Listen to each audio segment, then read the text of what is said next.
Throbbing, intense pain. Li Hao attempted to open his eyes, but found it extremely difficult. Finally, a crack of light slowly opened up before him. The dim glow revealed the towering ancient halls, solemn and majestic, with a rugged dark golden dragon-scaled carpet spread out before his eyes. At the top of the steps at the end of the carpet sat an awe-inspiring giant, whose gaze was as piercing as torchlight in the dark night, with a kind of mesmerizing brilliance. Where is this? Wasn't I just playing a game? Oh, my phone battery died, and I was just about to charge it. Li Hao's mind was somewhat sluggish, hazy, observing his surroundings in a daze. Damn, I didn't fall asleep holding my phone again, did I? But this doesn't seem like a dream. 19 years old, champion of the armies, he beheaded enemies at the royal court, annihilated great demons, and quelled a century of chaos in Kongzhou. Such a hero is not only the sorrow of the Li family but also the pain of the countless subjects of the great Yu dynasty. Marquis of Xingwu, step forward to receive the decree. A commanding voice boomed from the great hall, deafening. Li Hao struggled to look up, and saw many figures in official robes standing solemnly on both sides of the carpet. Was this the imperial palace? The great Yu dynasty. There seems to be no such dynasty in history, right? As Li Hao was confused, a towering giant suddenly stepped out beside him, straight as a spear. Seeing only his silhouette, one could almost smell a lingering scent of ominous bloodshed. Today, we confer upon the ninth son of the Li family, Li Junyi, the title of first-class Zhenguo Marquis. He is to be promoted to great general, given a burial in the imperial tomb, awarded 10 carts of ancient treasures, 3 Yu dragon orders, and 10 dough of gold. As of this day, the entire nation shall mourn for 3 days, and the court will abstain from meat for 7 days as we pay tribute to the valiant soul of the Zhenguo Marquis. Such lavish rewards astounded everyone in the great hall. Only 19 years old, and already anointed a marquis and a general. While ordinary marquis were conferred titles like Marquis of the North or Marquis Pingyuan, the title of Zhenguo, to denote a marquis, was an honor of eternal renown. Unprecedented and perhaps unrepeatable for future generations. After all, to be ennobled as a first-class marquis at 19 was incredibly prestigious. Your Majesty, on behalf of my ninth brother, I receive the decree and thank Emperor Yu. The towering figure, straight as a mountain, a lance, knelt on one knee, and though his deep voice lacked much joy or excitement, it carried a faint sorrow, hoarse with strain. This is what your Li family deserves. It is I who owe you. Marquis of Xingwu, that is your child there, isn't it? I wish to bestow a name upon him. Are you willing? Without any merit, I dare not accept such a royal favor. The young men of the Li family are all heroes of great Yu, as the Zhenguo Marquis laid down his life for the country beyond its borders, and your son was born to this world. It may be the cycle of heaven's will. Heaven has taken away my beloved general and bestowed upon great Yu another fine young man. I now confer upon him the name. How? I hope he will uphold the aspirations of the Zhenguo Marquis to purge the world for great Yu and unify Dongwang. Your Majesty, this name is too noble. This subject fears it's too great an honor to bear. No worry, the sons of the Li family are worthy of such honor. A single name, Hao? Li Hao was taken aback, then almost laughed. What a coincidence, it happened to be the same as his own name. Wait a second. The child they were talking about, couldn't be me, could it? Li Hao looked down and was instantly stunned. There he was in swaddling clothes, his little hands and feet adorably chubby, being cradled by a beautiful woman in military armor. Bring forth the dragon blood jade pendant for Hao commanded a voice.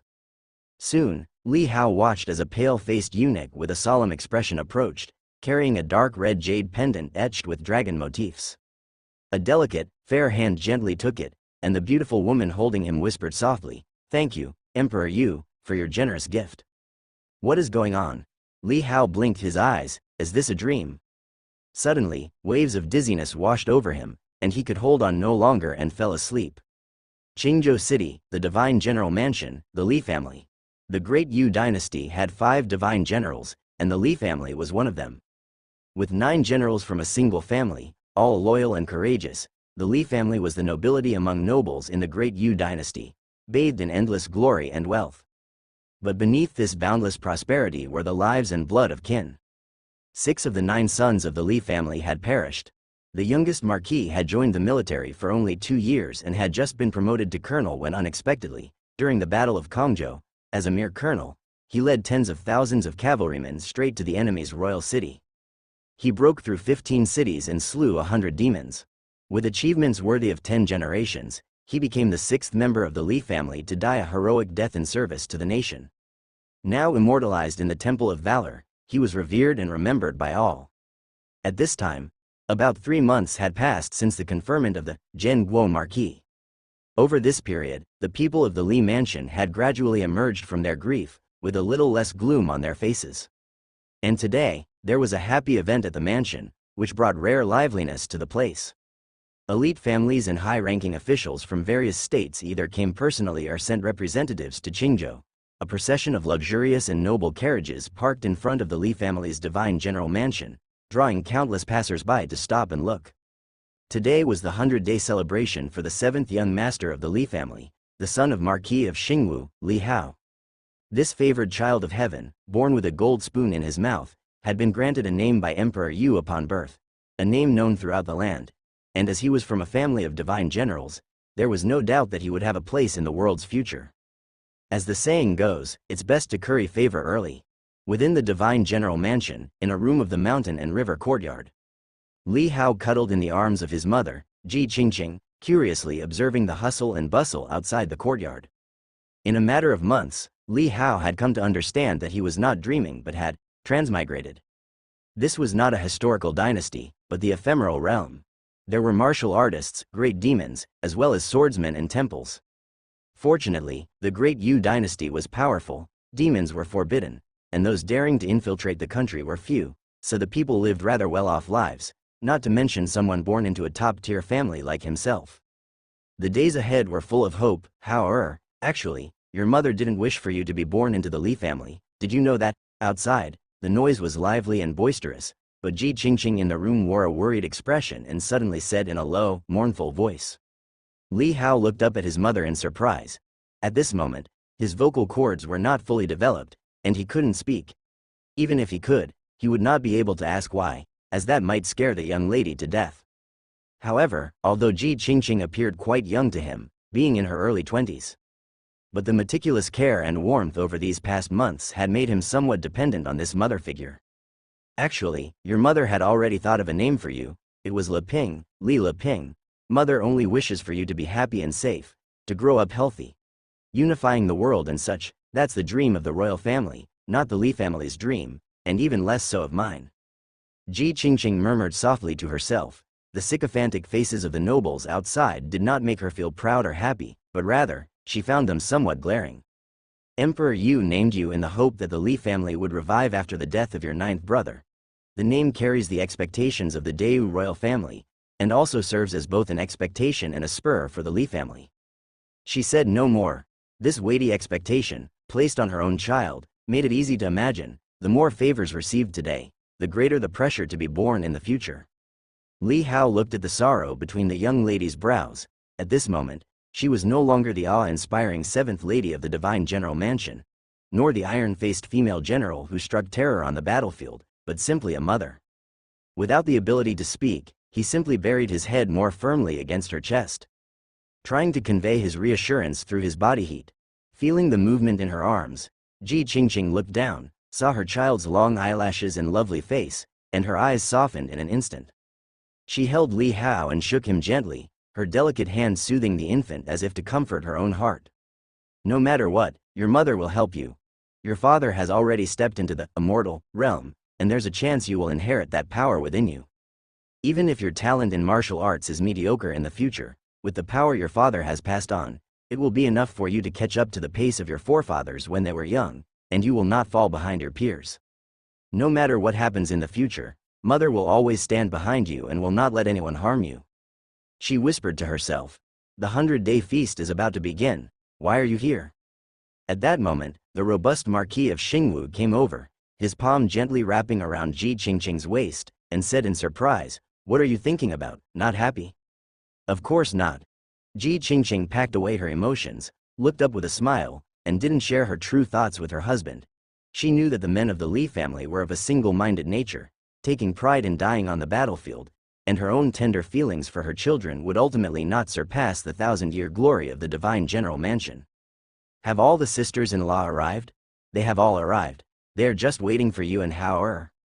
The Marquis of Xingwu glanced at Li Hao and rubbed his little head, but his rough palm was like a blade, making Li Hao roll his eyes. Can't this pig-headed father be a little more gentle? Ji Qingqing, holding Li Hao, entered another room full of ladies and madams from the various courtyards, and at once a babble of voices surged up. Oh my, Hao Er is so handsome, even more so than Jing Er when he was a child. Yes, Shuang Er, look at your little brother, isn't he adorable? Yo, he's staring at me with his little eyes. Apart from the ladies of the various courtyards, their children were also present. The youngest, only 1 or 2 years old, clung to the legs of the adults, their curious eyes round and shiny as they looked at Li Hao and his swaddle. The older kids, around 5 or 6 years old, appeared mature beyond their years, not mischievous at all, standing to the side, seemingly bored, yet not daring to leave rashly, showing little interest in this new little brother. Come on, Hao Er, let Fifth Lady hold you. A beautiful woman picked up Li Hao, her face full of affection, and then exclaimed in surprise, oh, is Hao Er hungry? He just ate this morning. The beautiful woman had no doubt and, thinking Li Hao was hungry, didn't worry further after hearing Ji Qingqing's response. She simply pinched Li Hao's little cheek gently, chuckling merrily. The other madams also crowded around to tease Li Hao, and when the timing seemed about right, they began to present their gifts one after another. Ji Qingqing hurriedly declined, but the gifts were firmly thrust into her hands. These were treasures money couldn't buy. Today, at Li Hao's 100-day feast, the gifts received had filled half of the mountain and river courtyard, all of them rare and precious treasures. Among them, a bracelet made of jade-like material was placed on Li Hao's tender little wrist by the woman holding him, Fifth Lady, who said it had nourishing effects on the spirit. Li Hao, who had been troubled by the chattering noises, felt somewhat drowsy. However, upon wearing the bracelet, he felt strands of coolness flowing from his little hand into his body, making him feel much more spirited indeed. The sleepiness was swept away, and his thoughts became sharper. He squinted his eyes, and suddenly, blurry characters leapt before him. Compared to the muddled blurriness when he had just transmigrated, as the months passed and he grew day by day with his brain developing, these characters slowly became clearer. And now, as if a nearsighted person had put on glasses, everything became crystal clear. Name: Li Hao. Age: 0 years old. Cultivation level: mortal. Mastered arts: none. Skill points: 0. These clearly displayed characters were actually a character panel Li Hao was very familiar with. The reason he called it familiar was that he had seen it in his previous life. But not in reality, rather in a game. When he crossed over, Li Hao had been idly downloading a casual mobile game from a leading store, and this panel was from that game. However, now there was an additional attribute, cultivation level. The age and name slots had also switched to his current real status, not that unchanging username. Memories with the wind. As for the skill points, at the end, they were even more familiar to him. Unlike the typical adventure exploration and card-based grueling mobile games on the market, this game was all about casual entertainment. It had no battle system, no combat equipment, only fancy dazzling outfits, and various forms of artistic leisure activities, such as playing chess, fishing, painting, carving, and so forth. You could also watch movies or play poker, the serious kind. The only things missing were wild monsters and combat. Different artistic skills, when improved, would accumulate skill points, each of which would directly enhance the artistic level, unlocking more gameplay. He hadn't expected that crossing over would bring this feature along. Wait a moment. Could this thing actually intend for him to become a full-time lifestyle master like in the game? Li Hao was somewhat startled and lost for words. This was the perishing realm, art was useless here. He needed to fight, report. While Li Hao was immersed in the shock of the panel, a jarring military report suddenly came from outside the courtyard. A Li family soldier rushed into the courtyard, breaking the peaceful and joyous atmosphere. He knelt on one knee in front of Lord Xingwu, quickly reporting. My lord, Northern Yan is in chaos. Prince Pingcheng has conspired with demons and slaughtered Mofeng City, as well as 8 surrounding towns. Emperor Yu has decreed that you set off immediately to quell the uprising. The eyes of the nobility and ladies within the courtyard instantly focused on Lord Xingwu, their expressions varied. Li Hao snapped out of his shock, somewhat astounded. It had just been a few months, and there was already war? Lord Xingwu's face, previously smiling, now wore a grave and determined expression. His eyes cold as he stared at the soldier before him, then slowly stood up. Noticing something, he looked up at Li Hao's direction and his gaze met his wife's. The killing intent in his eyes instantly dissolved, showing a remorseful expression. Qingqing, stay with Hao for his 100th day celebration. I will return promptly. Ji Qingqing looked slightly distressed. She turned around, handed Li Hao to the fifth lady beside her, and looked at the infant in her arms. Ji Qingqing felt an illusion as if the child was also earnestly looking at her, his eyes filled with reluctance. She was momentarily dazed, assuming it was just an illusion. After all, the child was only a few months old. How could he understand parting? Mommy will be back soon, be good. Ji Qingqing gently touched Li Hao's forehead, her eyes also full of reluctance. But she then resolutely walked towards Lord Xingwu. This journey is fraught with danger, I will accompany you. Lord Xingwu immediately shook his head. Stay with Hao he is still young and needs your care. I am a high-ranking general in the army, and the commander is already in place. How can I be absent? Ji Qingqing's expression was stern. Prince Pingcheng is cunning and has been patient for many years. Now to strike suddenly, I worry there might be more to this. Let me accompany you. Lord Xingwu stared at her, aware of his wife's stubborn character, sighed without persuading further. All right, then we entrust Hao to the care of the sisters and brothers. We will return as soon as possible. You must be careful. The lady who walked over, looking worried, said, Leave Hao to us, don't worry. Thanks, sister-in-law. Lord Xingwu smiled faintly, then turned and barked an order. Prepare the horses, soldiers of Fazi camp assemble, follow me. In a family of military nobles, things moved swiftly and they were accustomed to deploying at once. The couple quickly led a team of soldiers out of the mansion, speeding toward the northern Yan border camp by night. This had been the site of the Li family's numerous battles over the years, familiar with the terrain, the demons, and the opponents, also a place guarded by the Li family. That is why Ji Qingqing was resolute in following. As there were many people in the courtyard, there was one thing she did not say publicly. Why had Emperor Yu received the news of the revolt in northern Yan before them? In early winter, Qingzhou City welcomed its first snow. More than a year had passed since the 100th day celebration, and Li Hao was now 1.5 years old. His parents were still on the battlefield in northern Yan and had not returned.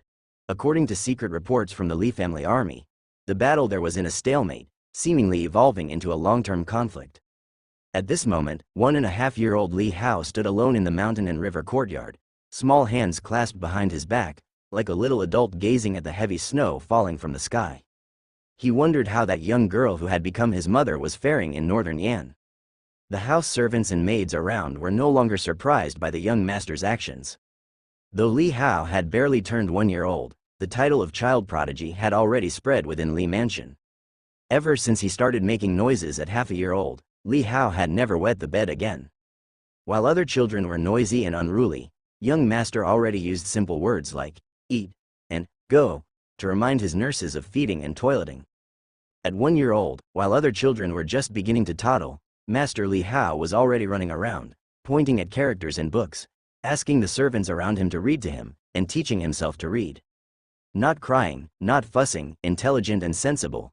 This was how the house servants and maids viewed the young master. Second madam, the young master is over here. At that moment, a gracefully poised figure of elegance entered the courtyard. Upon seeing Li Hao standing alone in the courtyard's snowy ground, the beautiful lady's eyebrows shot up, and she immediately scolded, How are you looking after the young master? Aren't you afraid the snow will harm him? The surrounding house servants and maids were startled and hurriedly knelt down.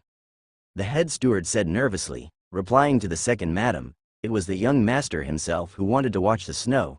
He asked us not to disturb him. The young master is still a child.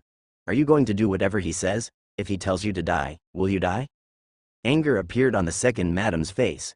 She quickly walked over to Li Hao, scooped him up into her arms, and started to brush the snow off his head. Even if the young master wants to watch the snow, couldn't you at least hold an umbrella for him and put more clothes on him? It seems you all wish for death.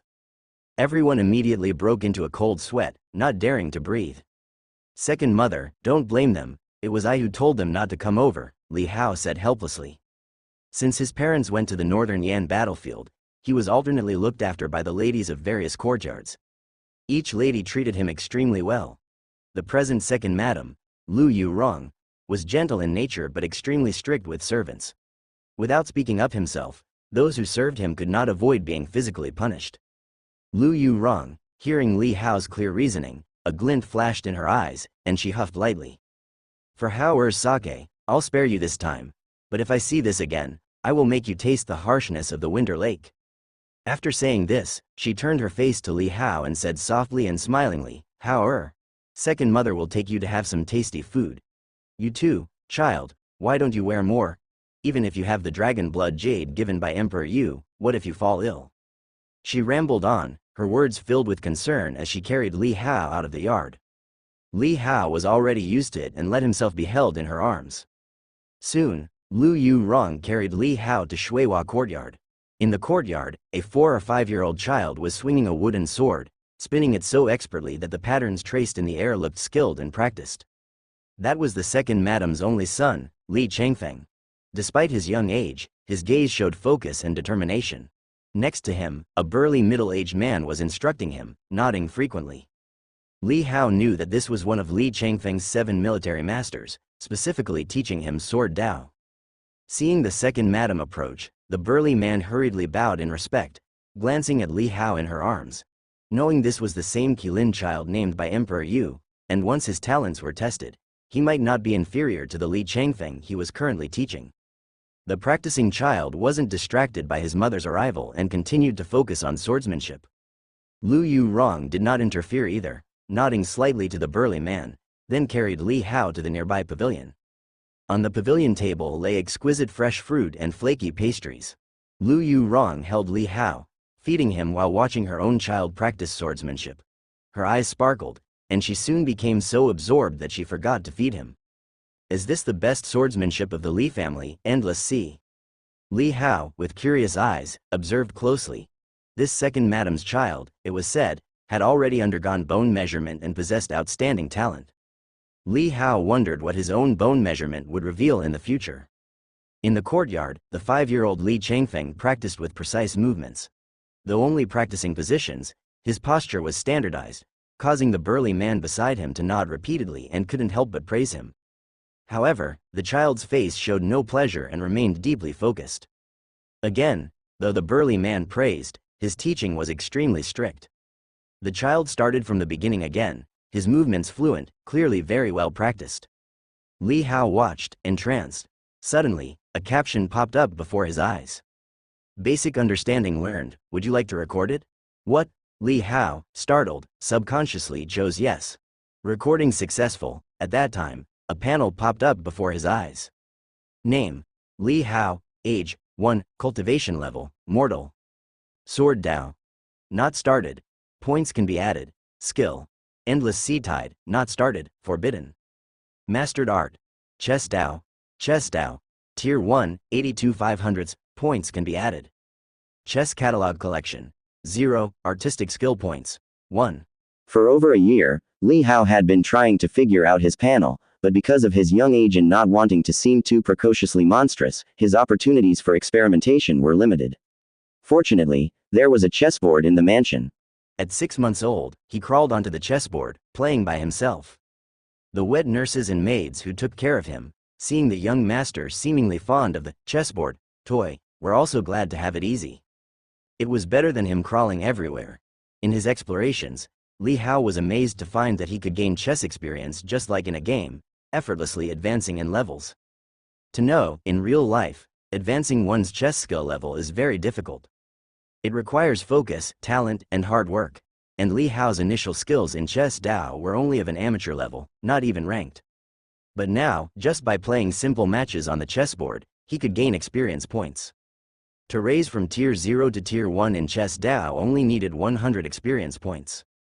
From Tier 1 to Tier 2 required 500 points. If it weren't for the maids occasionally checking on him, allowing Li Hao to not reveal too much, he would have already gained much more experience. There was no helping it, although these maids didn't understand chess Dao, they still had some common sense. If they saw a child less than a year old positioning the chess pieces perfectly, it would definitely seem strange. And at this moment, besides chess Dao, 2 new attributes, sword Dao and skill, had been added to the panel, which weren't there before. Especially the prompt behind sword Dao made Li Hao curious and excited. Could it be like chess Dao, where he could directly improve his level with skill points. Without much thought, he chose to add points. When consciousness began to float, a surge of information suddenly flooded into his mind. Li Hao clutched his head, feeling a swelling in his brain, as if it were about to burst open. This caused him to show a look of pain on his face. What's wrong with you? Lu Yurong noticed something was amiss with Li Hao and was startled. She quickly showed concern. Li Hao clenched his teeth tightly. The tumultuous thoughts in his mind gradually calmed down, and Li Hao then realized that his mind was filled with many pieces of knowledge about swords. It was as if he had been practicing swordsmanship day and night for 2 or 3 years. Damn, this headache, it's just like when Chess Dao leveled up. Li Hao rubbed his head, panting heavily. He was still too young. His brain was not yet fully developed, and the vast information from Chess Dao and swordsmanship was a terrifying shock to his fragile brain. Without speaking, Li Hao was trying to calm himself down. Is Lin Shui sick? Lu Yurong stroked Li Hao's forehead but felt no fever, and she couldn't help being puzzled. By this time, Li Hao had fully recovered. He looked at his second mother's astonished expression, pointed to his mouth, and mumbled in his baby voice, "Bit my tongue." Lu Yurong was taken aback and immediately breathed a sigh of relief and rolled her eyes speechlessly. Li Hao got away with it and didn't pay her any more mind. Instead, he secretly started checking his own panel. Name: Li Hao. Age: 1-year-old. Cultivation level: mortal. Swordsmanship: level 1. Skills: endless sea katakana middle dot tide, perfect, forbidden. Mastered arts: Chess Dao.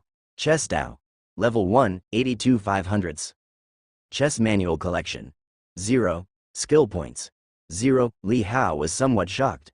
The skill points at the end were gone, but his swordsmanship had really started at uninitiated and become level 1 foot. And the skill below, endless sea tide, had changed from uninitiated to perfect. Li Hao had heard the military teacher who taught Li Qinfeng say, Every skill is divided into 3 levels: initiation, dexterity, and perfection. Initiation means being able to proficiently perform a whole set. Dexterity means that in addition to proficiency, one can also apply it flexibly, having fully understood it, at one's fingertips. When facing different situations, one can counter moves spontaneously, rather than mechanically repeating said moves. As for perfection, it means the skill has been completely mastered, able to be used as naturally as moving an arm, even if performed in reverse, effortlessly without any flaws exposed. Unless there are inherent flaws in the skill itself. It is said that above perfection, there is an even higher realm. Such a realm could even compensate for the flaws in skills, increasing their power even further. And now, after his swordsmanship had advanced to level 1, Li Hao had reached perfection immediately with the first layer of endless sea sword technique. This would require at least a decade of hard training to achieve. The current Li Changfeng, it was said that he had practiced endless sea for half a year and had already initiated the first layer of tide, considered a swordsmanship genius. So, what did that make him now? A monster? Seeing that his second mother wasn't paying attention to him, Li Hao's gaze returned to the courtyard. At this moment, the children in the yard were still practicing swordsmanship, but through Li Hao's eyes, it no longer appeared as impressive as before. Instead, at a glance, he could tell the others' techniques were immature and their postures stiff. If it were someone who knew how to use a sword, they would only need a light tap to knock the wooden sword out of their hands. Not bad, said the burly middle-aged man, quite satisfied with Li Changfeng's performance. Excellent foundation and very good comprehension. In 2 more years, he should be able to reach dexterity with this first layer. You should know, Li Changfeng is still only a child right now, his brain not yet fully developed, so this was already quite remarkable. Time passed. Li Hao watched while eating snacks fed to him by his second mother. Gradually, he began to feel a hint of fatigue and boredom. He yawned, nestled into his second mother's arms, and slowly closed his eyes. Something seemed to pass by in front of his eyes, but Li Hao had already fallen asleep. Hearing the faint breathing in her arms, Lu Yurong looked down, a hint of complexity flashing in her eyes. But when she raised her head to look at her son practicing swordsmanship in the snowy yard, the complexity in her eyes vanished, and her gaze returned to calm. She stood up carrying Li Hao out of the pavilion, back to her own rear courtyard's bedroom. She gently placed Li Hao on her own bed, tucking him in carefully. Her movements were gentle, as if she were his birth mother. Li Hao, half asleep, felt his body being laid down and became slightly more alert. He felt warmth in his chest, a slight heat emanating from there. It was the dragon blood jade pendant given by Emperor Yu, which he wore at all times. This was also the reason why he could stand in the snowy yard without feeling the slightest cold. Just as Li Hao was about to turn over and continue sleeping soundly, he suddenly heard a low voice coming from outside the room. "Did you really feed that thing to the child?" A voice of an unfamiliar man. "It has come to this. I had no other choice." That was his second mother's voice, but it wasn't soft and affectionate, only as cold as one would be to a house servant. "You saw it too, how hard my son is striving and that he is a once-in-a-century talent. The people from Mount Wuliang have already come to see, and when Changfeng turns 6, they will take him to Mount Wuliang to cultivate. When his divine blood awakens in the future, inheriting the power passed from his father, he will certainly become famous throughout the world. I must pave the way for him." Li Hao slightly opened a sliver of his eyes, the drowsy fog in his mind filled with confusion. Who was second mother talking to? We still don't know the child's talent. This action is too reckless, the deep-voiced man sighed. Outside the door, a brief silence ensued. Then, Lu Yurong's voice rose, colder than before, with a hint of mockery. As parents cherish their child, they plan far ahead for them. I wouldn't have wanted to do this, but the wooden heads of the Li family are beyond help. Blame the child's father, if you must. How exceptional was that Marquis of Xingwu? Others may not know, but I am well aware that he had stepped into that realm by the age of 23. Which means, there's a not insignificant chance that his child might also awaken the divine blood.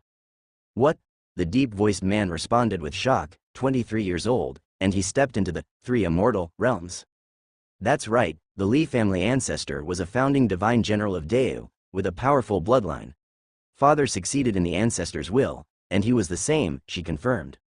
In the previous generation, apart from Changfeng's father, the Marquis of Xingwu was a monster, as were the 3rd, 6th, and 9th brothers. Especially the 9th, who was even more terrifying. Fortunately, he died early and left no descendants. The 3rd brother's wife is always by her side, and being a girl, she will marry off eventually, so it doesn't pose a problem. The 6th brother also entered the 3 immortal realms early, but that was after his marriage. Lu Yurong said coldly, the only one who can compete with Changfeng is this child. Otherwise, why do you think Emperor Yu bestowed his blessing on him? Even if his martial arts talent turns out to be mediocre in the future, with the awakening of the divine blood, he can contend with the top geniuses. Outside, silence fell again. The deep-voiced man sighed lightly, since the lady has made such a decision, I shall say no more. You needn't worry. This medicine comes from Mount Wuliang. After being taken, it leaves no trace to be tracked, nor does it cause any pain. I've even coated it with sugar. It won't taste odd. Although he is still young, it won't leave any deep memories since children have too many sweets as it is.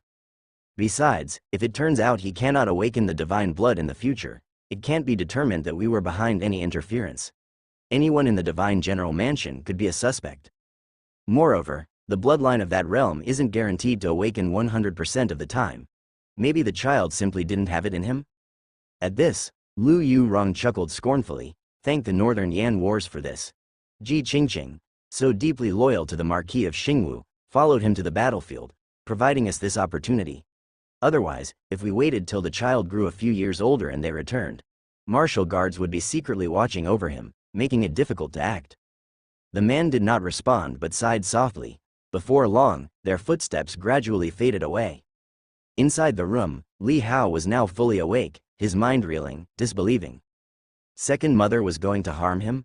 The seemingly protective and caring attitude of every day, was it all false? Li Hao was reluctant to believe it, but reality lay stark before him. Although he didn't understand what divine blood was, second mother, wishing to clear a path for her own child, perceived him as an obstacle and thus chose to destroy him. Li Hao's expression was grim, his fists clenched tightly.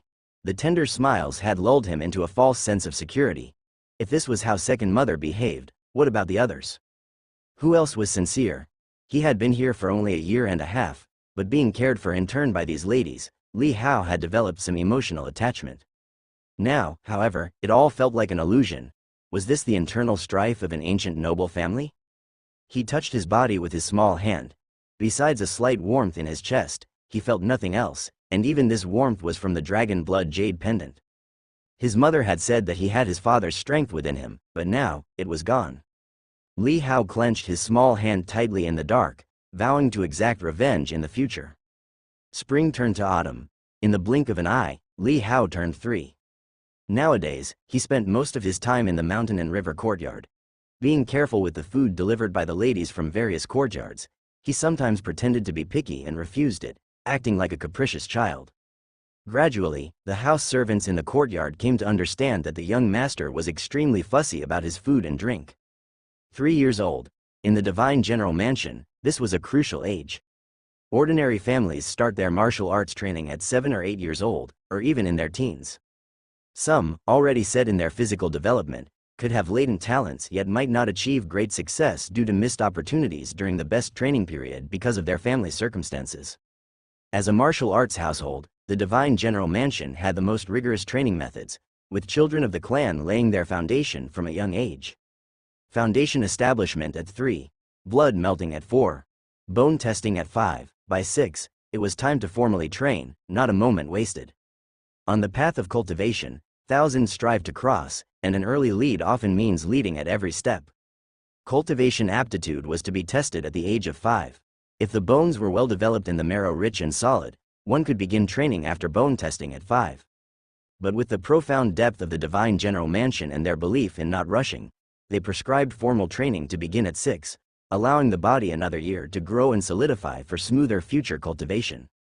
Even someone with exceptional talents like Li Changfeng followed this, able to train after bone testing but still only ascending Mount Wuliang at 6. Even if practicing swordsmanship daily, it was still just the basics to develop a sense of martial arts, not considered real cultivation. And for those with average talent or delayed development, they couldn't start training, even at 6, needing more years of growth, which could be at 7, 8, or 9.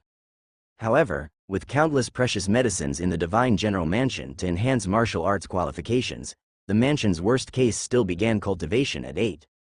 I heard that this case was due to premature birth and prenatal injury, leading to such a result. On a sunny day, the divine general mansion arranged for a military strongman to come to the mountain and river courtyard to help Li Hao with his foundation establishment. This was a short and stout middle-aged man with dark skin, yet he wore a flowing blue robe. His name was Lin Haixia, sounding like that of a girl. Li Hao later called him Uncle Lin. Coming back with Lin Haixia was a little girl. She was about the same age as Li Hao, just 2 months younger. It was said that she was the orphan of a comrade in arms of the Marquis of Xingwu, who fought on the distant northern Yan battlefield. Before the girl's father met with misfortune, he entrusted his young daughter to the Marquis of Xingwu, and before he died, the two agreed on a betrothal when they were infants. Li Hao was speechless about this sudden betrothal. Fine, you fight your battles, and it does not matter if you never return. But such a big matter, did anyone ask for my opinion? Despite his irritation, Li Hao did not take out his accumulated resentment on this little girl. So, in the vast expanse of the mountain and river courtyard, there was now another small figure aside from Li Hao. The little girl's name was Bian Rushui, and she had delicate and exquisite features, her skin fair and tender, like a porcelain doll. When she first arrived in this strange place, the little girl was timid and shy, asking everyone she caught, "Where is my daddy? Where did my daddy go?" The little girl was looking for her daddy, but no one in the courtyard dared to answer, and some of the softer-hearted servant girls could only secretly wipe away their tears in a corner upon hearing her. The little girl lost her appetite and grew thinner by the day. Seeing that none of the house servants in the courtyard knew how to comfort a child, Li Hao was annoyed. It seemed he had been too competent himself, not training these people properly. He had no choice but to step in himself, using a mixture of intimidation and coaxing to tell the little girl, "Your daddy is hiding somewhere, and he will only come out if you behave and eat well." The little girl, with her innocent tear-filled eyes, asked, "Is Shaer not being good? Why is daddy hiding from Shaer, and where is he hiding?" "Hiding where?" Li Hao, looking at the little girl's pitiable expression, softened a bit and said a cliché line, pointing to the sky. "Your daddy is up there, on one of those stars." From that point on, every night in the courtyard had a small figure gazing up at the sky. The myriad stars and their silver glow shone down, illuminating the solitary little shape. In the house, another little figure, who lay on top of a chessboard, would order the house servants every day to fan beside the little girl, driving away mosquitoes so she wouldn't be bitten all over. Half a month flew by, and the military strongman Lin Haixia had prepared the Foundation Establishment elixir for both Li Hao and Bian Rushui. Both of them underwent Foundation Establishment in the same year. Foundation Establishment is the foundation of the martial arts. The elixir for Foundation Establishment, made from countless precious medicinal ingredients, immerse the body every day, soaking in a medicinal bath to forge a body suitable for martial training. As one of the top elite families of Deu, the Divine General Mansion had abundant resources. From Li Hao's Foundation Establishment onward, countless precious medicinal herbs and rare treasures were sent to the mountain and river courtyard, inexhaustible like snowflakes. The elixir for Foundation Establishment was divided into 3 grades: common, rare, and supreme. The elixir used by Li Hao was naturally of the top quality, with 1,000-year treasure as the primer, supplemented by many other precious medicinal ingredients, capable of nurturing an 8th-layer battle physique. Once one embarked on the path of cultivation, one could break through the first realm in just 2 to 3 short years. Martial arts is a crucible of money, and this top-grade Foundation Establishment elixir, used up daily, was costly to maintain for half a year to a year. Only top-tier elite families like the Divine General Mansion could afford to use it so freely. In the yard, 2 large medicinal tubs. Li Hao and Bian Rushui were soaking in them separately. However, the area around the little girl's tub was screened by curtains, with female attendants looking after her. These female attendants were different from maidservants. They had some cultivation and were akin to trusted aides within the household. On Li Hao's side, Lin Haixia personally supervised him. At that moment, the dignified dark purple elixir was surging against Li Hao's body, his chin submerged in the liquid, leaving only his nose exposed for breathing. An indescribable bitter scent from the elixir filled his nose, like swallowing bitter lotus, which kept Li Hao's spirits acutely alert. Li Hao asked, "Can I drink it?" Lin Haixia replied, "It's better not to." The elixir was potent, and the intestines of children couldn't absorb it. It could actually cause harm instead. Moreover, it's for external application. Just as Li Hao was focusing his mind, a string of text suddenly appeared before his eyes. Detecting unknown substance, analyzing. Analysis failed, automatically isolated. Li Hao. What's going on? Damn, could it be the kind of situation I think it is? Li Hao was full of doubts. Next to the medicinal tub, Lin Haixia's calm face was gradually turning grim. As time passed, his brow slowly furrowed into a deep, Chuan character. Li Hao noticed his expression and couldn't help but feel a lurch in his heart. He asked, "Uncle Lin, is there some kind of problem?" Lin Haixia wasn't surprised by Li Hao's perceptiveness. He had realized over the days that this little young master was more precocious than his peers, extremely intelligent, as smart as a 5 or 6-year-old child. However, he was not in the mood to talk to Li Hao right now. Suddenly, he quickly lifted the curtain to check on the situation on the other side, and soon after returned to Li Hao's side, his face looking extremely ugly. "Uncle Lin." Lin Haixia reached his hand toward the edge of the medicinal tub, feeling closely, his gaze becoming complicated. He looked at the child in the tub, wanting to speak, but then the words stopped at his lips. "Uncle Lin, just say what you want to say," Li Hao couldn't help but say. Lin Haixia was slightly surprised and took a look at him. Although Li Hao was more precocious, he was still just a 3-year-old child. Could he actually tell that she was hesitating to speak? However, her mood was so bad at the moment that she didn't think too much about it and just said, regardless of whether Li Hao could understand, when it comes to martial arts talent, besides the bone measurement at age 5, which can directly reveal it, it is actually hinted at during Foundation Establishment. The faster the absorption of Foundation Establishment medicine, the higher the martial arts aptitude. But young master, your absorption speed is too slow. She looked at Li Hao inside the medicine tub, her eyes revealing incomprehensible doubt and pity. Then, she thought for a moment and muttered to herself, "Maybe today was just an accident, my refining mistake. I will check more carefully tomorrow." A chill went through Li Hao's heart. Was that hint just now really about the Foundation Establishment medicine? What do you mean by too slow absorption? It's all being blocked, there's nothing to absorb. Li Hao was speechless in his heart. Was this panel going to adhere completely to the game's settings? He had discovered this over the past year while exploring the panel.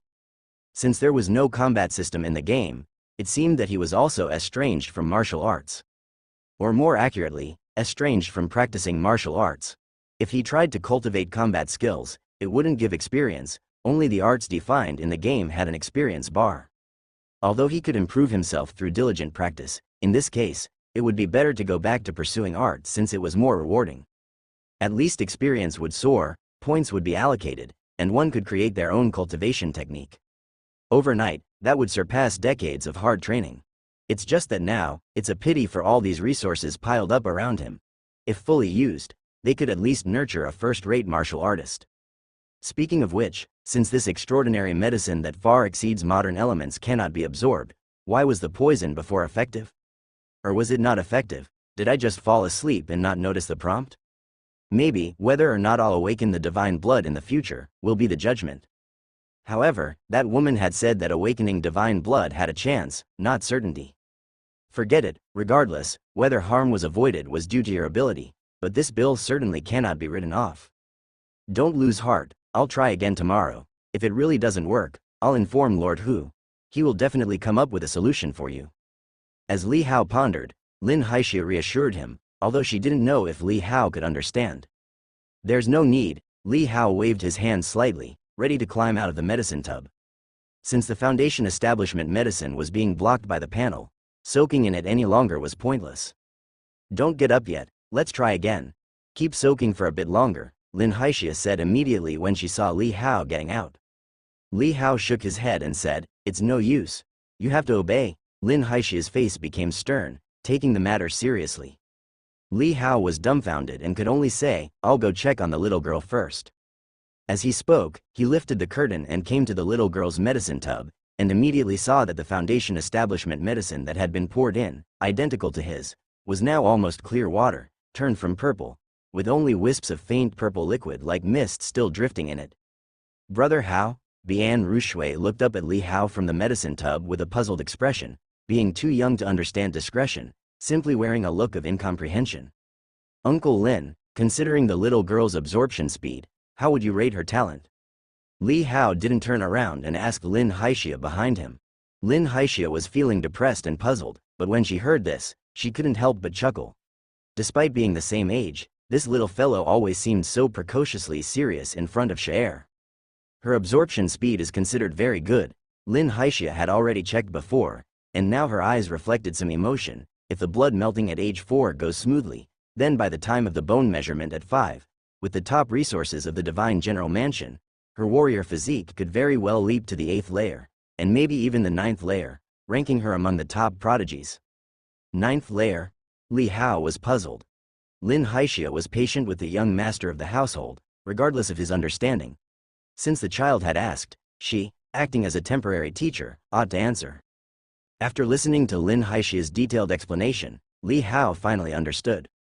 It turned out that Foundation establishment, blood melting, and bone measurement altogether were known as 3rd, 6th, and 9th layers. Foundation establishment medicine is divided into 3 layers. Blood melting, into 6 layers.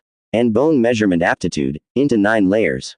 A 1st to 3rd layer physique would be of ordinary aptitude and considered lower grade. A 4th to 6th layer physique would be among the elite, regarded as middle grade. A 7th layer is already turned a genius. An 8th layer can make a name across a province. A 9th layer physique is already the most top-notch martial arts constitution, belonging to the level of unrivaled geniuses. With such a top-tier constitution, breaking through realms would be as easy as eating and drinking, and they could generally reach the 4th and 5th realm. As for higher realms, apart from talent, one also needs some other elements, like one's own understanding, perseverance, destiny, opportunities, etc.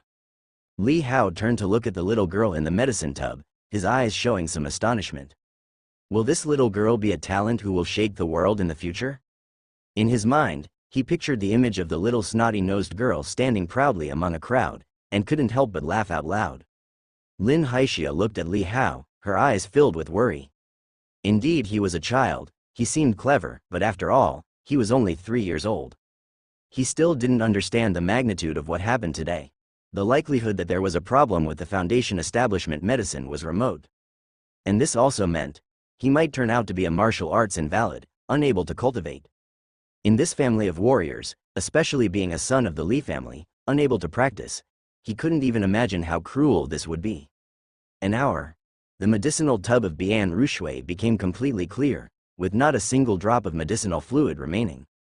The maids changed her into clean new clothes and dried her hair as they stood beside Li Hao's tub, unaware of the significance of all this, and just quietly waited for Li Hao to emerge. On the other hand, under Lin Haixia's strong insistence, Li Hao could only obediently soak in his tub. And the color inside his tub was still a piercing purple. The female attendant accompanying Bian Rushui took one look and was dumbfounded. As another hour passed, other house servants and maids also heard the news, rushed over, and were all shocked.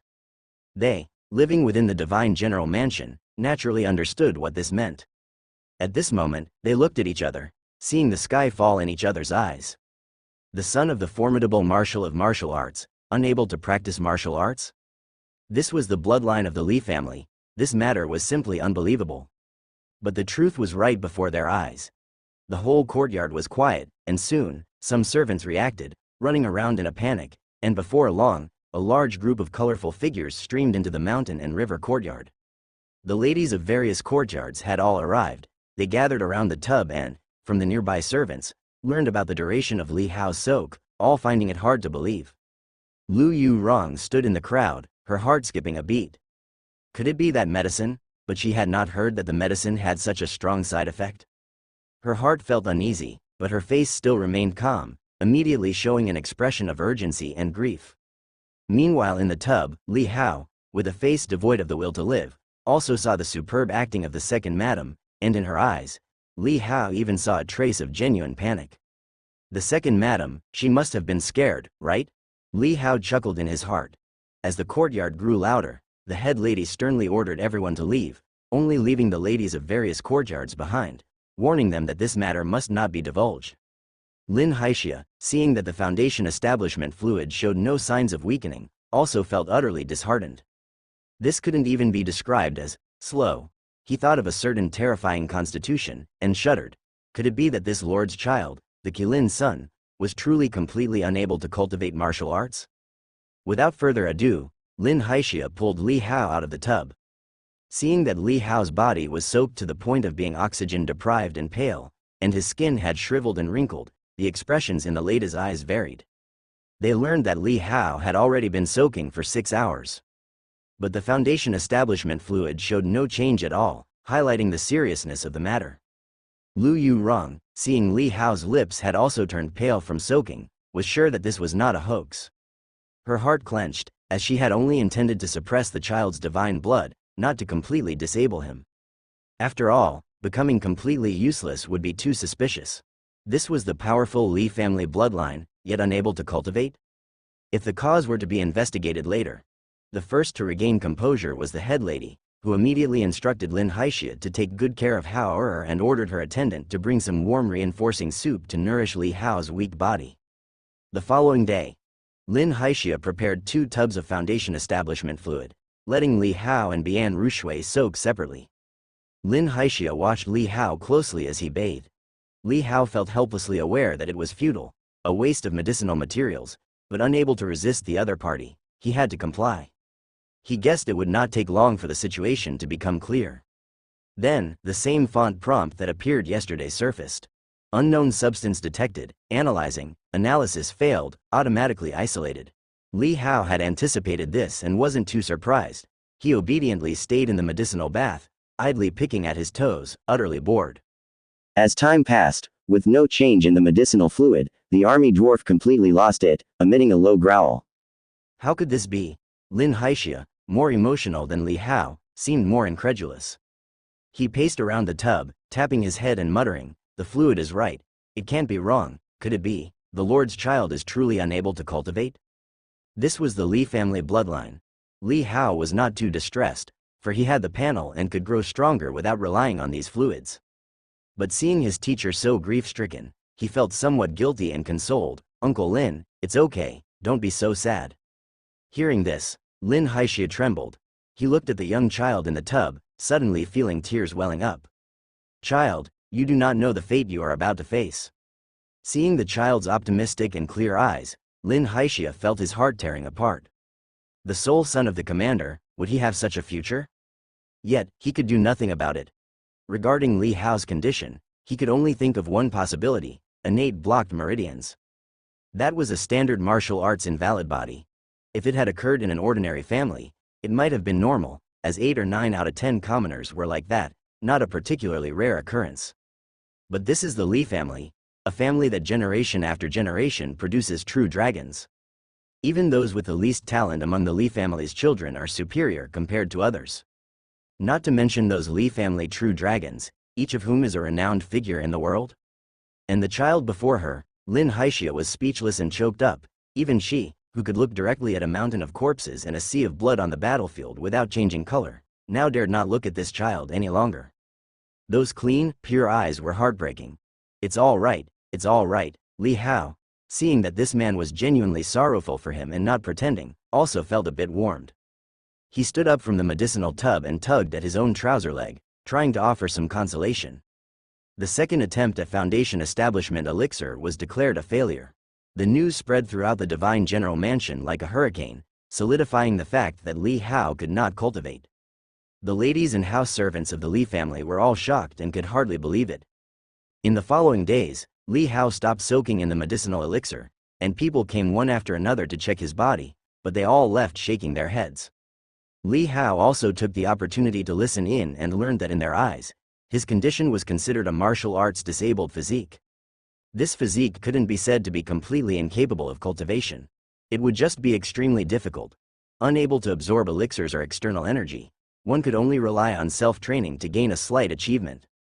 And one could only train up to the second realm. To break through, one needed to communicate with the energies of heaven and earth, thus the second realm was the limit. The news seemed to have even reached the northern Yan battlefield, and not long after, an urgent family letter was sent back over 1,000 miles. The information in the family letter once again shook the Divine General Mansion. The Lord of Martial Punishment had already reached the 3 immortal realms. The letter stated, urging the great lady not to give up on Hao, no matter how bitter or hard, they must make him pursue the martial arts. Even if it was just starting out, in the future, with the awakening of the divine blood, he could still make a difference, though he would not have the potential to become a genius, but at least he could seek a position of a centurion in the army. In this way, he would also live up to the name of a Li family's son. The great lady was Ms. He, named He Jianlin. He Jianlin, over 60 but appearing only in her 40s, sighed softly after reading the family letter. Hao is unfortunate, all because of that despicable woman. No one knew who the despicable woman she referred to was.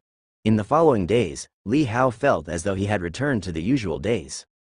Foundation establishment was no longer necessary, and it was planned to attempt blood melting on him when he turned 4. That way, with Li Hao having nothing to do every day, he had even more time to secretly play chess, and his experience was swiftly soaring. The news of Li Hao's disabled martial arts physique, somehow leaked, spread beyond the mansion. In Qingzhou City, inside taverns and restaurants, suddenly there were additional topics of discussion, but most people took it as just a storyteller's gimmick, not really believing it. After all, that was a Li family's son. However, among some enemies of the Li family in the court, it immediately caught their attention. Once they sent people to thoroughly investigate and found out the situation was indeed true, many inside the mansion were both happy and shocked. Happy that the Li family, which had been glorious for 1,000 years, finally had a crack in its bloodline.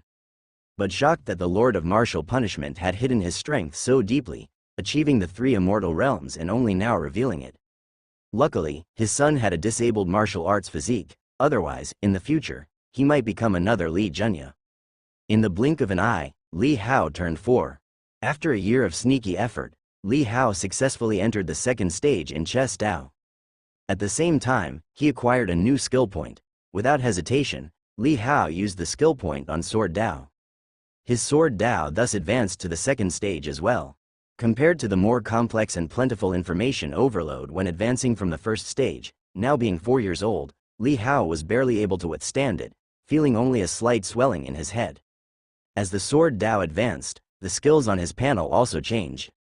Name: Li Hao. Age: 4. Cultivation level: Mortal. Sword Dao. Second stage. Skills: Endless Sea Tide, Ultimate Perfection, Forbidden. Mastered Art: Chess Dao. Chess Dao. Second stage, 0/1000.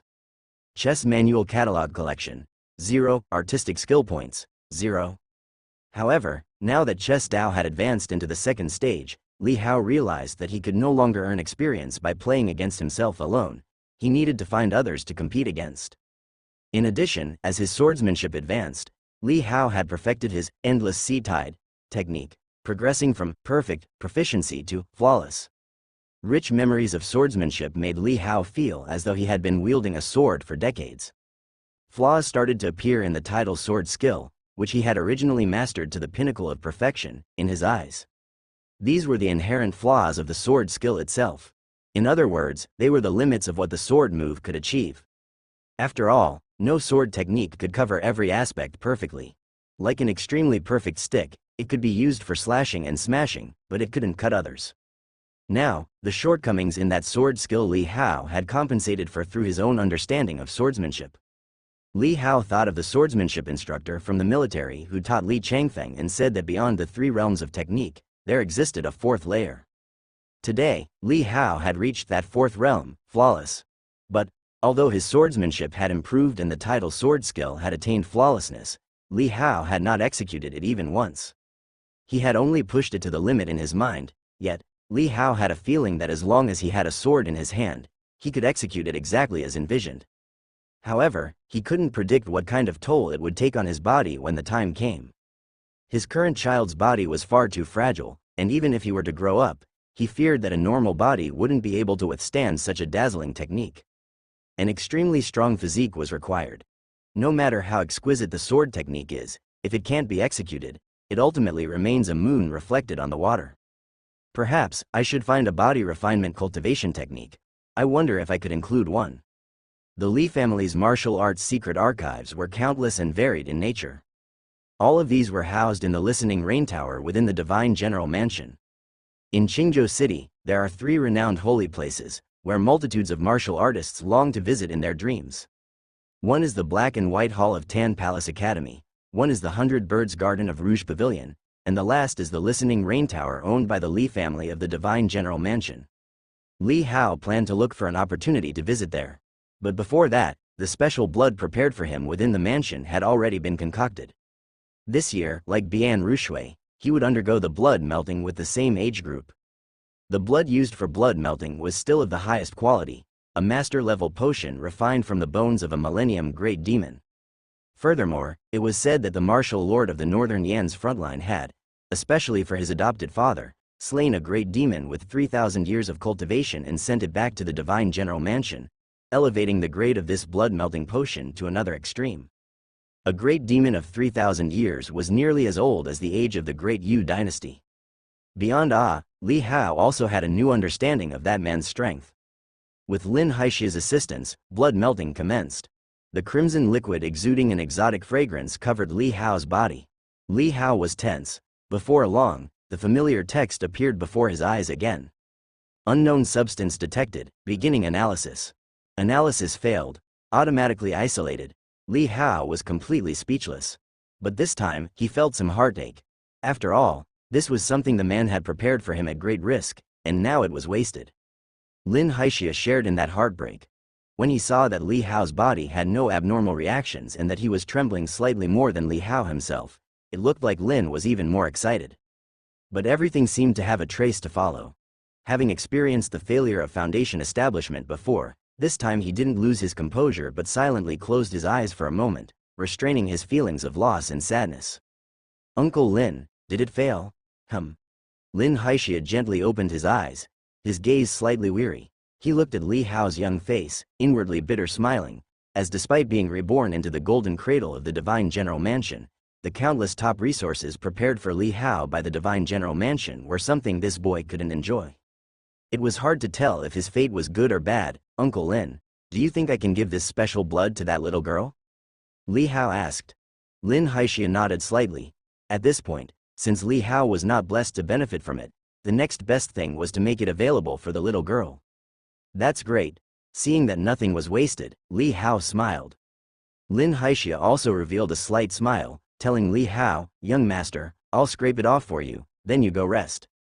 His smile was feigned, carrying a touch of sorrow in his eyes. Okay. Li Hao nodded, not pointing out what went unsaid. The news of Li Hao's failed blood melting quickly spread to the ears of the various ladies of the courtyards.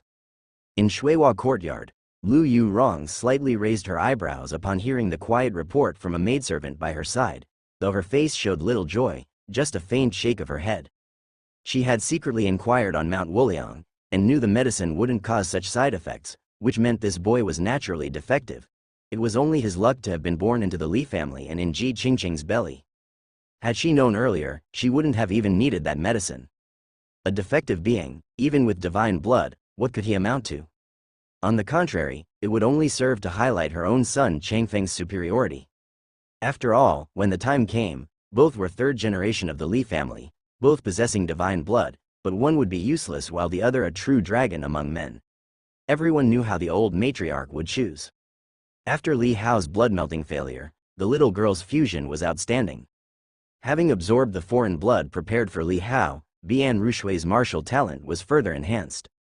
In the coming days, all she needed was to be nurtured slowly, and at the age of 5, the bone measurement would reveal the specific outcomes. Li Hao, upon hearing the news, was happy for the little girl, but he himself had encountered a troublesome issue. No longer could he gain experience from chess Dao through self-play, so he had to find the maids around him to accompany him in his chess games. Though these maids didn't dare contradict their young master's daily commands, they were all hesitant and afraid to agree to this request. These servants knew Li Hao had failed his blood melting and possessed no talent for martial arts, yet now he still wanted to play chess. They were aware that the young master had been plopped before a chessboard since childhood, seemingly born with a natural talent for chess Dao. But in a military family of such standing, such talent was trivial. It was even seen as indulging in frivolities that could lead to ruin. If the ladies found out they were accompanying Li Hao in such an irresponsible activity, they wouldn't be able to guarantee that the wrath derived from Li Hao's inability to practice martial arts wouldn't be taken out on them. Smart as they were, these servants in the divine general mansion dared not touch such bad luck. Thus, having no other choice, Li Hao had to find Lin Haixia. Knowing he wanted her to play chess with him, Lin Haixia was speechless, unfamiliar with such things and somewhat helpless towards the young master's optimistic ignorance. However, she did not outright refuse. Perhaps, this last year before the bone measurement ceremony is this child's final period of happiness, Lin Haixia thought to herself. She agreed to Li Hao's request, and after sorting out Bian Rushui's situation, she started accompanying Li Hao in his chess games. From then on, a common scene in the courtyard was the two figures, one tall, one short, playing opposite each other in the pavilion, with a little maid standing on tiptoes nearby, peering over. Now and then, the voice of the child bent over the chessboard could be heard shouting. "That's not right, you have to place it at the intersection of the lines, not inside the squares. That's not cheating, that's called capturing, this has already been surrounded and is dead, you can't place any more inside. You're so silly, I've already told you 3 times. After one game of chess, Li Hao would be exhausted, having gained just 1 point of experience. This was far more tiring than playing against himself. Whenever the opponent broke a rule, the game would be invalidated, so he had to teach while playing, explaining the rules to his opponent. Lin Haixia, who had thought she was merely humoring a child, did not expect there to be so many rules and regulations, and her face showed signs of strain. After several days, Lin Haixia disappeared, leaving Li Hao stamping his little feet in frustration. Having no choice, he decided to first pay a visit to Listening Rain Tower. Listening Rain Tower stood north of Divine General Mansion, leaning against the mountain. The Divine General Mansion covered an extensive area, so vast that one could even ride a horse carriage within it. Apart from the ladies' courtyards, there were also sceneries like mountains, lakes, and gardens. Weathered through the years, Listening Rain Tower appeared to be nothing more than an old building midway up the mountain, quite unremarkable. Yet in the world, countless eyes yearned to glimpse its true face. However, all those gazes dared not cross that golden wall towering above. Accompanied by the old steward Zhao from Mountain and River Courtyard, Li Hao arrived in front of the tower. Zhao put Li Hao down and, with a tone of earnest caution, advised, "Young master, this place is a crucial site for the Li family. Even if the ladies of the courtyards come, they must seek permission from the senior madam. Let's go back, shall we?" Aside from the direct second-generation descendants of the Li family, only 2 ladies could freely enter Listening Rain Tower, one being the senior madam. "Didn't I ask you to send someone to notify them? I just came to look around, should be fine, right?" Li Hao said nonchalantly, hands clasped behind his back. Zhao had long grown accustomed to the young master's precociously stern demeanor, baffled about whom he might have picked it up from, replying with a pained expression, but no reply has come yet, and the senior madam might not give her consent. Although you are entitled to enter, young master, you are still very young after all. So what if I'm young, you look down on me, Li Hao said, keeping a straight face. I wouldn't dare, young master, Zhao hastily replied. Li Hao, bored by the exchange, quietly surveyed the listening rain tower before him. The ancient tower, aged and 7 stories high, had been the place where, after his bone measurement, Li Changfeng reached the 9th rank war body, and that night, the woman sought permission from the senior madam to choose a martial art for her child. She found the Endless Sea at the top of the tower. There were a total of 4 styles within Endless Sea. Each style was tremendously difficult, with rumors suggesting only the third uncle had mastered the final style, almost cleaving half of Jingzhou with a single sword stroke. Eternal Spring Court. He Jianlin sat dignified on the smoothly polished Nanmu armchair, listening to the young house servant's trembling report. A trace of movement stirred in her heart. She had long heard that the child was precocious and very clever, but sadly lacked martial arts talent, wasting all that intelligence. Thinking of the letter from the border side of the Li family, He Jianlin sighed inwardly and said indifferently, Shuijin, keep an eye on the child, just make sure he doesn't tear up the books. Yes. To the side, a woman with almond eyes and red lips, fair complexion, quietly answered. The directive from Eternal Spring Court was conveyed to the outside of Listening Rain Tower. Li Hao looked at the young girl who came to supervise, a bit surprised, but he did not mind, since it was quite normal for the lady of the house to not feel at ease letting him enter the tower alone given his young age.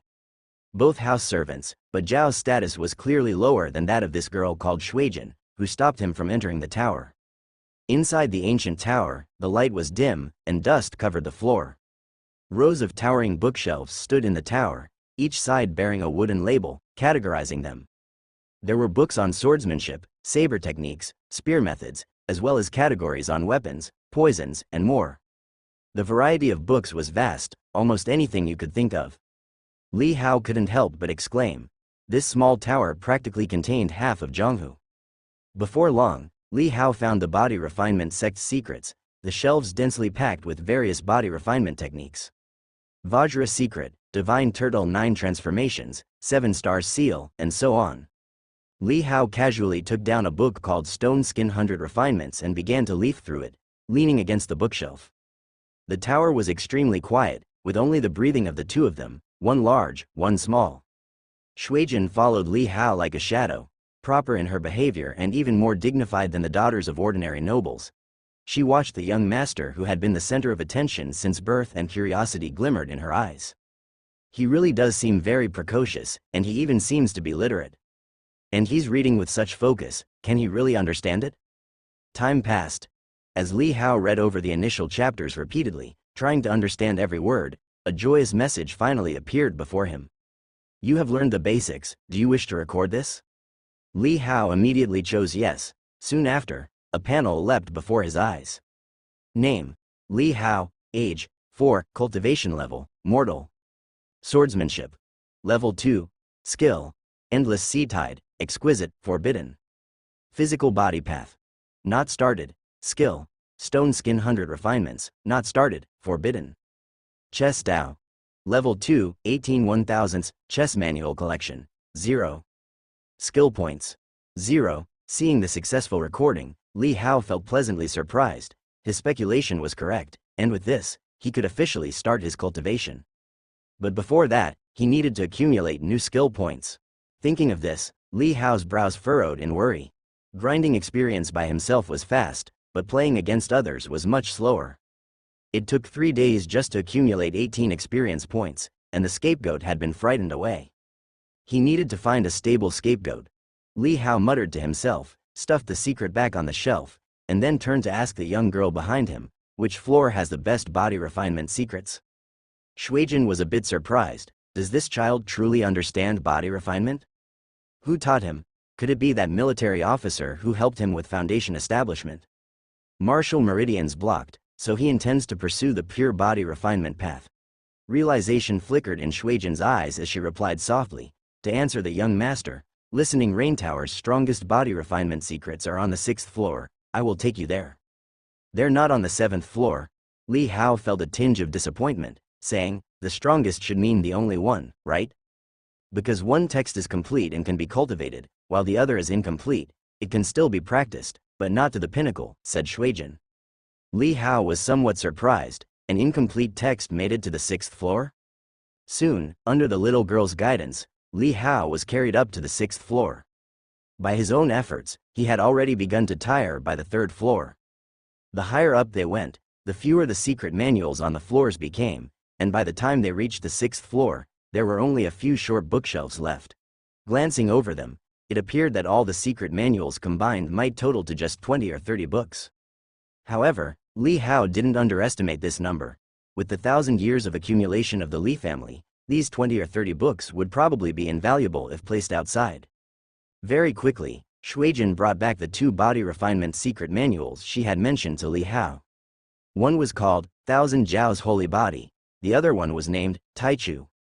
The covers were somewhat worn and damaged, likely to be treated as trash by ordinary households, used to prop up a wobbly table leg.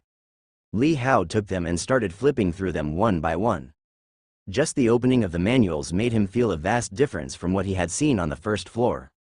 He couldn't understand it at all. The words within were extremely abstruse, like reading classical Chinese. Oh no, it should be said more like oracle bone inscriptions. With great difficulty, he recognized a few characters, but when strung together, they were completely incomprehensible. Li Hao's little face scrunched up in frustration. He kept at it stubbornly for a while, but ultimately decided to give up decisively. He couldn't even grasp the basics. When I first watched that little brat practice swordsmanship, it also took me several days to record the endless sea, and that was directly observing someone demonstrating. This is self-study. Li Hao shook his head. It was better to wait until he had accumulated enough skill points to enhance his physical body path before trying again. He had Shuijin carry him downstairs. Although Li Hao wanted to learn other types of secret manuals, it was clear that he didn't have the energy to spare at the moment. Without skill points, everything else was in vain, and the problem returned to the lack of tool people. After leaving the listening rain tower, Li Hao said goodbye to the little girl, who was very precise in dealing with people, and then returned to the mountain and river courtyard with Zhao. Brother Hao, seeing Li Hao's return, Bian Rushui immediately ran over but tripped and almost fell. Don't rush, Li Hao quickly said. Where did Brother Hao go? Can you take me with you next time? Bian Rushui pouted, her eyes filled with hope. Over the past year, the little girl had become attached to Li Hao, even taking her pillow at night and sneaking into Li Hao's room. Only with this arrangement would she willingly go to sleep.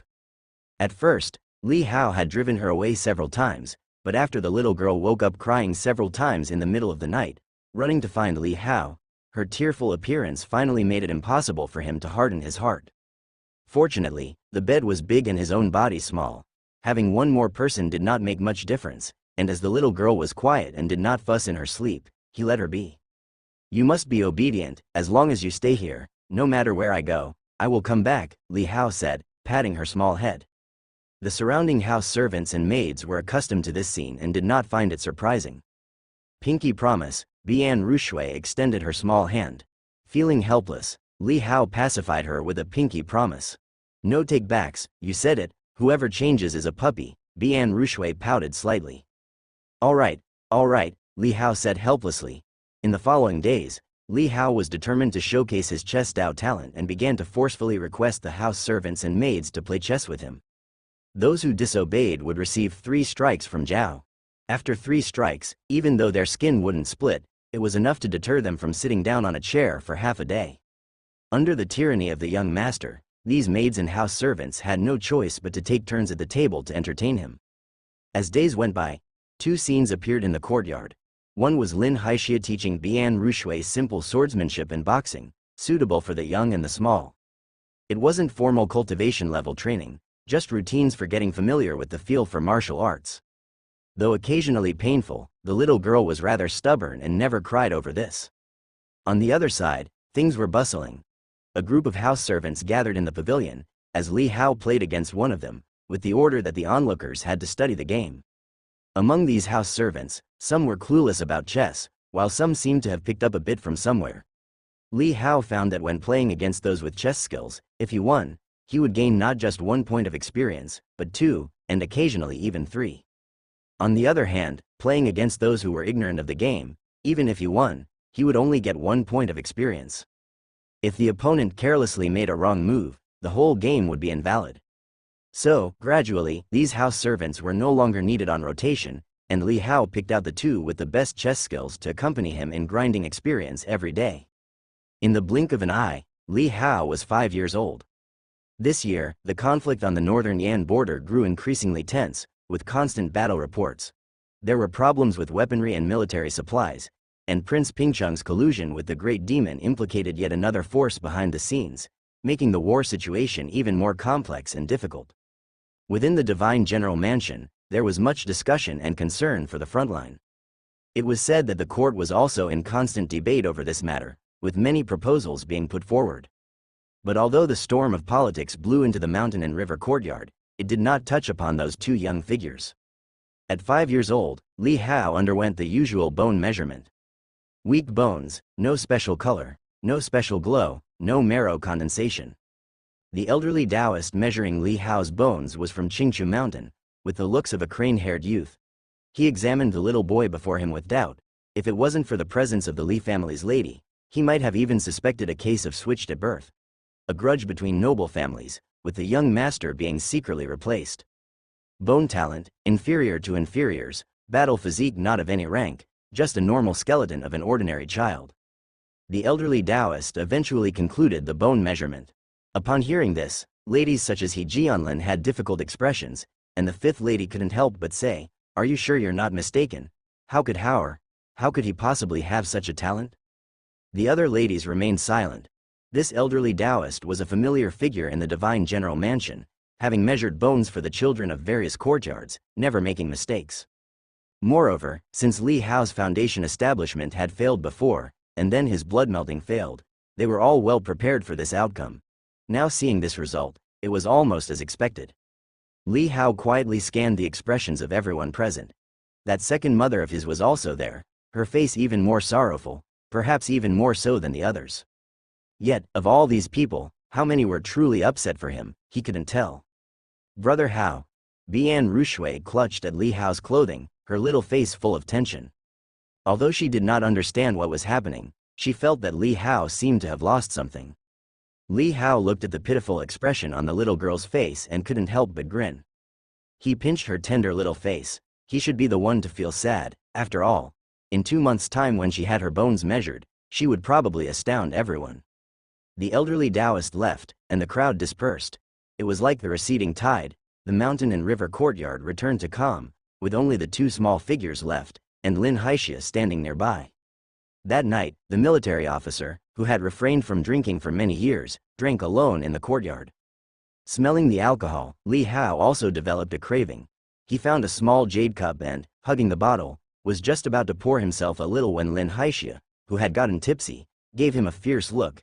She snatched the bottle from his hand and scolded with rare anger, "You're incredibly bold, even daring to drink alcohol."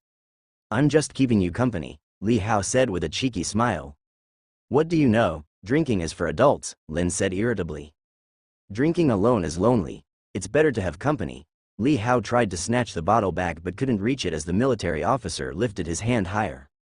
Lin Haixia gave Li Hao a look, intending to reprimand him, but hearing his words, she suddenly fell silent. It was then she suddenly remembered that this little guy had been alone since his parents left after the 100-day banquet. Yes, he must want company too. When Shui's father wasn't around, the little girl had cried all the way to the Divine General Mansion. Looking out at the vast mountain and river courtyard, with its beautiful interior, Lin realized that even the most scenic beauty could not replace the accompaniment of parents. Lin Haixia said nothing, poured herself another 2 gulps of alcohol, then looked at Li Hao, who wore a carefree smile. Out of the blue, she remembered she had been at this place for 2 years and had never seen the little guy cry.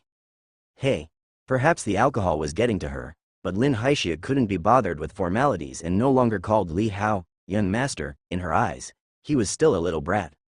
"Do you miss your parents?" she asked. Li Hao was taken aback.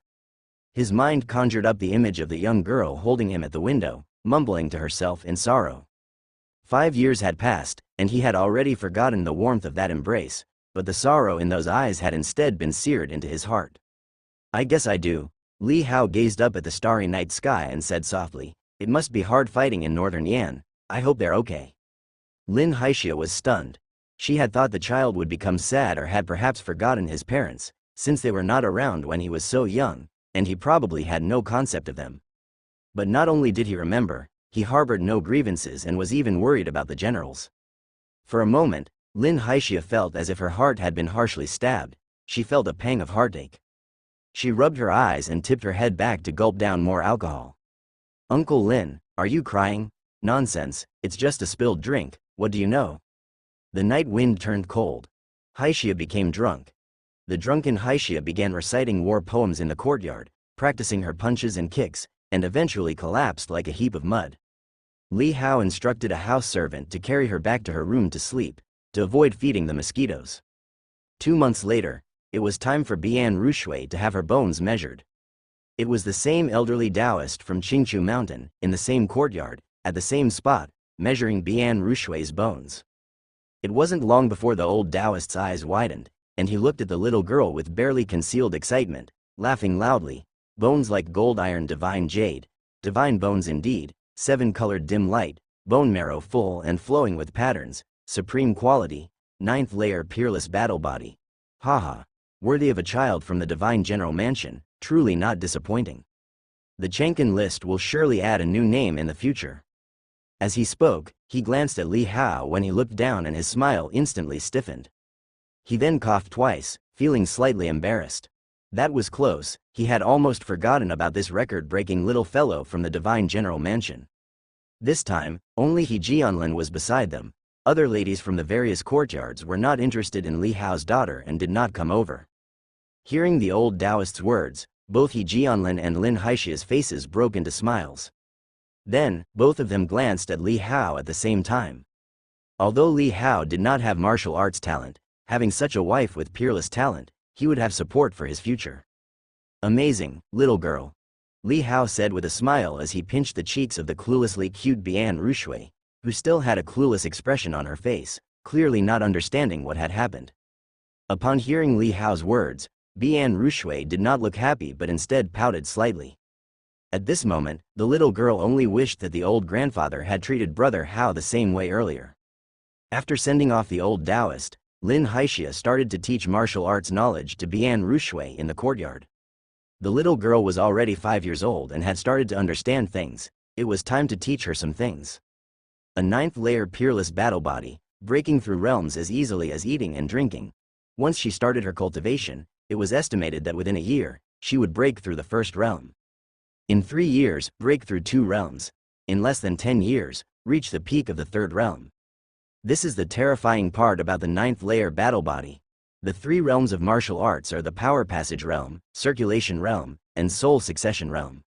Each realm has 10 layers. The 4th realm is divine traveling. Lin Haixia is a 4th realm strong practitioner, and he, this year, is already over 40. One should know, in 10 years, Bian Rushui would be merely 16 years old.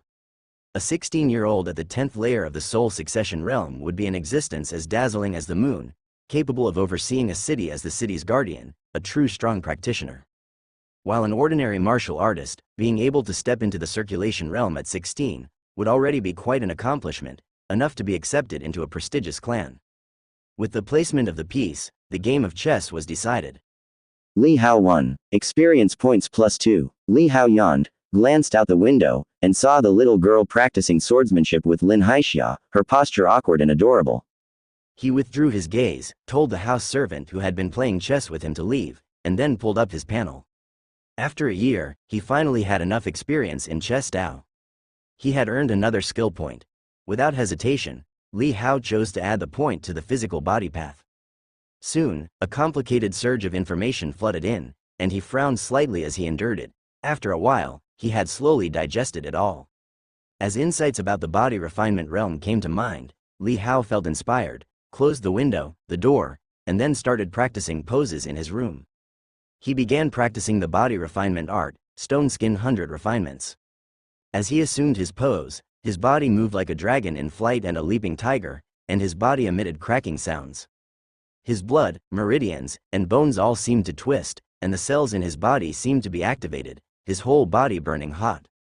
With the completion of one set of stone skin 100 refinements, Li Hao's entire skin turned red and emitted steam, while his hair was wet with sweat, his little face covered with dense beads of sweat. Feeling something special, Li Hao checked his panel and was astonished to find that his attribute in cultivation level had changed from ordinary to the power passage realm, 3rd layer. Li Hao could feel an unprecedented strength filling his body, as if he could easily split rocks and crack steels. He was extremely delighted and then repeated the practice once more. This time, with abundant strength, his posture was more precise, and his skin swelled even redder, with heat wafting like smoke. After practicing the second time, Li Hao saw his cultivation level had unexpectedly risen to the 4th layer.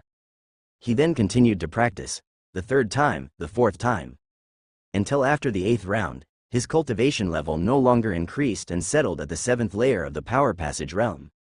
Strength akin to that of lions and elephants roamed within his body, as Li Hao slightly clenched his fist, feeling as if his small hand could effortlessly crush a large rock. Merely moments ago, he was a mere mortal, but now, in a short span of time, he had become a cultivator. The power passage realm is the first realm of martial arts, focusing on strength. Strength pervading the entire body is called power passage. After long years, each level of the power passage realm has been clearly defined, with the first level being the ability to lift a tripod, which is to say at 200 jin arm strength. Ordinary families, through common sustenance and exercise, could also barely match the first level of the power passage realm. But to reach higher levels, one either needed to be born with great strength or had to enhance it through cultivation. With each advancement of a level, the strength increased by the weight of an additional tripod. 7 levels equated to 7 tripods, that is to say, Li Hao at the age of 5, could now lift an object weighing 1400 jin. And that was just the strength of his arms. The power that could burst forth from his entire body would allow him to easily leap 100 meters, move as fast as lightning, and effortlessly combat 100 ordinary robust men. I can finally cultivate, at least now I have the power to protect myself, he thought with excitement. Li Hao felt that with just a bit of effort, his entire body tensed, and the surface of his body became incredibly thick, although still tender to the touch.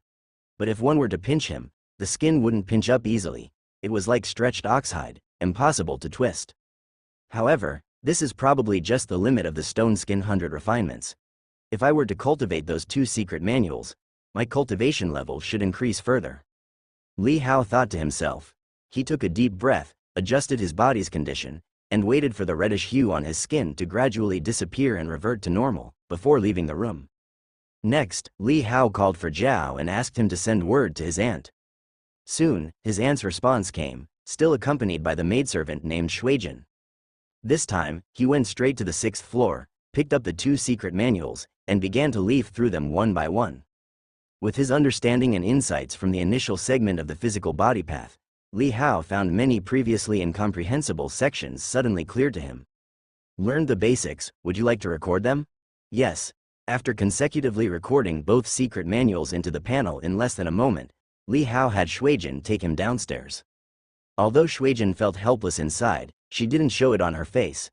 After all, the child was just playing, so she indulged him. As for understanding the secret manuals, well, not to mention this short amount of time, even if he studied for several more days, if he could understand them, that would be something. Even the secret manuals on the 1st floor, which would be considered mid-tier if taken outside, required at least 3 to 5 days of contemplation to learn the basics. Let alone those on the 6th floor. The more powerful they are, the more difficult naturally, with higher thresholds for cultivation. But Li Hao was unaware of the young girl's thoughts, and even if he did know, he wouldn't care. After all, who takes a child's notions seriously? Back at the mountain and river courtyard, before starting his cultivation, Li Hao had the maid servants prepare some food and drink.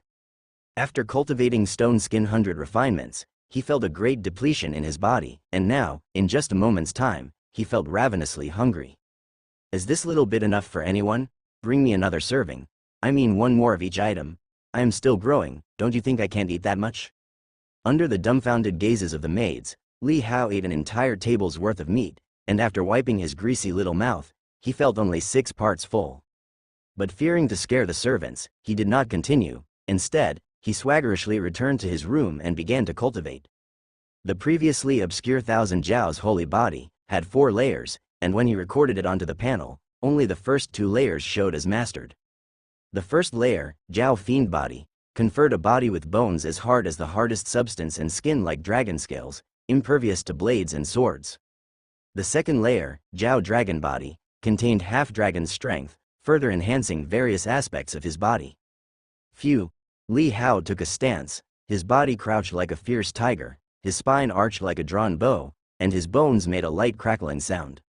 With the understanding from the initial segment of the physical body path, he was opening the secret gates of his body. Every cell in his body seemed to be stimulated, his blood circulation accelerated once again. This time, Li Hao also felt a cool, subtle energy permeating from the outside world and seeping into his body. This was the power of Taiyin from the celestial energies. As the power of Taiyin entered his body, Li Hao's previously reddened flesh gradually returned to its normal hue, while his flesh and blood rapidly transformed. The secret gates were opened, refining himself with the forces of heaven and earth. As more and more power of Taiyin surged in, Li Hao's skin turned pale and then a shade of blue, as if he were a corpse. Even on the surface of his skin, faint protrusions akin to dragon scales started to appear. After 3 incense sticks of time, the first layer's cultivation was complete. Li Hao glanced at his cultivation level, and to his surprise, it had risen from the 7th level of the Power Passage Realm to reach the 10th level, Perfection. The first 9 levels of the Power Passage Realm were not significantly different, each with a 200 Jin increase as the boundary, but the jump from the 9th to the 10th level was a threshold, where the strength would double. The 10th level signified complete power passage, strength reaching through the whole body, perfectly unified. And the strength he could lift with both hands would reach 3,600 Jin. Overjoyed, Li Hao meticulously felt his physical body, and immediately a tinge of regret crossed his mind. Divine blood had not awakened. Those with the inheritance of divine blood would awaken it upon reaching Power Passage Realm Perfection, at which point their strength would increase again, reaching 7,200 Jin. Such a gap was sufficient for those of divine blood in the Power Passage Realm to easily sweep across peers in the same realm, and even make up for differences in technique, forcefully breaking through with strength. It was like the difference between a big spender and an ordinary player in a game. It looked extremely unfair, but that was normal because divine blood inheritance required a parent to reach the 3 immortal realms, and across the 19 states of the Great Yu dynasty, few reached such a realm. Without the enhancement of divine blood, Li Hao was not discouraged but simply adjusted himself a bit and continued to cultivate the second layer of the cultivation technique. Half an hour later, he slowly finished his practice. As he opened his eyes, divine light seemed to burst forth, and his pupils appeared even darker and more profound. He felt his own body, the strength was significantly greater than just before. At this moment he even wanted to find someone to spar with, to test out his exact level of power. Bringing up the panel, Li Hao was astonished to see that he hadn't made a breakthrough in realm. His cultivation level was still at the 10th level of the Power Passage Realm. His strength had clearly surged, yet it did not reach the Zhou Tian realm. Li Hao was startled for a moment before he realized that he still did not know how to channel his qi. After reaching the Power Passage Realm Perfection, a kind of energy known as qi had emerged in his body. Where there is strength, qi follows. This sensation of qi was like the feeling of power swelling in the biceps. However, the qi roamed through his body uncontrollably. Li Hao suddenly remembered that the second layer of the Thousand Jiao's holy body did not seem to mention how to channel qi either. And for the third layer, with his current understanding of the physical body path, it was beyond his ability to comprehend. With the Jiao Dragon Body, commanding the power of the half-dragon, I wonder how much strength I possess now. Li Hao mused silently. He could feel that he was much stronger than before, at least twice as much, if not more. Li Hao was not in a hurry to test his strength but turned his attention to another body-refining skill. The incomplete, primordial, volume. With the insights of the physical body path bolstering him, Li Hao quickly understood much and began practicing immediately. The general outline of the incomplete primordial volume recorded that this body-refining skill has 5 realms. However, the incomplete volume in Li Hao's hands only contained the first 2 realms, the latter 3 had been lost. Just the first volume of the primordial secret technique required one to open the secret gates within the body, to feel the power of the sun and the power of Taiyin from the heavens and earth, and to achieve the simultaneous infusion of both yin and yang forces to temper the body. Without the aid of the physical body path, it would be as difficult as ascending to the heavens for ordinary people to complete the first step. But at this moment, Li Hao handled it as if it were second nature, with ease. As the yin and yang forces converged in his body, his physical form was continuously transformed. By the second volume, it was about using the yin and yang forces contained within the body to draw in the power of the stars, cultivating a starry body. This was a physique more domineering than the Zhao dragon body, containing the power of both Taiyin and the sun within, with the body as the furnace core like that of a star, brimming with vigorous heat and strength. When Li Hao opened his eyes again, it was already the middle of the night. He had been practicing for 7 or 8 hours without realizing it. His eyes were retracted and calm, slowly opening, his breath deep and continuous like a coiled dragon resting. His hearing and vision had been greatly enhanced. Li Hao could even hear a faint whooshing sound within the courtyard, not of the wind, but of swords. Someone was practicing swordsmanship. With Li Hao's swordsmanship realm, he could visualize a person's sword-fighting stance and style based solely on the sound of the sword wind. It was that little girl. Was she also working so hard? A smile appeared on Li Hao's lips as he then checked his status on the panel. Name: Li Hao. Age: 5. Cultivation level: Power Passage Realm level 10. Swordsmanship: Level 2. Skill: Endless Sea Tide, Sublime, Forbidden. Physical Body Path: Level 1. Skills: Stone Skin 100 Refinements, Great Accomplishment, 1000 Zhao's Holy Body. Small Success of Zhao Dragon Body. Primordial, Starry Body Beginner. Chess Tao. Level 3, 0 5000s, Chess Manual Collection, 0. Artistic Skill Points, 0, still at the Power Passage Realm? Li Hao was somewhat surprised.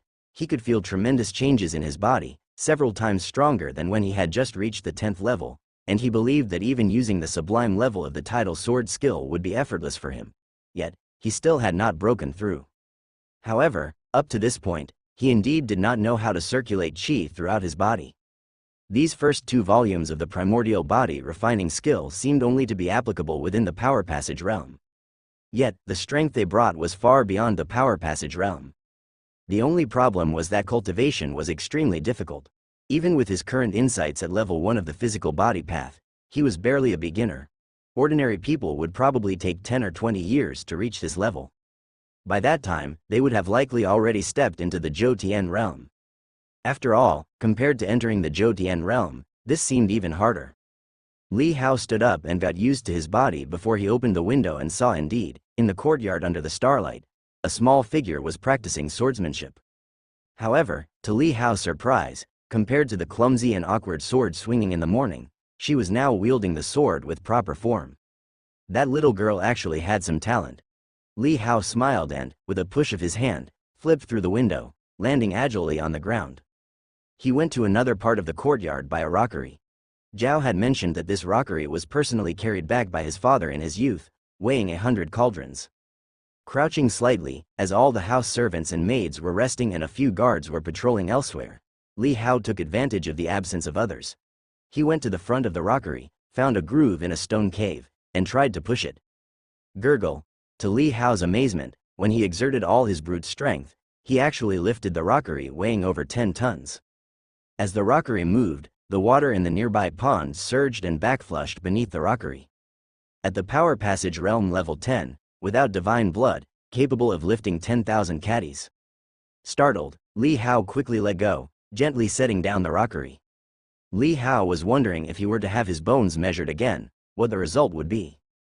But the chance came only once, and no one thought the old Taoist from Qingchu Mountain had made a mistake. Since the day of the bone measurement, he had clearly felt the bustle at the mountain and river courtyard diminish. In the past, the ladies from each courtyard would often bring their children over to play or invite him over to eat some border or tributary states' delicacies and specialty fruits, then let their children play with Li Hao, trying to become closer from a young age. But now, 2 months had passed, and only the first lady, fifth lady, and that young ninth lady had come to visit him. They just saw that he was unharmed, and then they didn't come over again. However, he occasionally received fruits, pastries, and the like sent over from the eternal spring court. Now that it was winter, he had even received 2 sets of little cotton-padded trousers and jackets made of fine beast fluff, as well as a scarf. Li Hao put the scarf around the young girl's neck. The next day, at the break of dawn, Lin Haixia was already practicing swordsmanship in the courtyard with Bian Rushui. Previously at the weapon rack, Lin Haixia had the child choose among various weapons, performing drills with each to gauge her affinity for them, and Bian Rushui ultimately chose the sword. And through practice, Lin Haixia found that she indeed had a talent for swordsmanship, so she taught her earnestly, occasionally being strict. Around noon, Li Hao finally woke up leisurely. He was not yet 6 years old and didn't have to abide by the family rules of visiting the Eternal Spring Court each morning to greet the head lady, so he could comfortably sleep in. Seeing the diligent little figure practicing in the courtyard, Li Hao shook his head slightly and murmured to himself, feeling sorry for her, then, with the help of his personal maid, washed and had breakfast. Afterward, he routinely summoned the 2 house servants who knew how to play chess to set up the game in the pavilion. Before long, the game of chess came to an end, but Li Hao noticed he didn't receive any notification of experience points increasing, which made him pause in surprise. Then he saw the following words appear before his eyes. To advance to the 3rd segment of chess Dao, one needs a chess heart. A chess heart? Li Hao was puzzled. As if sensing his thoughts, the words gradually faded away, then another line appeared. To cultivate a chess heart, one's mind must contain only chess, only a passion for chess. Good, a straightforward explanation. Li Hao was somewhat surprised that he could actually interact with the words. Hello? The words disappeared. Li Hao tried calling out a few more times, but there was no response, so he stopped pondering about it, and instead ruminated internally. A passion for chess? So, he needed to refine a chess heart first before he could earn experience points? At the Divine General Mansion, Li Hao had heard of a sword heart, a spear heart, and even the phrase, sharp-tongued but soft-hearted. But he had never heard of a chess heart.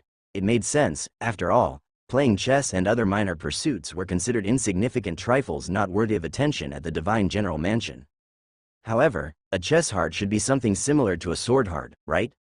He thought back to when the ladies in the courtyard would hold him and chat idly about how a certain young man had been practicing swordsmanship every day since childhood, holding a sword even while eating, sleeping with a sword, and after refining a sword heart, progressing at a rapid pace in his swordsmanship training. So, did he need to do the same to refine a chess heart? But did Li Hao like chess Dao? In his previous life, he had only a slight understanding of chess, but it was really just a little. Playing chess. Who really enjoys playing chess among serious people? Playing poker is more enjoyable than playing chess. After a day's hard work, who has the energy for such a brain-draining activity? Unless it's for a change of pace or an occasional alternate form of entertainment. Even though he had a panel that could improve his chess Dao experience, Li Hao only saw it as a tool for farming skill points, not something to truly fall in love with or become passionate about. That would be difficult. Li Hao was a bit stubborn and had the house servant play another round of chess with him. Then he became a believer. This left Li Hao somewhat troubled, his little face creasing in frustration. Just when he was starting to enjoy cultivation practice. You tell me I can't earn experience from playing chess, how can this be? Does it really mean that he should embrace the chess set every day? But without the experience, why would I bother holding it? Maybe he should switch to practicing some other art? But this chess heart, he wondered what its use was. He'd figure it out later. In the following days, Li Hao moved the chessboard to his bed, laid a blanket on it, and simply used it as a pillow. During meals, he also set the chessboard beside him as if it were a statue of Buddha. But this formality seemed to have no effect. Li Hao didn't continue to play chess with the servants, instead spending his time watching the young girl practice swordsmanship or browsing through various books at Listening Rain Tower. One day, while flipping through books at Listening Rain Tower, Li Hao saw several pages of a chess manual in one of them, which made him curious. The book told stories of a famous figure from hundreds of years ago, who had been humiliated in his youth and sought revenge later on. However, his enemy had given up martial arts for chess. The figure had said that when the day of retribution came, he would crush his opponent completely, driving him to despair before killing him. It turned out that the opponent had been studying chess for many years already. They engaged in a chess battle right on the spot. The figure was soundly defeated, and although he was stubborn, he did not kill his enemy then and there. Instead, he executed the enemy's entire family, sparing no one, not even children, leaving only the enemy alive, vowing to return in the future. But he never managed to solve that chess game before he died. After reading this, Li Hao couldn't help but want to laugh. It seemed the enemy knew the figure very well. Although his talent for martial arts was inferior, he was clever enough to learn this skill to avoid a deadly fate. Suddenly, Li Hao felt that chess might be somewhat interesting after all. It's not surprising that the Li family, like him, in this martial world deep down felt that playing chess was merely casual entertainment, meaningless. But now, this idea had changed somewhat. Chess manual, myriad, detected. Would you like to include it in the collection? Text suddenly appeared before his eyes. Li Hao was surprised and then remembered that there was a feature on his panel for collecting chess manuals. It was also clear that he indeed had no interest in chess Tao, having treated it only as a tool for gaining experience. In 5 years, he had never bothered to collect any chess manuals. At this moment, he felt somewhat ashamed. Li Hao immediately chose yes. Soon, an entry named Myriad appeared in the collection section of his panel. At the same time, there was a prompt indicating that it could be embedded. Li Hao, puzzled, tried selecting the embed option. Then a line of text popped up. Please select an embed target, physical body path, swordsmanship. Li Hao was surprised. What did this mean? He thought about it and chose the physical body path. He had just begun cultivating and experienced the feeling of a sudden increase in strength all over his body, so he was looking forward to the physical body path even more. Embedding successful. At that moment, Li Hao suddenly felt a complex stream of information rushing towards him. This feeling was very familiar to him, and after a brief moment, it was completely assimilated. Li Hao saw behind his panel. Physical body path. Level 1, Myriad, and the patchy information in his mind told him exactly what had happened. Myriad. Places the target amidst the myriad elements of the world, impossible to discern, concealing all traces of one's energy. Li Hao exerted a little bit of effort, and his bodily presence immediately retracted. The surging strength and energy inside his body seemed to shrink into every pore and cell, invisible to any observer. A special attribute? Li Hao was shocked. He hadn't thought that a chess manual could have such an effect. It was simply inconceivable. With his level 2 chess Dao, he could somewhat understand this manual. It contained a grand maze within a smaller one, with traps and pitfalls at every turn. It was no wonder that the great figure had never been able to solve it in their lifetime. However, after embedding this chess manual into the physical body path, it turned out to give similar attributes. If he had chosen swordsmanship as the embedding target, would his sword techniques possess additional deceiving effects, making the true killing moves imperceptible to others? If matched with the title sword skills exquisitely lavish sword moves, it would probably be even more dazzling to the eye. Li Hao glanced at his panel where the option to embed Myriad chess manual had disappeared, signifying that only one choice could be made. However, this had opened a new world for him. Chess manuals were truly the way to go. If he could collect various other chess manuals, wouldn't he be able to imbue his attacks with all kinds of special buffs? Thinking of this, Li Hao's interest was piqued, and he began searching around the tower. But Listening Rain Tower, while a sacred place for martial artists, was not a sanctum for chess players. After several days of searching within the Listening Rain Tower, Li Hao only found 3 chess manuals, one of which was even used to prop up a bookshelf. Flying Phase, Hidden Bow, Tiger Press.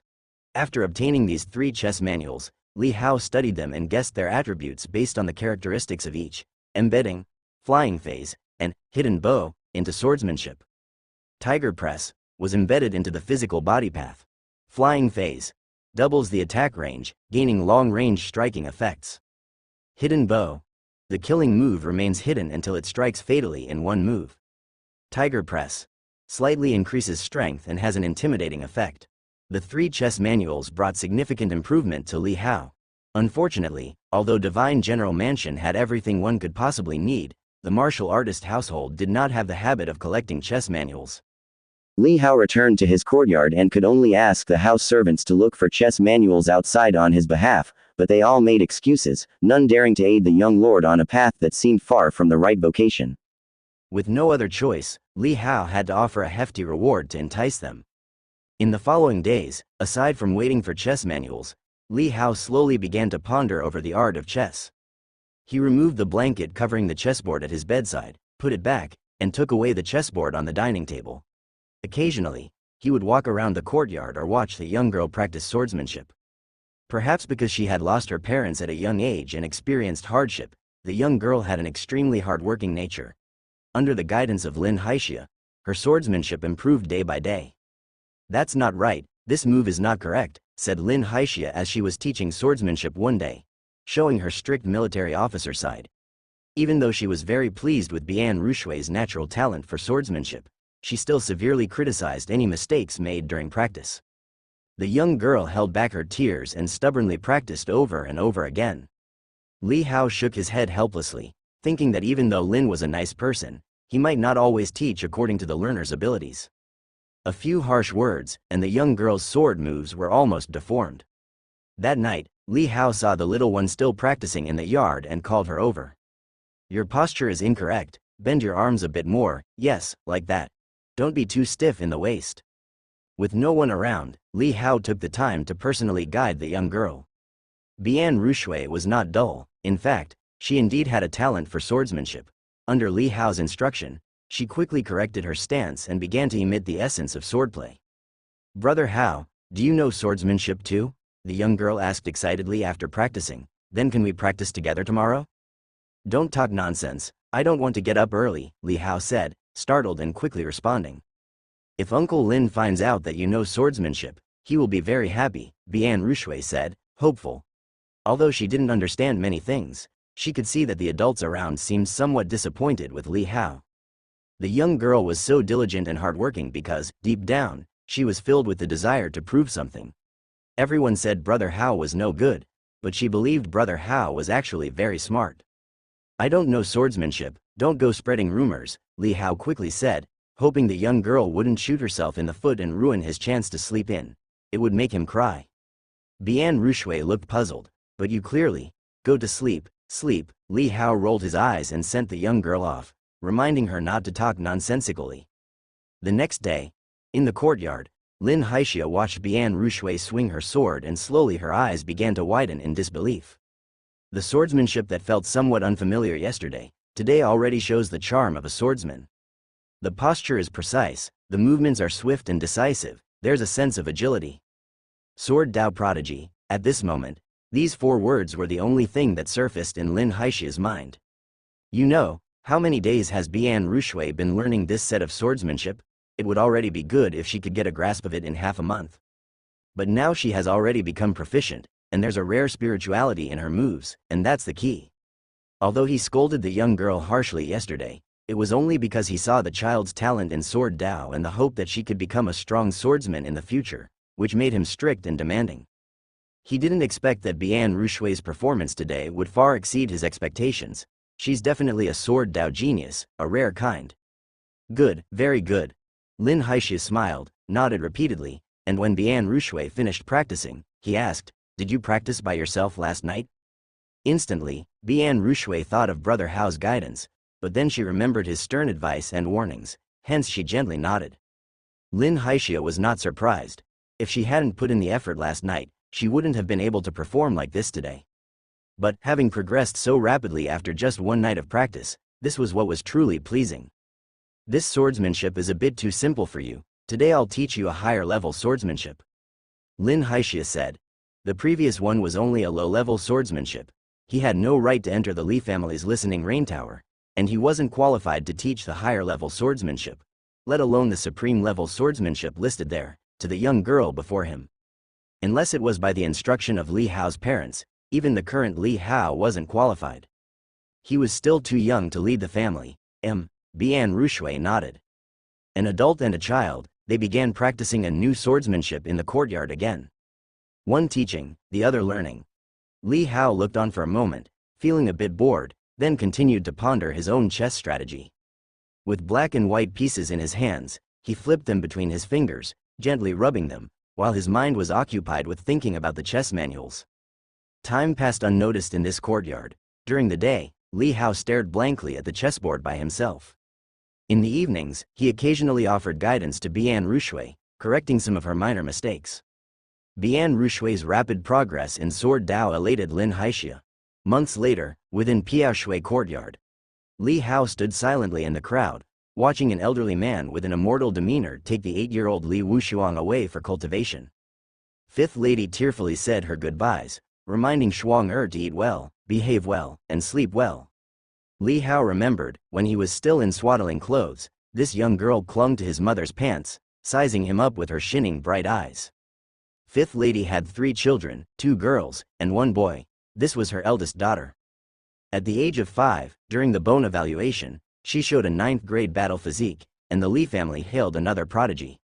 Now, having exhibited extremely high talent in cultivation, she's been noticed by an expert, who has taken her on as a disciple. This scenario, so familiar to Li Hao, he had witnessed it 2 years ago as well. That time it was Lu Yurong's child, led away by a bald monk reciting Buddhist scriptures. Clearly, that person was from Mount Wuliang. In the Li family, those with exceptional talent usually enter Dao's top forces for cultivation, which is also one way for top forces to extend their connections.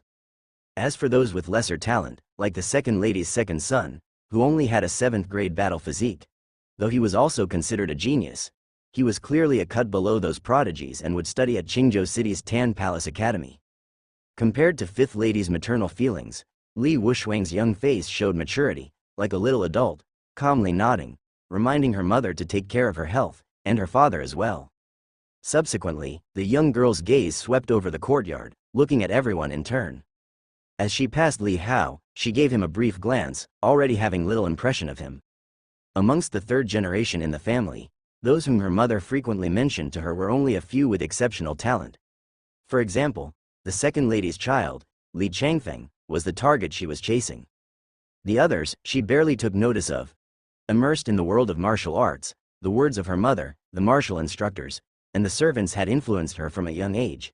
Despite her youth, her mind had matured, and she had a sharpness in her eyes, with aspirations and goals to pursue the pinnacle of martial arts. Saying farewell to her parents, accompanied by the well wishes of the crowd, the young girl left with the Taoist. When they would meet again, it would probably be years later when she returned to the family with a famed reputation. Life settled back into calm. In these peaceful days, Li Hao slowly returned to playing chess by himself. But now, he wasn't playing for experience, but rather to purely contemplate each game. He was trying to overcome himself. When playing white, he would switch his thinking to white, and when playing black, he would switch to black. Although the process was a bit difficult, it felt like a challenge. Enjoyment was found in the struggle against oneself. In this world where entertainment was scarce, Li Hao gradually grew fond of this kind of focus on something, especially when it also offered the fun of a challenge. Therefore, the maids would occasionally be startled by the young master's sudden outbursts. For example, while quietly eating, he would suddenly shout out, "Ah, that move should have been placed there," with a look of regret. Sometimes he would point to a flower bed and ask the maids beside him, "Do you see those flowers? Don't they resemble a chessboard?" The maids, they didn't understand, not at all. But if the young master said so, then it must be so. After all, he was the young master of the house, so what else could they do but agree? By the time Li Hao was 6, Lin Haixia found him and said he wanted to teach him techniques. He moved a weapon rack over and let Li Hao choose and practice with each weapon, just like he had done for Bian Rushui before. However, considering that Li Hao's physique wasn't as top-notch as Bian Rushui's, he decided to delay it for a year to avoid practicing too early and negatively affecting bone development. Only then did Li Hao realize that this strong figure from the military was lingering in the mansion just to teach him techniques. "I thought I couldn't cultivate." Li Hao, dragged out of bed early in the morning, yawning, just wanted to crawl back into bed. "First practice the techniques. If someday the commander finds a way to help you open your meridians, you can start cultivating immediately without falling behind," Lin Haixia said. This was his plan: practice first, be prepared. What if he could cultivate in the future? Then it would be useful. What if it doesn't work? Li Hao asked. "You'd be idle anyway," Lin Haixia said indifferently. Li Hao felt like vomiting blood. What kind of response was that? Being idle is surely better than being overworked. But Lin Haixia had clearly made up his mind, and no matter how much Li Hao argued, it was futile. Finally, with a stern face, Lin Haixia took out a bamboo stick and threatened to hit him if he didn't obey. Li Hao wasn't afraid of pain. After all, given his current physical strength, unless Lin Haixia really hit hard, it was nothing more than tickling. But seeing the other party taking it so seriously, he decided to avoid the confrontation for the time being. Li Hao picked up the weapons and practiced with each, just going through the motions, handling the saber, spear, staff, and stick without any real form. When he got to the sword, the little girl was waiting with eager anticipation, clenching her little fist and encouraging, "Brother Hao, go for it." Li Hao was speechless, casually swinging the sword a few times and finishing hurriedly. Lin Haixia's face darkened, seemingly seeing through the little guy's thoughts, and said, "None of these weapons pleased me today with your practice. You're not allowed to rest, and you're not allowed to touch that damned chessboard again." Li Hao wailed. "Practice?" Lin Haixia gritted his teeth, ignoring Li Hao's pleas. Li Hao picked up a saber and started to play with it, but his mind wasn't on cultivation. Although he appeared serious, there was no method to his movements. Seeing Li Hao take an interest in the saber, Lin Haixia began to teach him move by move, starting with the simplest stances. Seeing how serious he was, Li Hao dared not practice at all. If Lin Haixia saw any promise or hope, he would be inspired daily, and there'd be no peace for Li Hao. So, as Lin Haixia taught, Li Hao kept nodding, claiming he understood. As soon as the saber was in hand, it was all over the place again. It was as if his hands and feet were saying, "Understand my foot." An afternoon passed, and Lin Haixia felt like cursing too. He couldn't even get the most basic saber technique right. Did this boy lack any martial arts insight at all? He couldn't help but think of certain geniuses. Some people are extremely talented in one area but completely clueless in others, even worse than average people. And it seemed Li Hao was just this type. Unfortunately, his talent was in the wrong area. Chess. What a worthless thing. Lin Haixia even began to hate the fact that someone ever invented such a thing. It was infuriating. But after the hatred passed, sadness filled him. Was he truly unable to help the young master? He hated his own incompetence, his inability to repay the commander's kindness. After forcing Li Hao to practice for half a month, Lin Haixia finally despaired and gave up. He told Li Hao that recent changes in the war in northern Yan meant he would have to leave soon. Li Hao looked at the man and knew he had given up hope. During this time, seeing the man's grief, Li Hao felt both touched and ashamed. The other party hated the chessboard, hated their own inability to teach, but never once hated Li Hao. "Lin, do you think a person who can't cultivate martial arts, if they go down the path of body refinement and combine it with techniques, can become an expert?" Sitting in the courtyard, Li Hao looked at the man drinking beside him and asked. Lin Haixia put the wine aside, thought for a moment, and said with utmost certainty, "Yes." He then continued, "I have seen experts in the military with tremendous physical strength. Their spear techniques were virtually perfect, they could be considered among the strong." He turned his head to look at Li Hao, yet his gaze quickly dimmed. "Young master, I know you are intelligent and can endure hardship. If you go down the path of body refinement, you will surely manage, but your comprehension." He didn't finish, feeling a deep sense of sorrow. The reason he had let Li Hao practice techniques was with this in mind. Li Hao looked at him with surprise and said, "I sleep till the sun is up high every day. Do you think I can endure hardships?" Lin Haixia shook his head slightly, a bitter smile appearing at the corner of his mouth. "I have seen how you play chess. I know you can endure hardships, it's just that you don't like to." From Li Hao, he saw the potential to become a top expert. That was intelligence, mindset, diligence. But the only things missing were the innate talent for martial arts and comprehension of martial arts. These two were precisely the tickets to the world of martial arts. Without entering the gate, how could one talk about a superior seat? This also resulted in the abundant cultivation resources in Divine General Mansion being piled up in front of Li Hao but amounting to nothing more than an empty mountain. Hearing Lin Haixi's words, Li Hao felt a bit astonished, turned his head and glanced at the man, then fell into silence again. As the night wind swept through, one continued to drink while the other silently watched the night sky, as if a shooting star streaked across. Whose falling star was that? 2 months later, Lin Haixia was leaving, saying his formal goodbyes to Li Hao. Li Hao waited for him in the inner courtyard, the vast yard empty. He had the servants of the inner courtyard withdraw to the outer courtyard, leaving only him to see Lin off. "Do you find it too quiet, Uncle Lin?" Li Hao, with hands clasped behind his back, asked with a smile. Lin Haixia sighed lightly and said, "I don't care for these superficial things. As for you, take good care of Cher. That girl has an extremely high talent for swordplay. She will surely achieve great accomplishments in the future. Treat her well, and she will protect you one day." At this moment, his eyes held a mix of complexity, size, and acceptance. He had completely given up on the idea of Li Hao learning martial arts. He had come to Divine General Mansion full of expectations and passion, hoping to use all his heart to properly mentor the young son of the commander, to repay a debt of gratitude. Now, he was leaving full of regrets and feeling desolate, a bit sad in his heart. Li Hao smiled faintly and said, "Uncle Lin, I don't have much to give you upon our meeting, but since you are leaving today, let me give you a small gift. I don't need any gift, nor do I have the face to accept one. You just need to be well, said Lin Haixia, feeling somewhat comforted but uninterested in the gift mentioned by Li Hao, for he lacked nothing. Li Hao didn't speak, simply walking slowly towards the weapon rack. Lin Haixia was taken aback, watching him with confusion. Then he saw Li Hao slowly draw a sword from the rack. This sword is for you, Uncle Lin. I am grateful for your guidance, Li Hao said softly. Then the sword moved. His posture was graceful like snowflakes, and the sword in his hand shone like the surging waves of an endless sea, instantly casting myriad intricate and beautiful sword blossoms, luxurious to the extreme. The ultimate, endless sea, tidal sword skill. At that moment, the brilliant and dazzling sword light illuminated the entire empty inner courtyard. And it also shone in Lin Haixi's eyes, lighting up the dark and contracted pupils into a bright, snowy white. Lin Haixia finally left. However, unlike the previous regrets and desolation, he carried an excitement so intense he nearly ran out of the divine general mansion. He wanted to report this fantastic news to the commander at the border with the utmost speed. If they knew their child possessed a sword talent seen once in 1,000 years, they would surely be incredibly surprised and consoled. That sword move, Lin Haixia understood it, yet not fully.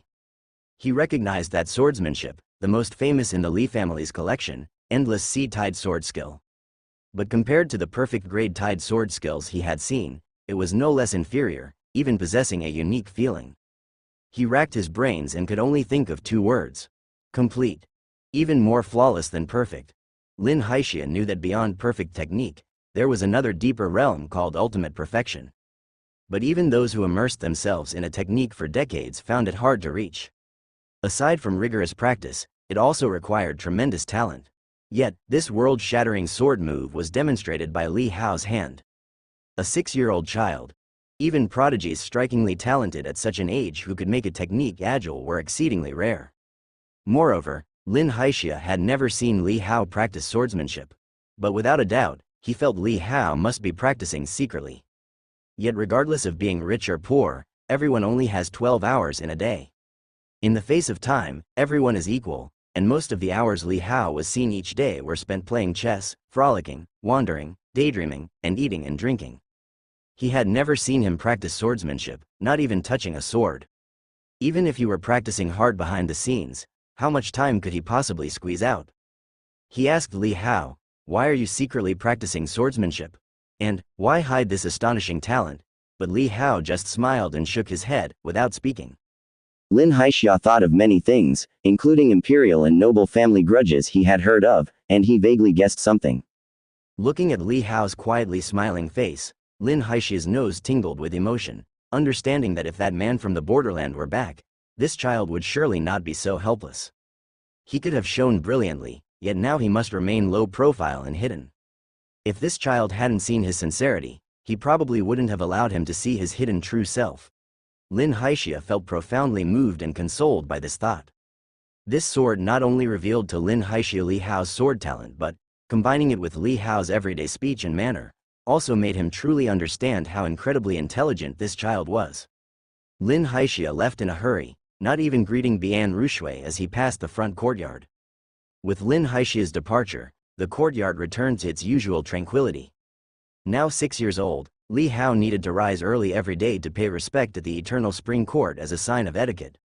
The purpose of these rituals is to cultivate, from a young age, a reverence for traditions and a heart grateful for kindness. Bian Rushui, as Li Hao's arranged fiancée, was already considered a part of the Li family and naturally had to join him in these morning respects. While paying respects, they inevitably met other children from different quarters, though only 4 or 5 of them. They were all around Li Hao's age, like the second son and youngest daughter of 5th Lady. The orphan son of Lady 6. The son and daughter of Lady 8. The rest of the children, like Li Changfeng and Li Wushuang, had exceptional talents and were taken away by famous masters. Or they were older and had joined the military to compete for honor and fame. Like the son and daughter of the family head, both in their 20s and serving as lieutenants in the military, if there was no war, they occasionally returned. But as members of the Li family, military discipline was ingrained in their bones, and they set a strict example, so the family head barely saw her children throughout the year. After paying their respects, Li Hao and Bian Rushui were invited by the dignified and graceful family head, He Jianlin, to stay and enjoy the nutritious breakfast she had prepared. After chatting briefly with the family head while seated at the table, the two small figures, one following the other, wobbled back to their own courtyard. Li Hao, as usual, daydreamed, thinking about chess. Bian Rushui practiced swordsmanship in the courtyard. The superior sword technique that Lin Haixia had taught her before leaving would be enough to practice for many years. It was expected that this peaceful and tranquil time would continue to flow slowly. Until several days later, a sudden message was sent back to the Divine General Mansion. Lin Haixia had returned. A soldier clad in heavy armor, with a robust figure and a stern gaze, had brought Lin Haixia back. But he only brought back one hand. When Li Hao heard the news from Zhao, he was stunned. The chess piece in his hand dropped to the ground, but even though his eyes were usually only for chess, he didn't glance at it now. Not even bothering to put on his boots, he barefooted and rushed out, charging into the Eternal Spring Court. The maid at the door intended to report, but Li Hao had already charged in. Then, he saw in the main hall of the mountain and river courtyard, where he usually paid his morning respects, a soldier currently kneeling on one knee. Li Hao's heart trembled, and looking past this soldier, he saw a piece of red cloth on the ground in front of him, with a hand lying on the cloth. The severed part looked torn, with messy flesh and uneven edges. The sleeves were wrapped in bands, which were the clothes Lin Haixia wore when she left. This hand, just days ago, had caressed that little girl's head. By his ear, the soldier was reporting to He Jianlin. On his way to northern Yan, Lin encountered a surprise attack by demons ambushing him on the Qi State National Road. The battlefield in northern Yan is at a standstill, and recently, demons have infiltrated various cities in northern Yan to try to disperse our army's strength. Other states have also experienced frequent demon attacks. Stop for a moment, He Jianlin interrupted the soldier. She slightly stared blankly, looking at Li Hao, who rushed barefoot and hurriedly into the hall. Immediately thinking of something, a sigh appeared in her eyes, and she instructed Shuijin beside her, "Take the arm away." "Yes." Shuijin nodded lightly and instantly lifted her apricot eyes to glance at Li Hao, who had rushed in. She was quite familiar with this little fellow and also knew the owner of this arm, who had been half a master in foundation establishment to Li Hao. However, in the general's manor noble clan, she had long seen many partings between life and death, and aside from a silent sigh, she felt no other emotions. When Shuijin approached, Li Hao stepped forward, blocking her way.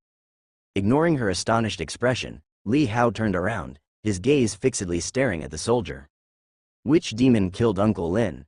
The soldier looked up and saw a little boy of equal height to his one knee kneeling position, staring at him with a face full of anger. That look was extremely cold and furious, almost unchildlike. From the jade pendant hanging at the boy's waist, he recognized him as a member of the Li family's Qilin, though he wasn't sure from which branch. He immediately answered truthfully, it was a great demon of the fourth realm, who, along with several other demons, launched an attack and devoured Lin. By the time the city defender from Qi State arrived, only this arm was left. Devoured, Li Hao's mind roared like thunder, his eyes suddenly reddening and his blood seemingly rushing backward, engorged in his brain. He could well imagine what that scene must have been like, how brutal it was. Coming to this world, Li Hao, residing in the Divine General Mansion, had heard many tales about demons from the surrounding environment but had never truly seen them. Although he knew the battlefield was cruel, this was the first time he felt such a direct impact. "Does that demon have a title?" Li Hao asked in a low voice. The soldier replied, "Yes, the demon lives outside the Qi State City, self-styled as Tiger Robe Immortal." Li Hao silently engraved this title in his heart, feeling an indescribable urge to kill, but he controlled his emotions and did not ask further questions. Instead, he turned around, picked up the red cloth on the ground, and carefully wrapped and covered the arm. Afterward, Li Hao looked up at the mother seated in the upper seat. "Mother, I'm taking Uncle Lin's hand back. Please excuse my rudeness today." Having said that, he then turned around, carrying the arm, and left barefoot. He Jianlin's eyes flickered slightly. From Li Hao, she could vaguely see some traits that were not usually seen in him. This child was more mature and intelligent than she had thought. "Shuijin, fetch Cheng Ji's boots for Hao instructed He Jianlin. Shuijin nodded, went to the side room to find the boots, and was about to chase out of the courtyard when she saw the small figure had already walked far away, disappearing from view. Back at Mountain and River Courtyard, Li Hao found a spot and buried the arm, then carved the name, Lin Haixia, on a wooden plaque and inserted it into the soil. He instructed Zhao, encircle this area and prohibit any foot traffic. When Zhao learned that what was buried there was Lin Haixia's remaining arm, he quickly tried to persuade, young master, this is the courtyard where the family heads live. Bodies shouldn't be buried here. We have a cemetery for burying martyrs, let's send Lin there. Arrange for Uncle Lin's gravestone in the martyrs' cemetery. Li Hao shook his head slightly and swept his eyes over the courtyard. This vast mountain and river courtyard can accommodate Uncle Lin's arm. Young master. Zhao wanted to say more but was stopped by Li Hao and had to give up. Make sure to provide compensation to Uncle Lin's family and treat them well, Li Hao stated to Zhao. Zhao responded, Lin, being a military man, should already have his family taken care of by the authorities in northern Yan. That's there, this is here. Li Hao looked at Zhao, you should understand my meaning. Zhao was taken aback, then nodded slightly, I understand. The news of Lin Haixia's death, like a small stone thrown into a lake, did not stir much at the divine general mansion, merely causing a slight ripple. Everything was as usual in the other courtyards, but within Mountain and River Courtyard, Li Hao became even more obsessed with chess, neglecting even the swordsmanship practiced by Bian Rushui. He didn't tell the little girl about Uncle Lin's matter to spare her from being upset. Time flew by. One day, Li Hao was awakened from his sleep. He was dreaming of playing chess with Uncle Lin when suddenly a fierce tiger burst in from outside the chessboard, knocked over the board, and bit Lin Haixia on the neck while pinning him down. He sat up in bed, breathing heavily. The little girl beside him was woken by the noise, rubbing her eyes drowsily. Brother Hao, what's wrong? Li Hao came back to his senses and shook his head, it's nothing. After the little girl fell asleep again, Li Hao covered her with the quilt that had slid aside, then sat up and went to the window. Moonlight poured down, and suddenly words appeared before Li Hao's eyes. You have comprehended the heart of chess. Seeing the prompt, Li Hao's heart did not overflow with too much joy. He had long cast aside utilitarian desires, focusing wholeheartedly on the game, and it was precisely because of this that he possessed a chess Dao state of mind. To use chess Dao as a tool for practicing martial arts, a concept he once held, was now something he could not accept. Even so, a part of him felt an impulse to directly invest these skill points into chess Dao. However, that severed arm, the man who drank wine, made him restrain such thoughts. Playing chess was indeed important, the thing he loved doing now. But there were some things he had to do, such as tearing the tiger robe immortal into thousands of pieces. Nevertheless, that was a great demon of the fourth realm, and getting to the fourth realm was not something that could be achieved overnight. The only thing he could do now was to grow up quickly. Chess Dao state of mind was a state of mind, a condition. After obtaining the chess Dao state of mind, Li Hao spent the following days in his small courtyard busily immersed in chess. But now, he was not merely chasing the bit of experience one gets at the end of a game. He was truly enjoying every bit of the chess playing process. The ingenuity of every move, the layout, the contemplation, all deeply fascinated him, like playing a fun game, totally absorbed, with no desire to stop. Whether eating, sleeping, or watching the little girl train in swordsmanship, his mind was filled with thoughts of chess. This made Li Hao lose interest in almost everything other than chess. One day, Shuijin from Eternal Spring Court brought news that the matriarch had invited Bian Rushui to join the training facility of Divine General Mansion. It was the place where the descendants of the Li family cultivated. After turning 6, if one hadn't been taken in by a famous mountain, they would go to train at the facility, taught by retired strongmen from the military of the Li family. Li Hao agreed. Although he could teach the little girl, he was currently skilled only in swordsmanship. Besides sword practice, the facility also offered cultivation training and vast knowledge of martial arts, including insights into the outside world, aiming at fostering well-rounded individuals. Since that day, each morning after paying respects to the matriarch, Li Hao would go his separate way from the little girl at Eternal Spring Court, he returning to Mountain and River Courtyard and she being sent off to the training facility. In the training facility, aside from the direct descendants of the Li family, there were also offshoot relatives and children, making for a significant number, dozens of individuals. Among them, only 5 were direct descendants, the same few who would pay morning respects to the matriarch with Li Hao. Bian Rushui also received the treatment of a direct descendant at the training facility because she was Li Hao's fiancée, half a member of the Li family. The descendants were like stars holding the moon in the training facility, their status much higher than the others. Similarly, for foundation establishment and blood-melting cultivation resources, they were at least a level above the others. Therefore, the disparity in martial arts talent between direct descendants and the others was significant. This resulted in, apart from a few just sensible direct line youngsters, most of the other relatives being teenagers in their mid-teens, with talents ranging around 4 to 6 ranks, considered average, but capable of holding down a territory in the future. Those relatives with talent reaching the 7th rank would be given focused cultivation, enjoying resources close to those of direct descendants. After entering the training facility, Bian Rushui officially stepped onto the path of cultivation. That's when the terror of her 9-ranked battle body became evident. In just a few months, Li Hao saw the little girl advancing to the 4th level of the Power Passage realm. She was breaking through a minor realm nearly every month, her progress so swift it seemed as effortless as eating and drinking. While this was inseparable from the lavish cultivation resources of the Li family, poured into her without reservation, her martial arts talent was like a sponge, and the ability to absorb so much was also a skill. And those teenagers in the training facility were still lingering around the 8th or 9th level of the Power Passage realm. It was estimated that, in another half a year, the little girl would catch up to them. As for Li Hao, he continued to play chess day after day, undisturbed in the courtyard, and the matriarch did not request his attendance at the training facility. Li Hao could see that the matriarch did not wish for him, as a direct descendant, to be humiliated in the training facility. The training facility was not only for education but also to incite the children and teenagers' zeal for cultivation through arranging sparring and competition.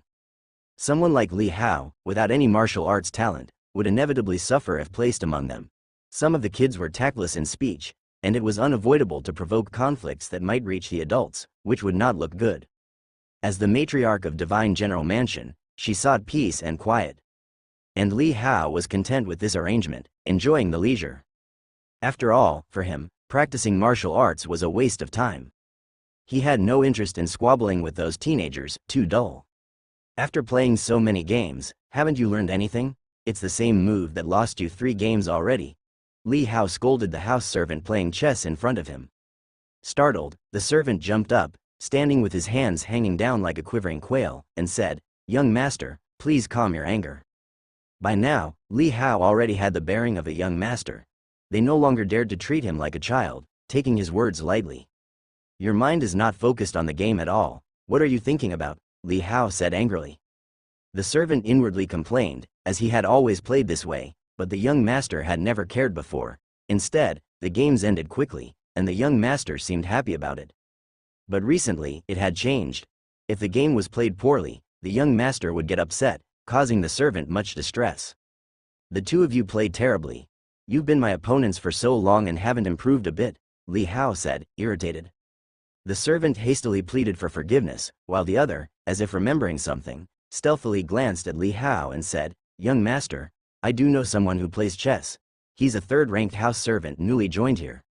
"Oh?" Li Hao raised an eyebrow and asked, "Where is he?" "In the woodshed, handling the chopping of firewood." "Then what are we waiting for? Call him over so I can test him," Li Hao instantly said. "All right, young master," the house servant said joyfully, immediately taking his leave. Before long, a lean and skinny young man, dressed in servant's clothes, was brought before Li Hao. "What are you staring at? Haven't you seen the young master?"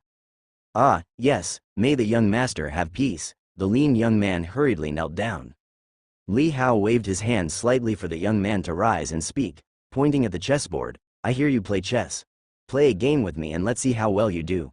If you're good, from now on, you'll stay at Mountain and River Courtyard as a top-ranked house servant, by my side." "Ah?" The lean young man clearly hadn't expected such a stroke of good fortune to fall upon him and was dumbstruck, then immediately exclaimed with joy, "Thank you, young master, thank you." After saying this, he wiped his hands on his clothes and sat down in front of the chessboard. Soon a game was laid out, and Li Hao took the white pieces in hand. Several moves into the game, Li Hao was already delighted. This skinny young man really could play chess, and he had quite some technique. Li Hao started to take it seriously too, making his moves without mercy. In just a short while, the young man's face turned pale, his forehead was beading with sweat, and fear could be seen in his eyes. In the end, his hand trembling slightly, he slumped low, staring at the chessboard in front of him, Then at Li Hao, unable to believe it. Such a young child, so deeply versed in the ways of chess Tao. I lost, said the lean young man with a complex expression as he stood up, his eyes betraying reluctance and a hint of subtle ferocity. Li Hao was in a daze. He came to his senses when he heard the young man's words and immediately started laughing. Good, very good. From now on, you're a top-ranked servant in my courtyard. Just accompany me in chess every day. The lean young man was stunned, looking at Li Hao in amazement, but I lost.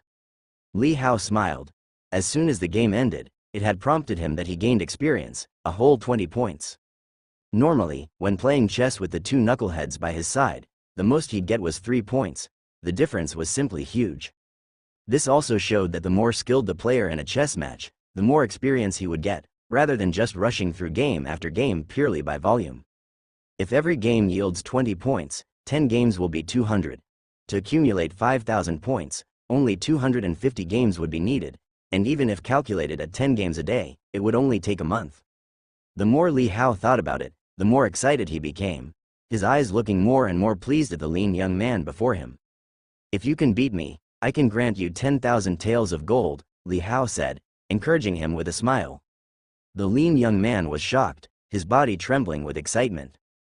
Li Hao told him not to stand there in a daze and to sit and continue playing while instructing the two servants by his side to go prepare his registration and handle the transfer procedures. And so, Li Hao and the lean young man began a series of matches in the courtyard.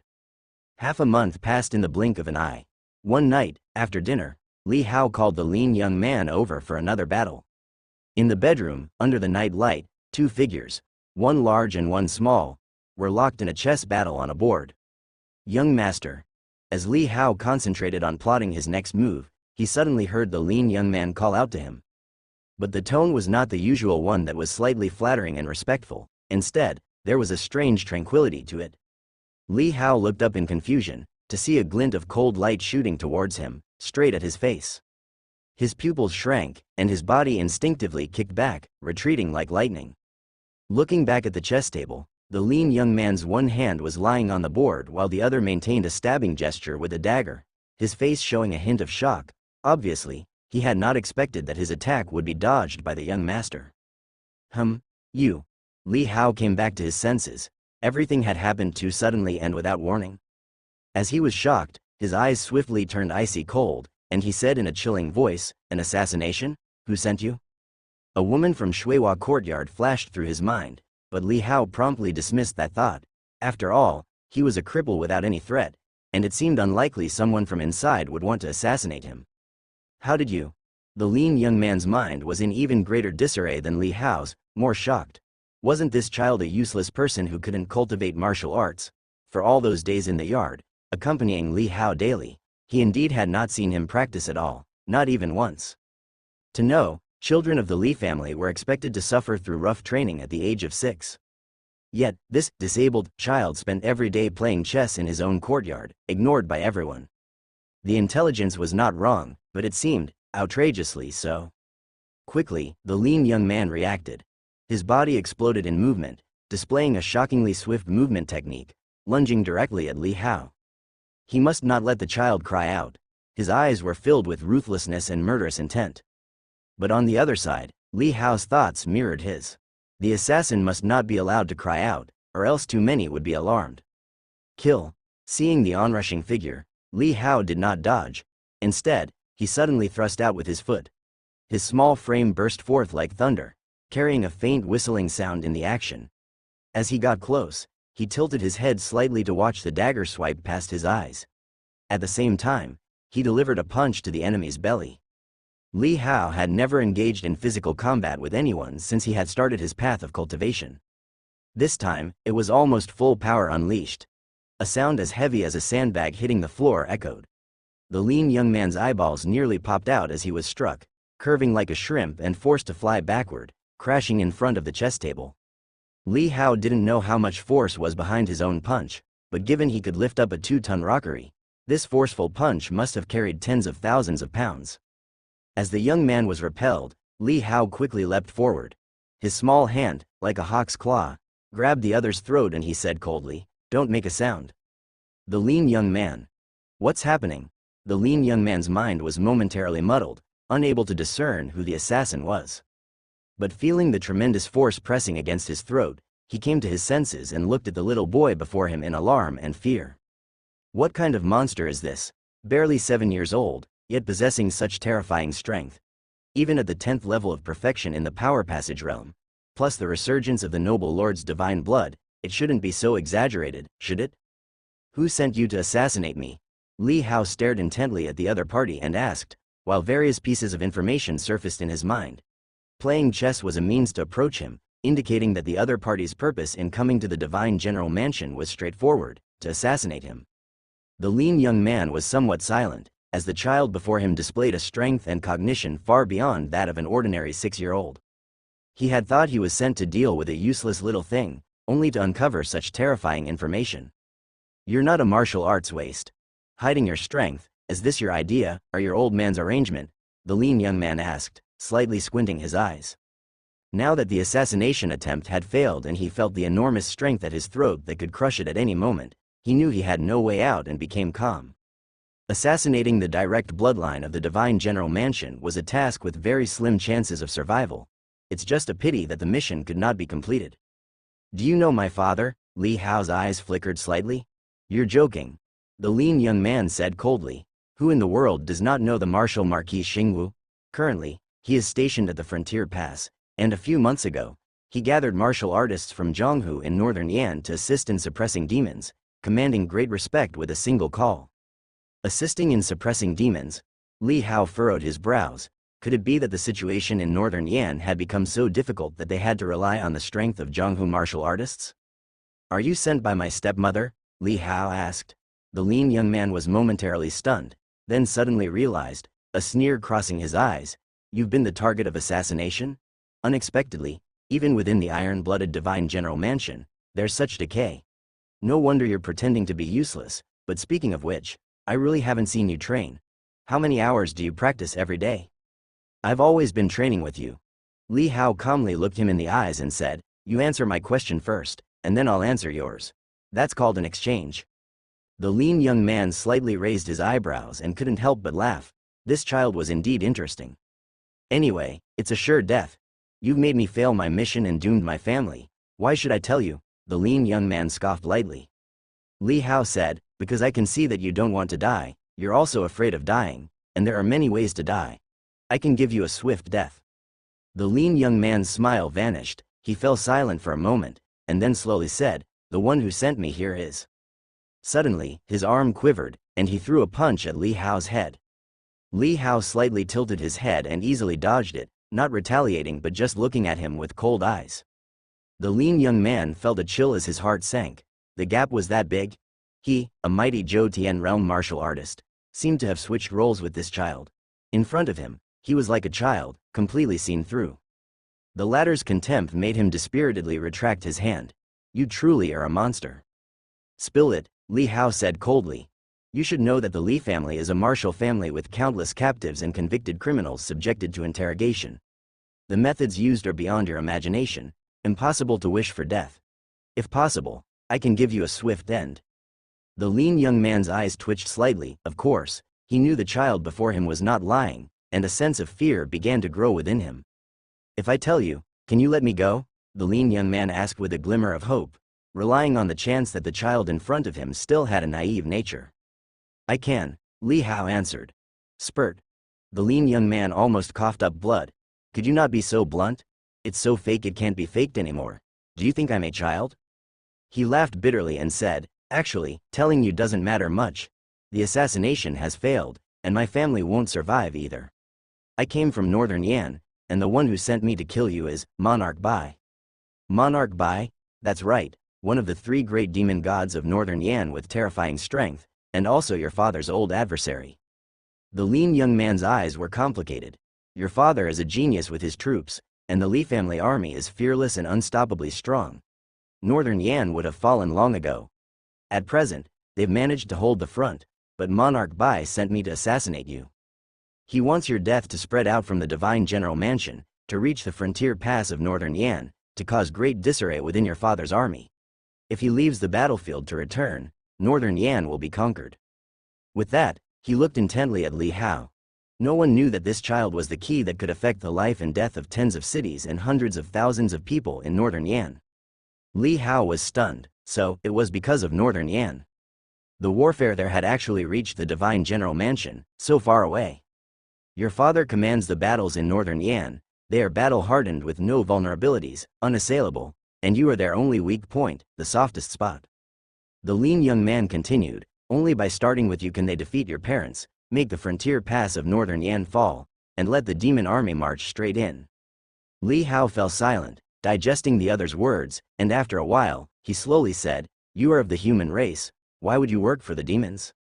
The lean young man was slightly stunned, paused for a moment, then looked gloomily at Li Hao, his eyes filled with jealousy and hatred. Not everyone is as lucky as you. Even if I explained, you wouldn't understand. Is that so? Li Hao looked at him calmly. Since birth, my parents have been away, and I was betrayed by close relatives. Now, because of my parents, I face assassination. Do you still think my life is good? The lean young man's mouth opened slightly. He was stunned, at a loss for words, and could no longer speak. Li Hao did not say more, merely stating, I promised you, I would grant you a swift death. Hey, you're quite a decent person. The lean young man recovered, forced a mocking smile, and said. No matter what is said, in the end, death is inescapable. He had a hint of fear deep in his eyes. He didn't want to die. He was afraid of dying, or else, why would he end up taking orders from demons? Li Hao spoke as if he didn't understand the sarcasm. Actually, I don't want to kill you. Oh, the gaunt young man's eyes revealed a cold sneer, clearly not believing him. Because your chess skills are not bad, Li Hao said seriously. The gaunt young man was stunned. After a while, he came back to his senses, a bitter smile on his face, but the pity is, I've never won against you. Next life then. Li Hao began to exert force with his palm. In your next life, don't practice martial arts, just play chess honestly, at least you'll live longer and more at ease. The gaunt young man wanted to struggle, but seeing Li Hao's indifferent and composed eyes left him in despair, he bitterly said, you really are a strange child. In the end, Li Hao still pinched him to death. As suffocation set in, the gaunt young man struggled violently again, but to no avail. After dealing with the assassin, Li Hao remembered that he still didn't know the man's real name. And the name of the house servant the man had used to sneak in was one bestowed by the Li family. However, it doesn't matter anymore. After the assassin died, Li Hao summoned the house servant, scaring him half to death. That night, the entire divine general mansion was shaken. The lights in each courtyard were lit, and the ladies of each courtyard, already in bed, hurried over in their clothes. Upon seeing the corpse of the assassin lying in front of the chess table, they were all incredibly shocked. How could an assassin infiltrate a place like the divine general mansion? He Jianlin's normally graceful and composed demeanor was gone, and she hugged Li Hao anxiously, touching and looking him over. Are you all right? Aunt, I'm fine, Li Hao reassured her. After confirming that there were indeed no injuries on Li Hao, he Jianlin, now reassured, questioned him closely, and Li Hao relayed the story he had thought up in advance. An assassin attacked, and in a critical moment, an old man intervened and killed him. Afterward, the old man disappeared. Li Hao thought to himself that since an assassin could infiltrate the divine general mansion, making up a story about an old man should also be no problem, right? After all, if you didn't even know about the assassin, then not knowing about other powerful experts is quite normal too, isn't it? After hearing Li Hao's story, he Jianlin was visibly shaken, immediately conjuring up some speculations. Could it be a military expert sent secretly by the divine martial marquis? Or is it that elder from the clan? She suppressed the guesses in her heart and never doubted Li Hao's words. After all, no matter how mature Li Hao was, he was still a child under 7 years old. And having not stepped onto the path of martial arts, if there were no expert secretly protecting him, he would surely have died without question. He Jianlin then asked Shuijin to take Li Hao and the little girl Bian Rushui to rest at the Eternal Spring Court first, to recover from the shock. Meanwhile, she sat in the grand hall of the mountain and river courtyard, called over the house servant who had accompanied Li Hao while he played chess, and the first house servant who had been startled awake by Li Hao's call, questioning them carefully in the yard. At the same time, she summoned the mansion's experts to examine the corpse of the assassin. It wasn't long before the entire course of events was learned from the house servants. When the assassin entered the mansion, how he revealed his talent in chess, performed in front of the mountain and river courtyard servants, and ingratiated himself with them, and so on. Clearly, the other party had gathered information about Li Hao, deliberately approaching him by playing chess, with everything leaving traces to follow. Later in the night, the examination results of the corpse were also out. The assassin was astonishingly at the Zhou realm, roughly between the 3rd and 4th levels. This level of cultivation, thrown out into the world, would be considered quite decent for a knight-errant, capable of upholding justice in Zhonghu and gaining a bit of fame. However, in the divine general mansion, where powerful individuals abounded, it would be a very ordinary existence. Nevertheless, to kill a 6-year-old child, this level of cultivation was more than enough, even like using a cleaver to kill a mosquito, excessively overkill. Moreover, the assassin had consumed some kind of special pill that sealed his own sense of qi, which is why no one had detected him. Hearing this result, the ladies of the courtyards all felt chills of fear in waves. If the target of the assassin had not been Li Hao but their own children, they would undoubtedly have faced certain death. The sudden rise of a Zhou realm killer beside a child was terrifying. Lu Yurong, upon hearing the results of the examination, slowly let go of the slight suspicion and speculation that had crossed her mind. Even if Li Hao's divine blood had not been ruined, it was not possible for him to kill the assassin on his own. It seemed that the couple, although stationed at the frontier pass, had made thorough preparations for their son. Realizing this, she felt secretly apprehensive. The matter of her drugging should have gone unnoticed since it took place in the Shuihua courtyard, and she also had formidable experts in her own courtyard. At the northern Yan border, Yuanyu City. Inside the city, the skies were filled with distress and dullness, while outside the city, the ground was scarred and pitted. Within a mountain forest 100 miles away, colossal figures with varying shapes lurked, casting a myriad of demonic shadows, along with some slender figures, who had the appearance of humans, sitting cross-legged on the peaks. The ground here was stained with blood, and skeletons lay around like piles of firewood. The flayed skins hung loosely from branches and stones, like ragged cloths. At this moment, a beautiful young woman, holding the arm of a corpse in military armor, was gnawing on one of the fingers.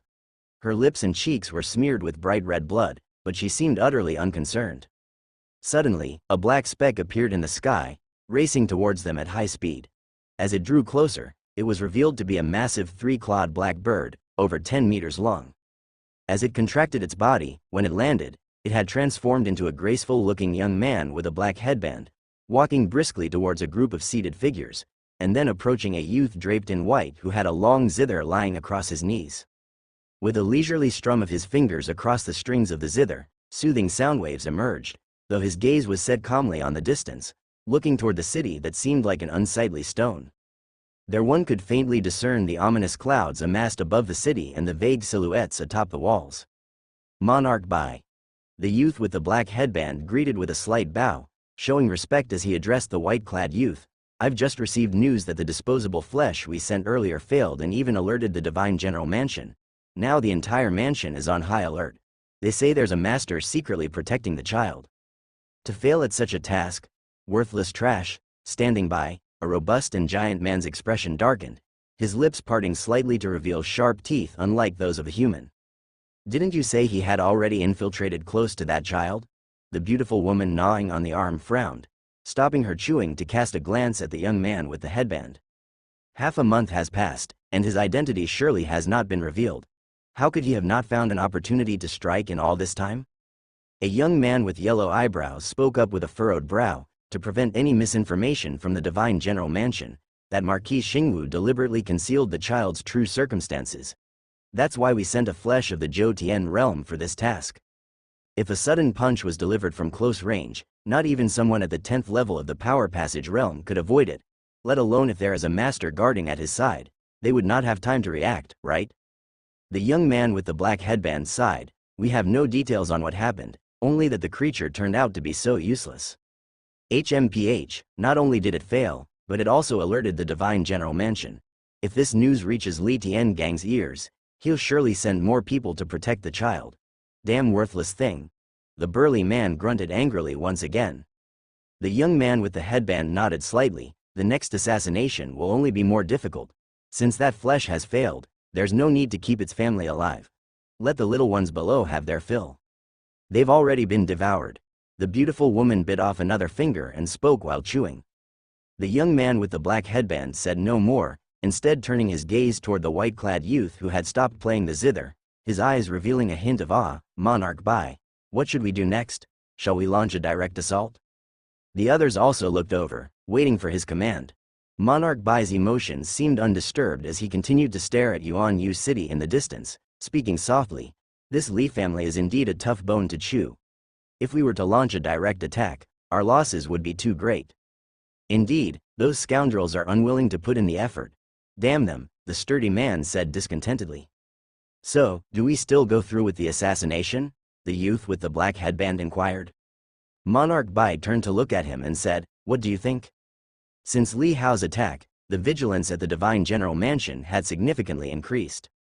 He Jianlin deployed powerful individuals from the inner court to guard the front court and had every house servant who had entered the mansion in the past 3 years carefully screened. There was a lot of commotion surrounding this matter, but each court cooperated actively. After all, the assassination had been perilously close, and no one wanted the same to happen to their own child. After an investigation by the Li family's intelligence network, it was found that the assassination attempt was linked to the demons of Northern Yan. Li Hao sought out his aunt to keep the news of the assassination attempt from spreading to Northern Yan, from reaching that couple's ears, so as to not affect the war on the front lines. Hearing Li Hao say this left He Jianlin in a daze, and as she looked at Li Hao's young face, her heart felt as if it was being tugged at something. The child had barely escaped assassination due to the conflicts in Northern Yan, yet still worried about its impact on the front, truly a thoughtfulness that was heartrending. However, the commotion caused by the assassination was too significant, and keeping it a secret was impossible. News quickly reached the Northern Yan border. Marquis Xingwu, who was contemplating the military arrangements in the camp, was enraged, and Ji Qingqing was also uncontrollably furious. They immediately discerned the demons' intentions of using Li Hao's death to demoralize the army, compelling them to leave the Northern Yan battlefield. Should they abandon the front, this side would undoubtedly be met with a thunderous assault. Marquis Xingwu couldn't possibly ignore the battlefield here. In his rage, he immediately sent a trusted aide from his side back to the mansion to guard Li Hao closely. The mansion reported that the assassination attempt was thwarted by someone covertly protecting Li Hao. But Marquis Xingwu knew well that he had not assigned anyone to secretly guard Li Hao. With the mountain and river courtyard guarded and located within the Divine General Mansion, it never crossed his mind that someone would attempt to assassinate a child.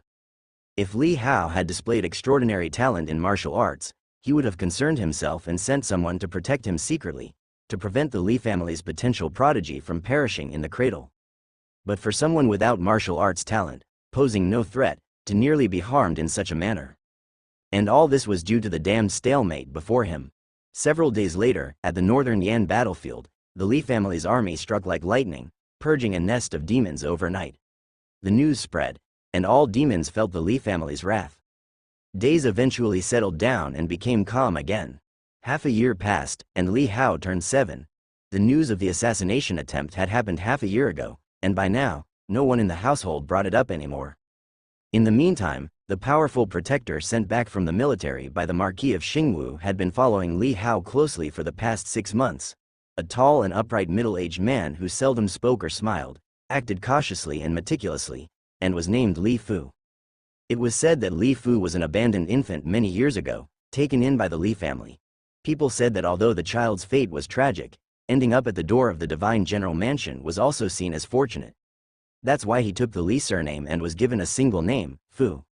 In his early years within Mountain and River Courtyard, Li Fu grew up alongside the Marquis of Xingwu. He was 7 or 8 years older than the Marquis of Xingwu. On ordinary days, he looked after the Marquis like an elder brother, but in the army, the two shared a senior-junior relationship. At the same time, Li Fu was also one of the Marquis of Xingwu's right-hand men, a person he trusted immensely. Uncle Fu, you lost again, inside the pavilion, as a game of chess concluded, Li Hao said with a grin. Li Fu's stern face revealed a hint of helplessness. I am of the same generation as your father, you should call me uncle. But calling you Fu uncle sounds like admitting defeat. Li Hao curled his lips. When I play chess, I only want to win. I don't like admitting defeat. Li Fu found himself speechless, his superiors in the family hierarchy propelled by this silly wordplay. You can also call me Uncle Li. But this is the Li family, there are too many with the Li surname. If I call you Uncle Li, I'm afraid you'll get confused, Li Hao said. Li Fu was once again at a loss for words. If you ask me, you shouldn't have been named Fu, since everyone says you are blessed. You should be called Liu. Li Hao said earnestly, look, the name Liu sounds so nice. You have, it's as if you have everything, corresponding to perfection. Li Fu felt an urge to knock on the boy's little head. Unlike the Marquis of Xingwu's by the book nature, this son of his was slick and smooth talking. Stop talking nonsense. If your father were here, he would certainly spank you for being disrespectful, Li Fu scolded with a stern face. But he isn't here, Li Hao casually remarked. Li Fu wanted to discipline him a bit to prevent him from becoming increasingly unruly, but this indifferent comment made his heart tremble.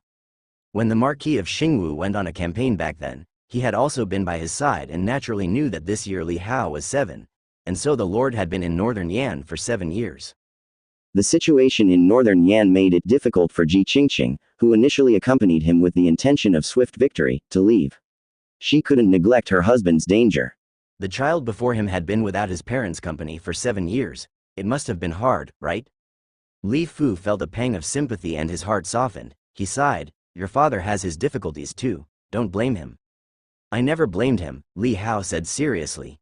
Li Fu looked into his eyes, his heart warmed slightly, feeling somewhat gratified. You're very sensible. Sensible? Li Hao cracked a smile. Just then, a half-grown figure returned to mountain and river courtyard. Li Hao turned to look and saw Bian Rushui coming back from practice at the martial arts training ground. The little girl had now turned into a young lady, her tender face couldn't hide her beauty. Why are you back so early today, are you hungry? Li Hao called out with a smile. Upon seeing Li Hao, Bian Rushui walked over with her sword in arms, her expression somewhat sullen. I'm not hungry, she muttered. What, did someone upset you? Li Hao teased. Bian Rushui clenched her teeth slightly, turned her little face away, and did not speak. Li Hao had asked casually, but seeing her reaction, he raised his eyebrows slightly. Tell me what happened. It's nothing. Bian Rushui got up, hugged her sword and ran off, heading to the place where she usually practiced her swordsmanship. Li Hao thought for a moment, then summoned the female attendant who accompanied her in sword practice, and asked, what happened to Shaer? To report to the young master, Miss Shaer was defeated in a swordsmanship contest at the martial arts training ground. Despite Li Fu being present, the attendant still maintained a respectful demeanor, even though she knew that this young master was unfit for martial arts. Just that little thing. Li Hao was relieved and said, so what if she lost once? As a martial artist, winning and losing are common in the military profession. She'll just have to win next time. What, can't she accept losing? The attendant hesitated, then said, lowering her head, no, young master, the one who defeated the young lady was rather despicable, running down the young master in front of her, which is why the young lady is so upset. Ah, Li Hao hadn't expected the issue involved himself. Was the little one taking up his cause? Li Hao glanced at the young girl in the distance, who was now practicing her swordsmanship, but looking visibly agitated. His eyes flickered slightly, and he told the attendant, I understand, you may go now. After the maid had left, Li Hao did not continue playing chess, but stood up and walked over to the courtyard. Li Fu also stood up. When Li Hao did not speak to him, he reverted to his expressionless military demeanor, like a silent shadow, faithfully following behind Li Hao.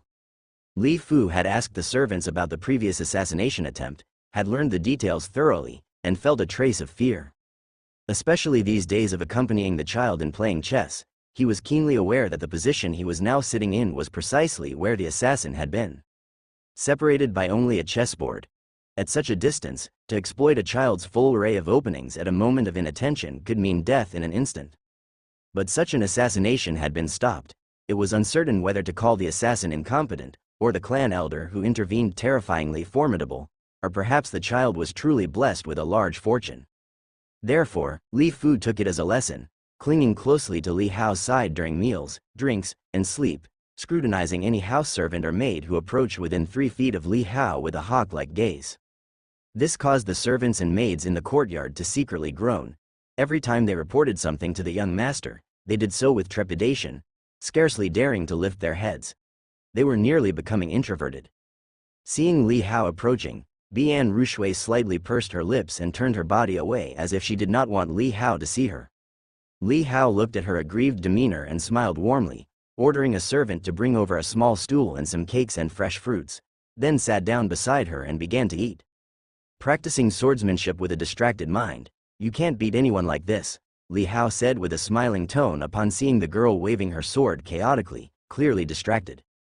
Bian Rushui's eyes suddenly reddened a bit, and she stopped practicing. Looking down, she said, "If only Brother Hao could cultivate, with your intelligence, you would definitely surpass me in swordsmanship and become the most outstanding one."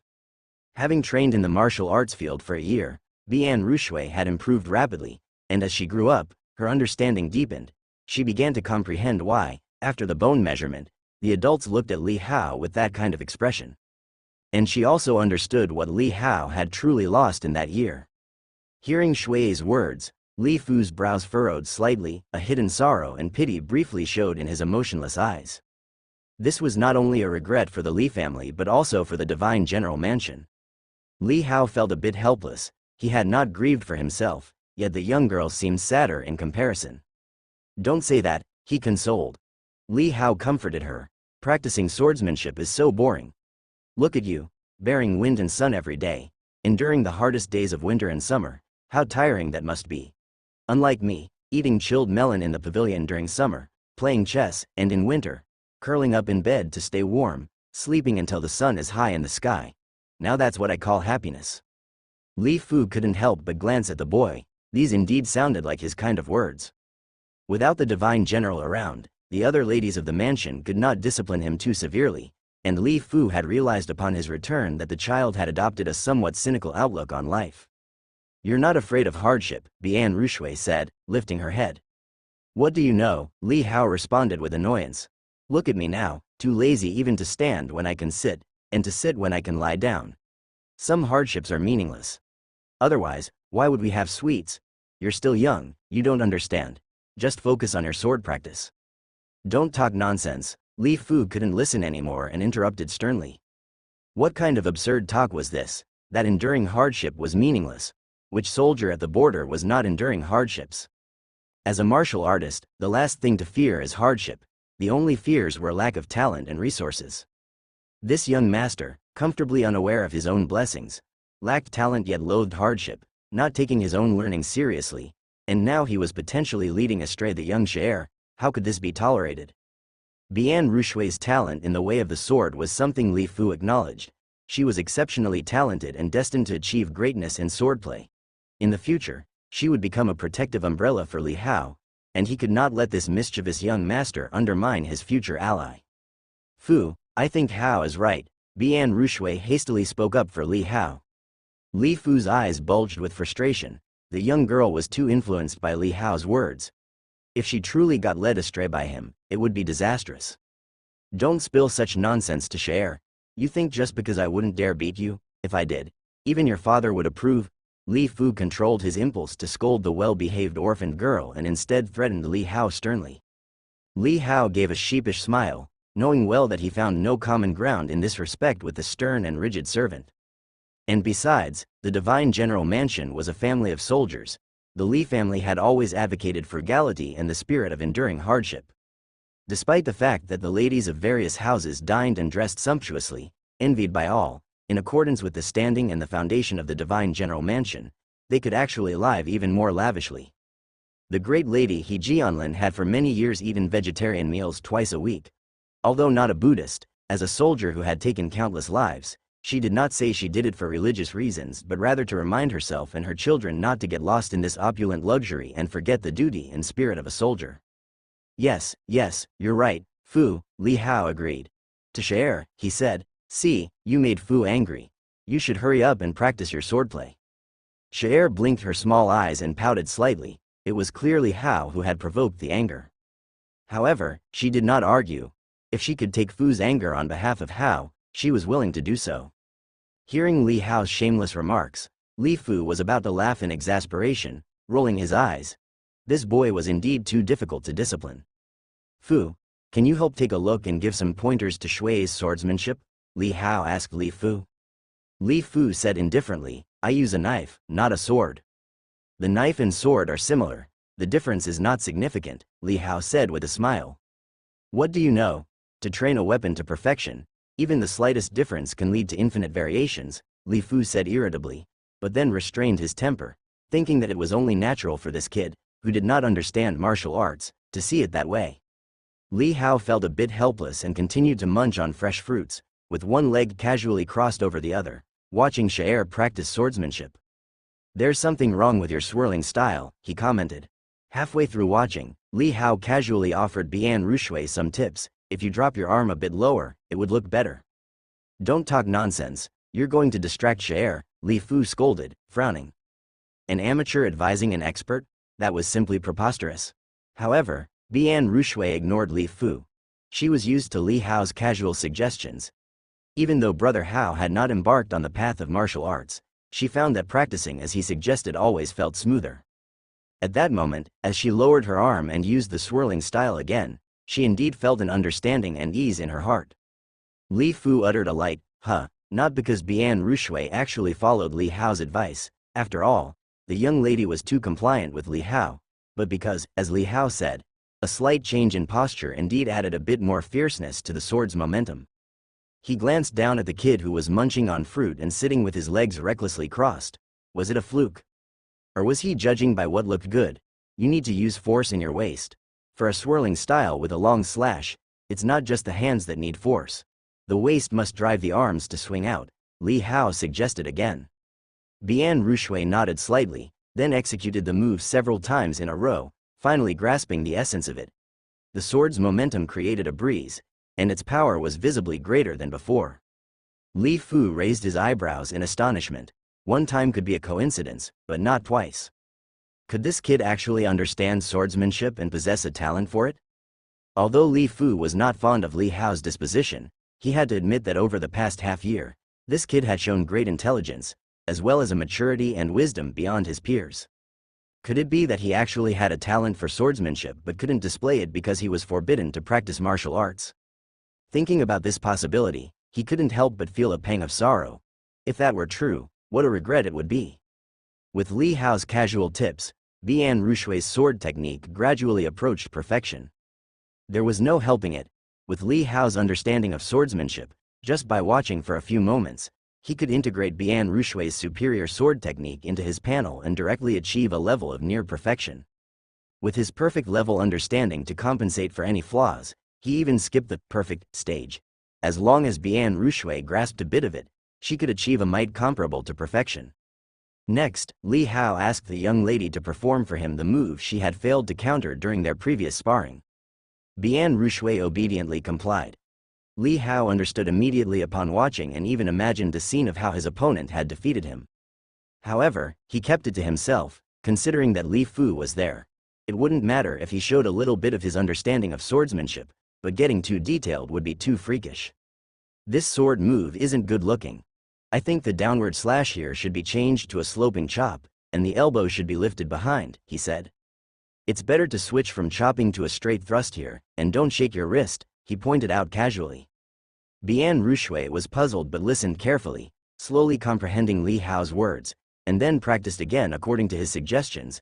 After several repetitions, she gradually came close to what Li Hao had described. Li Fu glanced at Li Hao and was now convinced that Li Hao also possessed an extremely high talent for swordsmanship. Although the kid expressed himself in an amateurish way, merely correcting Bian Rushui's form by what looks good and doesn't look good, being able to perceive the aesthetic of weaponry at such a young age was a talent in itself. After all, in the eyes of a genius, some things appear as a different landscape. Li Fu sighed inwardly, feeling increasingly sorry for Li Hao. The next day, the two went to the Eternal Spring Court for their morning visit, and afterwards, Bian Rushui hurried excitedly to the martial training ground. After the morning training and lessons at the martial training ground had ended, Bian Rushui found the young man from the previous day, the one born out of wedlock. Clutching a sword nearly as tall as herself, her little face brimmed with seriousness as she requested another challenge.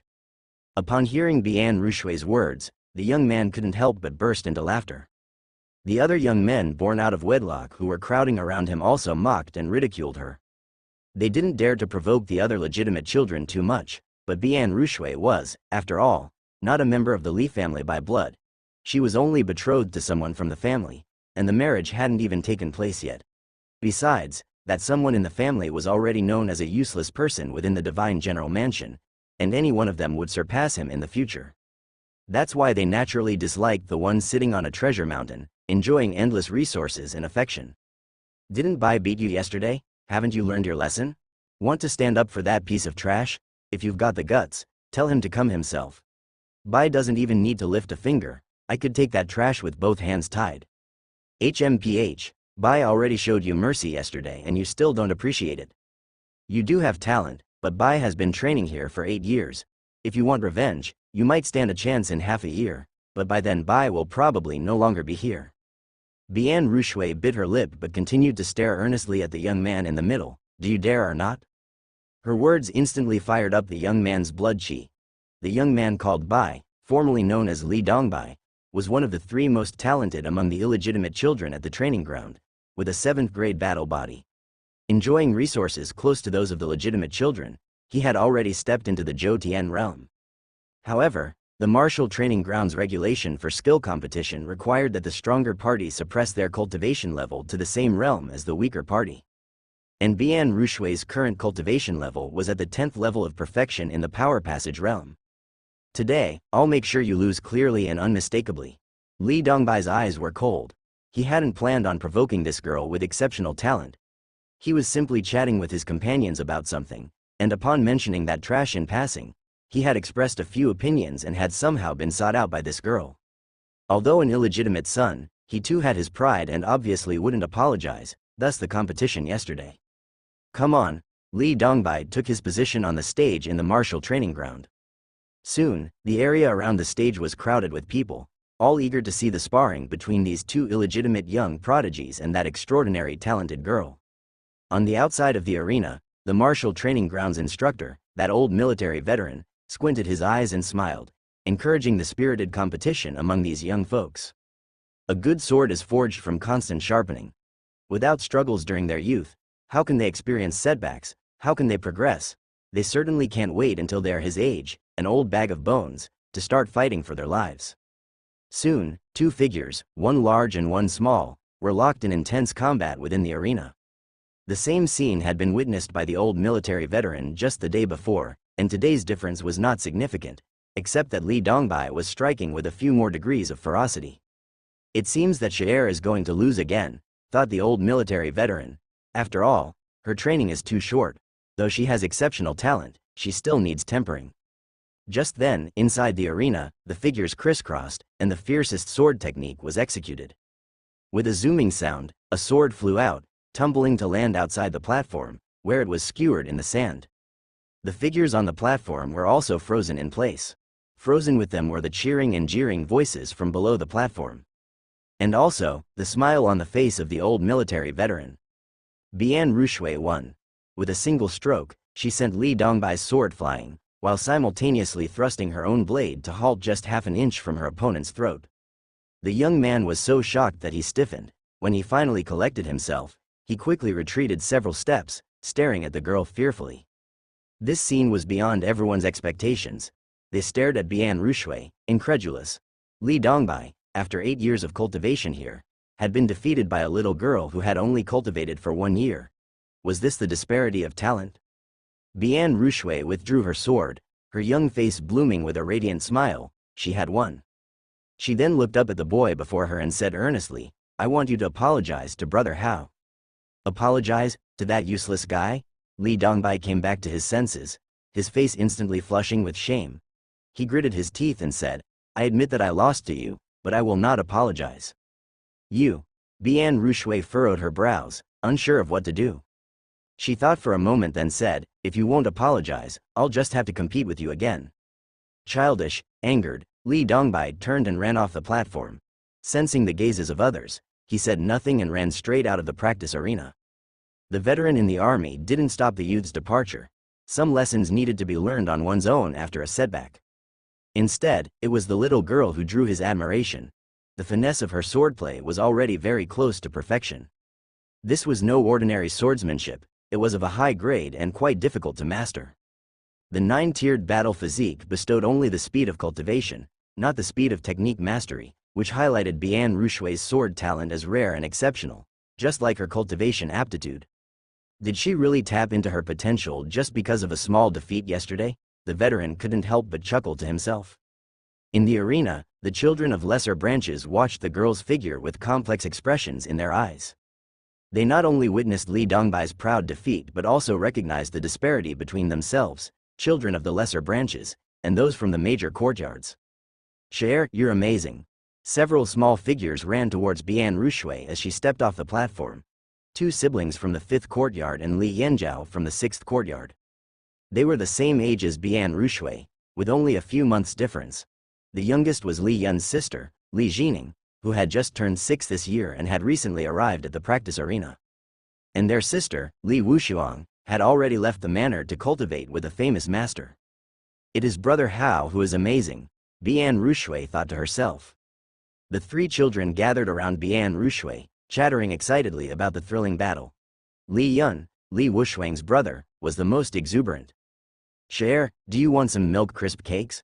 Suddenly, Li Yun produced a wooden box, beautifully decorated on the outside, and gently opened it to reveal a fragrant milky aroma wafting out, with soft white as jade pastry inside. "Here, have these." Bian Rushui leaned in and sniffed, enticed by the pleasant aroma. Her eyes sparkled with delight as she happily asked, "All for me?" "If you like them, take them all," Li Yun said with a wide grin. "Thank you." Bian Rushui didn't forget to express her gratitude as she took the treats. The time had come to end the day's cultivation, so she waved her hand and walked away with the lunchbox in one hand and her sword cradled in the other.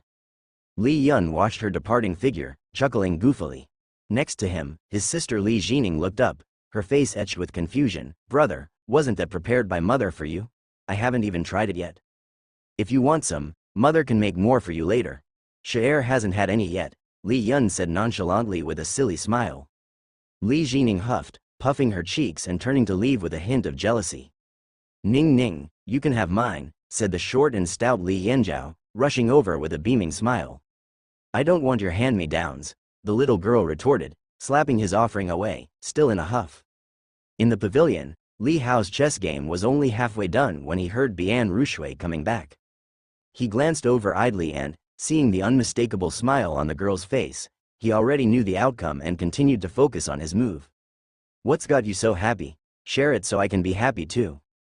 "I won," said Bian Rushui as she dashed into the pavilion, full of high spirits. She eagerly fixed her sparkling eyes on Li Hao, as if waiting for praise for her achievements. Li Hao chuckled and placed another piece, as expected of Cher, impressive. With that praise, the little girl's smile bloomed even more broadly. "You go ahead and play, Brother Hao. I'll give you something delicious to eat in a bit," she said. "Oh," Li Hao noticed the wooden box in her hand, but he asked no further questions and continued his chess battle with Li Fu, quickly bringing the game to an end. Li Fu's chess skills were only average among amateurs, far from a professional level, which meant that whenever Li Hao played against him, he could only gain 1 or 2 points of experience. As a result, he couldn't help but ruefully think that the assassin had struck too soon. "What's the good stuff?" Li Hao turned around carelessly and looked at the wooden box beside him. Bian Rushui put down her sword on the chair, carried the food box to the table, opened the lid, and a scent of milk wafted out. "Someone gave me these milk cakes. They look really tasty. Brother Hao, would you like to try some?" "Who sent them?" Li Hao didn't immediately take one but asked with a sense of caution. Bian Rushui was taken aback, thought for a moment, then shook her head. "I forgot to ask his name, but Brother Hao, you should know him. It's the one we often run into when we go to greet the head lady in the morning." "Those kids?" Li Hao was surprised. Li Fu gave him a look, as if to say, "Aren't you a kid yourself?" But he had long been used to Li Hao's old-fashioned way of speaking. Bian Rushui nodded. Li Hao felt a bit more at ease. "You girl, you've been training in the martial arts field with them for a year already. How could you not remember their names?" Bian Rushui looked at him with a hint of grievance. "They never told me their names." "They definitely have, and even if they haven't, the attendants around them would mention it. It's just that you haven't been paying attention," Li Hao remarked annoyed. "Then I will ask again next time," Bian Rushui said with a sullen face. "You should be more sociable, or you'll get bullied in the future," Li Hao advised her. "Nonsense," Bian Rushui immediately raised her head, her face showing a hint of pride. "Teacher said I have great talent and will become very strong in the future. Then I'll protect Brother Hao, and I won't let anyone bully you again. Just take good care of yourself." "I haven't been bullied," Li Hao replied, considering that his own daily life in the courtyard chess playing and strolling was too comfortable, almost like he had retired early. Boy, Cher is offering this with all her heart. What's with your attitude? Li Fu couldn't stand it and scolded. Li Hao looked at him helplessly. The guy wasn't that old, in his 40s, yet he acted like an old traditionalist.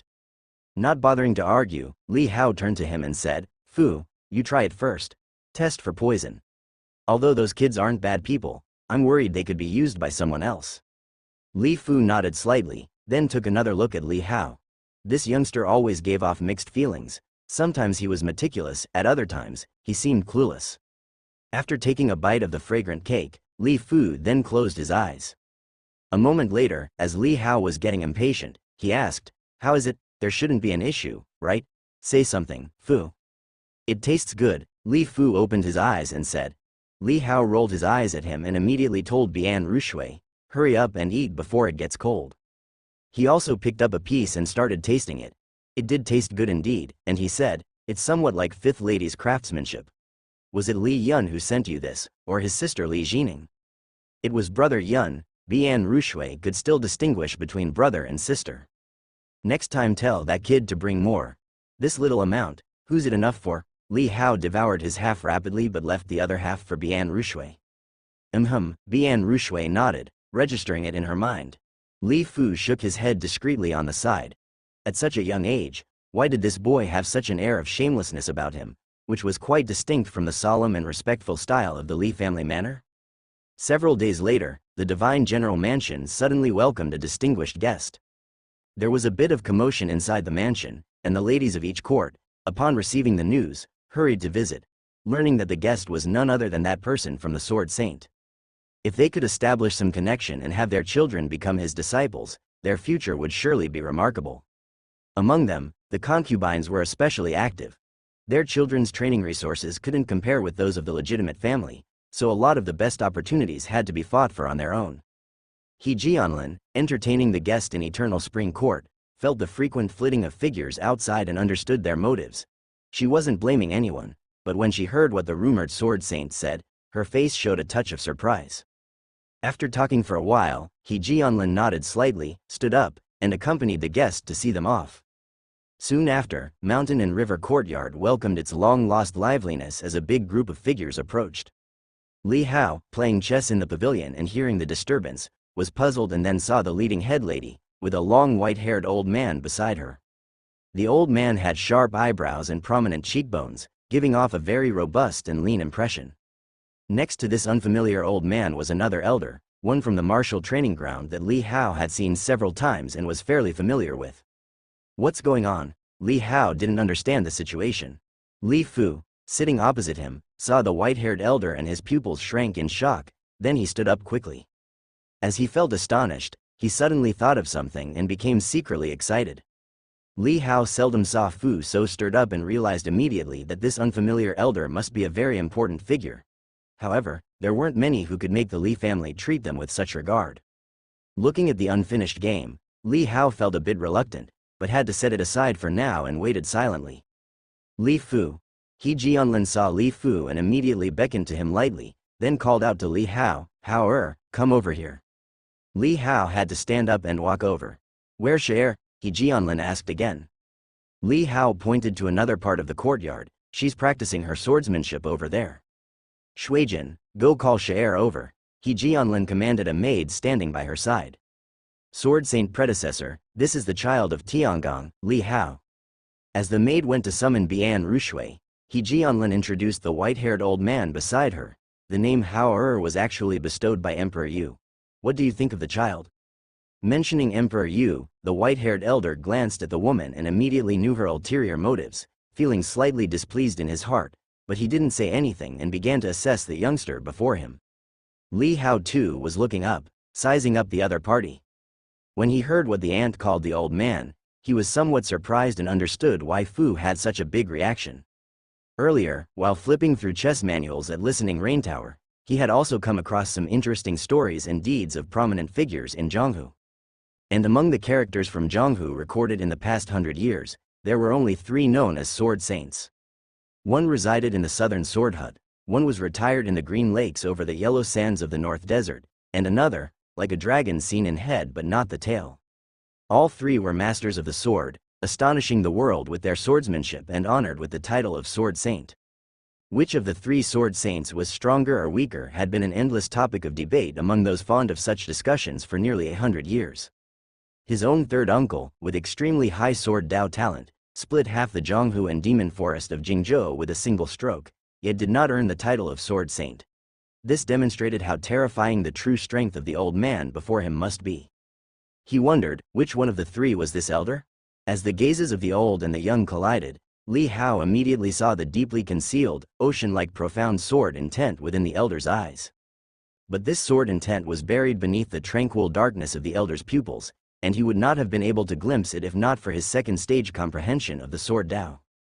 I've heard that the child of Tiangong was unable to succeed at foundation establishment and blood melting, and has no martial arts talent?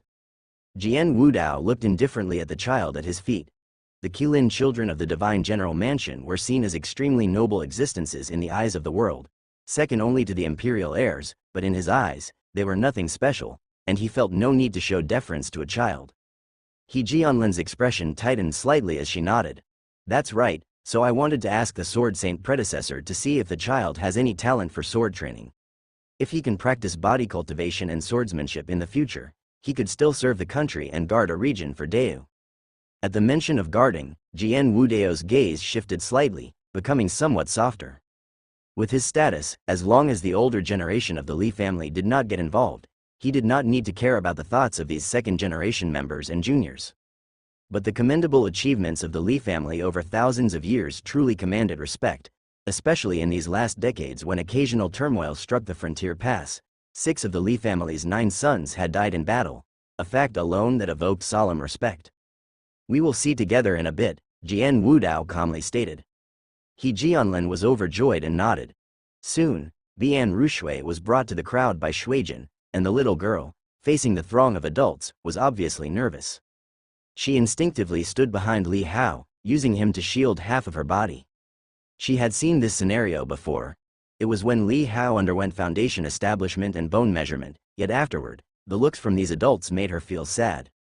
Sword Saint predecessor, this is the sword Dao prodigy I had Bai Jing mentioned to you, said an old military man stepping forward respectfully. Jian Wudao nodded slightly.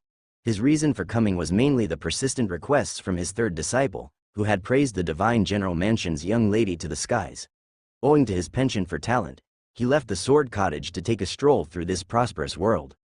Power passage realm tenfold, perfection, bones abundant, not bad. Jian Wudao recognized the young girl's cultivation realm at a glance, revealing a satisfied look.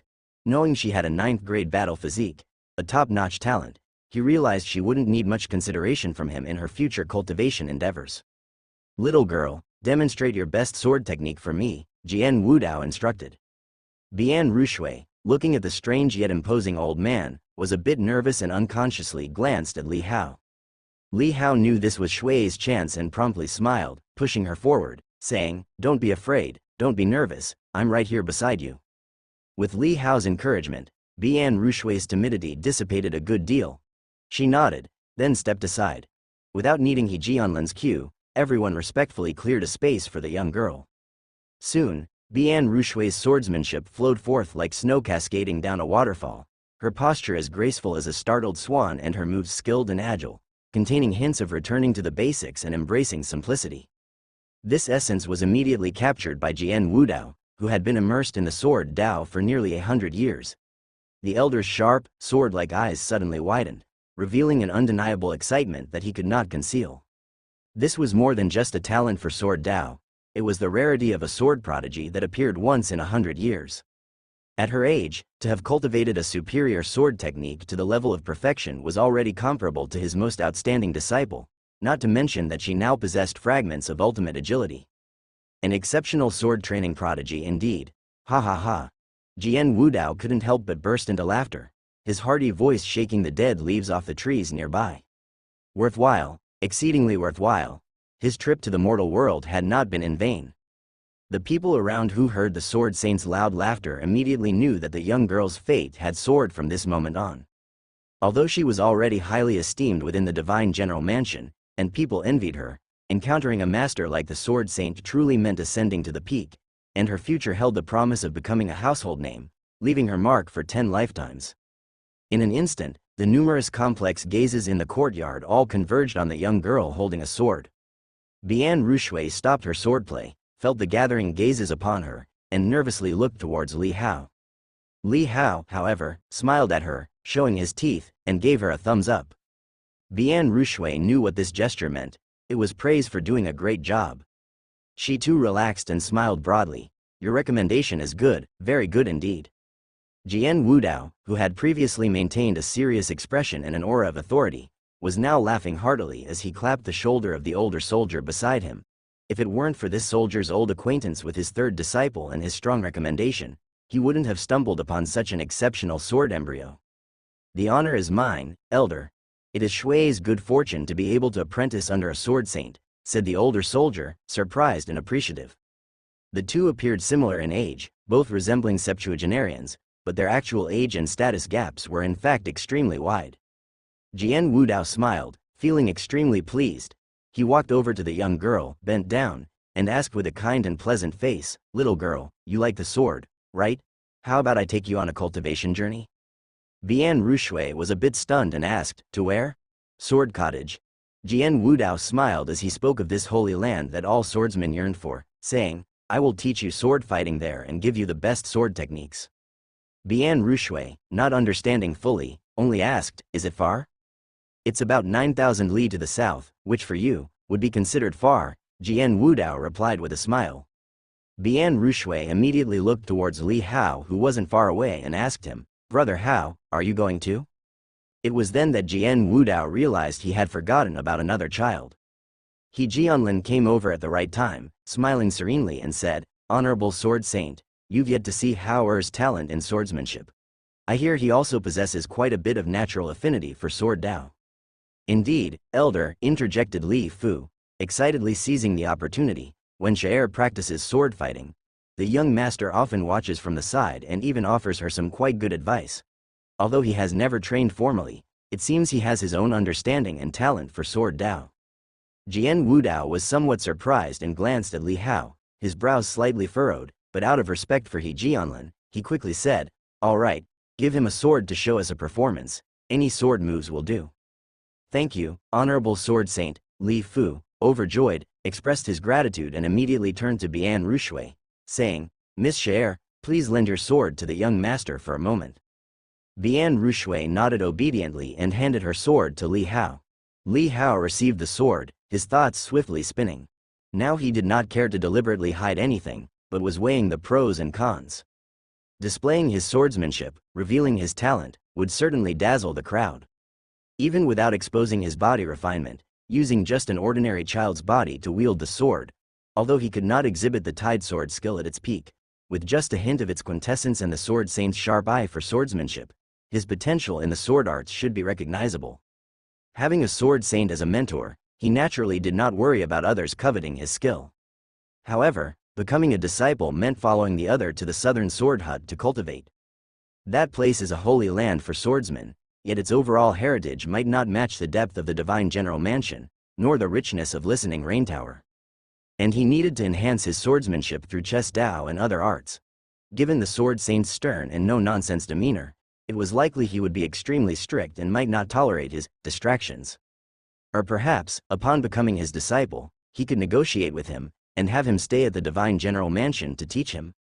But the divine general mansion might not accommodate a foreign expert, comparable to a generation of the Li family, staying within its premises for long. And the person in question might not agree either. "Forget it, he doesn't need to perform." At this moment, Jian Wudao's voice came, with a hint of displeasure. Li Hao, who was pondering his options, was startled upon hearing this and looked towards him. He Jianlin, snapping back to reality, hurriedly said, "Sword Saint, why is this so? He has no sword in his eyes, does not love the sword. At such a young age, his thoughts are scattered and he lacks the makeup for sword training." Jian Wudao's expression turned indifferent again. Were it not for the setting in the divine general mansion, he would have already turned to leave, not bothering to explain further. "Sword Saint, the child must be nervous inside, why not give him a chance to demonstrate?" Li Fu from behind hastily added, as it was an opportunity of a lifetime, too great a loss to miss. But before he could finish, the other gave him a glance. That sword-sharp, indifferent gaze made Li Fu feel a chill in his throat, as if his life was being sliced apart, and he involuntarily stopped speaking. Sword Saint Hao has been sheltered in the mansion since he was young, has not seen much of the world, and he couldn't practice martial arts. Naturally, he hasn't handled swords much, so it's normal for him not to have an affinity for them, He Jianlin said with furrowed majestic brows. However, Jian Wudao didn't treat He Jianlin the way he did Li Fu, as she was after all the contemporary madam of the divine general mansion and in charge. He gave her a glance and subtly shook his head. Madam, I understand your considerations, but you don't wield a sword, you don't understand swordsmanship. If it's just about reaching a common standard, or becoming a high-level expert in the secular world, with my guidance it would be feasible. But aspiring to reach the pinnacle, to meet the minimum standard of my sword hut, that's far beyond reach. In training with the sword, I only look at two things: swordsmanship talent and the feeling for the sword. Good talent, but no feeling for the sword, can only achieve a second-rate standard. Love for the sword itself, even with average understanding, one day when the essence of the sword is grasped, they can enter the ranks of first-rate. Unusually verbose this time, Jian Wudao made himself absolutely clear. He looked at Bian Rushui and said to He Jianlin, when this young girl came over, holding the sword, I could see in her eyes the sword, her love for it. Out of 1,000 weapons, she would spot a sword at a glance. With that, even if her talent is lesser, as she continues to practice swordsmanship, cultivating the essence of the sword, her future achievements will be great, not to mention her excellent talent. Having said this, he turned to Li Hao. This boy, however, doesn't have the slightest hint of a sword in his eyes. Even when he took the sword, there was no emotion. No matter his talent, it's no longer important. He is not suited for the path of swordsmanship, he gave his final appraisal. After these words, He Jianlin was completely silenced. Silence filled the courtyard. He Jianlin wanted to speak, but seeing the determined look in the other's eyes, she knew further persuasion was useless unless they called upon the clan elders, which would be too demeaning for the Li family's status. She looked down at Li Hao with a complex gaze and sighed inwardly. She was all too aware that this child was wild by nature, often indulging in games of chess with the house servants in the courtyard. Such trivial skills were no more than playthings in prosperous times. Yet with Li Tiangang and his wife not present, she couldn't discipline him too strictly. After telling him off a few times without being heeded, and the child secretly enlisting servants to accompany him, she was at her wits' end. Indeed, was all of this simply fate? As He Jianlin remained silent, Jian Wudao, having made his point, paid no more mind to what others thought. He had been explicit enough. If the Li family insisted on foisting the child onto him, he would not be courteous. At this moment, looking at the little girl beside him, his eyes couldn't hide the affection as the coldness on his face melted a bit, and he said with a smile, "Little girl, what's your name?" Bian Rushui. The little girl answered honestly. Then, looking at Li Hao, she said to the old gentleman, "Can you let Brother Hao demonstrate a bit? Brother Hao is very smart, much smarter than Shaer." Jian Wudao smiled faintly. What use is being clever? Aren't those scholars and literati in the imperial courts all clever? Moreover, he had already noticed the complex thoughts lurking in Li Hao's eyes, the heavy considerations within. At such a young age, his impure heart would make it even harder to lay a solid foundation in the initial stage of sword training, leading him to distraction and delay. This is why some precocious children eventually fade into the crowd, while some inconspicuous and reticent ones may become great figures later in life. Jian Wudao did not like the phrase, late bloomer. To him it was the ignorance of worldly people who could not see through the protective exterior of true talent. Focus and dedication, these are the qualities of genius. Some seemingly clever children, who know a little about everything and can interject in adults' conversations, eliciting laughter and praise for their intelligence, are exactly what one should avoid in the path of cultivation. Solid and steady, with a bit of spirit, that is the best seedling. Shaer, come with me to cultivate in the mountains, Jian Wudao said gently. Then will you take Brother Hao with us? Bian Rushui asked, looking up. Just you. Then I won't go, Bian Rushui said immediately, taking a step back as if afraid he might forcibly take her away, snuggling beside Li Hao and hugging his arm. I want to be with Brother Hao, I won't go anywhere else. Jian Wudao's expression changed slightly, and his brows furrowed. However, Bian Rushui, despite her exceptional talent, was after all still a child, and he did not get angry, but turned his head to He Jianlin and said, Madam, I'm taking Cher with me. When her cultivation bears fruit, I'll let her come back. Of course, it might not take many years before you hear of her renown outside. He spoke with confidence because the moment he announced it, many people in the world would immediately recognize the name, Bian Rushui. The new protege of the sword Saint Jian Wudao. With this title alone, she would be famous throughout the province. He Jianlin nodded slightly, naturally finding no reason to refuse Jian Wudao's words. Li Hao had already recovered his composure, his lips twitched slightly. It was fine, she had made her choice for herself, saving him the trouble of pondering. Brother Hao, I won't go. Bian Rushui clutched Li Hao's arm tightly, her eyes red and a hint of timidity in her voice. Li Hao also did not want to see the little girl leave, but understood that this was her opportunity. Staying in the divine general mansion, she could cultivate, but everything else was limited to what was around her. Being the disciple of a sword saint, just the mentorship alone was a significant connection, and she could experience a much broader world outside. Selfishly, he wanted to keep the little girl. Having such a little tail around made him feel secure and happy. But considering Bian Rushui's welfare, he elected to let go for now, softly saying, Cher, be obedient. Go cultivate with this old master, and once you have achieved something in your cultivation, you can come back to see me, then I'll take you out for something delicious. I won't go, I don't want to cultivate, I won't practice the sword anymore. I hate the sword. Bian Rushui suddenly burst into tears. Jian Wudao's brows furrowed as he realized he had underestimated the little girl's attachment to the boy. After all, they were said to be childhood sweethearts who had grown up together. In his mind, if it truly didn't work out, taking Li Hao as well might be an option. With the girl's talent, even with a worthless accessory, she was still worth competing for. Be good, you're already a big girl, you can't always cry. Li Hao wiped her nose with his sleeve and gently reassured her, feeling a pinch in his heart and a reluctance to let go. The adults in the courtyard silently watched one child console another. Many had complicated looks in their eyes, jealousy and envy mixed together. Children were still children, unaware of their fortunes. They too wished their own offspring could enter the sword pavilion. For them, the mothers would have kicked those children out the door long ago to let them taste how their mother's kick felt. Eventually, Li Hao managed to soothe the little girl. Bian Rushui, with tear-stained eyes, said, Then we have a deal, Brother Hao. You must wait for me to come back, right here, and not go anywhere else. Li Hao replied, touching her forehead with a nod and a smile. Jian Wudao's face also relaxed, his gaze at Li Hao even softened a bit.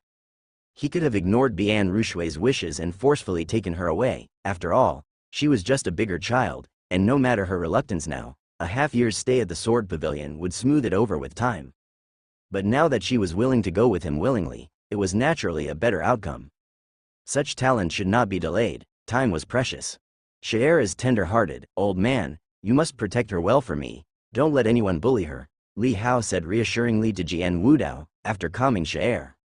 Jian Wudao raised an eyebrow slightly at Li Hao's address but didn't get angry considering the child's behalf and said indifferently, Young fellow, don't worry. I will take good care of Cher. By my side, no one in this world will be able to bully her. Good, Li Hao took a deep look at him and then told Bian Rushui, Cher, if anyone bullies you in the sword pavilion, write it down in a little notebook, and I will bully them back for you later. The adults dismissed the child's words as deep affection of youth, not taking them seriously. Before leaving, Jian Wudao paused, and turning to He Jianlin, he said, In my sword pavilion, there is a body refinement secret manual.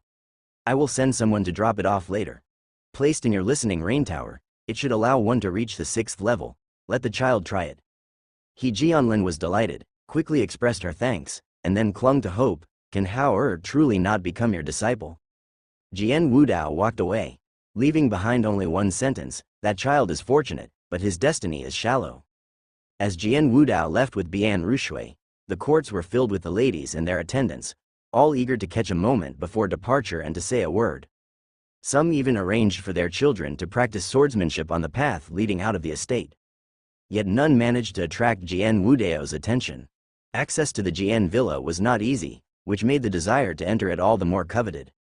The colors of the courtyard seemed to fade with the departure of the ladies, returning to the empty silence of the falling autumn leaves.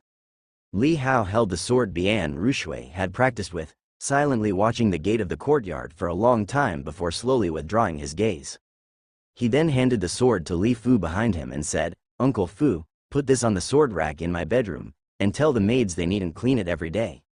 Li Fu took the sword with a sense of loss. Looking at Li Hao's profile with reluctance and a touch of self-reproach and guilt, he solemnly said, "Starting today, I will no longer indulge you. I will confiscate your chessboard, and you need to start cultivating." Li Hao was startled and looked up, saying, "Uncle Fu, you don't think that this old man refused to take me as his disciple because of chess, do you? That would be an injustice." "I don't care," Li Fu said with a stern face. "It's common to find a good horse, but not a good horse trainer. Missing an opportunity that comes your way because you were not well prepared is your fault. From now on, you must always be ready in your best form, waiting for that chance that could come at any moment. Opportunities in life are rare. What hope is there if you miss them?" Li Hao protested the injustice, seeing that Li Fu was serious, and asked, "Then, Uncle Fu, what do you think constitutes a successful person? As a son of the Li family, you should make a name for yourself, defend the borders, and protect the people of the nation. That is success," Li Fu said without hesitation and with conviction. "Being a member of the Li family is indeed tough," Li Hao said with a bitter smile. "Since you bear the Li surname and enjoy its immense wealth, you must take on this responsibility," said Li Fu coldly. "Have I really enjoyed it?" Li Hao mused with an internal wry smile, but then thought of the pastries and fresh fruits sent by Fifth Lady, and the nutritious porridge from the eldest lady. Well, that did count as enjoyment. "Uncle Fu, when you talk about cultivating, do you mean body refinement?" "Of course." Li Fu glanced at him, as if to say, "What other path is there for you besides body refinement?" Body refinement was unpopular because it was hard to cultivate, had a low upper limit, and required great insight coupled with technique to compete with other experts. And among those who were forced to choose body refinement, some could persevere through hardships but might not necessarily have the insight required. After all, the sculpting of pain can lead to beauty, but it can also twist the soul. After some wrangling with Uncle Fu, Li Hao made a deal. He was willing to cultivate, but his chessboard could not be confiscated, and he had to have someone to play with every day. Li Fu could only agree, planning to talk about further cultivation once Li Hao had started. In the days that followed, Li Hao was forced to spend some time cultivating using a basic body refinement secret technique that Li Fu had taught him. With an understanding of the physical body path, his progress was swift, which surprised Li Fu, who did not expect Li Hao to be such a promising candidate for body refinement. Li Hao deliberately controlled his progress to prevent Uncle Fu from completely taking his leisure time away and only reached great accomplishment in the basic body refinement technique after 3 months. Even so, the results excited the battle-hardened man to the point of tears, and he immediately wrote a letter to Northern Yan overnight to share the good news and his joy with the couple on the border. And after a long and relentless accumulation, Li Hao's chess Dao level finally advanced. Name: Li Hao. Age: 7. Cultivation level: Power Passage Realm, level 10. Swordsmanship: level 2, Flying Phase, Hidden Bow.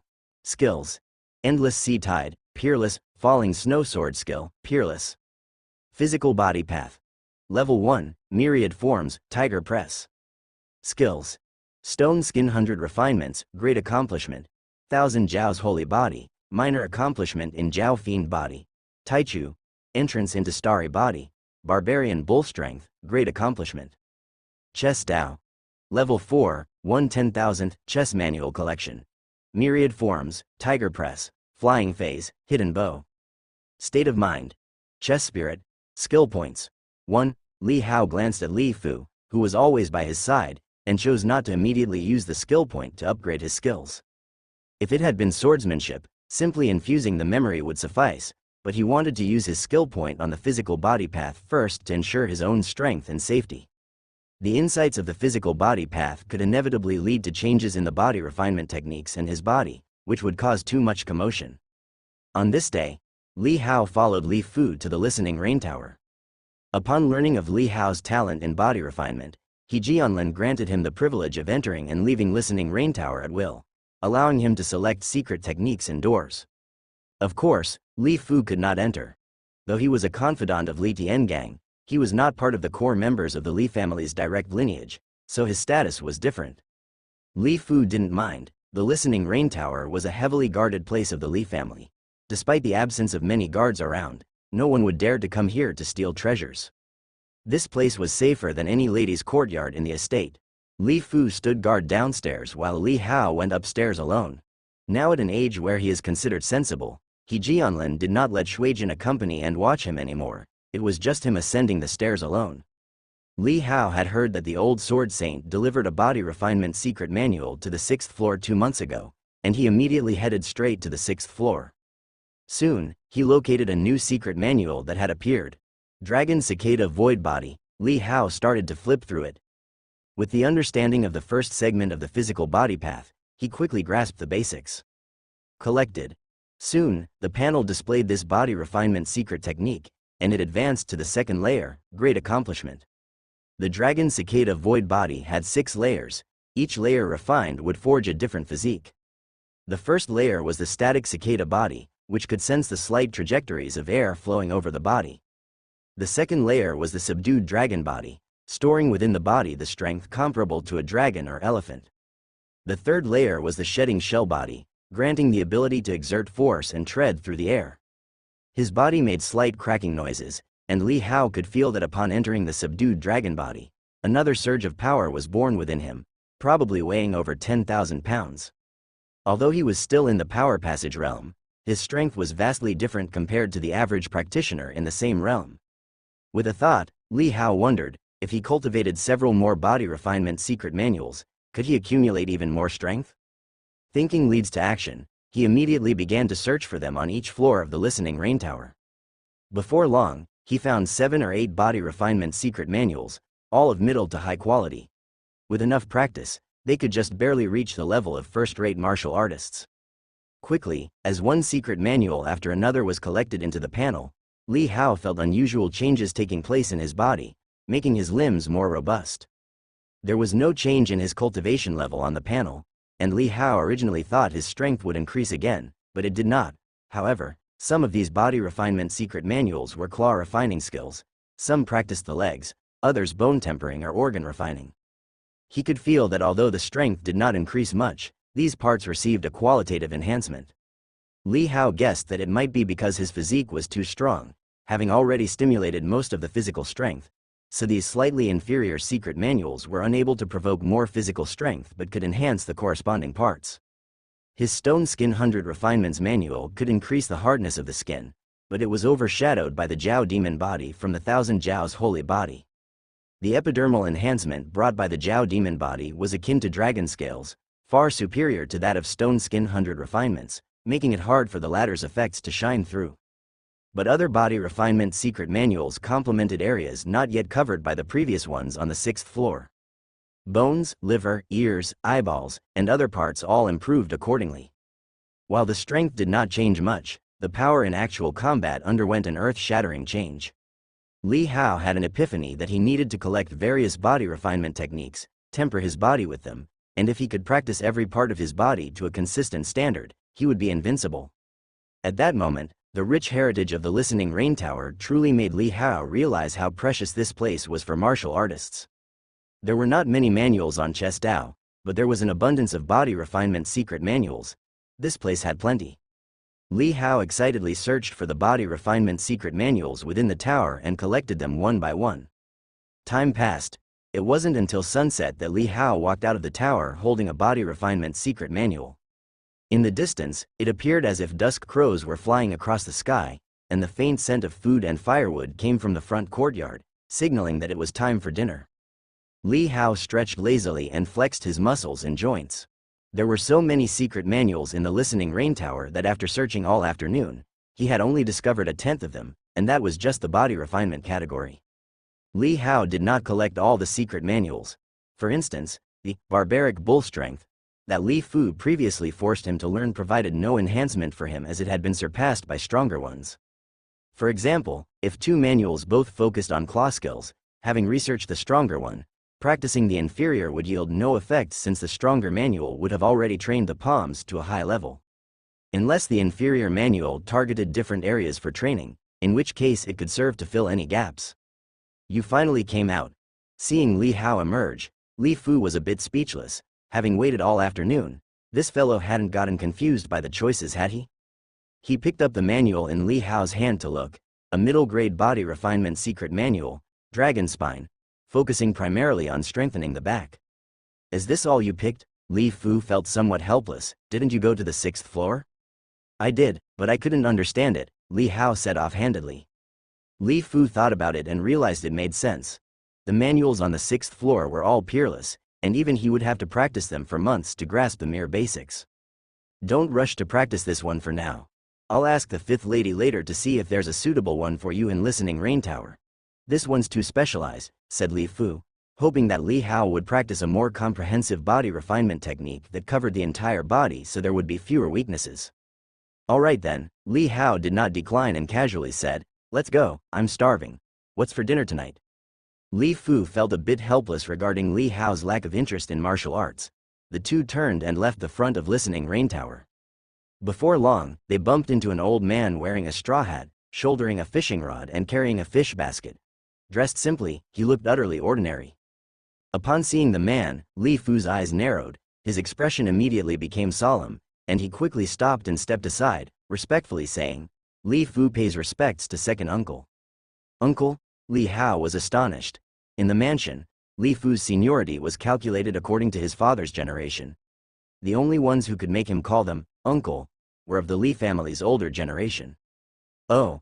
The old man didn't pay much attention to Li Fu's respectful greeting, merely answering casually before his gaze shifted and he noticed the richly dressed Li Hao with a dragon blood jade pendant at his waist and the body refinement secret manual in his hands.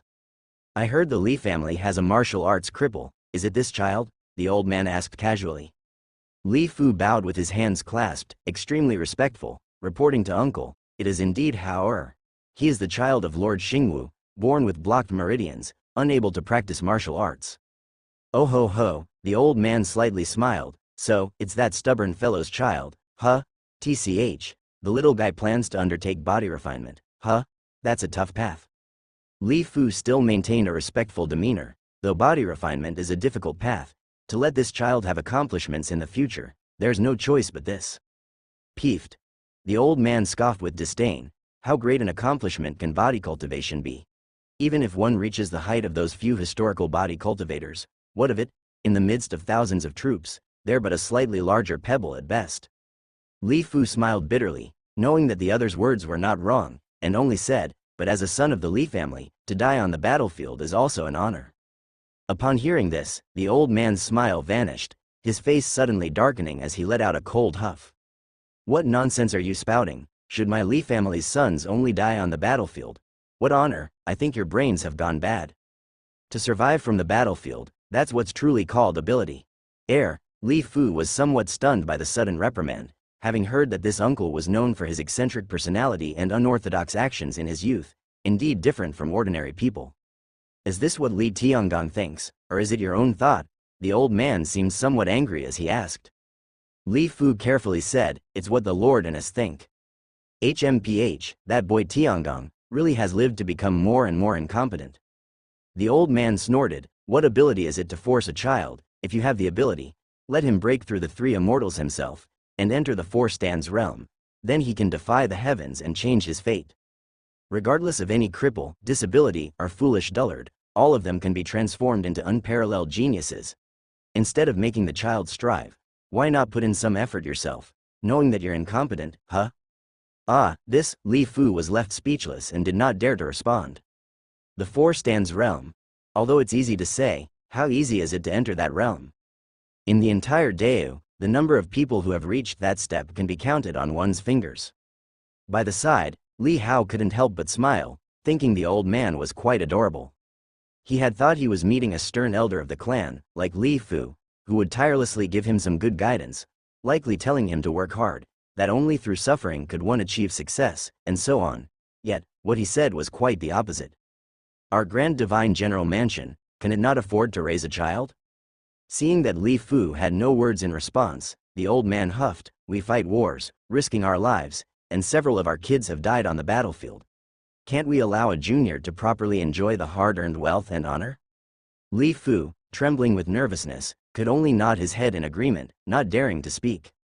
The old man gave Li Fu a dismissive glance, knowing that it was useless to speak with such a blockhead. He had seen too much from his youth and knew well the beliefs and styles rooted in the hundreds of years of tradition of the Li family. However, a glint appeared in his eyes as he caught the little guy at his side snickering and couldn't help but raise his eyebrows. "You little thing, I call your father useless, and you laugh?" "Old man, I think you're right," Li Hao replied. "How Li Fu, startled, scolded, "Don't be disrespectful, how do you speak to your elders?" But the old man didn't get angry, instead, he was taken aback. "What did you call me?" "Old man," Li Hao said with a smile, "it's not like I can call you a young fellow, right?" The old man's face darkened slightly. "Has no one ever taught you how to address your elders?" "You call me little thing, I call you old man, we should be even," Li Hao said. "Surely someone has taught you how to address your juniors, right?" Li Fu, sweating profusely, hurriedly covered Li Hao's mouth and said to the old man, "Uncle, please don't take it to heart with this child. His father and mother went to the northern Yan battlefield when he was born, and no one was there to discipline him. This is why he's become a bit wild, lacking manners." The old man slightly raised his eyebrows and huffed lightly, saying, "The child does have a point, let's consider it even then." Li Fu was stunned, then immediately sighed with relief, thanks to uncle for his generosity. Li Hao pulled away Li Fu's sweaty hand from his mouth, wiped his cheek with his sleeve where it had touched, then glanced at the old man's fishing basket, inquiring, "Only caught one? It's so small, who's it for?" The old man spoke indifferently, "The old man, don't fish for eating. Fishing is a pleasure, you're still young, you wouldn't understand. If it's just for fun, then your fishing skills are too poor." Li Hao said, "To catch only one fish, what's the difference from the Air Force?" When it came to the Air Force, the old man reacted as if he had been stepped on, his response even more vehement than before, glaring at Li Hao. "What do you know, you greenhorn? I wasn't seriously fishing today. I also went to Xinyu, a lake I'm not familiar with. Wait until tomorrow, and you'll see how many I catch for you." To add credibility to his words, he brought the basket closer to Li Hao's face and said, "Do you think this is just a regular little fish? This is a demon. If I were to let it out, this fellow here might not even be able to beat it." Obviously, this fellow, he referred to was Li Fu standing beside them. Li Fu, hearing this, had an embarrassed look on his face. What does this have to do with him? "Uncle, keep that dangerous demon away from Hao, he said cautiously. The old man snorted, "In my basket, do you think it can still turn the heavens upside down?" "A demon?" Li Hao, hearing this, became curious as he examined the small fish in the basket. The little fish was only as long as a chopstick, with a golden back and a red belly. Strangely, the fish's skull above its eyes had eyelash-like scales facing backward. As Li Hao leaned in for a closer look, the little fish seemed to notice the ignorant human race child and glared back fiercely. Li Hao could clearly feel the hatred and murderous intent in the fish's eyes and couldn't help but exclaim in awe. It was his first time seeing a demon up close. "Old man, are your fishing skills really so impressive that you can catch a demon? How about you teach me?" Li Hao asked with his head raised. If he remembered correctly, fishing was indeed considered an art within the categorization of the panel, alongside carving, painting, playing the zither, and others. He had thought that fishing could only catch fish, but in this world, it turned out one could also catch demons. How is this any different from practicing martial arts? The old man was taken aback for a moment, his eyes gleaming with interest. "You want to learn fishing? Yeah, can I? Of course, you can." The old man burst into laughter and said, "Rare that you have an eye for this, unlike those blockheads. Why practice some broken body refinement technique? I'll teach you fishing and let you see my skills tomorrow. I'm not just bragging, today I was just unfamiliar with Xinyu." Still explaining at the end, he clearly couldn't let go of Li Hao's Air Force comment and wanted to prove himself. This, Li Fu was dumbfounded and bewildered standing aside. He had finally gotten Li Hao to settle down and practice martial arts, and now he was being led astray. "Uncle, Hao actually has a great talent for body cultivation. In just a short 3 months, he achieved great accomplishment in a low-grade body cultivation technique. He's definitely a promising seedling. You can't hold him back." As Li Fu spoke, he braced himself. It would be better to take a beating and lie in bed for half a month than for this to happen. What's all this talk about talent? Even if he masters it, how strong can he be? Can he match the Li family's 10,000 soldiers? The old man said indignantly, "Do you really want to turn such a refined and adorable child into a little blackie by making him undergo body refinement?" "I won't become a little blackie," Li Hao thought to himself. Hearing no more from Li Fu, the old man couldn't be bothered with him anymore. He snatched away the dragon spine manual from Li Hao's hand and stuffed it into Li Fu's arms. Off with you. What's the use of learning such rubbish? There's no future in it. How, right? Let's go. Have you not eaten yet? I'm going to slaughter this demon for you, to nourish your body. Li Hao nodded again and again, thrilled. Uncle, you can't do this. The calling from Li Fu behind them was filled with desolation. Being led away by the old man, Li Hao also got to witness the courage of this Li family's uncle. His cooking spot was actually on the 7th floor balcony of the Listening Rain Tower, a place where the Li family's most precious manuscripts from over the centuries were kept. And now, not far from these ancient manuscripts, possibly older than any of them, a fire was burning. Through their conversation, Li Hao also learned the old man's name, Li Musho. Musho, as in the rest needed to recuperate, and also, the resolve to not stop until one is immortal.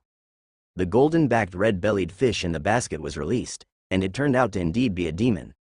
The moment it sprang from the basket, it soared into the air in front of the pavilion, transforming into a body tens of feet in size.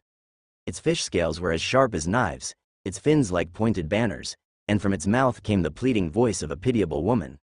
Elder, I swear never to harm another human life again, please spare me. The huge, fierce fish head actually nodded up and down, as if imitating a person's bowing in empty space. Li Hao, smelling the pungent fishy odor hitting his face, couldn't help but pinch his nose, almost vomiting. This fish really is fishy. If I spared you, wouldn't I just be a pushover? Elder Li Musho's words plunged the demon fish into instant despair, trembling with rage yet not daring to lash out. Into the pot, Li Musho raised his hand and pointed. Although the demon fish was pleading, it had transformed into its true form and was prepared to flee at a moment's notice. Seeing that the elder was not going to let it go, it immediately started to sway its body, planning to fly away into the distance as if the air were a lake. However, before its body could even twist away, it suddenly trembled as if electrified. Blood violently spurted from its gills, and its fierce body split apart in midair as if countless invisible blades were chopping it on the board of the void. And what was miraculous was that the blood that sprayed out didn't even hit the ground before a breeze carried it away, disappearing from sight.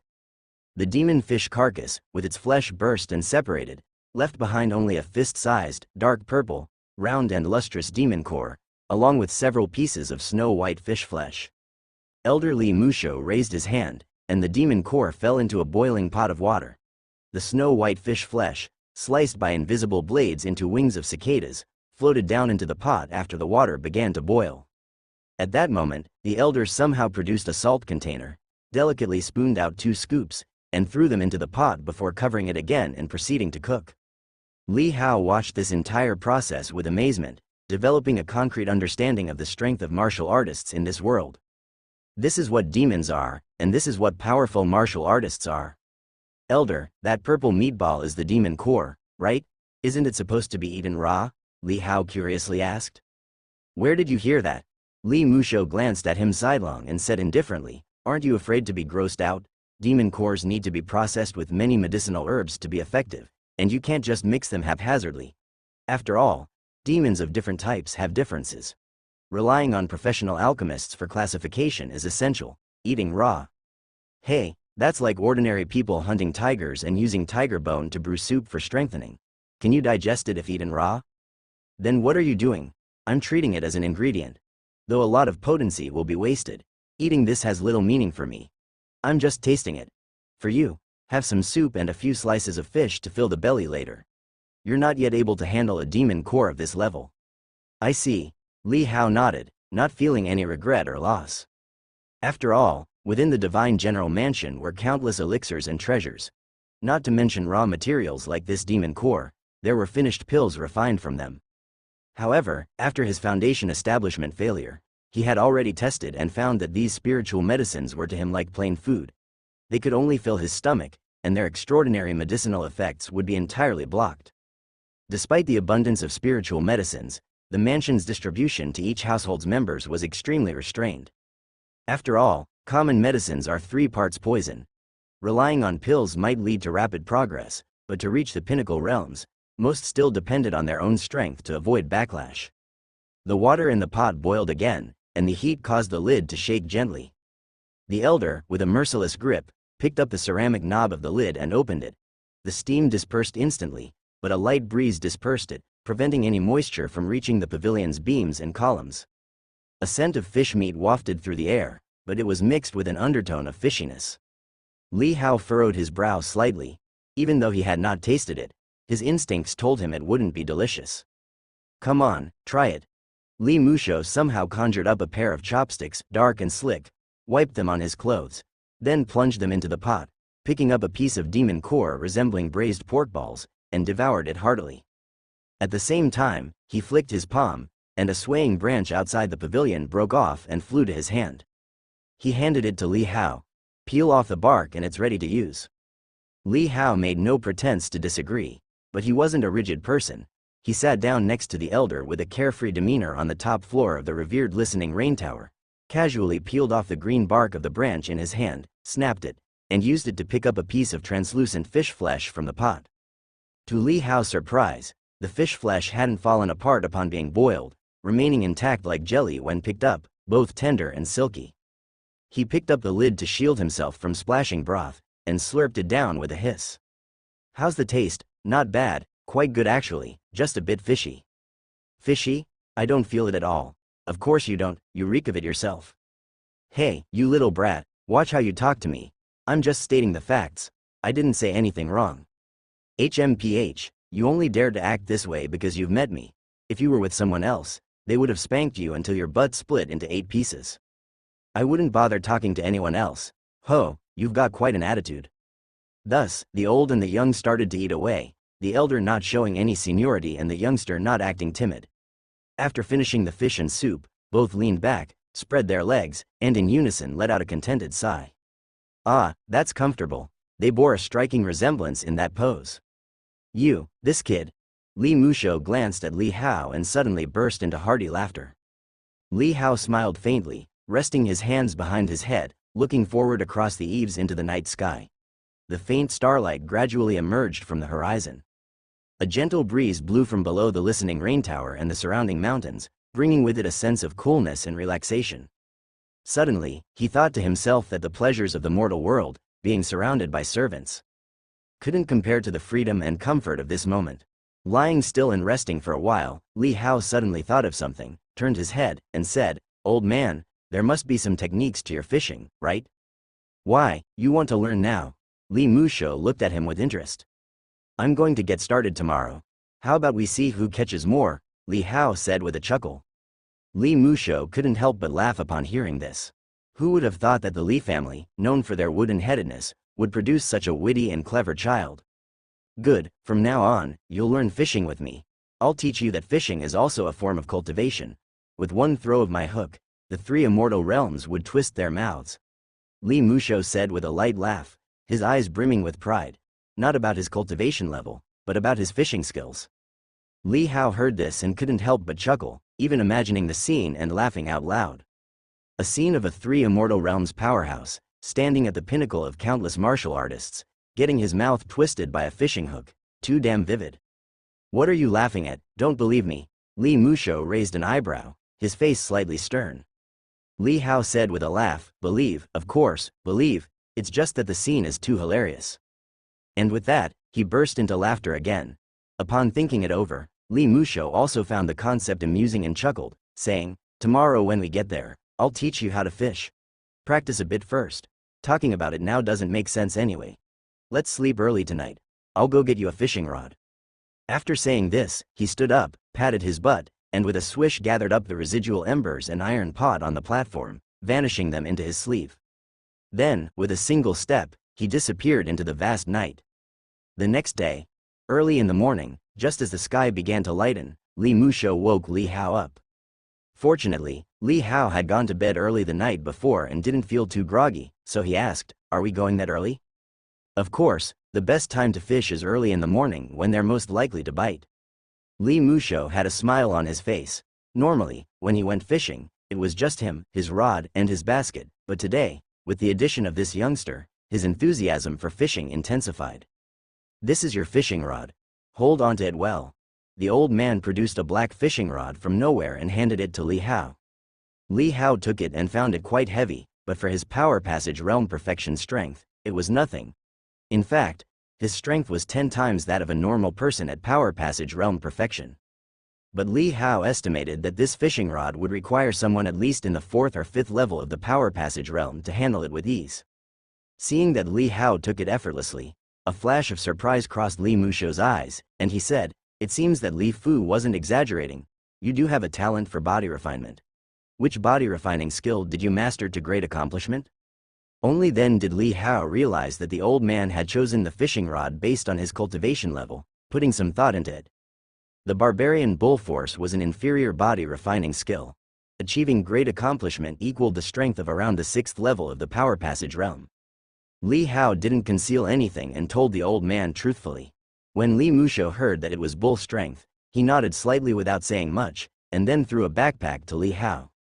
"Inside are the baits you'll use. The demons of the Power Passage Realm are quite fond of them. Which kind you'll catch depends on your luck." After speaking, he was about to take Li Hao downstairs. "What about my fish basket?" Li Hao asked. "Ha!"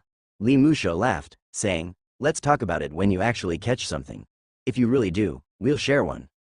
"Alright then." Li Hao didn't insist. As the pair reached the bottom of the stairs, they found Li Fu unexpectedly waiting outside the building. "Second uncle, what are you?" Seeing the fishing rod in Li Hao's hands, Li Fu was momentarily stunned, then his eyes widened slightly. "What else? We're going fishing." Li Musho glanced at him, clearly uninterested in conversing with this blockhead. Li Fu was on the verge of tears and said, "Second uncle, Hao learned bull strength in just 3 months and achieved great accomplishment. He has an extremely high talent for body refinement. You can't hold him back. Didn't you say the same thing yesterday? Can't you come up with something new?" Li Musho dug at his ear and said, "What future is there in body refinement? At most, you'll end up at your level if you push it to the limit. Let me ask you, are you that strong? Can you hold off 10,000 soldiers?" Li Fu was at a loss for words. The 10,000 soldiers Li Musho referred to were naturally not ordinary troops but the elite warriors of the Li family's Yuan camp. 10,000 of these warriors were enough to break through half of Qingzhou City, far beyond what he could handle. "Hao don't mind him, let's go." Li Musho, seemingly worried that Li Fu might influence Li Hao's thoughts, grabbed Li Hao's little hand and whisked him away. "Fu, you needn't worry." Li Hao waved at Li Fu. Although this man was stern and rigid in his ways, Li Hao did not overlook his care and concern.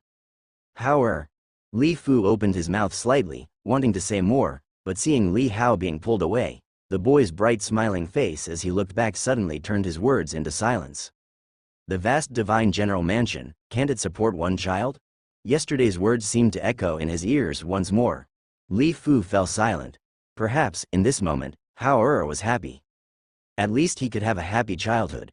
2 figures, one old and one young, disappeared in an instant, leaving only the man standing there, who, after a long gaze, softly sighed. With an experience akin to riding the clouds and traveling in the fog, Li Hao was led by Li Musho, soaring through the sky. The courtyards of the divine general mansion rapidly passed underfoot. Li Hao saw maids and house servants drawing water and cooking early in the morning, the lady of the house strolling in the courtyard, and fifth lady taking her child to the training ground, earnestly giving instructions at the courtyard gate. These scenes swiftly passed by, making Li Hao marvel that the human world was already so lively at the time he normally slept in.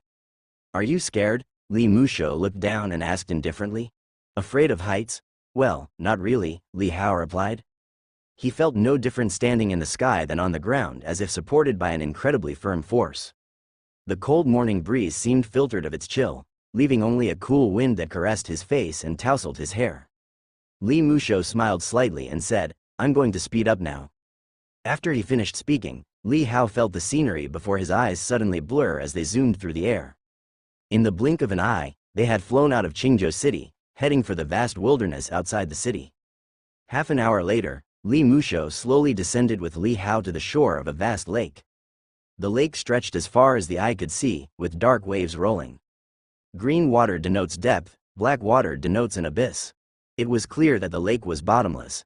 The surface was only slightly rippled, appearing calm and peaceful. But for this very reason, there was an eerie feeling, as if standing at the edge of an abyss. Surrounding the lake were several large mountains with open terrain. Some were steep along the lake, others were more rounded and expansive. They landed at the base of one of the mountains. Li Musho looked around expertly and said, "The water here is shallow. You can fish here. I'll go to the middle of the lake to fish for the bigger ones. Take this with you. It can protect you in a pinch. Don't worry, if anything happens on your side, just shout, and I'll be there immediately." Okay. Li Hao nodded and took the golden amulet handed over by the old man. "Do you know how to bait? Let me watch you cast the line." Li Musho didn't rush off. Instead, he smoothed his hand over a large rock, which weathered away to become a fishing platform. He waved his hand again to clear the messy bushes around, preventing the fishing line from getting caught on branches and weeds when casting the hook. Clearing those would inevitably delay a novice like Li Hao. Li Hao jumped onto the stone fishing platform, opened the backpack, and found a bag of moist, red dough inside. For these little demons of the Power Passage realm, dead baits are sufficient. Later, when you're strong enough, I'll give you live baits, which have a higher probability of success, Li Musho commented. Li Hao didn't fuss and nodded. He skillfully pulled out a piece of bait and immediately smelled a fishy scent. He kneaded the bait onto the fist-sized hook, which took quite a bit of bait to fully cover.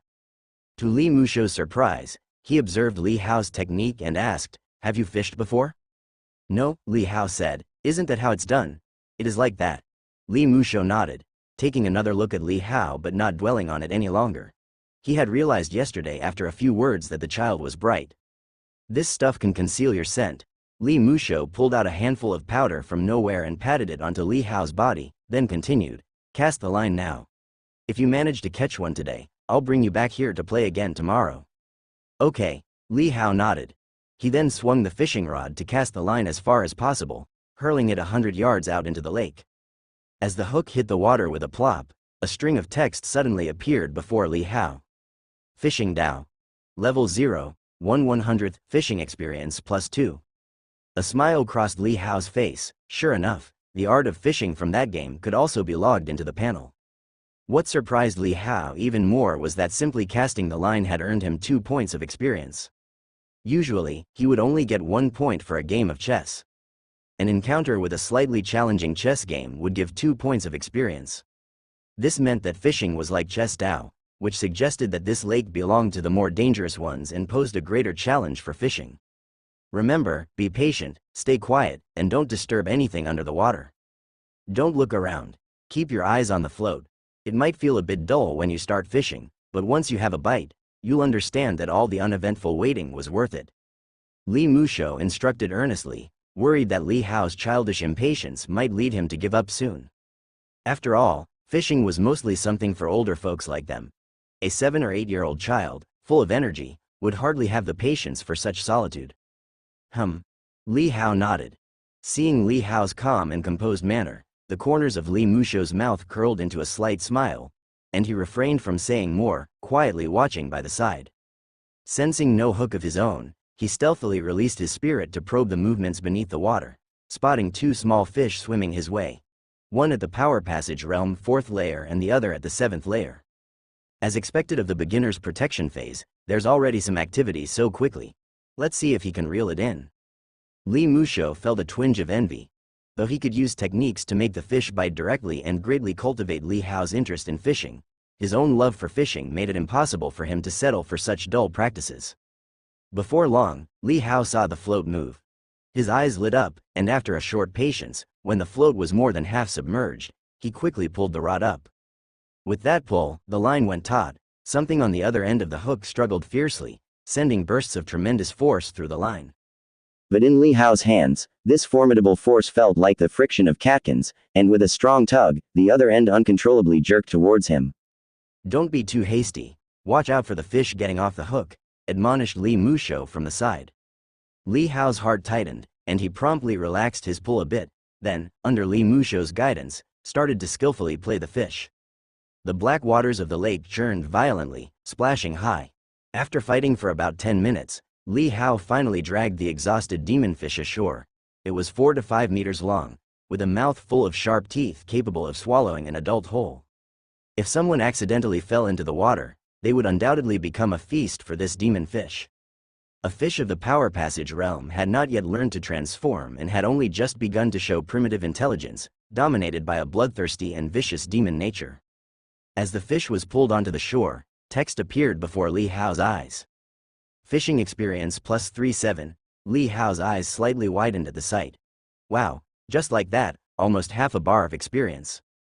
The demon fish ashore struggled fiercely and even opened its mouth viciously to lunge at Li Hao, intending to devour the member of the human race. With a casual flick, Li Musho shrank the demon fish's body, turning it into a small fish the size of a pellet. He scooped it up easily and tossed it into the fish basket. "Kid, I didn't expect you to get started so quickly." Li Musho laughed and said to Li Hao, "How does it feel? Tired?" This fish was at the 7th layer of the power passage realm. The force it could unleash underwater was enormous. Not even someone at the 8th layer might be able to keep the rod steady. "You've got some skill." Not tired, Li Hao grinned with a smile. "All right, then continue." "Good, I'll use this fish as bait." Li Musho, itching to fish, finished speaking, then picked up the fish basket and stepped forward, flying towards the distance, and in the blink of an eye, he was reduced to a mere dot. Li Hao gazed distantly and observed the other party reaching the center of the lake.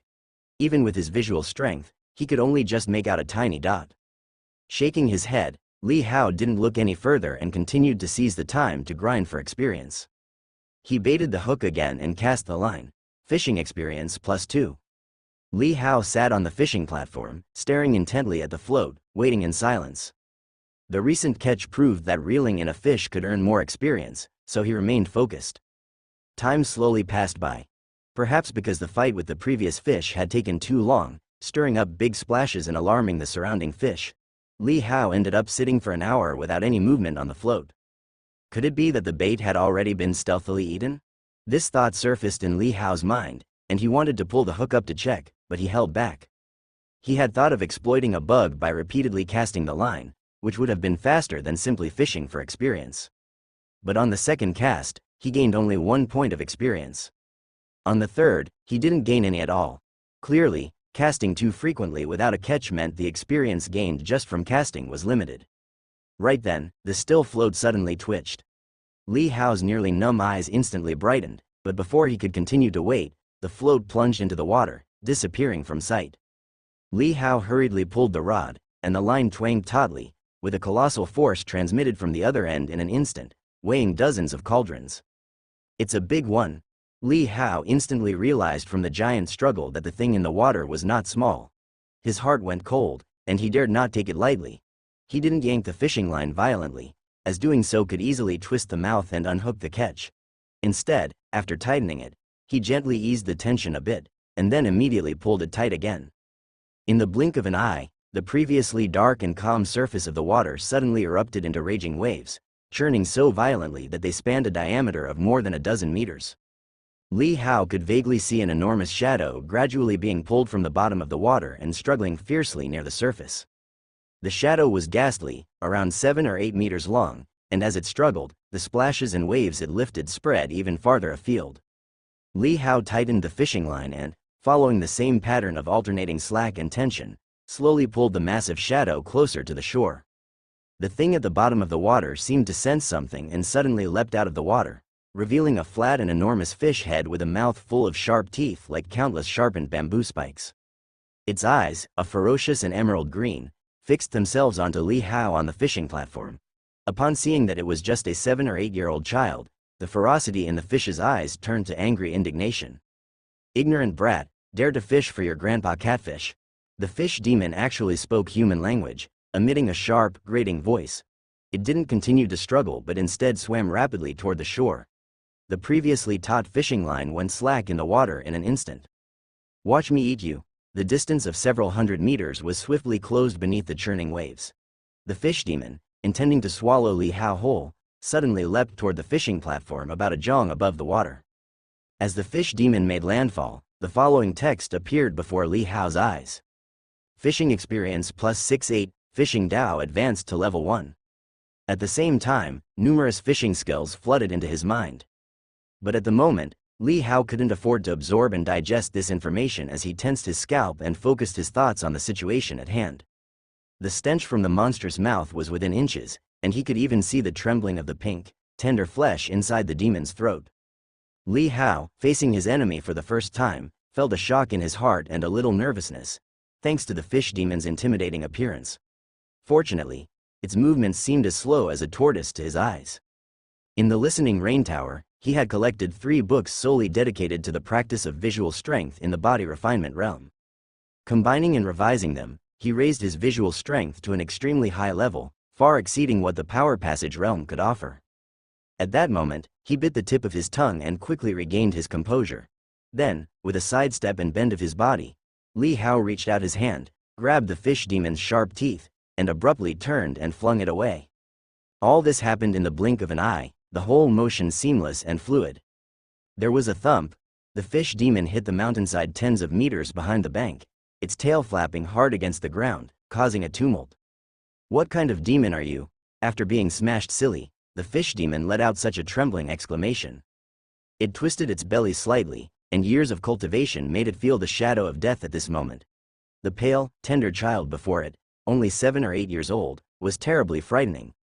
It certainly couldn't be of the human race, but must be the descendant of some great demon's bloodline.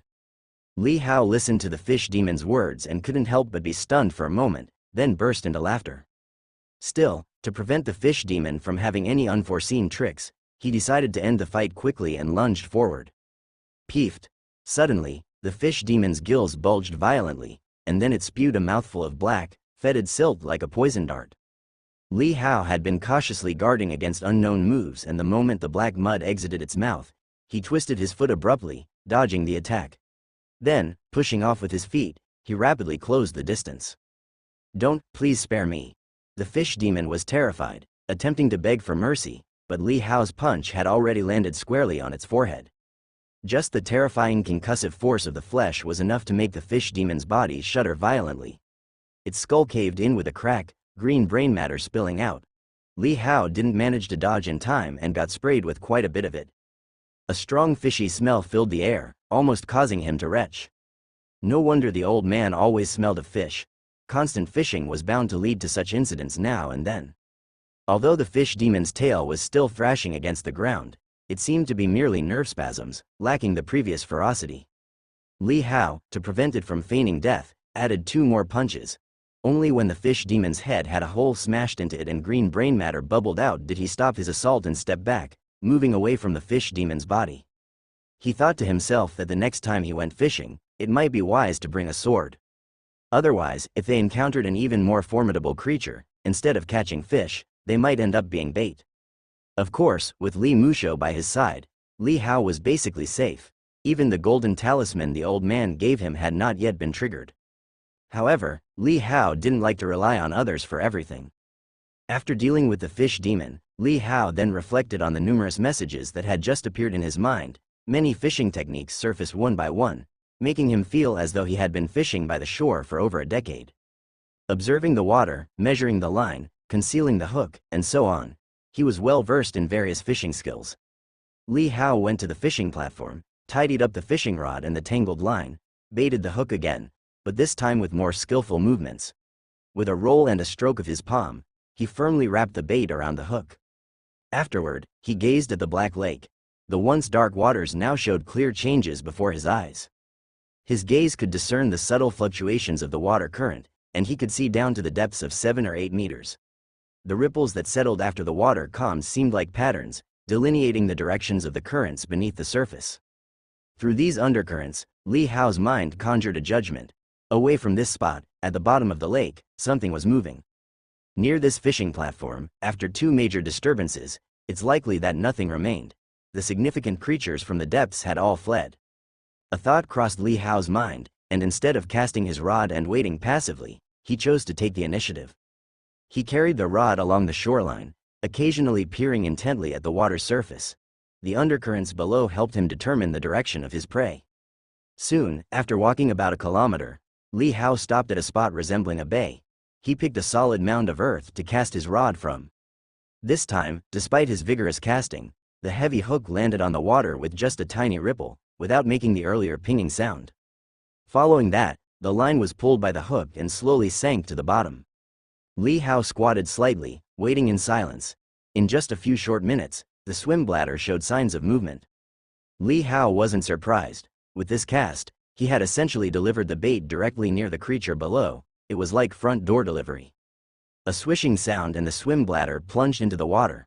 Ah, it seems to be an impatient fellow. Li Hao chuckled softly and suddenly pulled up on the rod. A massive force came from the line, but during the first struggle, Li Hao could sense and judge that it was about 2,000 pounds, likely just a fish demon of the power passage realm with not fully manifested intelligence. No wonder the disturbance it caused in the water could be faintly detected from a kilometer away. He still chose to pull up firmly and tug lightly. The rod swayed left and right, and with every drag, the hook held on more tightly, not easily shaken off. Quickly, after toying with it for 7 or 8 minutes, Li Hao pulled the exhausted fish demon out of the lake. Fishing experience plus 2-3. The fish demon ferociously lunged at Li Hao once on shore, but he punched it to death and flung it onto the hillside behind him. Then he continued to bait the hook and fish. There were still more beneath the water. This old dragon is quite cunning, not showing even a hint of its trace. Above the demon lake, Li Musho's figure vanished into the high sky. He held no fishing rod, only a nearly transparent line that vertically plunged into the depths of the water.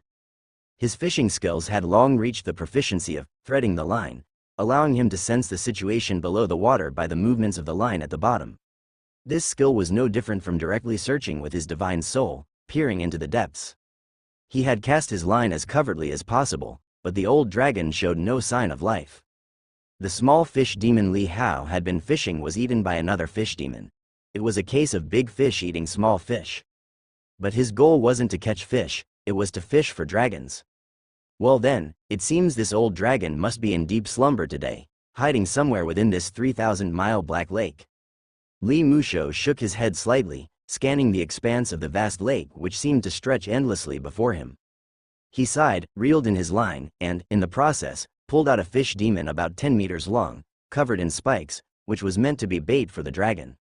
At that moment, with a flick of his finger, the fish demon's body immediately contracted and shrank to the size of a palm-length black-spotted fish, which he threw into the fish basket. Wonder if that youngster has had any success. Hope he hasn't grown restless and ended up not catching anything afterward.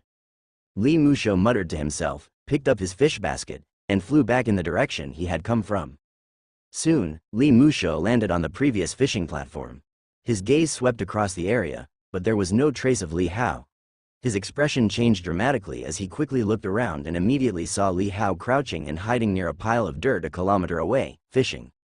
Really can't sit still, can he? Li Musho shook his head slightly and was about to head over when he caught sight of a fish demon with its head smashed in from the corner of his eye. He was momentarily stunned, then his figure flashed, appearing instantaneously in front of the fish demon. On closer inspection, he realized the wounds were caused by fierce punches.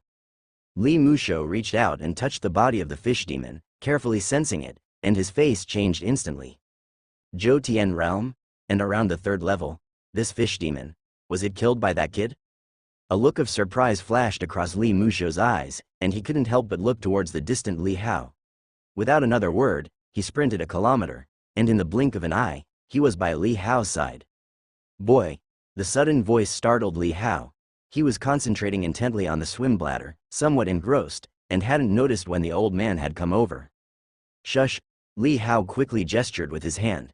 Li Musho paused, about to ask a question, but stopped himself as he followed Li Hao's gaze towards the swim bladder.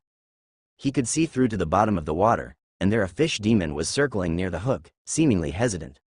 What surprised Li Musho was that the hook was completely covered by bait, extremely well hidden, and it was impossible to detect that there was a hook inside the bait. When did he learn this skill of hiding the hook so well? While Li Musho was astonished, the fish demon circling below finally couldn't help itself. Although it felt uneasy, it couldn't explain why, and under the temptation of the bait, it heatedly bit down impulsively. It took the bait. Li Hao's eyes lit up as he waited for the swim bladder to sink, then he gave a strong pull. The hook immediately secured the mouth of the fish demon, and the pain made it struggle, causing waves to churn in the water. Li Hao was unceremonious, quickly pulling on the line, and utilizing the fish-playing skills he'd learned earlier, he skillfully dragged the fish through the water side to side, wearing out its strength. A few minutes later, the fish demon was dragged onto the shore by Li Hao, a small demon in the 6th level of the Power Passage realm. Seeing how easily Li Hao handled it, Li Musho's eyes flickered, and after Li Hao removed the hook from the fish demon's mouth and tossed it onto the hillside behind them, Li Musho finally said, "That fish demon over there, did you kill it?" Li Hao nodded in admission. There was no one else around, so lying was pointless. Do you know what realm that fish demon was in? Li Musho slightly narrowed his eyes, staring deep into Li Hao's eyes as if trying to see through his soul. Zhou Tian realm? Li Hao estimated based on the burst of power from the fish demon in the water earlier. It was definitely not Power Passage realm. Correct, at least the third level of Zhou Tian realm. Li Musho looked at Li Hao. You've only practiced the barbaric bull strength, probably up to the 6th level of Power Passage realm at most. Tell me the truth, have you secretly practiced anything else? Li Hao had already prepared his excuse, and seeing Li Musho bring it up, he pretended to hesitate before nodding. That's right. Which one? The 1,000 Jiao's holy body from the 6th floor, Li Hao said. Li Musho raised an eyebrow. What a coincidence. He had been thinking of teaching Li Hao this body refinement secret if it turned out he indeed had a talent for it, but to his surprise, the kid had already gone and learned it on his own and seemed to have grasped it quite deeply. How far have you gotten with it? Li Musho asked seriously. The 2nd layer, answered Li Hao truthfully. The 2nd layer was the Jiao dragon body, which could burst forth the strength of a half-dragon. Even without stepping into the Zhou Tian realm, it could exert power comparable to the early stages of the Zhou Tian realm. This could also explain how he had killed that fish demon. Hearing this, Li Musho inwardly took a deep breath. The 2nd layer? He looked at the child in front of him, not even 8 years old yet, and he had already reached the 2nd layer? It seemed that Li Fu wasn't wrong. This kid indeed had a talent for body refinement. Even with the Jiao dragon body, hooking that fish demon is quite difficult. This little guy, you not only have a talent for body refinement, but also seem very promising in fishing, Li Musho said with a face full of satisfaction and approval. Li Hao scratched his head and laughed modestly, but inwardly he was scoffing. From the old man's tone, it felt like his talent for body refinement wasn't as pleasing to him as his potential in fishing. They all thought you were a martial arts waste. Who would have thought, at such a young age, you've already slain a Zhou Tian realm creature, haha. Li Musho burst into joyful laughter. No matter the future limits, at least at this moment, Li Hao's combat ability was 3 parts stronger than those supreme talents with 9-grade battle physiques. Ending his burst of laughter, Li Musho thought of something and looked down at Li Hao. Speaking of which, Li Fu probably doesn't know about this, does he?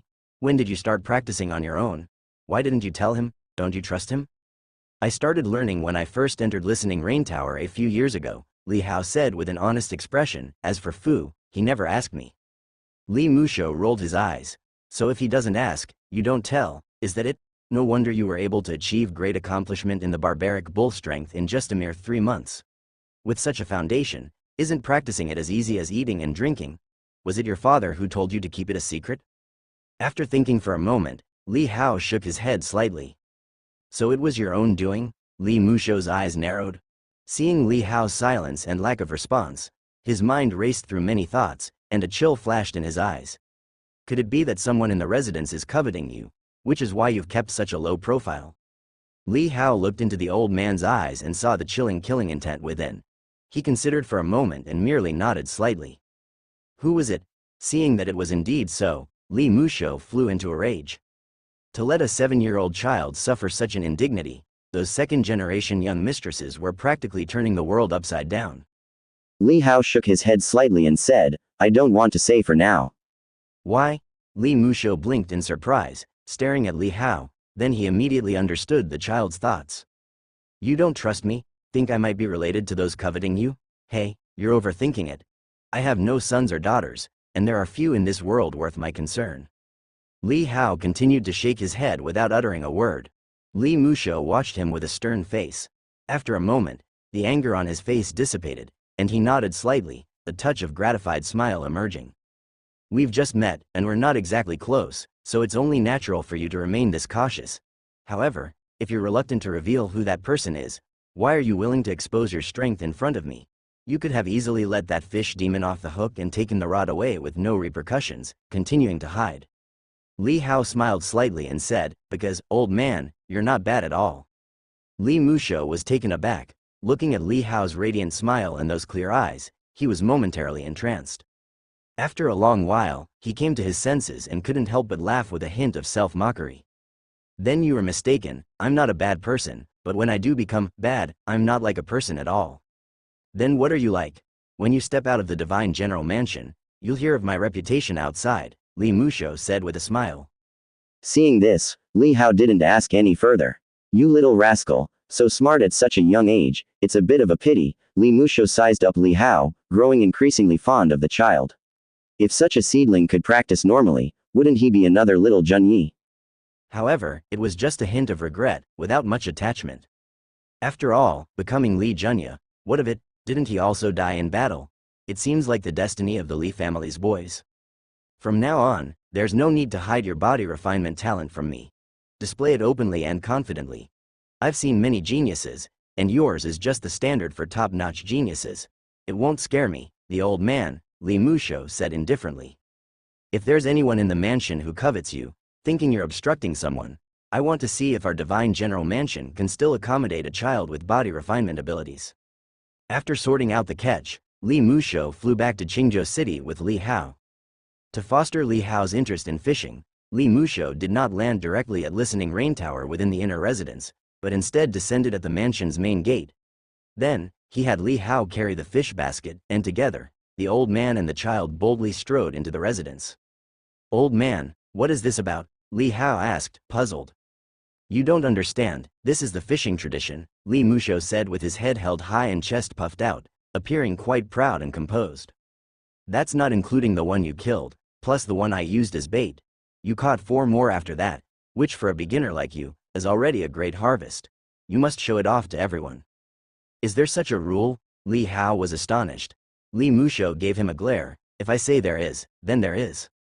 Mu Tianao. The house servants and maids along the way were startled to see Li Musho, unable to understand why the sea-calming divine needle, who usually stayed in Listening Rain Tower, would be here.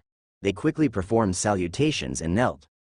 Li Musho acted as if he saw nothing, ignoring them and walked straight past with Li Hao. The two took many turns, intentionally passing through crowded areas. In the practice yard, the family's young members were training, and an older soldier was lecturing from above. Yet, Li Musho pushed open the door and entered. The old soldier was about to frown, but upon seeing Li Musho's face, he was shocked and quickly got up to greet him. Old General of Yuan Camp pays respects to Mu Tianao. I'm in the middle of teaching. Li Musho, knowingly asking a question he already knew the answer to, said indifferently, I took Hao out to go fishing today. It was his first time trying it, and he had no experience, yet he managed to catch these few little demons. Do you want to take them to accompany your drink? The veteran in the military was taken aback, and upon seeing the fish demons in the fish basket held by Li Hao, he quickly responded, Thank you for the generous offer, my lord, but I've already got my drink accompaniment for today. A tactful refusal. Having been in the mansion for many years, how could he not know the character of this old marquis? He immediately understood that this was a routine show-off. If he really took them, he'd surely incur the old man's wrath, and he'd likely come in the middle of the night to give him a secret thrashing. By then, he might not even be able to get out of bed tomorrow. He dared not take such a risk. Oh, that's fine then, continue with your lesson. Li Musho spoke with casual indifference, then led Li Hao away. Li Hao had a face full of confusion. Is this the fishing tradition? It's too forced? After passing the martial arts training ground, they went to Eternal Spring Court. Uncle, what brings you here? It's almost time for lunch. Should I have the servants add a set of bowls and chopsticks for you? What would you like to eat? He Jianlin was chatting leisurely with fifth lady of the Gao family when she saw Li Musho. Both of them quickly got up to greet him. Li Musho indifferently said, Hao caught a few small fish, so I thought we could make soup for you. These were caught by Hao. He Jianlin was taken aback, looking at Li Hao holding the fish basket, and the few small fish within that were jumping and struggling vigorously. Otherwise, do you think I would fish for this kind of small fish? Li Musho glared at her in annoyance, his face showing displeasure. He Jianlin fell silent, knowing well that this uncle had a strange temperament. Disrespecting him was a minor issue, but one must never touch upon the topic of fishing. Yes, since it's a gift from uncle, I shall gratefully accept it, He Jianlin said immediately. Why thank me? It's Hao's fish, Li Musho emphasized. He Jianlin paused, then expressed helplessly, then, thank you, Hao. No need to be polite, great aunt. Li Hao chimed in quickly, while casting a sidelong glance at the old man, who was making him feel like he was on pins and needles, filled with anxiety and discomfort. After handing over the fish to He Jianlin, When the elder and the young one had left, He Jianlin looked at the small fish, realizing they were all from the Power Passage realm, and couldn't help but be astonished. She had previously heard from Li Fu that Li Hao had a talent for body refinement, and it seemed it was indeed the case. Did that child really catch these? Gao Qingqing was surprised as she looked at the small fish. Li Hao was known to be a martial arts invalid, and everyone thought he was just an ordinary person. Yet, he managed to catch small demons from the Power Passage realm. This meant Li Hao had started to cultivate, and his progress wasn't bad. Uncle wouldn't lie about fishing, He Jianlin stated. She gazed toward the courtyard's entrance, where the figures of the old man and the boy had disappeared. It seems the child has started his cultivation journey on the path of body refinement. That's a difficult path, the poor child. Gao Qingqing couldn't help but shake her head slightly and sighed softly. Even though Li Hao had a talent for body refinement, that path was too harsh, and not many could endure it to the end. If it were her child, she would rather they be an ordinary person and enjoy life in peace. It must be the seventh one's doing. They're really heartless, Gao Qingqing whispered sorrowfully. When they got back to Listening Rain Tower, Li Hao saw Li Fu waiting from a distance. Li Musho saw him too and snorted softly. Upon seeing the two of them, Li Fu immediately approached, and noticing the fish blood on Li Hao's clothes, his expression changed, and he hurriedly said, "Uncle, how he?" When fishing, it's inevitable to have a struggle with fish demons. Don't worry, I was beside him, so how wouldn't get hurt, Li Musho said unruffled. Li Fu breathed a sigh of relief and then handed over something to Li Hao. This is a letter from the Sword Cottage. It should be from Miss Shaer, have a look. A letter from Jian Lu. Li Hao felt slightly astonished, and the image of the little girl who liked to cry couldn't help but surface in his mind. Having been away at Jian Lu for several months, he wondered how she was faring, whether she was getting used to sleeping there. Opening the letter, Li Hao began to read it carefully. The delicate and unfamiliar handwriting seemed to be that of the little girl herself, expressing both peace and yearning.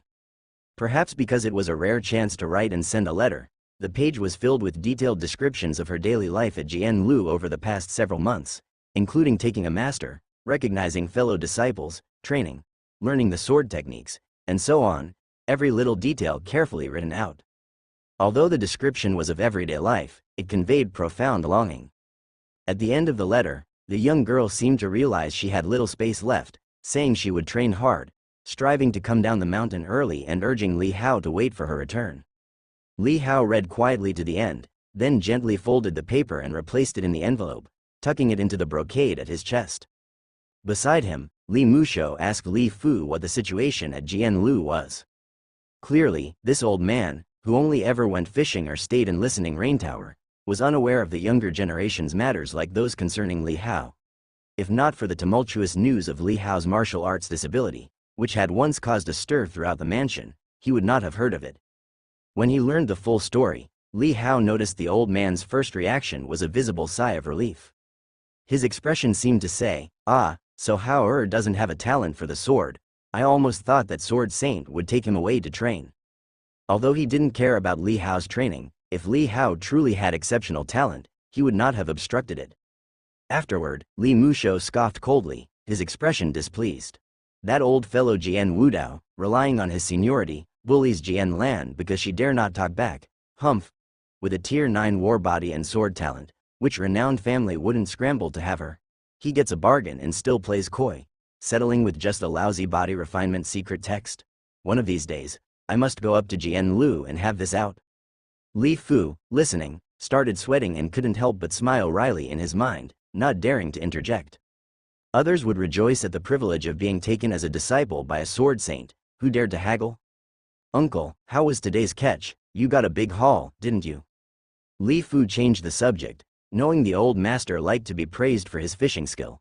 The man, who had always been upright, serious, and stern in the army, now showed a sycophantic and flattering smile, which looked quite awkward and clumsy. Not knowing how to flatter but trying anyway was truly fatal. Li Musho glanced at him indifferently and said to Li Hao, "See, Hao this is the importance of our fishing tradition. You must show off your catch as much as possible, or those who don't know might think you've returned empty-handed. You go straight home. How could anyone know you went fishing, and even if they knew, who would care?" Li Hao thought bitterly. "Let's go." Li Musho ignored Li Fu and led Li Hao into Listening Rain Tower. Li Fu hesitated, not stepping forward, and just before Li Musho entered the tower, he suddenly stopped but didn't look back, saying, "Little Fu, you need not worry about Hao Er's training any longer. He truly has a talent for body refinement. I will teach him alongside my fishing." With that, he stepped directly into the play of light and shadow inside the door. Li Fu was stunned, the complex and conflicting thoughts in his mind suddenly clearing as though a weight had been lifted. He bowed deeply, expressing his thanks, and couldn't help but feel happy and excited for Li Hao. If Uncle himself was to provide instruction, it would certainly surpass his own teaching. After all, this uncle's achievements are in no way inferior to that sword saint. Although Li Musho seemed carefree, he was a man of his word, no doubt influenced by the military family's teachings. Upon entering the tower, Li Musho collected some firewood, set up a makeshift stove on the terrace, and began filleting the fish demon he had caught that day. Casually, he said to Li Hao, "If you have any questions during your training, just ask, and I'll help you figure them out." Li Hao shook his head slightly, not at the moment. "No," Li Musho, in a displeased tone, said, "Are you implying you haven't encountered any bottlenecks yet? Humph, these body refining techniques are quite formidable. It's impressive if you understand them. Forget it, show me your practice, let's see." Li Hao thought it unnecessary, but seeing that the old man truly wanted to teach him, he didn't want to let down the kindness, so he diligently assumed the posture and rehearsed the movements. Li Musho had intended to offer some pointers, but upon closer inspection, he found hardly any flaws and couldn't help sizing up the youngster once more. To have self-taught to this level was indicative of truly astonishing comprehension. "Not bad, your current practice should have reached the 10th layer of Power Passage Realm, hasn't it?" Li Musho said, although he hadn't sensed Li Hao in detail. To have practiced the second layer of the Jiao Dragon Body, his cultivation must have surely reached the perfection of the first realm. Moreover, compared to the common perfection in the Power Passage Realm, the physical strength brought by body refinement was greater, slightly stronger than those at the same realm. Of course, this advantage exists in the early stages of cultivation. As for the later stages, body refinement had no later stages. As everyone says, it is a hard path. One must know that normal cultivation is already extremely arduous, and to be called a hard path, one can imagine just how much more difficult body refinement must be. Thus, very few could persevere to the end, and even if there were ones with great resolve, they often ended up withering away before their natural lifespan due to too slow progress with no breakthroughs. Li Hao nodded in affirmation. Not yet 8 years old and already at Power Passage Realm perfection, such progress in cultivation could indeed catch up to the heels of those top geniuses. Li Musho said, "Next is the Zhou Tian realm, where strength is turned into qi, and qi circulates throughout Zhou Tian. There are 2 methods to break through to the Zhou Tian realm. The first is to enter the 100 Jiao body, forcibly breaking through with physical strength. The 100 Jiao body also involves qi circulation skill. Cultivating it to perfection allows you to reach the pinnacle state of 100 circulations. It's precisely for this reason that this body refining technique could be placed on the 6th floor." Seeing Li Hao sit cross-legged and listen attentively, Li Musho explained in even greater detail. The Zhou Tian realm has 10 layers, but the disparity between each is huge. In the Power Passage realm, enhancing strength through powerful cultivation techniques and awakening divine blood can create a gap, while in the Zhou Tian realm, it's through elite qi circulation skills that the gap between the chosen ones and the common folk widens. Ordinary martial artists without backgrounds mostly practice inferior skills, circulating qi throughout 10 Zhou Tians. Mid to high-grade skills can achieve 36 Zhou Tian cycles. As for superior skills, they enable the cycle of 72 Zhou Tians. He looked at Li Hao and said, "As for the pinnacle skills, they can complete 100 Zhou Tian cycles. That's the essence carried within the 1000 Jiao's holy body. Omitting body refinement altogether, it could still be considered an elite qi circulation skill." "I see," said Li Hao with a slight nod. He had flipped through some books on the Zhou Tian realm and had some understanding of it. If one cycle of Zhou Tian meant possessing one's own strength multiplied, then 10 cycles amounted to 10 times that strength. And 100 Zhou Tian cycles meant 100 times the strength. That was the disparity. Especially as one advanced in the Zhou Tian realm, with each layer's meridian opening, this compounded disparity became vast. By the 10th layer of the Zhou Tian realm, the gap between ordinary qi circulation skills and elite skills was like that between the earth and the sky.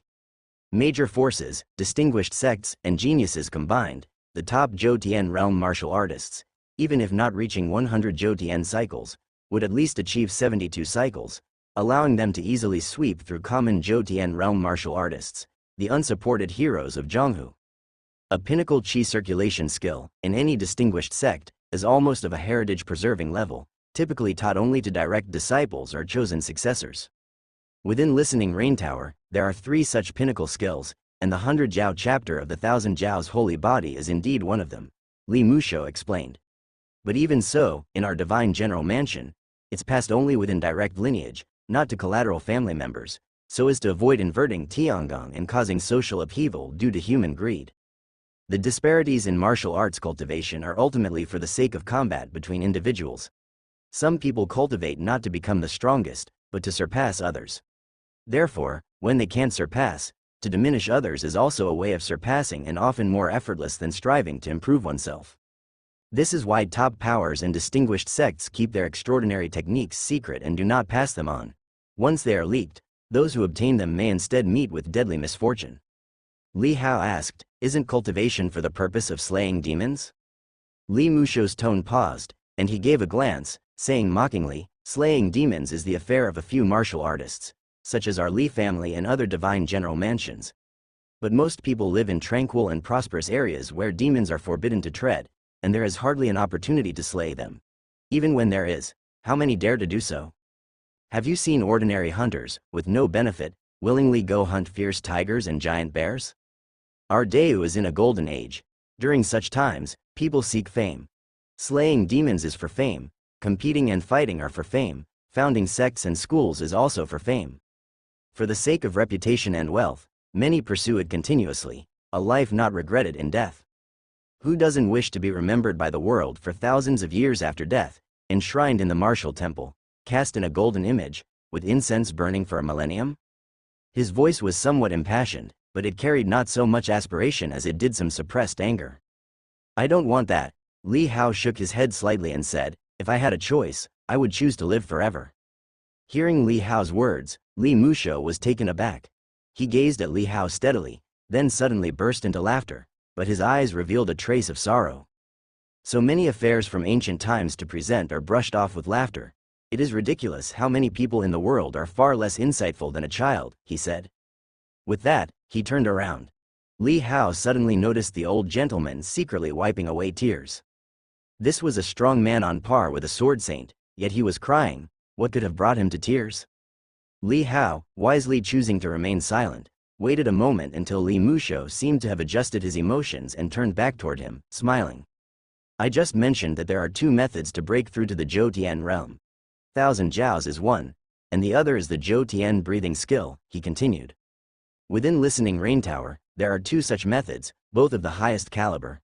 Mastering one to perfection allows for 108 circulations within a single meridian, while the other can achieve 128 circulations. Across the entire Deu, they are considered top-notch, and it's likely that only the royal family's all-heavens Zhou skill practiced within the palace could surpass this 100 battles cycle heaven skill, he explained. 168 circulations, truly unparalleled in this world. That powerful? Li Hao exclaimed in surprise. Reaching 72 circulations was already considered superior. The fact that the royal family's method could more than double that figure, didn't that mean within the Zhou realm the royal family was virtually invincible? Of course, otherwise how could the royal family command the world? Li Musho continued, "This is known as monopoly over cultivation techniques. Apart from the royal family, no others may learn or practice it. That's why powerful families last through the ages, by monopolizing a domain." Li Hao nodded in understanding. Wasn't Listening Rain Tower doing exactly the same? With this tower alone, it was enough to ensure the prosperity or decline of the divine general mansion throughout the generations. However, the more supreme the cultivation technique, the harder the training, hence it also puts one's comprehension to an extreme test. It's not something anyone can master casually. In our Li family, although there are quite a few who practice the 100 battles cycle heaven skill, even more people opt for the other skill, the Heavenly Gang Zhou skill, explained Li Musho. The reason is simple. If it takes you 5 years to learn the 100 battles cycle heaven skill, but you can learn the Heavenly Gang Zhou skill in 3, then in 3 years, those who practice the latter will surely win in a competition. You might think, in just 2 more years, you could surpass them, but never underestimate the importance of those 2 years. When you finally perfect the 100 battles after 2 years, others may have already reached the soul successor realm. One step ahead is always leading the way, stated Li Musho. Li Hao nodded. One should practice the cultivation technique that matches one's aptitude, this was key. Otherwise, it's like an elementary school student trying to understand high school lessons, unable to grasp anything while being surpassed by those who progress step by step, a waste of precious time. Since you have an excellent talent for body refinement, I suggest you challenge the Zhou Tian realm with 1,000 jiaos. With your comprehension, you should have the prospect of mastering it within 3 years, Li Musho advised. By then, at 10 years old in the Zhou Tian realm, with 100 circulations in 1 meridian, you would only be slightly inferior to your father, he said. He's that formidable? Li Hao was astonished. Average people, at the age of 10, if they have achieved power passage realm perfection, they're considered pretty decent. The divine general mansion was filled with marvels, and naturally, the expectations were higher, but reaching the Zhou Tian realm at 10 was also a mark of genius, right? If my memory serves me right, Li Junye's talent was slightly inferior to yours. He perfected the power passage realm at 7 years old, your current age, and perfected the Zhou Tian realm at 9, the soul succession realm at 12, and the divine travel completion at 16. That lad later went off to join the military, and I'm not clear on the specifics after that, said Li Musho, shaking his head. Li Hao inwardly gasped in amazement at these incredible feats. Consider that Uncle Lin was also regarded as having a decent talent, yet he was still in the divine travel realm in his 40s. And here were the geniuses, perfecting it by the age of 16. And this was still considered inferior to that 9th uncle? Li Hao was momentarily at a loss for words, but thinking about 9th uncle's talent, which stood out among the tens of millions of martial artists across the 19 states of Deu, he found some consolation. Once you step into the Zhou Tian realm and are cultivating the qi circulation skill, you must also learn the meridian opening skill specific to that realm. Your father, within 2 years, mastered both the extremely difficult top-level martial arts, the 100 battles cycle heaven skill and the Dragon River divine meridian, to reach perfect Zhou Tian, second only to the royal family amongst his peers, Li Musho continued. Apart from the difference in qi circulation skills, the meridian opening skill is the same. The ordinary skills open 1 layer for each meridian. Reaching the 10th layer of circulation realm means 10 channels. With a mid-level meridian opening skill, when perfected, there would be 18 channels, and for a high-level skill, 36 channels. For the most supreme skills, there would be 54 channels. The Dragon River Divine Meridian is our Li family's finest meridian opening skill, offering 5 channels to be opened with each of the first 9 layers, and 9 channels upon perfecting the 10th layer, explained Li Musho. Li Musho looked at Li Hao, smiling and asking, now do you understand how much of a gap exists between the supreme meridian opening skills and qi circulation skills, and the ordinary ones? Li Hao counted on his fingers and took a sharp breath, visibly shocked. Both at cycle heaven realm perfection, the top tier versus the ordinary differed by over 50-fold. A gap as vast as the heavens from the earth. Should both qi circulation and meridian opening be of ordinary grades, 10 channels, 10 circulations, the power they could unleash was only marginally superior to that of the first layer of the top-tier qi circulation techniques. The disparity was simply unimaginable. This also made Li Hao realize just how precious and important resources were on the path of martial arts. Average martial artists without any background could only cultivate ordinary cultivation techniques, becoming fodder at their cultivation level. And such disparities would, for countless martial artists, drive them to climb upwards by any means necessary, whether by currying favor with connections or through their own struggle, all leading down a bloody path of ruin. For this reason, top-notch martial artists could possess everything, renowned throughout the realm. This path was not easy to walk. If you were born with obstructed meridians, the difficulty of opening your meridians would increase, which could slow you down. However, with our Li family's top-notch cultivation techniques, at most you would fall from the ranks of the top prodigies. In the eyes of the common martial artists, you would remain an untouchable genius, Li Musho said. In the Li family, far too many geniuses were born.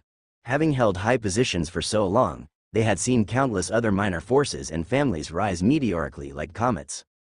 Therefore, it was only extreme outliers like Li Tiangang and Li Junyi that could catch the attention of these old-timers, while the rest were akin to the numerous illegitimate descendants in the training fields, merely qualified members of the family.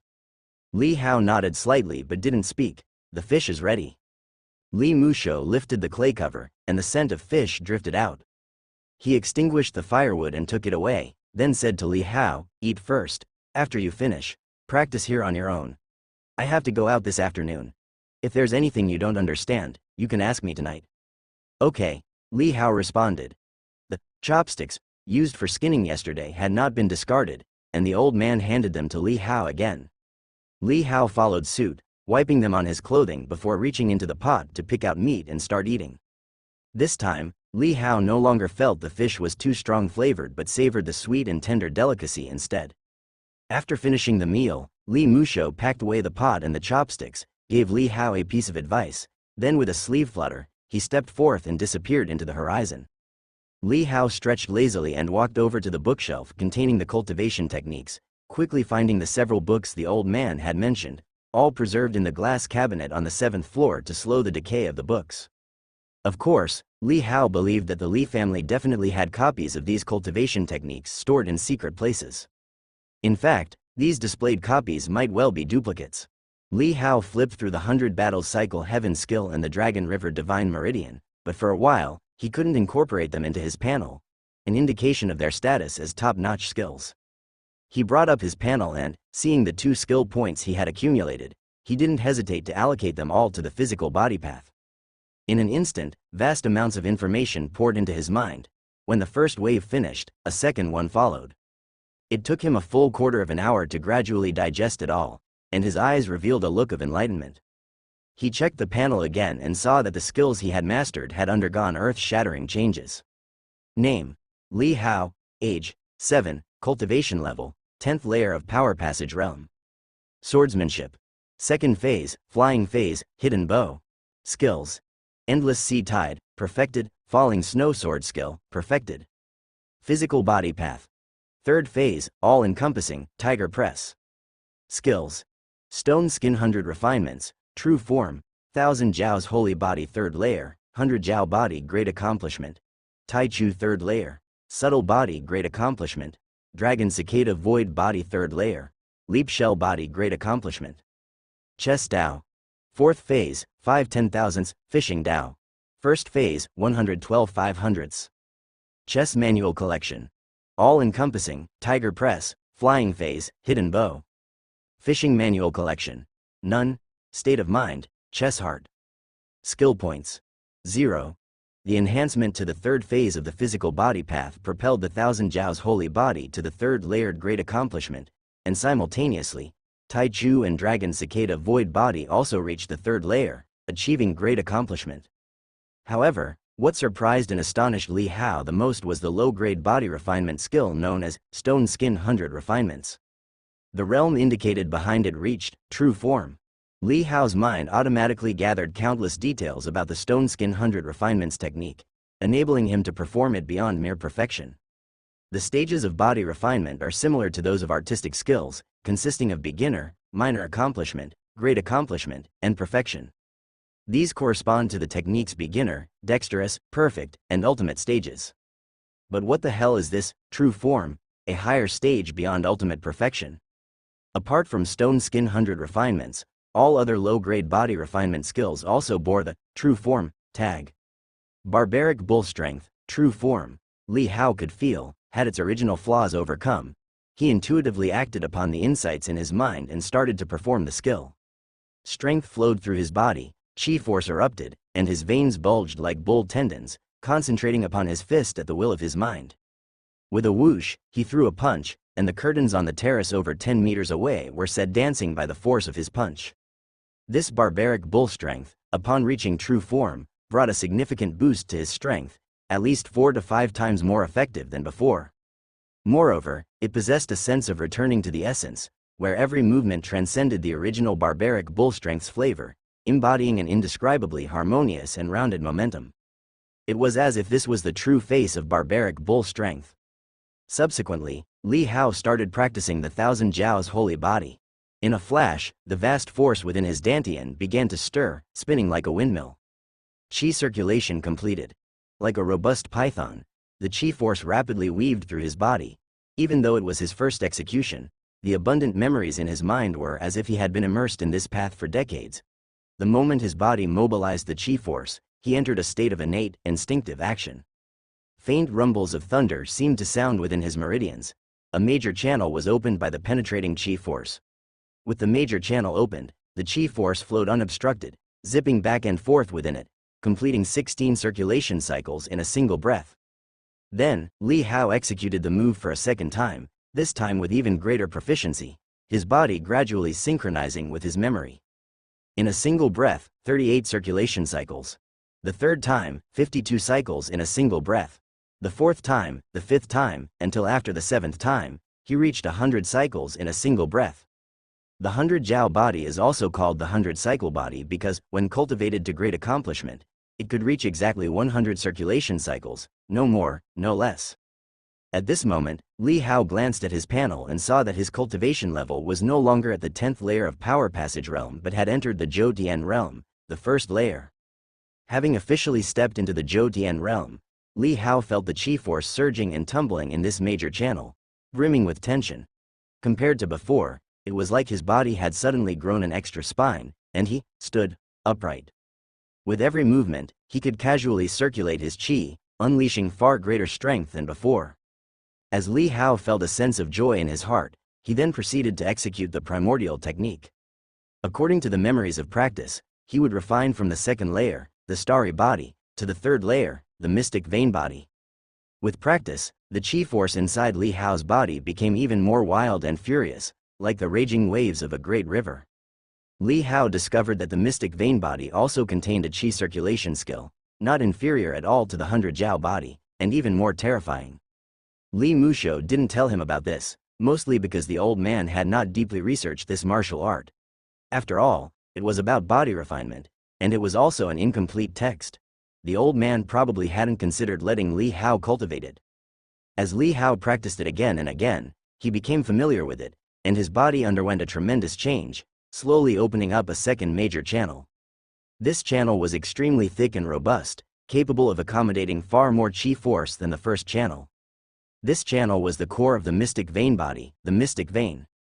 Through the description in the cultivation technique, Li Hao knew that in martial arts, this mystic vein had another name, the Great Yin Channel. Li Hao looked at his cultivation level and saw that even though he had opened a second major channel, he was still at the first layer of the Zhou Tian realm, with no advancement. This Great Yin Channel was like a hidden vein, not included in the count of other major channels. The 100 Jiao Chi force originally in the first major channel also began to flow into the Great Yin Channel, circulating back and forth between the two. Yet, the chi force that almost filled the first channel felt like a small stream inside the Great Yin Channel, scarcely able to collide and churn against the walls of the channel. Sounds like thundering rolls and tiger roars emanated from within Li Hao's body, as if a dormant beast was slowly awakening and opening its eyes. The external force emanating from his rampaging chi force scattered the dust around his body, leaving no speck of dust within 3 feet.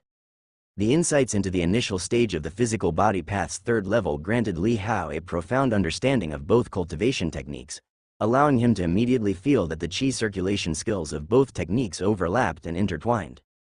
With a thought, he executed both techniques simultaneously, and quickly, the two chi circulation skills began to interact. The chi force split into 2 streams, chasing each other like twin dragons within his major channels. As Li Hao practiced more and grew more familiar, the 2 streams of chi force began to intertwine and merge. This was the mutual integration of cultivation techniques. The overlapping parts were merged, and the intersecting areas became one. As a result, his chi force circulated even faster. From 100 cycles in a channel, he reached 132 cycles. This was an increase of 32 circulation cycles. This achievement had already surpassed the Li family's top-tier chi circulation skill, the 100 battles cycle heaven skill. One should know that aside from the royal family, this was one of the top-tier chi circulation skills within Dayu, coveted and sought after by martial artists the world over. At this moment, with the chi force roaming the Great Yin Channel, Li Hao realized that there was a special, extremely yin and cold force flowing through his body. Should he practice certain techniques like the cold ice palm or ice soul body, he would achieve twice the results with half the effort. After completing his practice session, Li Hao planned to look up what this Great Yin Channel was. However, he continued to practice the third top-tier body refinement skill, the Dragon Cicada Void Body. However, compared to the first two, the third layer of this technique was slightly inferior. The flying phase, which also contained a chi circulation skill, only had 72 cycles. In other words, cultivating this technique alone could also help Li Hao break through to the Zhou Tian realm. Flying phase allows the use of chi to control force for brief periods of hovering flight. One must know that the ability to hover in the air is a power possessed only in the soul succession realm. However, the capability of the leaping shell body to hover in the air still cannot compare with that of the soul succession realm. It merely has some special effects in certain battle situations, but it does not significantly enhance head-on combat prowess. But the second layer of the Dragon Cicada Void Body is rather powerful. Previously, when Li Hao was in the first stage of the physical body path, he only achieved minor proficiency in the second layer. Now, the second layer's subdued dragon body has reached perfection. This brought him a terrifying force as violent as a dragon or an elephant, purely derived from increased physical strength, amounting to at least 20,000 jin, approximately 12,000 kilograms of tremendous force. Li Hao estimated that his raw physical strength alone was around 50,000 jin, approximately 30,000 kilograms, at the moment. Yes, it was that exaggerated. Now at the third stage of the physical body path, Li Hao could roughly sense the state of his body without the need to go through any trials or tests. If combined with the circulation of his inner qi, merging qi force with strength, he could unleash a force of about 100,000 jin, approximately 60,000 kilograms. One cycle of qi force circulation equates to the force of one cauldron. At this moment, Li Hao circulating at 132 times amounted to 132 cauldrons, and with 2 channels, that was 264 cauldrons. With each cauldron equivalent to 200 jin, that was about 50,000 jin, approximately 30,000 kilograms of force. Such a force was enough to easily shatter an ordinary martial artist at the Cycle Heaven Realm Perfection with one punch. An ordinary martial artist at the Cycle Heaven Realm Perfection with 10 meridians circulated 10 times, represents the lowest level of the Cycle Heaven Realm, with hardly any hope of advancing to the Soul Succession Realm, and a chi force of only around 100 cauldrons, which is about 20,000 jin, approximately 12,000 kilograms. While at the first layer of the Zhou Tian realm, the circulation of one meridian 10 times equates to an increase of 2,000 jin in strength. Though this is almost double when compared to the ordinary Power Passage realm's 3,600 jin of chi force, those of Divine Blood can double their strength in the Power Passage realm to 7,200 jin of force. Even at the Power Passage completed stage, they are capable of contending with common martial artists at the first layer of the Zhou Tian realm. That is the strength of those with Divine Blood. Moreover, this doesn't include the enhancements provided by additional techniques and cultivation techniques. After all, which martial artist doesn't master at least 2 main cultivation techniques? Especially those of Divine Blood with their rich familial resources, their cultivation techniques are bound to be of high level, widening the gap even further. A typical martial artist with Divine Blood who has completed the Power Passage stage can easily defeat those at the second or third layer of the Zhou Tian realm with their techniques. Some exceptional prodigies can even engage in battle across 4 or 5 layers above their own. And once they reach the Zhou Tian realm, the disparities in cultivation techniques and cultivation resources lead to an even greater divide in martial power and cultivation speed. Just the 2 peerless techniques of qi circulation from the Li family, when both reaching great accomplishment, would provide 1 million jin of force at the perfection of the Zhou Tian realm. And the weakest would only have 20,000 jin, a gap of over 50 times. However, martial artists at the usual Cycle Heaven realm perfection rarely cultivate just the weakest qi circulation skill of 10 cycles, which represents the absolute lower limit. Everyone has some fortune, even without it, by struggling and fighting on their own, whether enlisting in the military, they can gain access to a medium-grade qi cultivation skill and a medium-grade meridian opening technique for breaking through 18 channels. The Yuan camp of the Li family, once led by their ancestors, means that any soldier selected for it can cultivate high-grade techniques for qi circulation and meridian opening. Taken out, they are all strong martial artists of the same realm. Thus, the Yuan camp's 10,000 soldiers are more formidable than a common army of 1,000,000. Li Hao, feeling the surging qi force inside him, showed a slight smile on his lips. The terrifying enhancement brought by the cultivation techniques far exceeds that of Divine Blood. After all, Divine blood can only stimulate and double the basic strength of 3,600 Jin in the power passage realm, but the skills brought by cultivation techniques cannot be doubled. To him now, an increase of merely over 3,000 Jin in strength is not worth mentioning.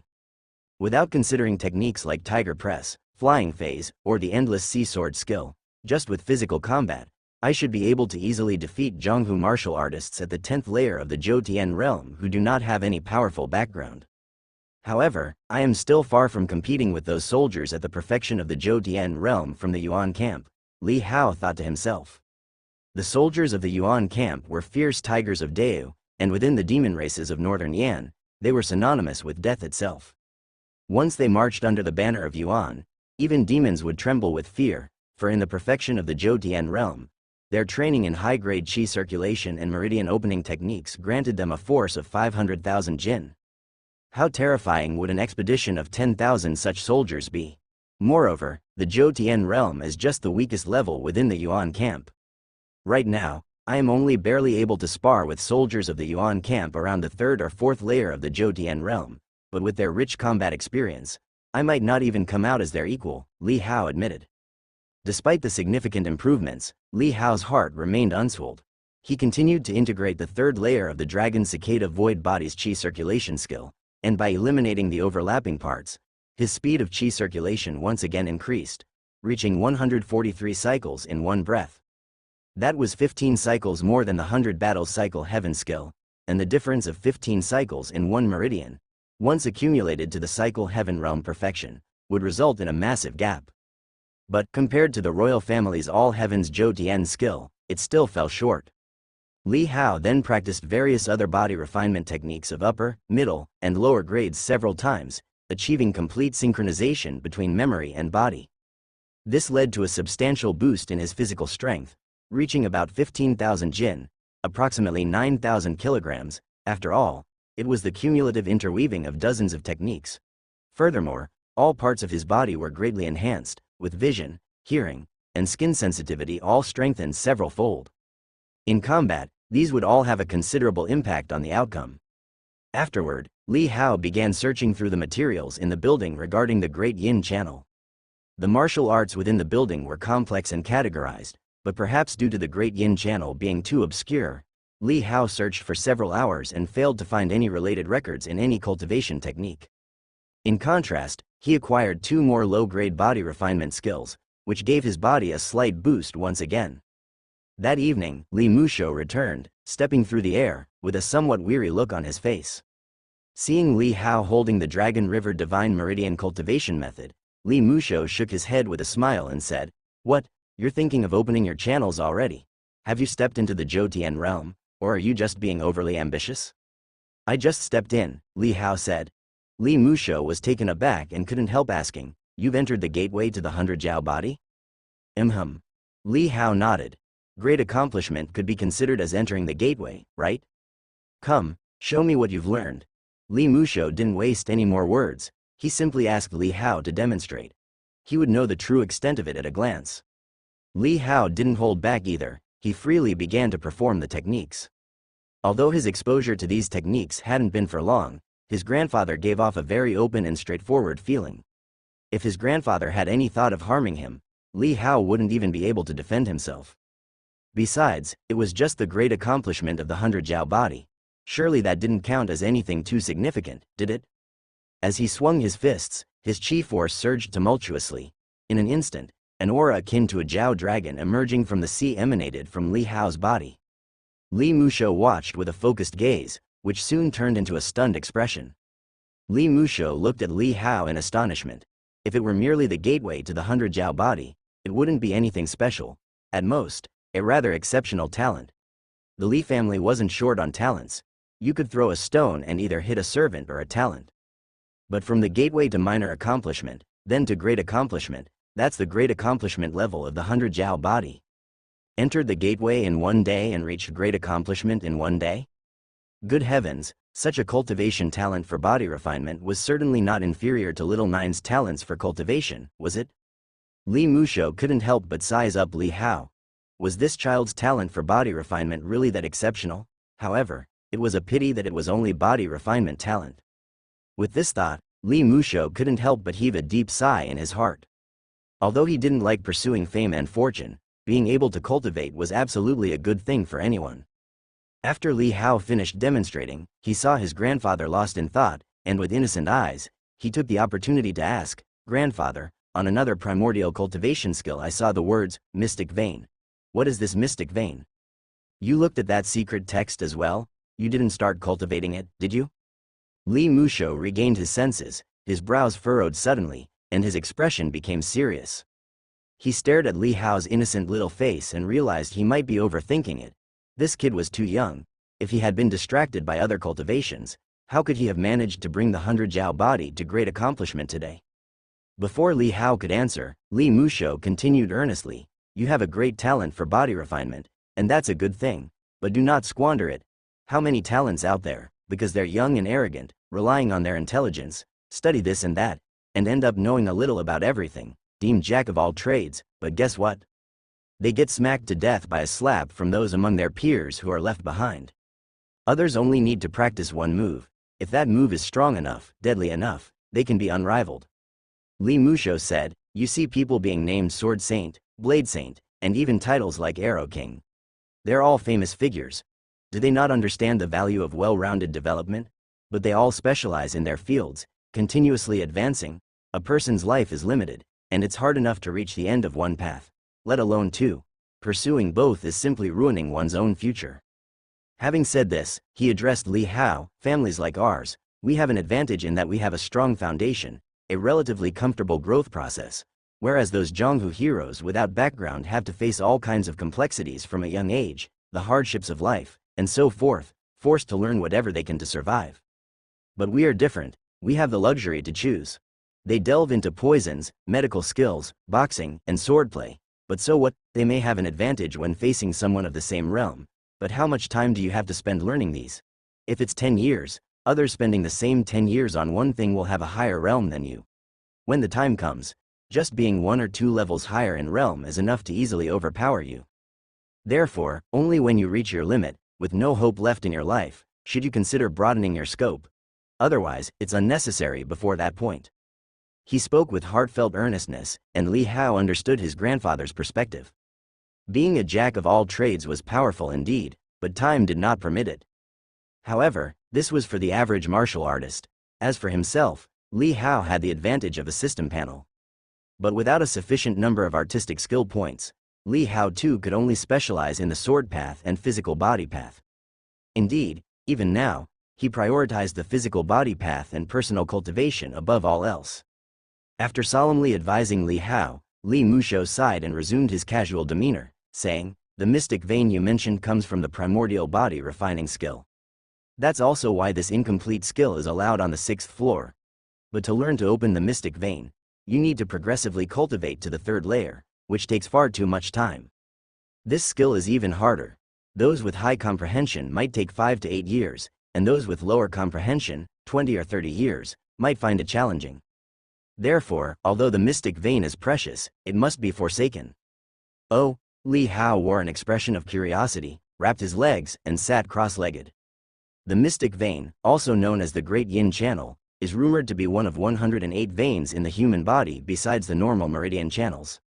Li Musho said, "My Li family's strongest, the Dragon River Divine Meridian, allows for the opening of 54 channels, while the royal family's Dong Huang scripture permits 62. That's already the strongest meridian opening skill. But reaching 108 is still too far off, so whether or not there really are that many has always been mere speculation. However, outside of these 108, there are 2 major veins, which are the Great Yin Channel and the Great Yang Meridian. When these 2 major channels are opened, the cultivation techniques practiced will carry some special powers, making attacks fiercer and more domineering. At the same time, these 2 channels can hold more chi force and circulate it through the Zhou realm." He glanced at Li Hao and said, "If you can circulate 100 cycles in one vein, then in the Great Yin Channel, you could achieve 1,000 cycles. A tenfold difference. You could stack and accumulate 100 cycles of chi force within the Great Yin Channel. And 1,000 cycles in one vein are not just a quantitative accumulation, it's a qualitative transformation of explosive power. The specifics will become evident in battle. Hence, Those who can open these two special channels are geniuses among geniuses, the best of the best, once in 100 years. Li Hao suddenly understood, besides the Great Yin Channel, there was also the Great Yang Meridian. The existence of these two special channels was equivalent to an extra 20 meridians. Considering that the strongest technique of the royal family encompasses only 64 meridians, opening both special channels could mean an increase by 1/3. By then, even if one were to practice the Li family's Dragon River Divine Meridian, it could unleash a force surpassing that of the royal family. It's extremely difficult to open these two special channels. It requires fate, talent, and comprehension, and outside forces can hardly assist, Li Musho observed Li Hao and said. In the second generation of our Li family, only 3 people have opened one special channel, and it's only your 9th uncle who possesses both channels, showing unparalleled talent. With that, he couldn't help but sigh. Li Hao was somewhat stunned. From what he had said, he thought such occurrences were extremely rare, yet within the second generation of the Li family, there were already 3 individuals with such a meridian, and the 9th uncle, both. Little Nine was born with the innate Great Yang Meridian, while he opened the Great Yin Channel himself later in life.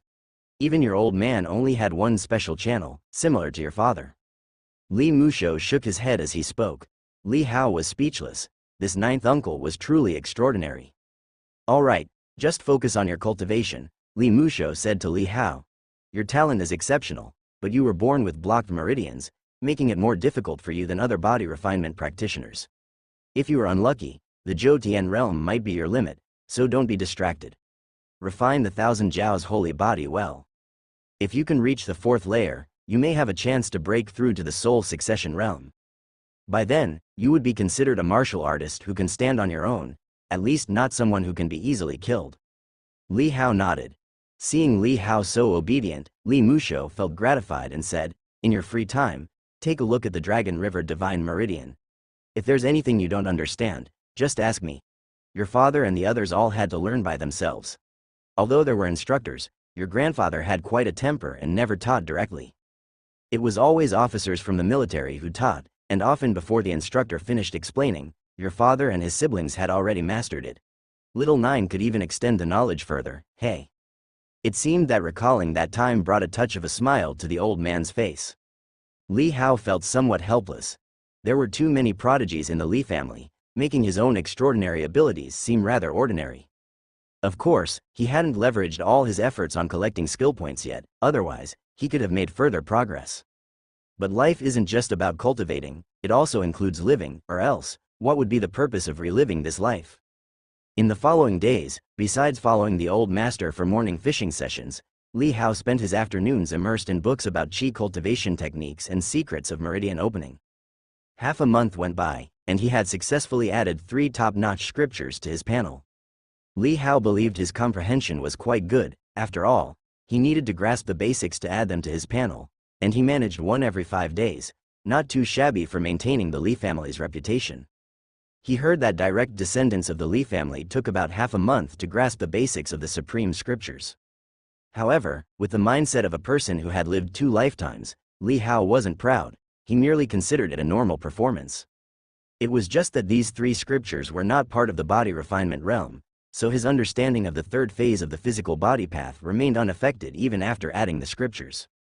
Instead, a new attribute of a great path appeared in his panel. Control path. Not yet started, Li Hao guessed that these 3 scriptures were part of the normal cultivation methods for martial artists, and that control path probably corresponded to the normal cultivation path. Its name was just slightly odd, but Li Hao didn't think too much of it. As long as he could add points, it was fine. And so, he once again realized the scarcity of skill points. Besides fishing and playing chess, it's time to consider painting and even cooking. These were the types of arts recorded in the game, and without a doubt, they all could increase skill points. As soon as he thought of it, he acted on it.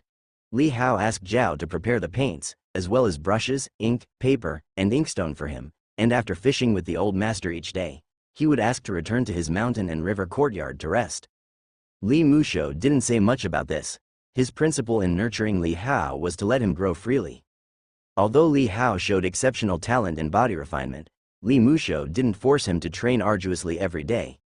If Li Hao wanted to seek his guidance, he would earnestly provide it. If not, He would take the child to wander the mountains and waters, fishing in the wild every day. In the mountain and river courtyard, within the spacious courtyard, Li Hao had someone bring over 2 stools, one tall, one short, and started to draw on the easel like an art student. Zhao earnestly advised him, but Li Hao turned a deaf ear. Zhao was completely helpless in the face of this young master who was fond of indulging in pleasures and neglecting his duties, leaving no choice but to hand him over to Li Fu. Li Hao had long since figured out how to deal with Li Fu, impressing him by demonstrating the second level of the Zhao dragon body. Li Fu watched, dumbstruck, suspecting he was seeing things, and asked Li Hao to perform it again. Upon seeing it clearly the second time, the man was so moved that his eyes welled up with tears. He simply attributed it to his second uncle's cultivation and teaching that allowed Li Hao to master the second level of this peerless body refinement technique in less than a month. While grateful to the second uncle, he was also surprised and excited about Li Hao's talent in body refinement. Such talent was even more impressive than mastering the great accomplishment of the bull strength in 3 months, truly a first-rate body refinement genius. Seeing his wildly excited demeanor, Li Hao was secretly glad he didn't directly demonstrate the third-level 100 Zhao body in front of him. After all, not everyone possessed the old master's vision and capacity to handle such things. As a trade-off, Li Hao promised Li Fu that he would seriously cultivate with his second uncle, but only under the condition that when he was doing something else, Li Fu wouldn't intervene. While this delighted Li Fu, it also caused him some consternation. Li Hao's talent in body refinement was so high, he now wished Li Hao would spend all day cultivating outside of eating and sleeping, so he could catch up to the prodigies with 9th-grade battle bodies. Yet, Li Hao's temperament was particularly laid back, which left Li Fu feeling quite helpless. After much back and forth, Li Fu finally relented to Li Hao's persistence. So, Li Hao began to paint openly in the courtyard. With each stroke of the brush, words soon appeared before his eyes. Art of painting. Level 0, 1/100th, it really worked. Li Hao smiled knowingly and then began to paint with great flourish. Having experience with chess Dao and fishing Dao, Li Hao guessed that the better he painted, the more painting experience he would gain. So, he didn't treat it too casually, but instead began to paint quite earnestly. However, in his previous life, he was a businessman who had spent decades immersed in commerce. What did he know about painting?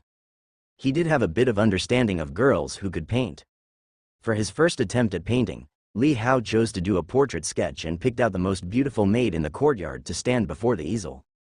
Then, with confidence, he picked up the brush. For a person, draw a circle first, then a line, a slant and a flick, followed by another slant and flick. It needs some hair. Done. Painting experience +1. Hiss. Painting is indeed difficult. Li Hao smiled wryly to himself. Next to him, Zhao sneaked a glance at the easel and asked hesitantly, "Young master, what is this you've drawn?" "Can't you see, it's a person?" Li Hao replied indignantly. "That doesn't look like." Zhao was a bit puzzled. Huffing, Li Hao said, "You're saying it doesn't look like it on the outside, right? That's because you don't understand the deeper meaning of my art. Look at this circle. You think it's a head, but it's not. It represents being slick. Look at this line. You think it's a body, but it's not. It signifies that to stand tall, one must be slick.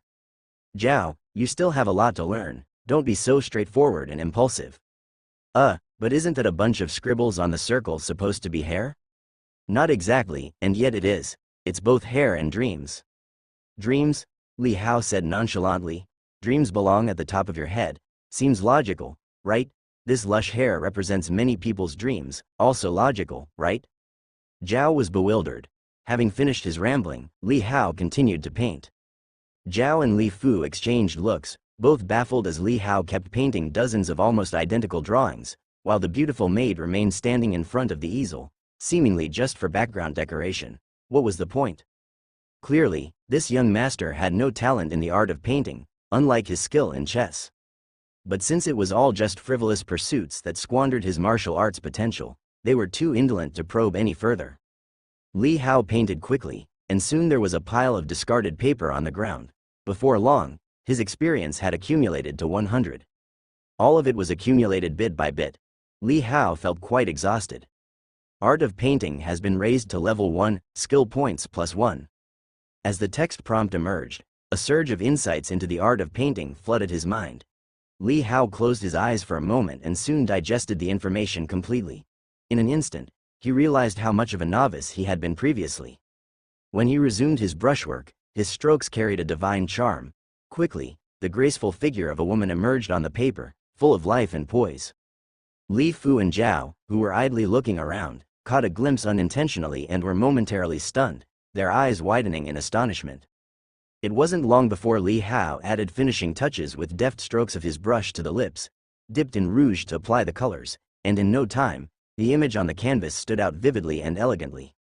Painting experience +13, Li Hao couldn't help but feel elated. Indeed, the more meticulously and beautifully he painted, the more his painting experience increased. And he had finally become someone who could paint.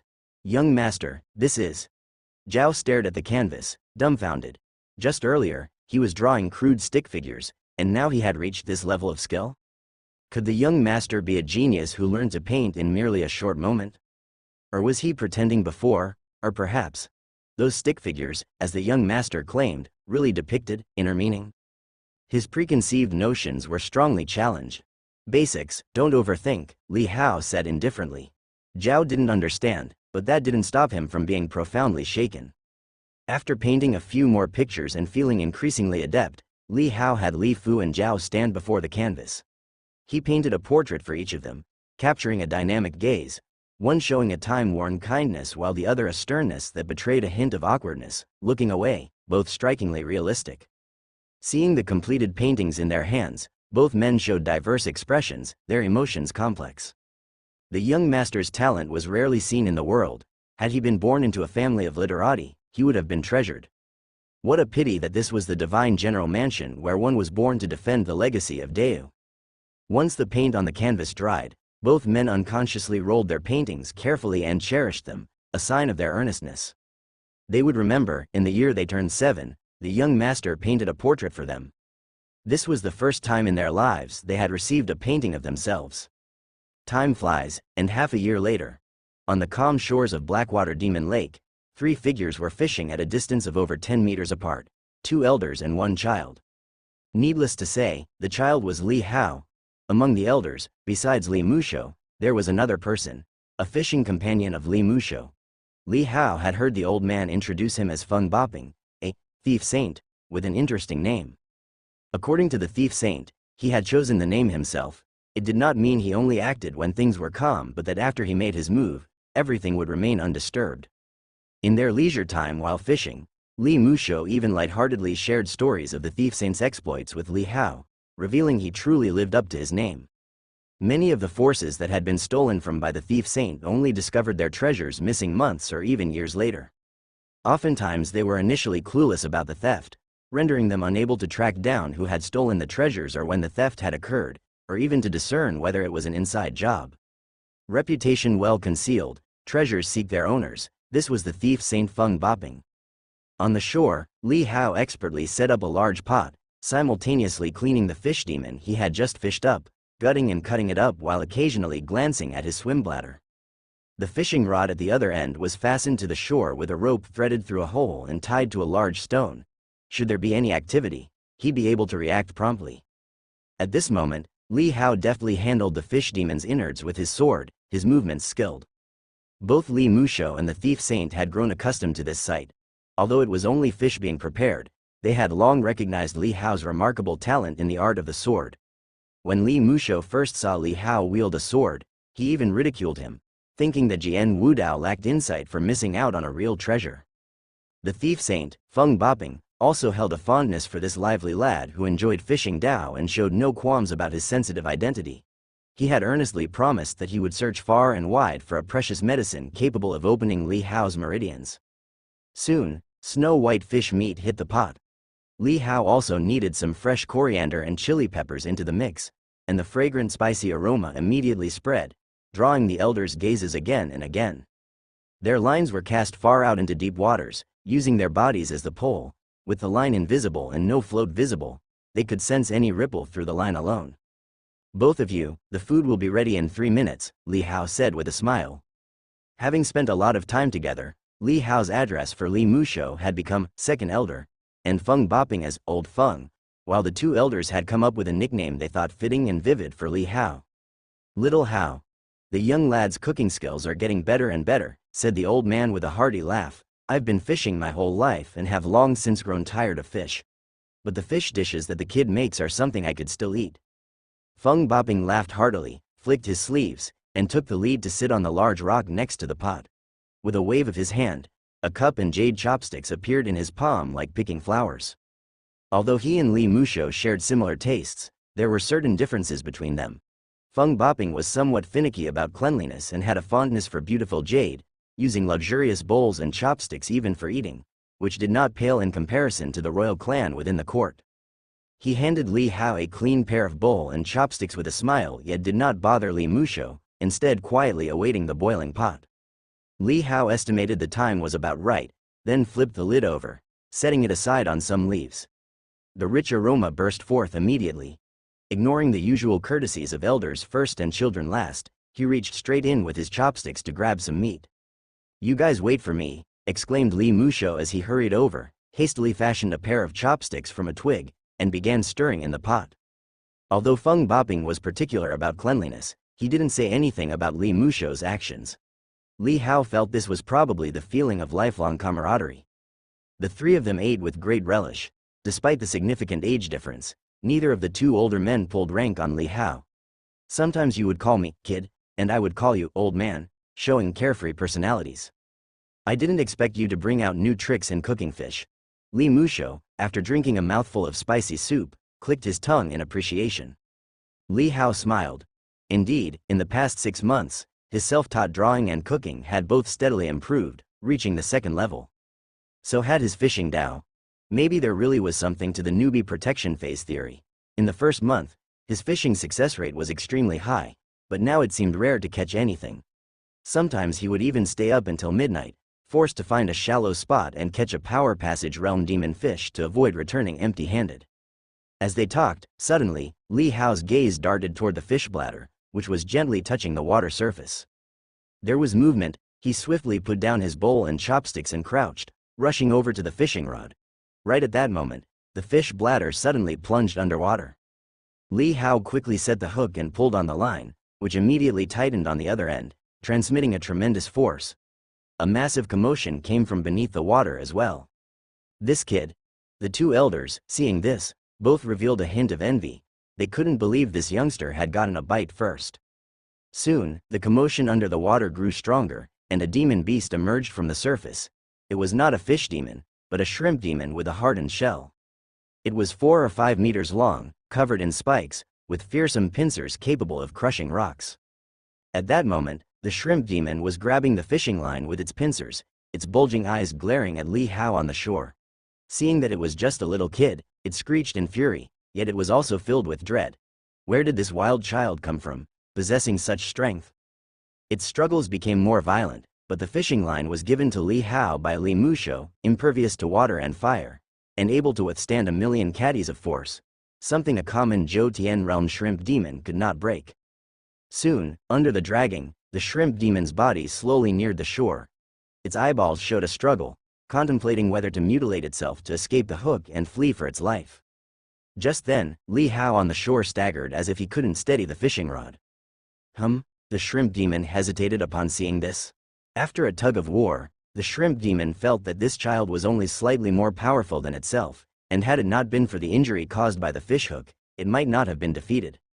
Its eyeballs rotating, the shrimp demon tried to pull Li Hao into the water, but each time, Li Hao managed to steady himself in the nick of time, narrowly securing his position. Eventually, after a fierce struggle, the shrimp demon, pained by the pulling, couldn't help but let out its vicious nature. It shrieked and surged towards the fishing platform, intent on crushing this ignorant, annoying brat.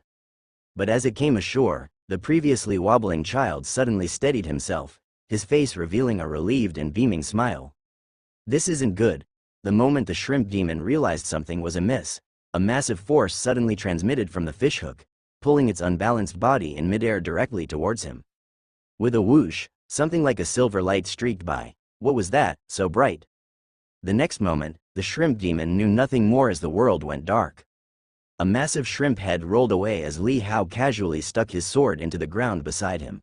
He then dragged the body over near the cooking area, not far from the two elders, saying, "It's a pity it didn't bite earlier.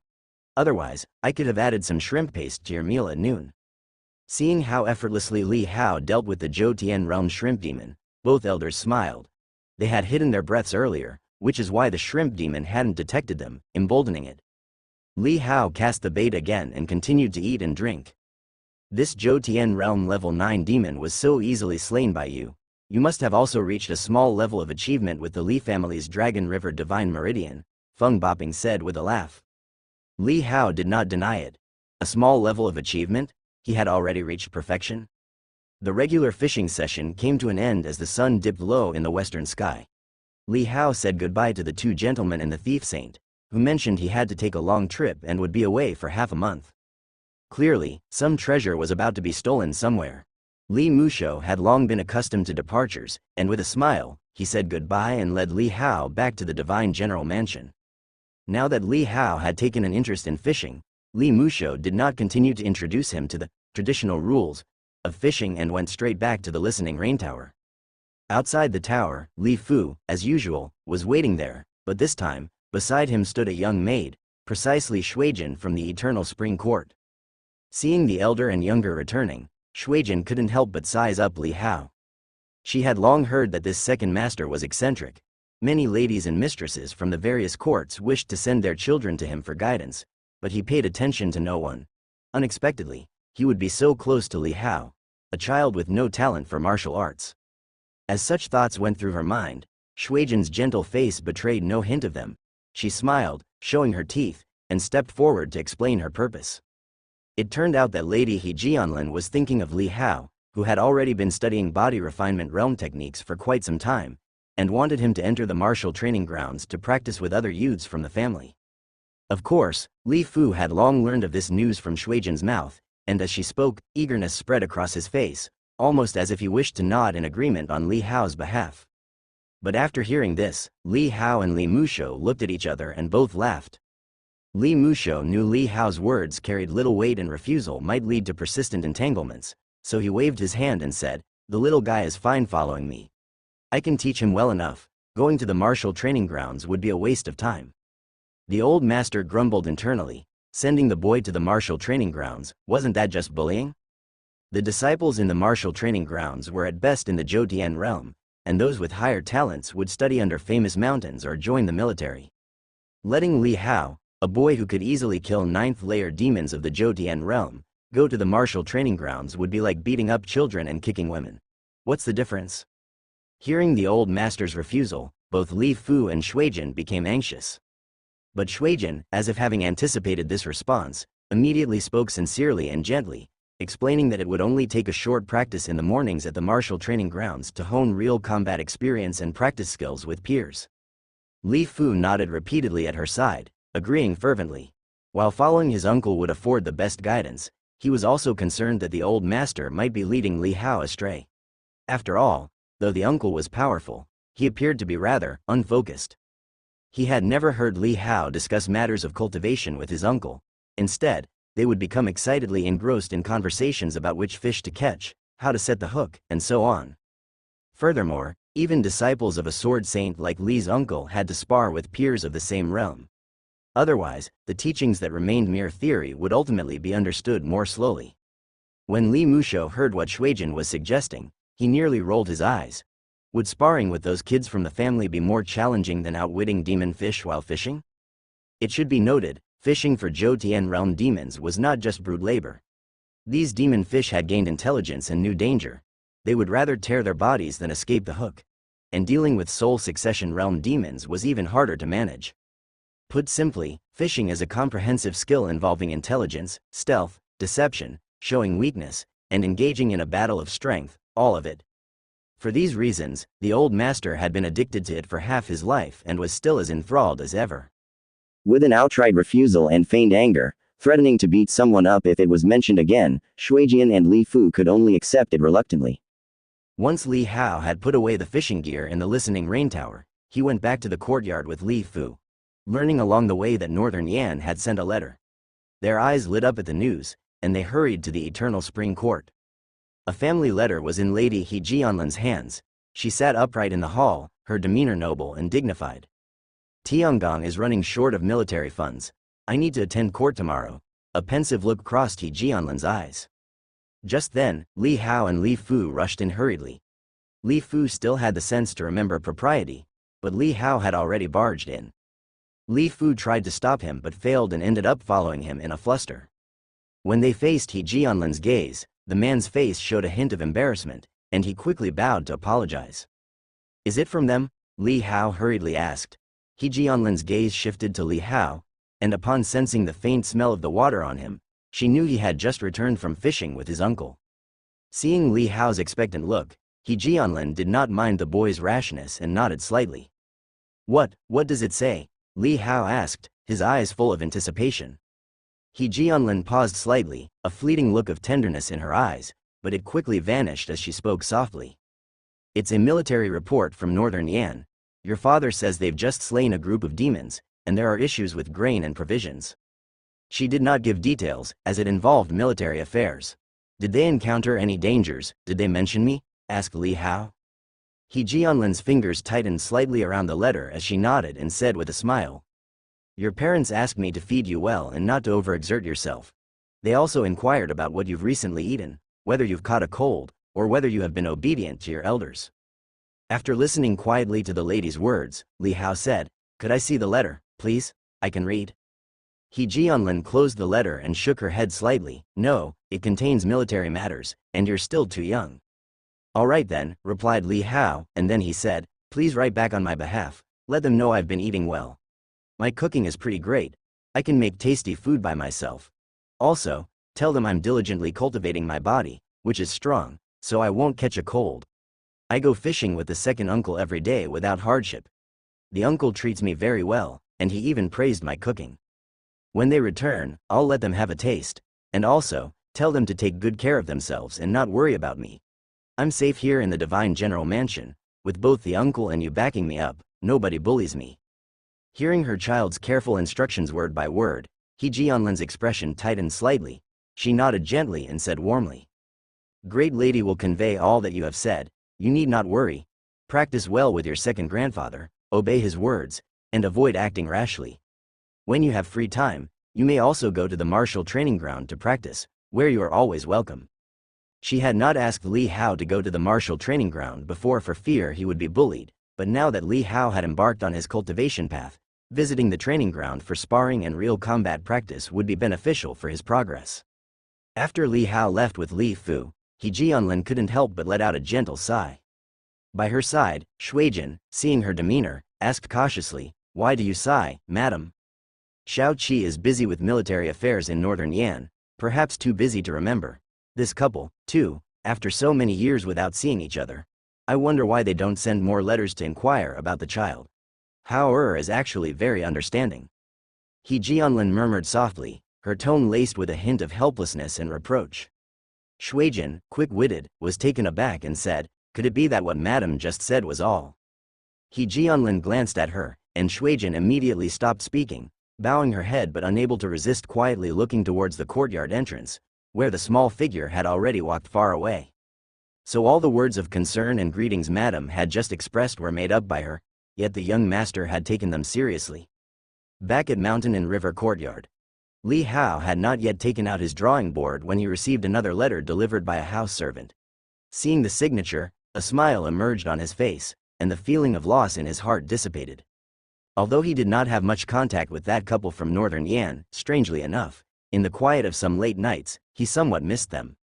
Maybe it was the warmth of that embrace, which somehow came back to him in a dream. Or perhaps it was those genuine eyes, which he had not forgotten to this day. The letter in his hand was from Sword Saint's retreat, naturally sent by that lovely young girl. Ever since she went to the retreat, she would send letters every so often. Initially, it was one every 3 to 5 days. Later, as the letters said, her Sword Saint master became stricter, wanting her to focus more on cultivation, so the frequency of writing letters gradually decreased. But now, he still received one every month. The letter no longer contained daily matters since she had written about them so many times already. The cultivation at Sword Saint's retreat was quite monotonous and repetitive, such was the nature of foundational training. Li Hao opened the letter, sat on the sunlit lounge chair, and with a smile, leisurely read every word, leaving none unread. Inside, he saw a misspelled word, accompanied by a circle and a cross, indicating that she wrote the wrong character but didn't know the correct one and simply skipped it. In his mind, Li Hao could almost picture the young girl scratching her head in frustration as she sat writing the letter, and he couldn't help but chuckle softly. The letter described her recent meals and the precious medicine her sword saint master had obtained for her. Her cultivation had reached the 5th level of the Zhou realm, and she had opened 21 mystic veins, practicing the most powerful qi circulation skill in the retreat. Li Hao had heard second grandfather mention that the retreat's qi circulation skill was the galaxy sword qi skill, a top-tier technique. If one achieved cycle heaven realm perfection, they could open up to 49 veins. In comparison to the Li family's 54 veins, Dragon River Divine Meridian, cultivation technique, it was only ever so slightly inferior. Besides, the young girl had already opened the Taiyin mystic vein and was highly favored by her sword saint master. Seeing this, Li Hao couldn't help feeling happy for her. The Dragon River Divine Meridian cultivation technique was not shared outside the direct lineage and was off-limits to even Bian Rushui, his fiancée, as well as all the wives of the various courtyards, including the great lady He Jianlin. However, the techniques they were allowed to practice were also top-notch, only slightly less superior. If someone possessed extremely high talent and could open up 2 special major veins by themselves, they could compensate for the gap in foundational techniques. However, such talented individuals were few and far between in the world. After reading the letter, Li Hao called for a house servant to prepare pen, ink, paper, and a letter for him. He wrote with ease and care, slowly finishing a piece, sharing his recent endeavors in painting, cooking, and the joys of fishing, as well as befriending an interesting elderly predecessor. Of course, the letter did not mention the title or the name of the thief saint. After all, Feng Yin Deu belongs to the antagonists, unpopular among the various forces.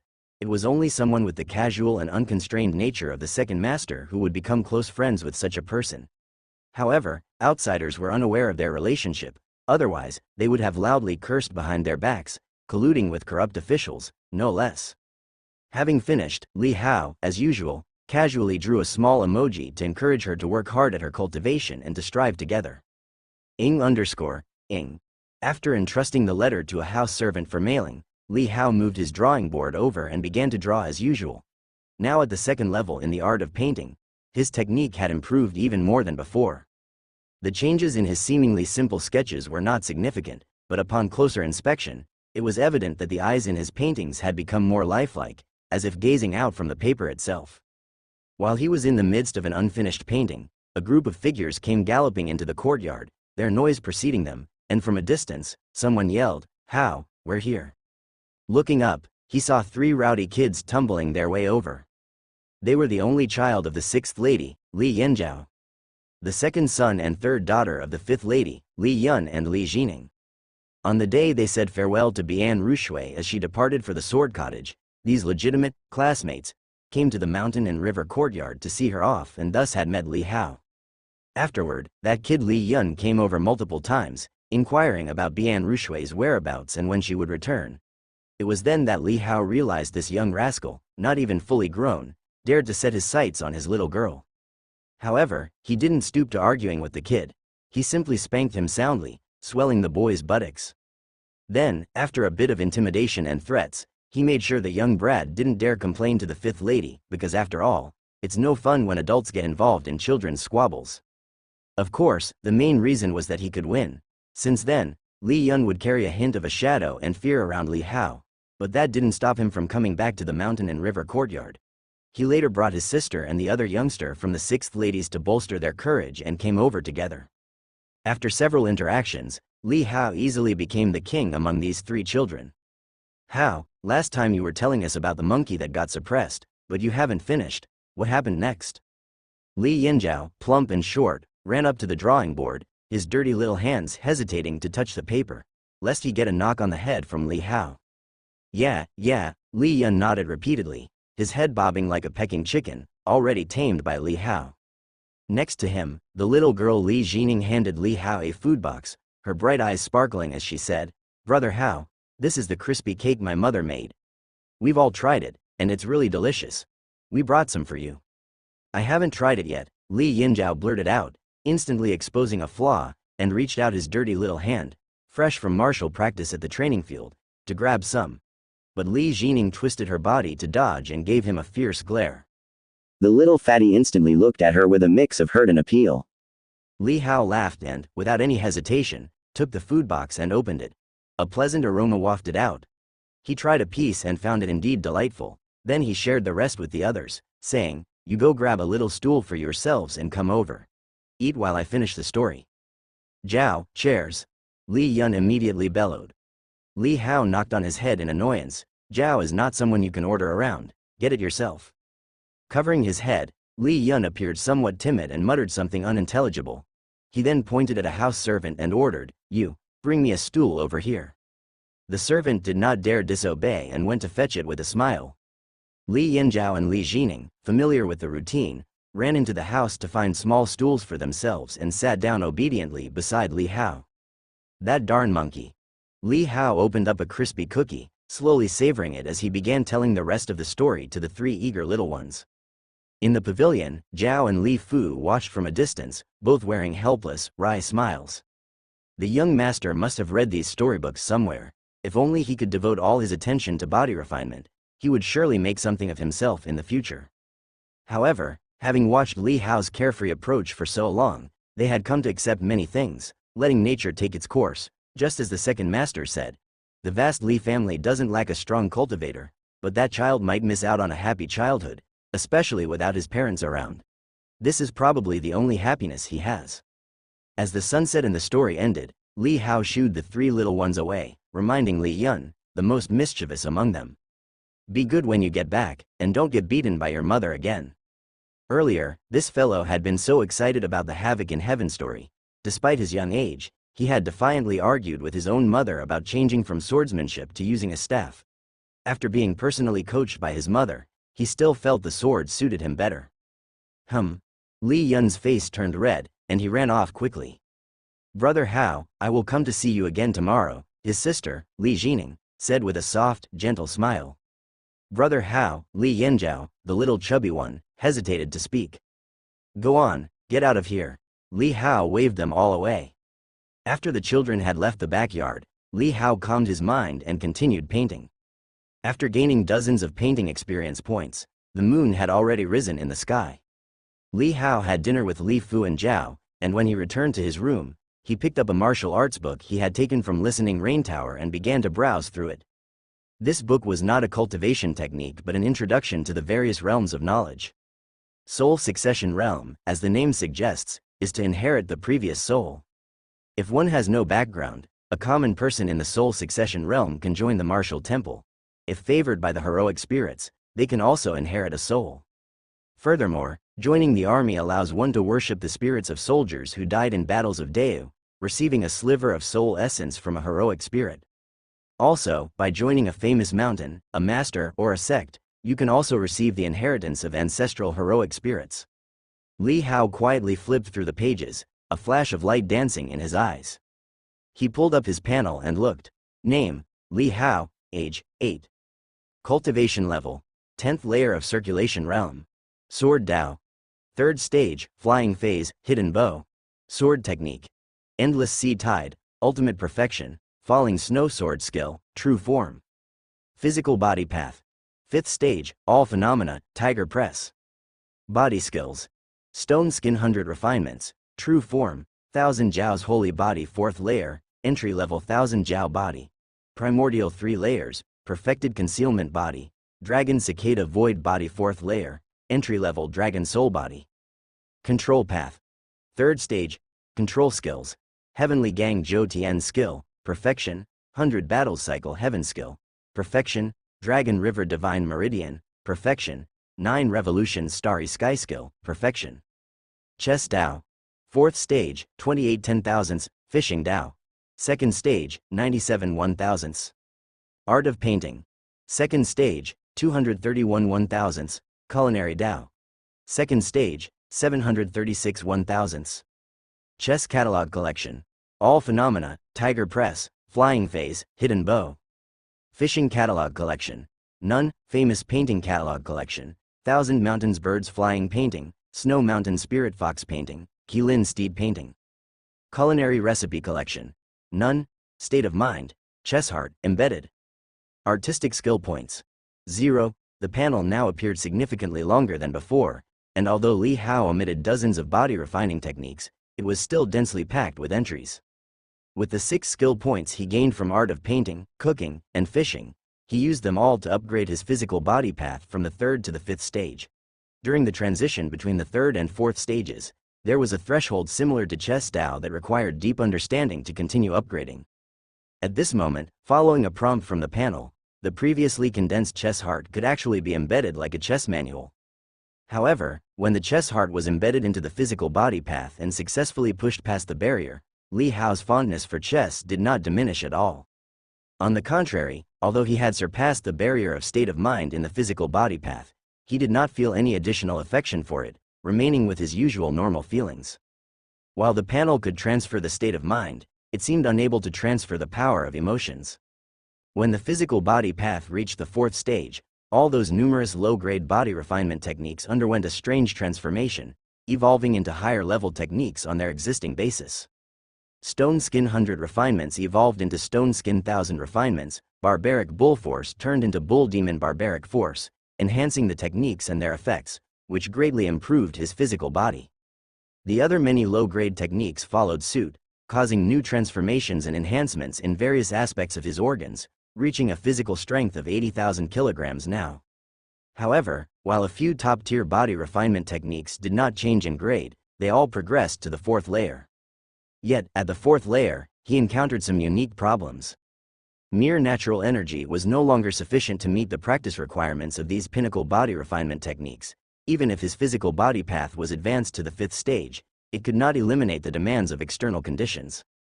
For example, to practice the 4th layer of the 1000 Jiao's holy body, he must personally slay a Jiao dragon, capture its soul, refine his own body, and imprison its spirit to aid in breaking through to the circulation realm and stepping into the soul succession realm. Similarly, the 4th layer of Dragon Cicada Void Body required a drop of true dragon's blood for completion.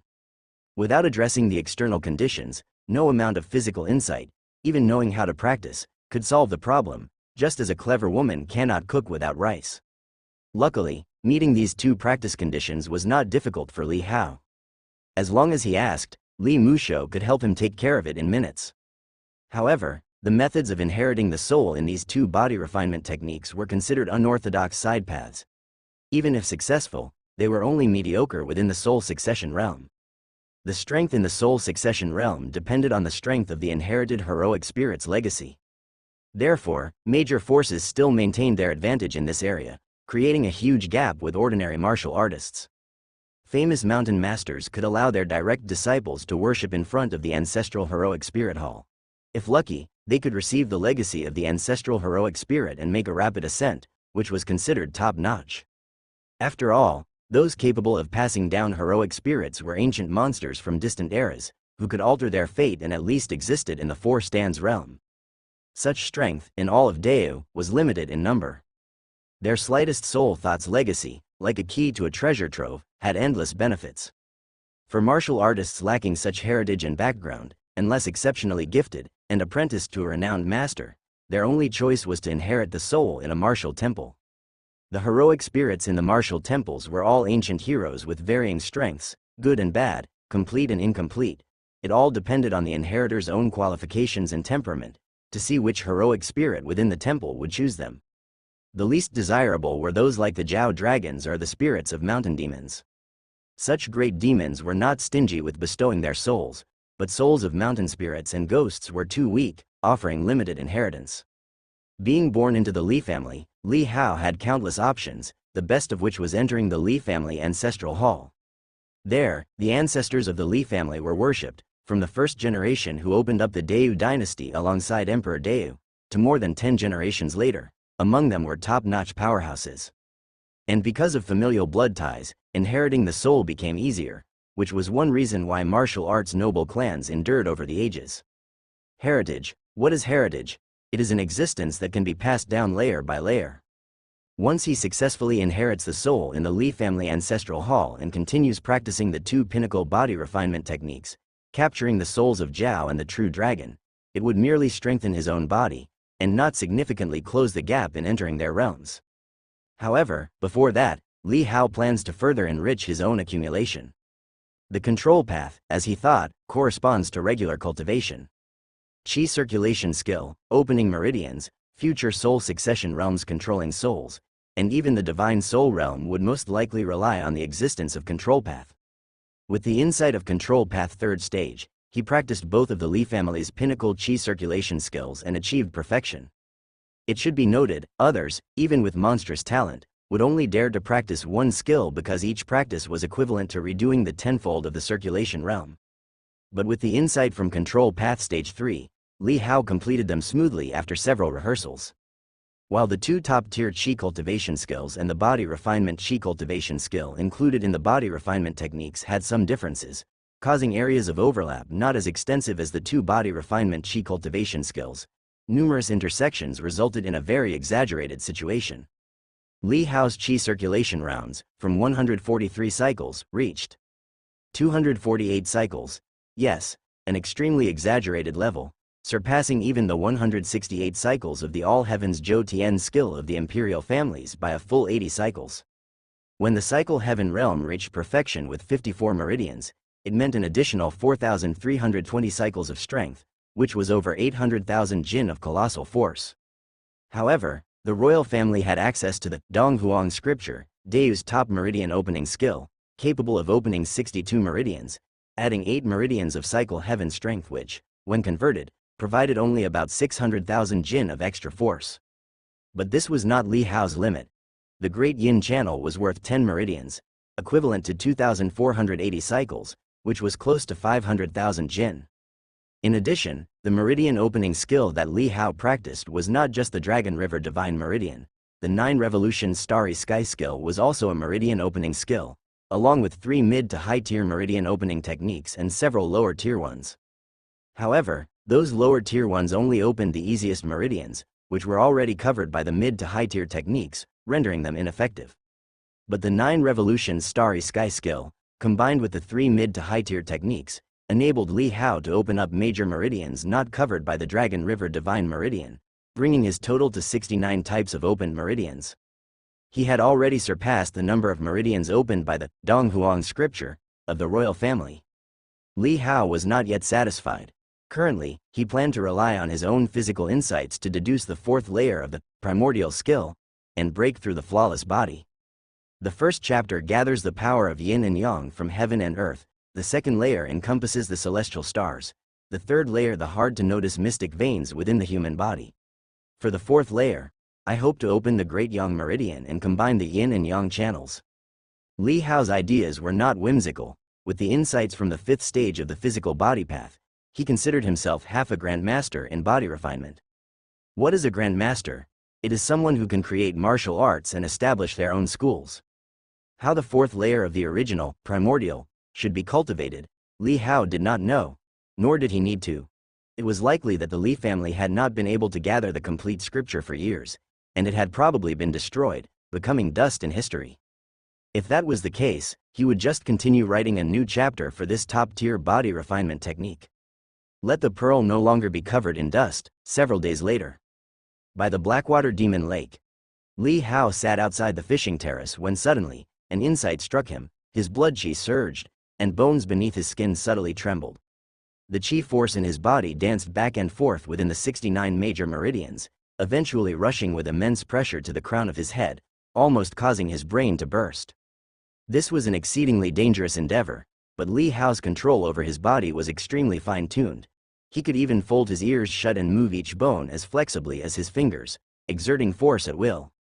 With a thunderous crash, his brain seemed to vibrate, and he was assailed by waves of swelling and pain. Li Hao gritted his teeth and endured until that powerful qi force suddenly found an escape, rushing out before returning through the same gap, creating a cycle inside his body. A gleam of brilliant light shone in Li Hao's eyes, filled with excitement and agitation. At last, it was done.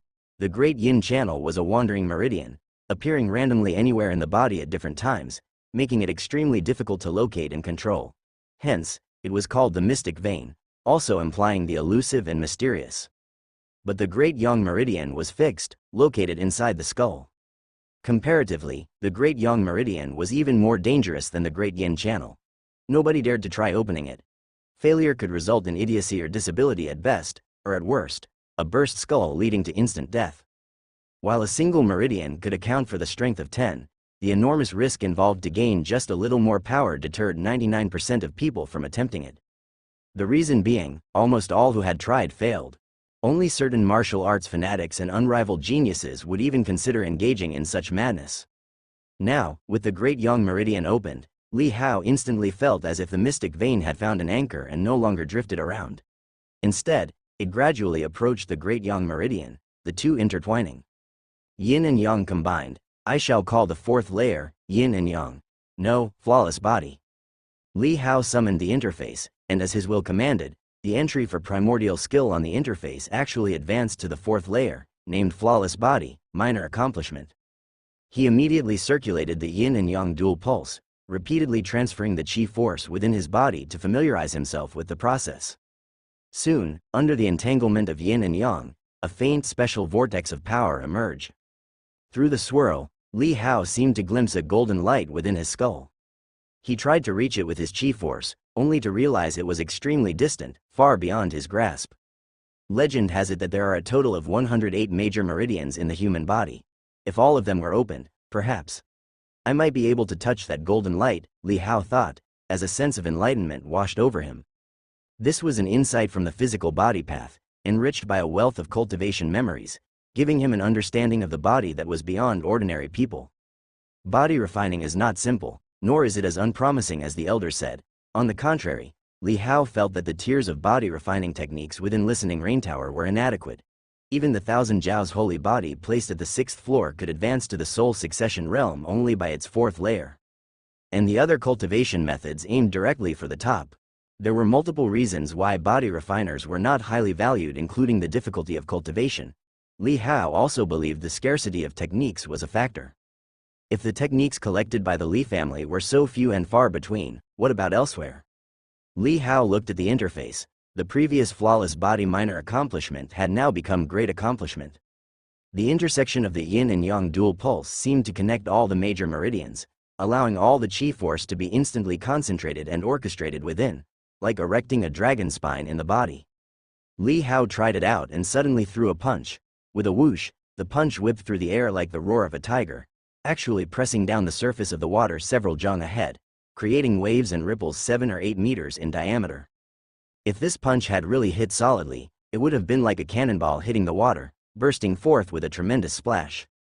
Li Hao was slightly stunned and shock shone in his eyes. Through the refined sensations of his flesh, he knew just how terrifying the power of his punch was. With the full strength of his major vessels condensed, his power had doubled. You should know that at this moment, with his yin and yang dual pulse condensed, and along with the 69 major vessels he had originally cultivated, it's as if he had 89 major vessels. With each vessel circulating 248 times, his body's strength had already reached 4.5 million jin. Under the doubled burst, it was close to 9 million jin. This was almost reaching the divine power of 10 million jin, and even a Zhou Tian realm true dragon wouldn't possess such fierce strength. Even royal talents, wielding top-notch luck and the meridian opening skill, only have a strength of 2 million jin, unless they also activate 2 major vessels. If there's only one, they lack the ability to instantly condense the energy of all major vessels and unleash double the power. No wonder that uncle of mine is so terrifying, with both pulses converging to instantly double the strength. Too frightening, Li Hao murmured. Bright and peculiar lights burst forth in Li Hao's eyes.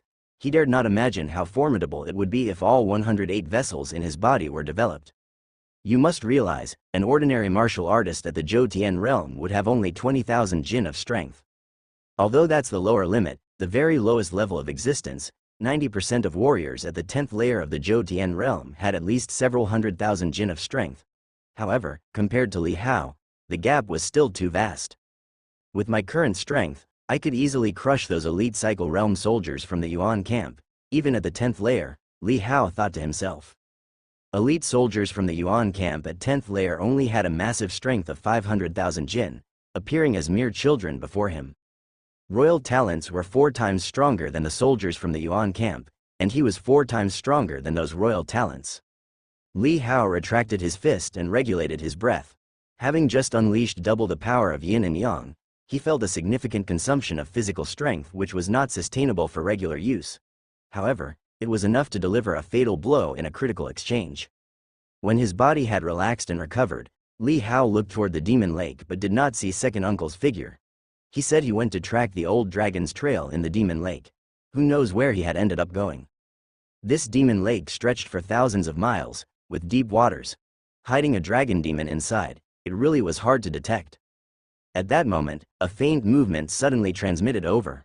Li Hao's ears twitched, and he quickly turned his head to look, only to see a snow-white figure swaying amidst the withered yellow leaves, as though hiding. He flashed over to the figure and it turned out to be a snow-white little fox, similar in size to a newborn puppy. After taking a closer look, Li Hao saw that the little fox did not have any demonic aura. It seemed to be a common wild fox. "Little guy, how did you get here? Where are your parents?" Li Hao bent down and picked up the little fox from the leaves. The little fox's ears had a touch of orange-red, seeming like a mix between a white fox and a red fox. When Li Hao picked it up, it immediately struggled and pushed against his hands with its little paws. Li Hao placed it on his hand and looked around but did not see any sign of adult foxes. Perhaps the little thing had sneaked out from its nest. Seeing this, Li Hao put it back on the ground for its parents to find it.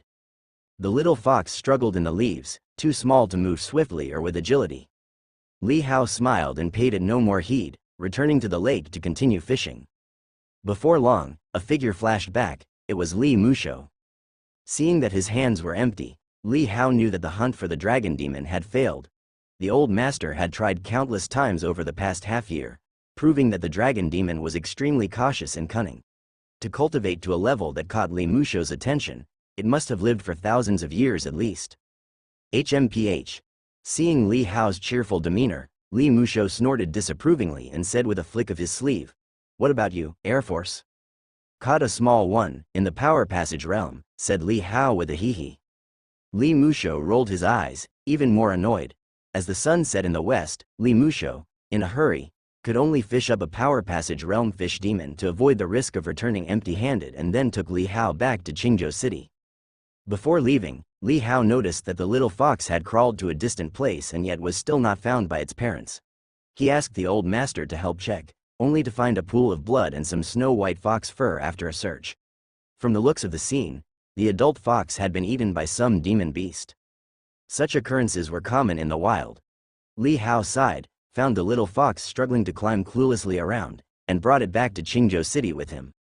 In the yellowed fallen leaves of the mountain and river courtyard, a touch of snow white was added henceforth. Several months later, by the Blackwater Demon Lake, Li Hao hauled up a fish demon of the 8th layer of Zhou realm, casually drew his sword to slay it, then set up a cauldron over a fire to cook. Scaling, skinning, deboning, his movements were as fluid as drifting clouds and flowing water. This time, without adding spicy peppers, he prepared a nourishing soup, tossing in some wild mushrooms to cook together. The rich mushroom aroma drifted out with the steam from the edge of the iron lid, making the two elders fishing by the lake sniff the air and cast occasional glances. As Li Hao announced, "Let's eat," the two elders materialized beside the cauldron like phantoms, each already holding their own eating utensils. A pair of exquisite jade chopsticks and a pair of rough ones made from tree twigs, simultaneously diving into the pot. Tisk, tisk, not bad. Li Musho slurped up a slice of fish and gave Li Hao a thumbs up. Old Master Feng also smiled as he served himself a bowl of fish soup, savoring it slowly. The contribution of this fish was significant, adding several dozen points to his cooking experience along with the fishing practices. Li Hao figured his cooking would be the first artistry to reach the third segment after chess Dao. "Here, little guy, try some." Li Hao picked up a piece of fish and placed it on a nearby leaf, and a white figure darted out to nibble on it. "That's a fox, and you've raised it to be a dog," Feng laughed. He had been back for several months now, and as for what he did, he didn't tell Li Musho or Li Hao, and naturally, they would not ask. "There's not much difference," Li Hao chuckled. Halfway through the meal, Li Hao felt the timing was right, and said to old master Li Musho, "Second grandpa, I'm planning on breaking through to the soul succession realm soon. Do you have time to take me to the ancestral shrine?" Both elders paused with their chopsticks and turned to look at Li Hao. Li Musho inquired in astonishment, You're going to break through to the soul succession realm? You've reached cycle heaven realm perfection? Li Hao nodded. He had deliberately delayed mentioning this to the old master to avoid progressing too quickly, which might appear too shocking and outlandish.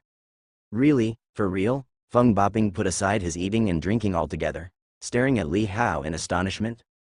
He knew that even though the boy played around, he would never joke about cultivation. But at the age of 8, breaking through to the soul succession realm? That seemed a bit too far-fetched. Your Dragon River Divine Meridian is at perfection already? Impossible. Even if you disregard your disability in martial arts, even your father didn't step into the soul succession realm until he was 9. Li Musho looked doubtfully at Li Hao, knowing he wouldn't make such a pointless joke, but still found it unbelievable. He had seen prodigies with shocking talent, like Li Junya, who also reached soul succession at 8.5 years old. Furthermore, that person was diligent, day and night, intelligent, and extremely hardworking. But Li Hao spent his days fishing with him. Sometimes, they fished for an entire day. When did he have the time to cultivate? It's true, Li Hao felt he might have overestimated the old master's capacity to cope, but there was no turning back now, so he reluctantly carried on. Could it be that your meridians have cleared on their own? Li Musho scrutinized Li Hao. Even though you have an extraordinary talent for body refinement, breaking through to soul succession would at least take 7 or 8 years, or even a dozen years to a lifetime. How can meridian opening perfection be achieved in just a short year? That's simple, just let the young lad show us, old Master Feng intervened. Li Musho agreed with a nod, right, show me, fine then.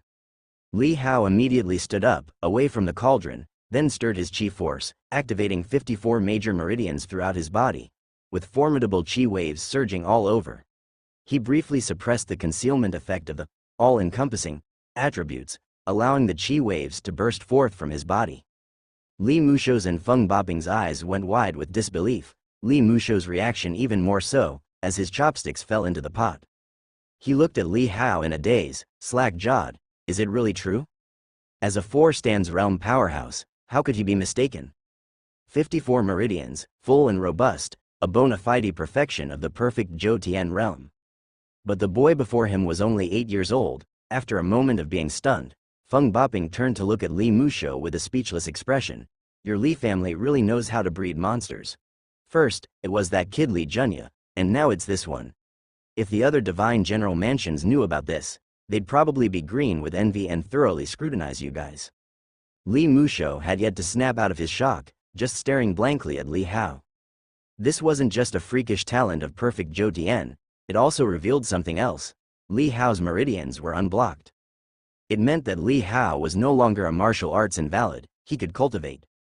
And with such talent, he would definitely become the number one of the Li family's next 3 generations. Even considering the past 10 generations, this aptitude would unquestionably be the best. Countless thoughts swirled in his mind at that instant, and Li Musho suddenly felt a surge of guilt and self-reproach. Such a genius, and yet he had been leading him astray every day with trivial pursuits, eating, drinking, playing, fishing indiscriminately.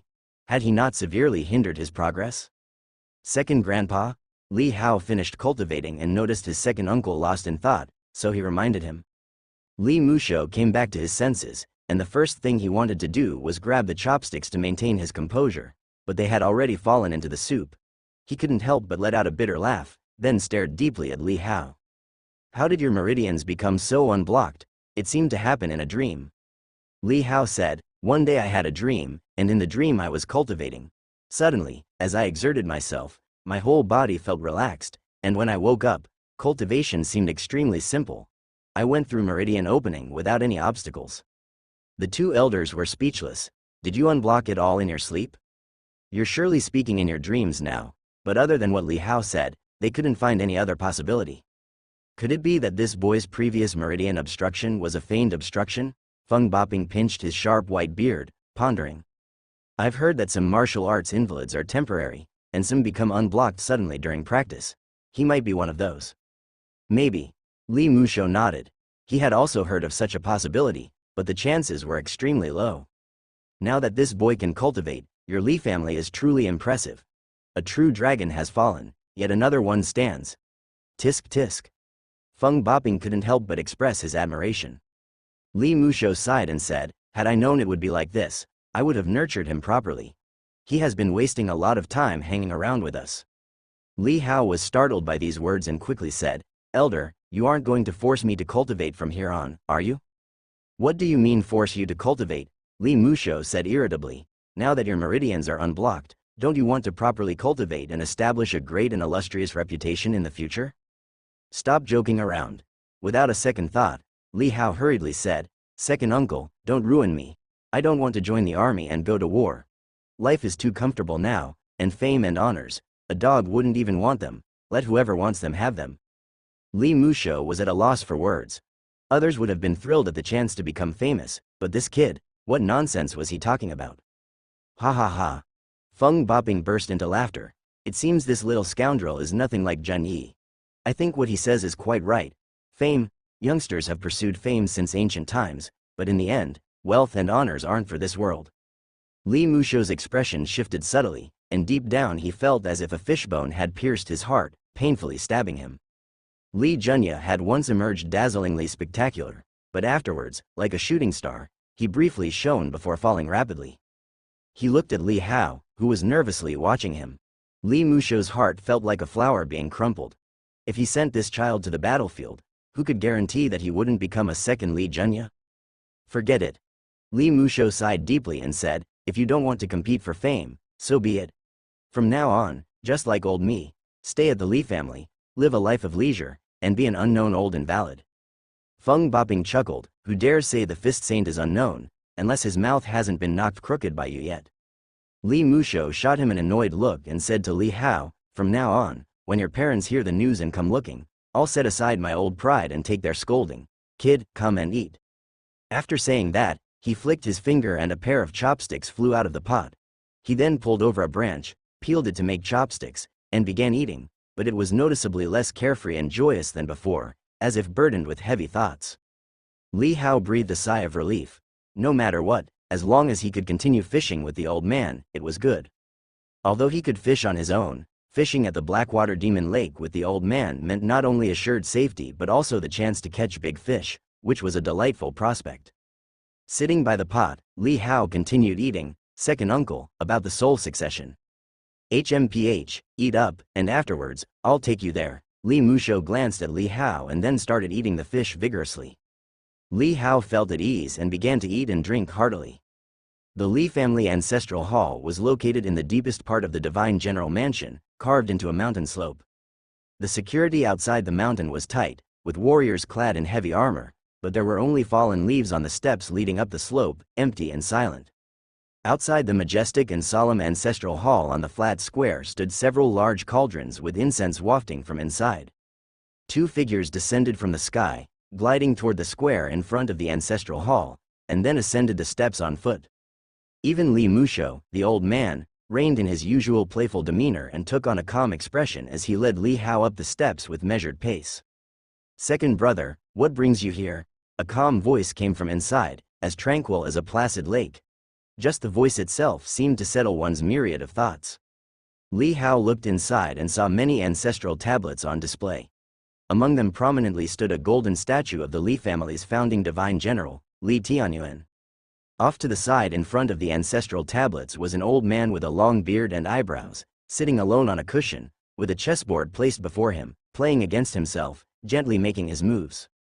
Of course, I'm bringing the younger generation over for the ancestors to take a look, Li Musho said as he stepped over the threshold and entered. Upon hearing this, the old man slowly lifted his head, and as his gaze landed on Li Hao, who had just stepped through the threshold, his unfazed eyes revealed a hint of ripples. Soul succession. This child seems even younger than Zhen Yi. Second brother, you can't be joking, can you?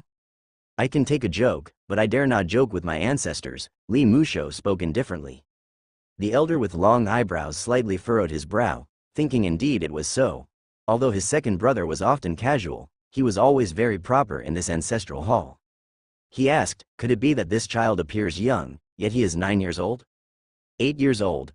8 years old? The elder with long eyebrows was stunned. Waves of emotion rippled through his eyes. Are you saying he achieved perfect Zhou Tian at 8 years old? Correct. Having said this, Li Musho then walked to the cushion in front of the golden statue, and kneeled down to worship. Come here. After kowtowing 3 times, he called out softly while kneeling. Li Hao immediately walked to his side, kneeled down and kowtowed to the ancestors. Li Hao did as he was told, kneeling on the cushion and kowtowing respectfully to all the spirit tablets in turn. Li Musho lifted his head and spoke softly, "Descendant Li Musho, today I bring the junior here, to listen to the teachings of our ancestors. Please bestow upon us the inheritance." As these words fell, the numerous spirit tablets above seemed to tremble slightly. Li Hao had finished his kowtowing when he looked up, only to see a series of spectral figures materializing before the spirit tablets, seated in the air. Some wore scholars' robes and white gowns, others were clad in heavy armor, and some even had half their bodies missing, wrapped only in a battle banner. Clearly, these were the ancestors of the Li family. Tisk, another fine seedling indeed. Perfection in the Zhou realm, yet with a youth's bone structure, just over 8 years old, even mightier by 3 points compared to that little fellow 20 years ago. Who would have thought that the good fortune of my Li family in the past 100 years would be so thriving? We must caution those youngsters not to become arrogant, or else this child will be their lesson. The many spectral ancestors chatted and shared their opinions in gentle murmurs.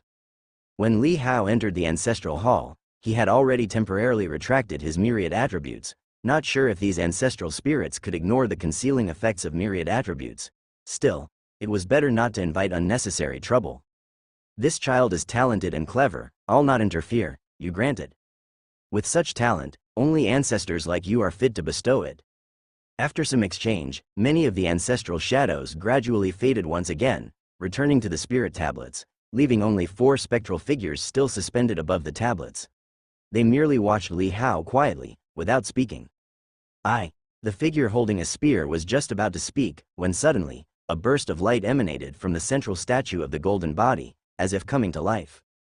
The other few shadows couldn't help but look over, immediately bowing their heads in a slight nod. While the rest of the spirit tablets also trembled slightly, emitting a nearly uniform voice, "We pay homage to our ancestor." In front of the golden statue, a figure with a tall stature and broad shoulders sat cross-legged, more substantial in form compared to the other shadows.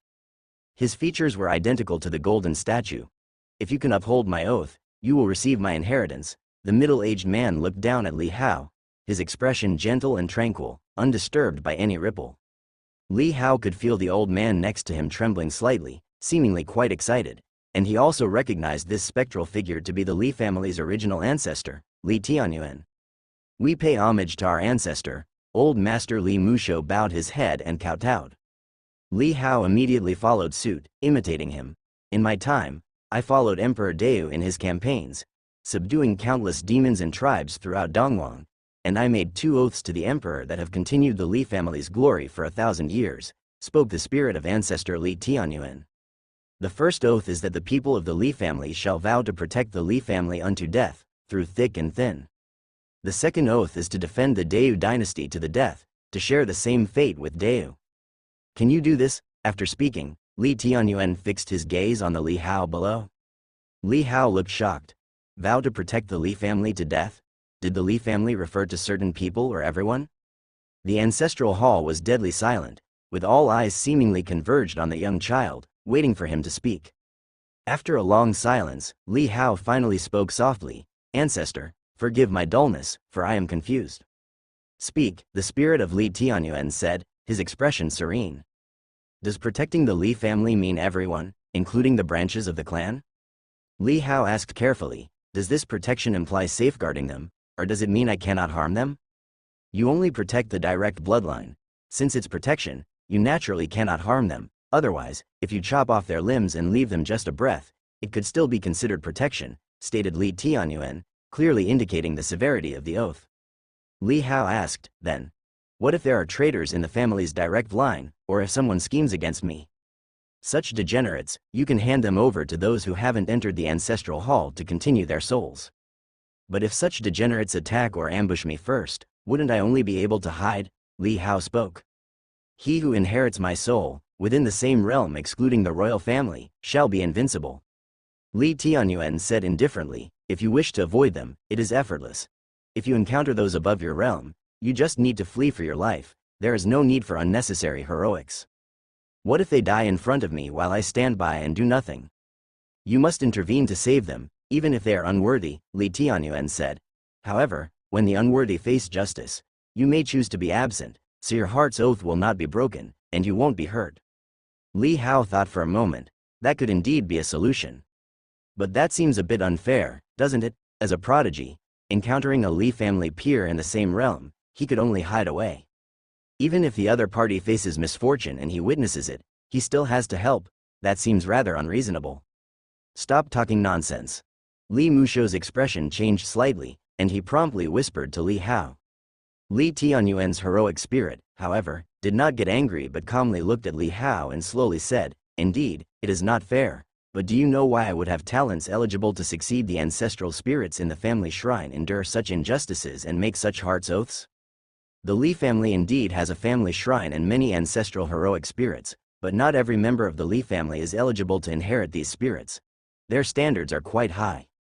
Li Hao shook his head. "I don't know, it is for continuation." Li Tianyuan spoke slowly. The first heart's oath is to prevent gifted members of the family from becoming spoiled and arrogant, disregarding the lives of the ordinary and mediocre within the clan, even to the point of breaking away from the family after ascending with the resources of the clan and seeking their fortune recklessly. Therefore, this restriction may seem unfair to the talented, but at most, it is a minor grievance, yet the benefit is that it can sustain the family, passing down the legacy from generation to generation. Li Hao thought it over. From the perspective of the ancestors, this was indeed the case. And the Li family's 1,000-year existence, unextinguished and not feared by the royal family, is due to the second heart's oath.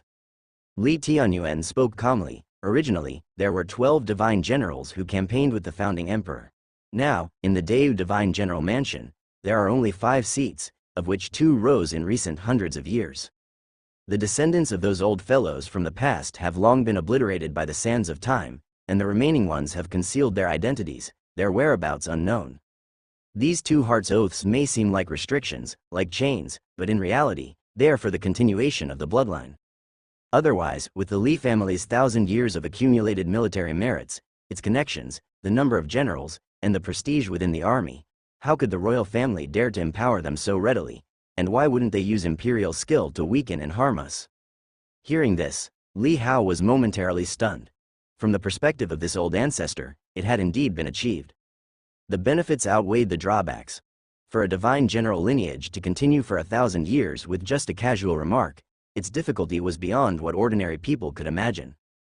Perhaps it was because the royal family knew that the Li family's top talents would inherit the ancestral spirits in the family shrine and had these 2 hearts' oaths, that they allowed the Li family its current glory.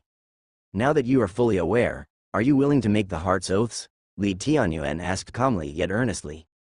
Li Hao pondered and remained undecided, still unsure of what to do. He always felt that these 2 hearts' oaths were like a curse upon the Li family. Though they ensured 1,000 years of glory, were they not also a tight shackle? Generations of honor, this hall full of heroic spirits, 6 out of 9 in the previous generation dying in battle. How many in each generation died a natural death? Instead, those ordinary members within the family seemed to be mostly protected and able to enjoy their old age. Being a prodigy, in the Li family, it seemed more of a misfortune, because they had to bear the weight of the entire Li family on their shoulders. In this case, it would be better to inherit the spirit from a martial temple, at least to be free and easy. Li Tianyuan seemed to discern Li Hao's hesitation, a trace of coldness flashing in his eyes, and then his figure gradually faded away, leaving only his echoing voice.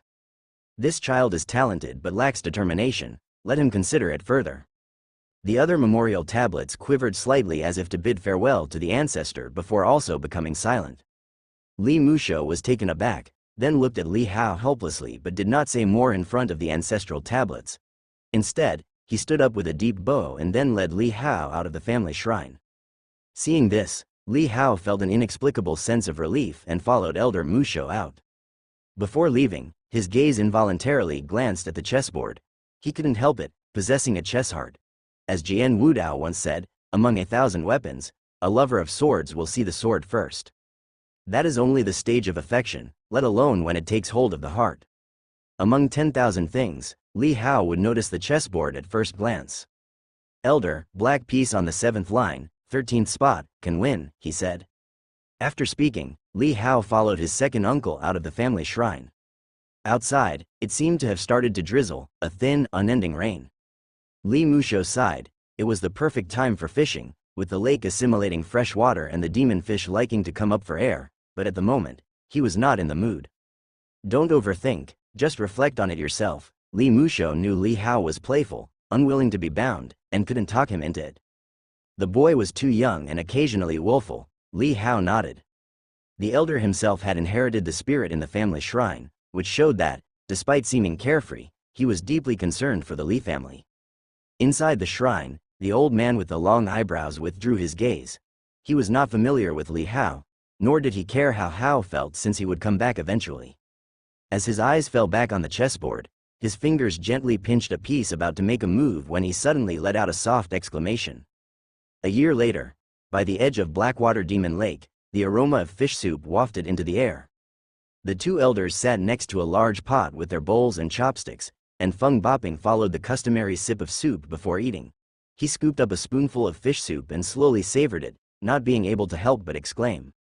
This kid's cooking skills could almost rival those of the Imperial kitchen. Tisk, I've been eating it for a year and still haven't gotten tired of it, which is really strange. Li Musho was also surprised. He had not expected Li Hao to possess such remarkable culinary talent, a skill that was getting better and better. Feng, have you ever eaten from the Imperial kitchen? Li Hao asked with a smile. I've stolen a taste. Feng Boping's face, though aged, bore a hint of a mischievous smile, reminiscing as he smacked his lips, that half a bowl of leftover soup even had my saliva in it. I wonder which concubine ended up with it. You old thief, if you had served it to Emperor Yu, you would have lost your head, Li Musho said, clearly not amused. He had some understanding of his old friend's audacious escapades and found them incredibly bold. Li Hao couldn't help but laugh. He knew this saint of thieves spared nothing and no one. Last time, the old man even tried to give him a silk scarf thin as a cicada's wing, supposedly used by some sect saintess. It was only when his second elder chased the old man down half a river with a shoe that he gave up on gifting the scarf. This had become one of Li Hao's regrets. He felt that sometimes the second elder meddled a bit too much. Life's pleasures must be fully enjoyed. After all, you have to try everything, Feng Boping said cheerfully.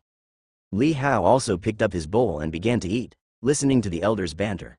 Suddenly, an idea struck him, and words appeared before his eyes. You have comprehended the spirit of cooking. Li Hao's eyes glinted briefly before returning to normal, the revelation falling within his expectations. Since his cooking skill reached the third tier at the fastest speed, he had sought ways to deepen his involvement, often visiting the kitchen to communicate and learn from the chefs. These chefs, upon meeting Li family's young master, the favored genius, dared not neglect him. Though the matter was extremely odd, they were completely open and exhaustive in sharing their knowledge with Li Hao. Through deep conversations with the chefs, Li Hao's horizons had broadened immensely. He learned of the vastness of the culinary arts, which were no less nuanced than chess style. An array of ingredients, various seasonings, heat control, culinary techniques, removing fishiness, and countless other methods. These revelations gradually made Li Hao fall in love with cooking, exploring it like a vibrant new world. Unconsciously, he moved beyond the phase of cooking for experience and genuinely grew fond of the culinary arts. Even without the incentive of gaining experience points, he would take opportunities to show off his cooking by preparing various dishes. Lately, with the confectionaries being delivered to Mountain and River Courtyard, he would taste each carefully. If they were made poorly, he would even overturn them and call the cook responsible to offer his personal criticism. Once it entered his heart, he inevitably became earnest and strict.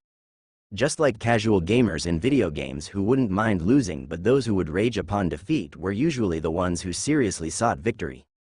Now, with the prompt of having comprehended the spirit of cooking, Li Hao didn't feel too overjoyed. After dedicating himself to something, he became indifferent to the outcomes, as it had been with his earlier understanding of chess spirit. Nevertheless, with this state of mind, he could now attempt to break through to the fourth stage of control path. The three chatted leisurely, finishing their meal and drinks. Li Hao picked some choice bones to feed to the little white fox by his side. The little white fox was a year and a half old, still petite and delicate, its coat lustrous, snow white. Li Hao had been feeding it spirit fruits infused with medicinal properties, along with its daily fish soup, setting it on a path of cultivation, reaching the 5th level of Power Passage realm. From a wild fox in the mountains, it was now halfway to becoming a demon, with a slight demonic aura. If it could reach the Zhou realm, it would develop spiritual intelligence. Demons in the soul succession realm could already appear and vanish like ghosts. After finishing lunch, they went fishing for the afternoon. However, Li Hao only caught one fish demon at the second layer of Zhou realm. His luck in fishing was not good today. After packing up, he returned to Listening Rain Tower. Carrying the little white fox, Li Hao went back to Mountain and River Courtyard and shut himself in his room. Only then did he reveal his panel and, after some consideration, decided to use his new state of mind for a breakthrough in control path. Soon, his control path progressed from the third to the fourth stage. The third stage of control path had enabled rapid progress in opening his channels, and now at the fourth stage, he wondered whether he would gain new insights into the major channels and the chi circulation skill. As he finished allocating points, a rush of information flooded his mind. After a while, Li Hao slowly opened his eyes. His eyes were clear and bright, with a hint of astonishment. The world he saw seemed to have undergone some marvelous changes, and the deep insights in his mind told him that this universe was far more wonderful than what he had seen before. The world was alive with spirit. Demons and monsters gain insight from the stars, the sun, and the moon. Soul succession, with the blessing of the soul's intention, inherits not only the soul's intent but must also abide by certain agreements. Humans may inherit from other humans, from demons, or from myriad races. Likewise, humans can also receive the inheritance of myriad races, the spirits of mountains and specters, the legacies of true dragons and phoenixes, or even the inheritance of the stars, the sun, the moon, and the very earth itself. Seeing many martial arts secrets within Listening Rain Tower, and with his own numerous cultivation methods, Li Hao suddenly felt an epiphany. To inherit from humans, one must carry on their intentions. To inherit from demons, one must carry on their nature. But to inherit from the heaven and earth, one must carry on their profundity. I will establish my soul with heaven and earth. Li Hao's eyes blazed with intense light. He activated his myriad attributes, enveloping his flesh. Unless he himself made a large commotion with his punches and kicks, others would not be able to detect it.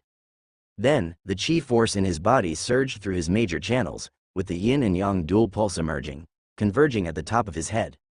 In an instant, his body's strength crazily surged, containing a terrifying force within. This force seemed as though it would burst forth from his body, breaking through that elusive barrier of nothingness. He wanted to connect with heaven and earth, to question the sky, the earth, and borrow that bit of strength. As if sensing Li Hao's intense will, a vast and terrifying pressure enveloped him like an actual mountain crashing down, causing all his bones to crackle with stress, some unable to bear the weight. The weight of the world, heavier than Mount Tai. Li Hao's eyes reddened, and he roared in his heart.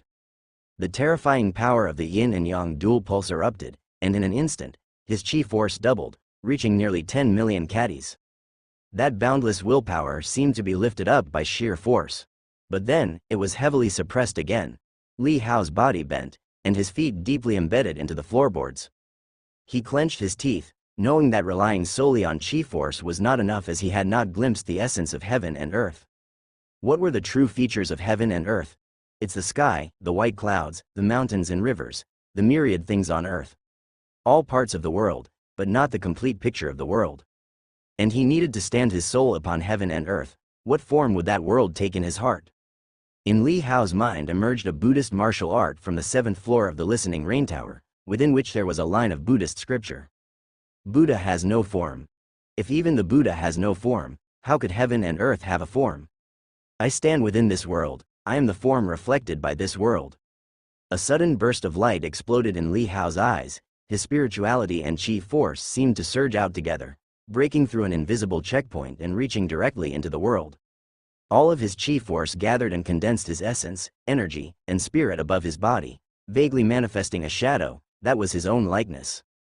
Establishing his own form as the form of the world, establishing his soul with the world as its foundation. At that moment, Li Hao stepped into the soul succession realm. It seemed an endless strength flowed through the world, through the voids in all directions, pouring into his body. Every curtain in the room was shaking violently, yet the doors and windows were shut. Where was this wind coming from? In the courtyard, within the pavilion. As Li Hao embarked on his cultivation, Li Fu no longer followed him like a shadow, but they still resided in the same courtyard. At this moment, he was playing chess in the courtyard, not because he enjoyed it, but because Li Hao once strongly invited him, teaching him, so that now in his leisure, it seemed the only pleasure he could find. He was engrossed in a game with Zhao, fighting a battle across the chessboard. If Li Hao were to see the game, he would only have one comment: amateurish pecking. Suddenly, both men seemed to pause in their move, involuntarily looking toward a certain direction. An inexplicable sense of shock, as though something magnificent was awakening, filled them with astonishment, as if it was the misconception of a divine premonition. What was this thing? The next moment, both stopped their game and rushed towards Li Hao's room, for an abnormal event surely meant the presence of a demon. As they burst through the door in haste, they saw the room in disarray, with vases that sat on the edge of shelves already fallen and shattered on the floor. And there was Li Hao, his legs embedded in the wooden planks, breathing faintly as if he had practiced a vigorous technique. What's going on? Seeing that there was no ambush, the two men relaxed, and immediately hastened to Li Hao's side.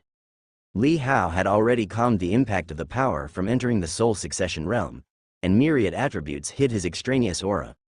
Wiping the sweat from his forehead, Li Hao exhaled and said, "I was just practicing." "You brat, why not go practice in the courtyard?" Li Fu said irritably, yet without suspicion.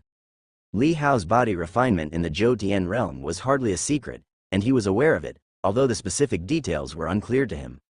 "I just had a sudden insight," Li Hao explained. "Well, that's quite good." Zhao laughed, although the vases on the floor were centuries old and quite precious. As long as Li Hao made progress in his training, everything was worth it. Having reassured the two men, Li Hao continued to savor the power of the soul succession realm in his room, which was far superior to the Zhou Tian realm. No wonder it was said that only those who reached the soul succession realm were eligible to be the guardians of a city. And at this moment, he was only 9 years old, yet already capable of commanding a city. After entering the soul succession realm, Li Hao's life remained as usual.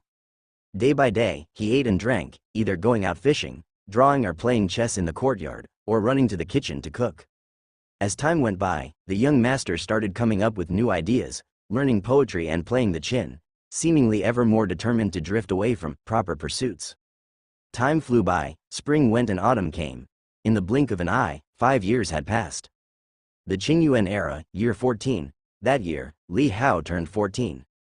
The Qingyuan era was the newly established reign title in the year Li Hao was born, highlighting the deep favor bestowed upon the Li family by Emperor Yu.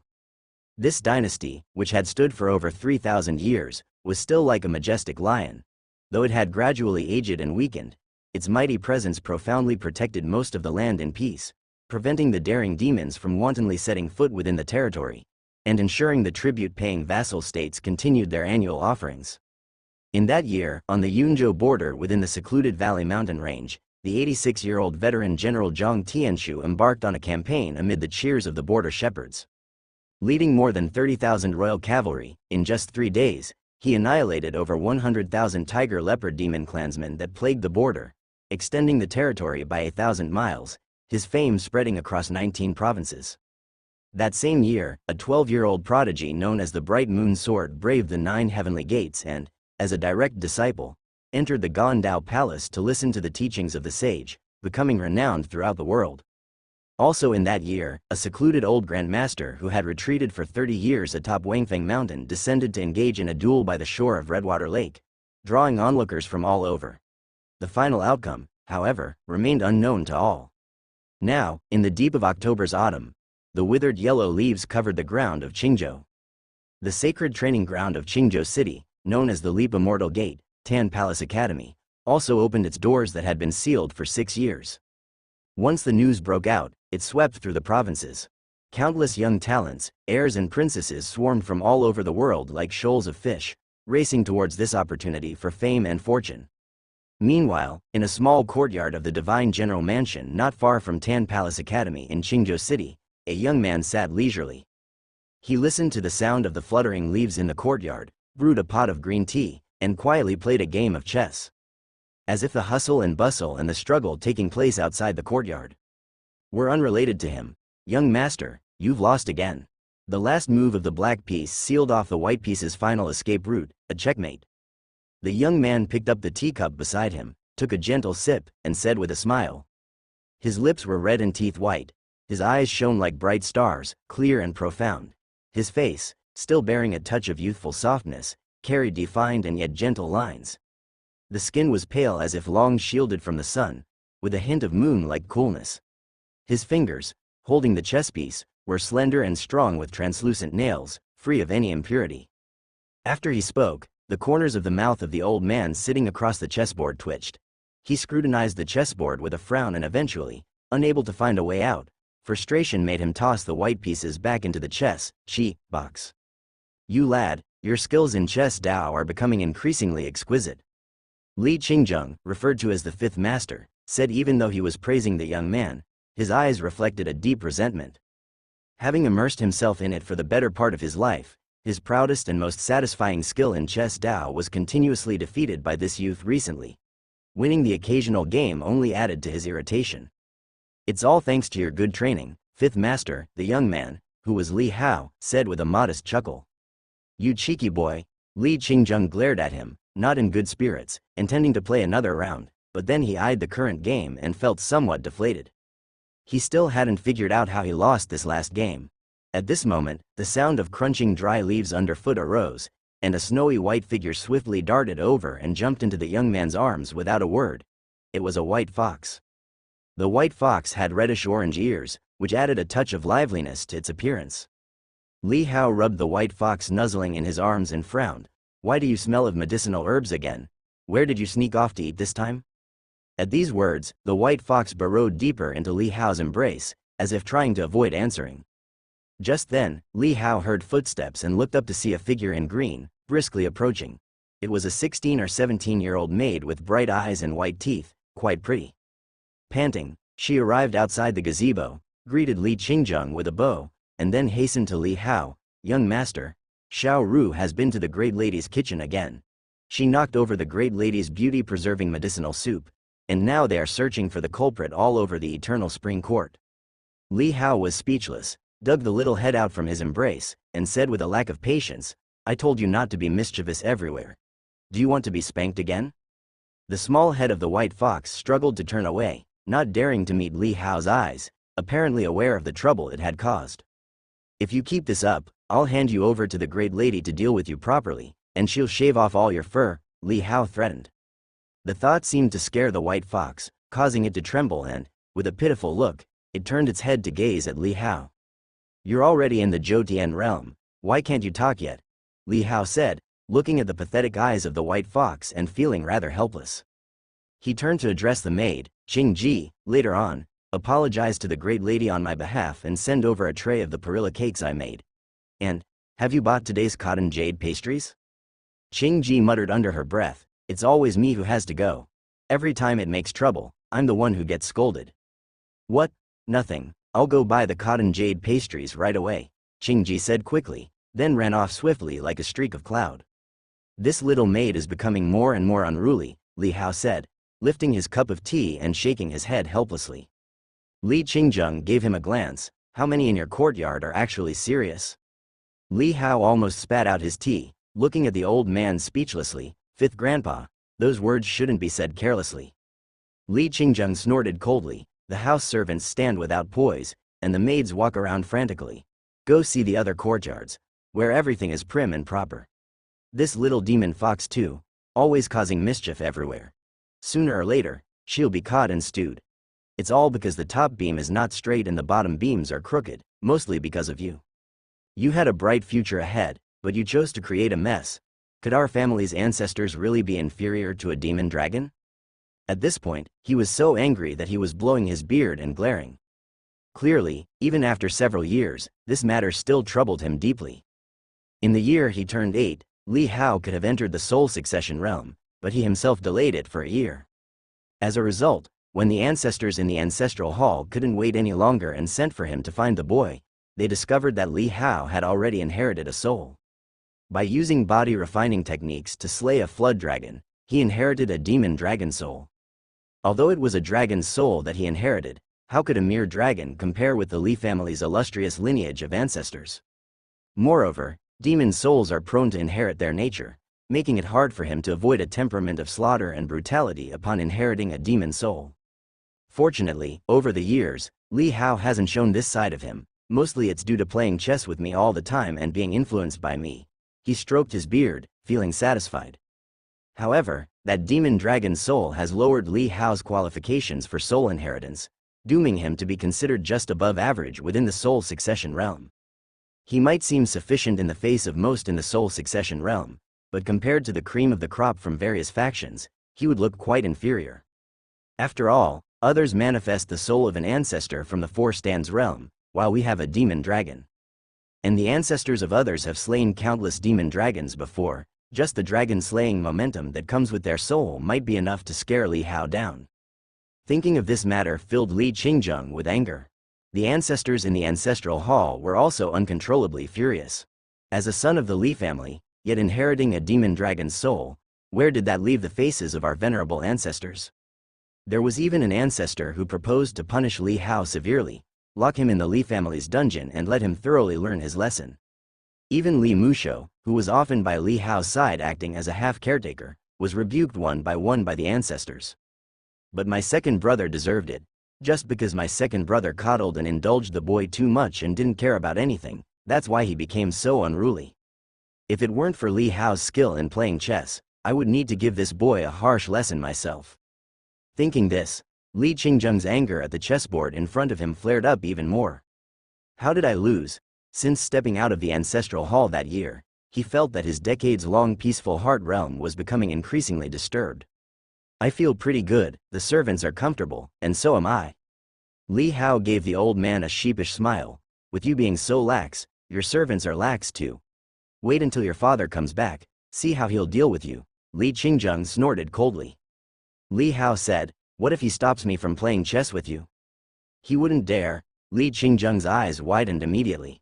Li Hao chuckled, and just then, another set of footsteps approached, though the sound didn't belong to the girl Qing Ji. He looked in surprise and saw a familiar face, Shuijin from Eternal Spring Court. Only now, after several years had passed, the girl who used to be young had developed an air of graceful charm.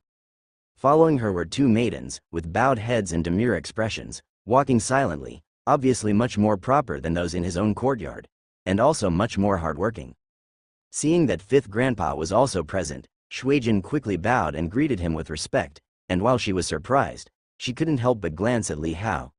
Everyone in the mansion knew that this young master of mountain and river courtyard was neglectful in his studies, yet he managed to get along quite well with both of the elder lords.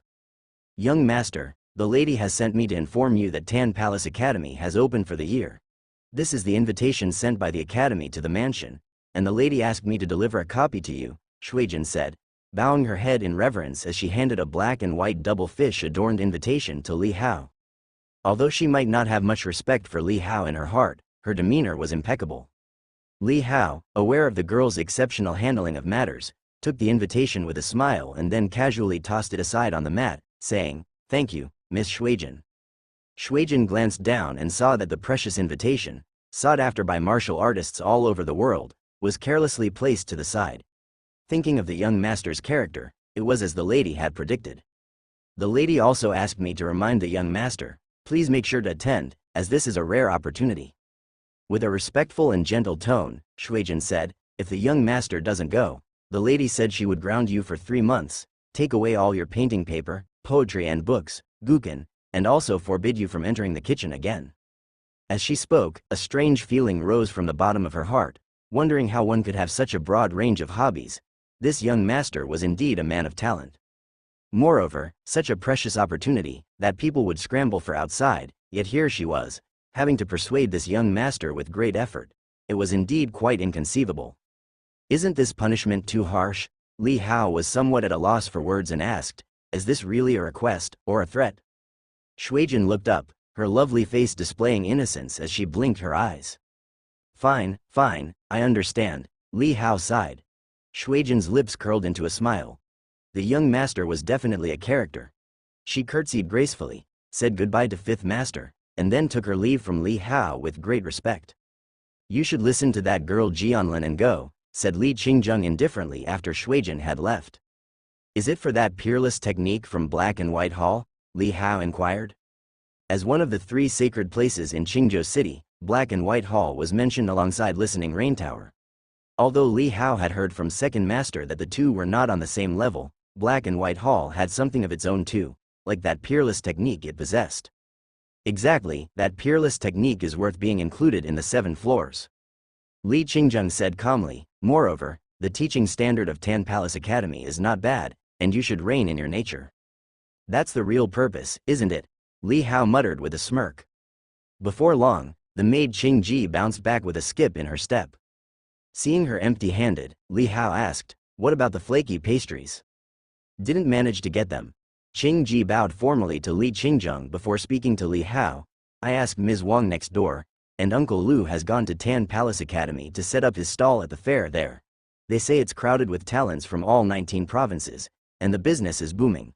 Besides Uncle Lu, many other vendors from nearby streets have also gone there to set up their stalls." Tisk. Li Hao inhaled sharply and couldn't help but smile wryly. It seemed he had no choice but to make a trip there. Although his cooking skills had reached the 6th stage by now, Uncle Lu had been making that cottony fragrant flaky pastry for decades. He could make it himself, but it somehow lacked that indescribable flavor, not quite perfect. On the other side, the old master watched Li Hao's resigned expression and chuckled, twirling his beard. "Young master, when I came back, young master Yuan Zhao was waiting for you on the Jiaoshi carriage outside. He said he's waiting and you should get ready quickly to go to Tan Palace Academy together," said Qing Ji. All right then. With things having come this far, Li Hao could only get moving, for the sake of the flaky pastries. He asked Qing Ji to get his outerwear ready, and headed out in casual attire.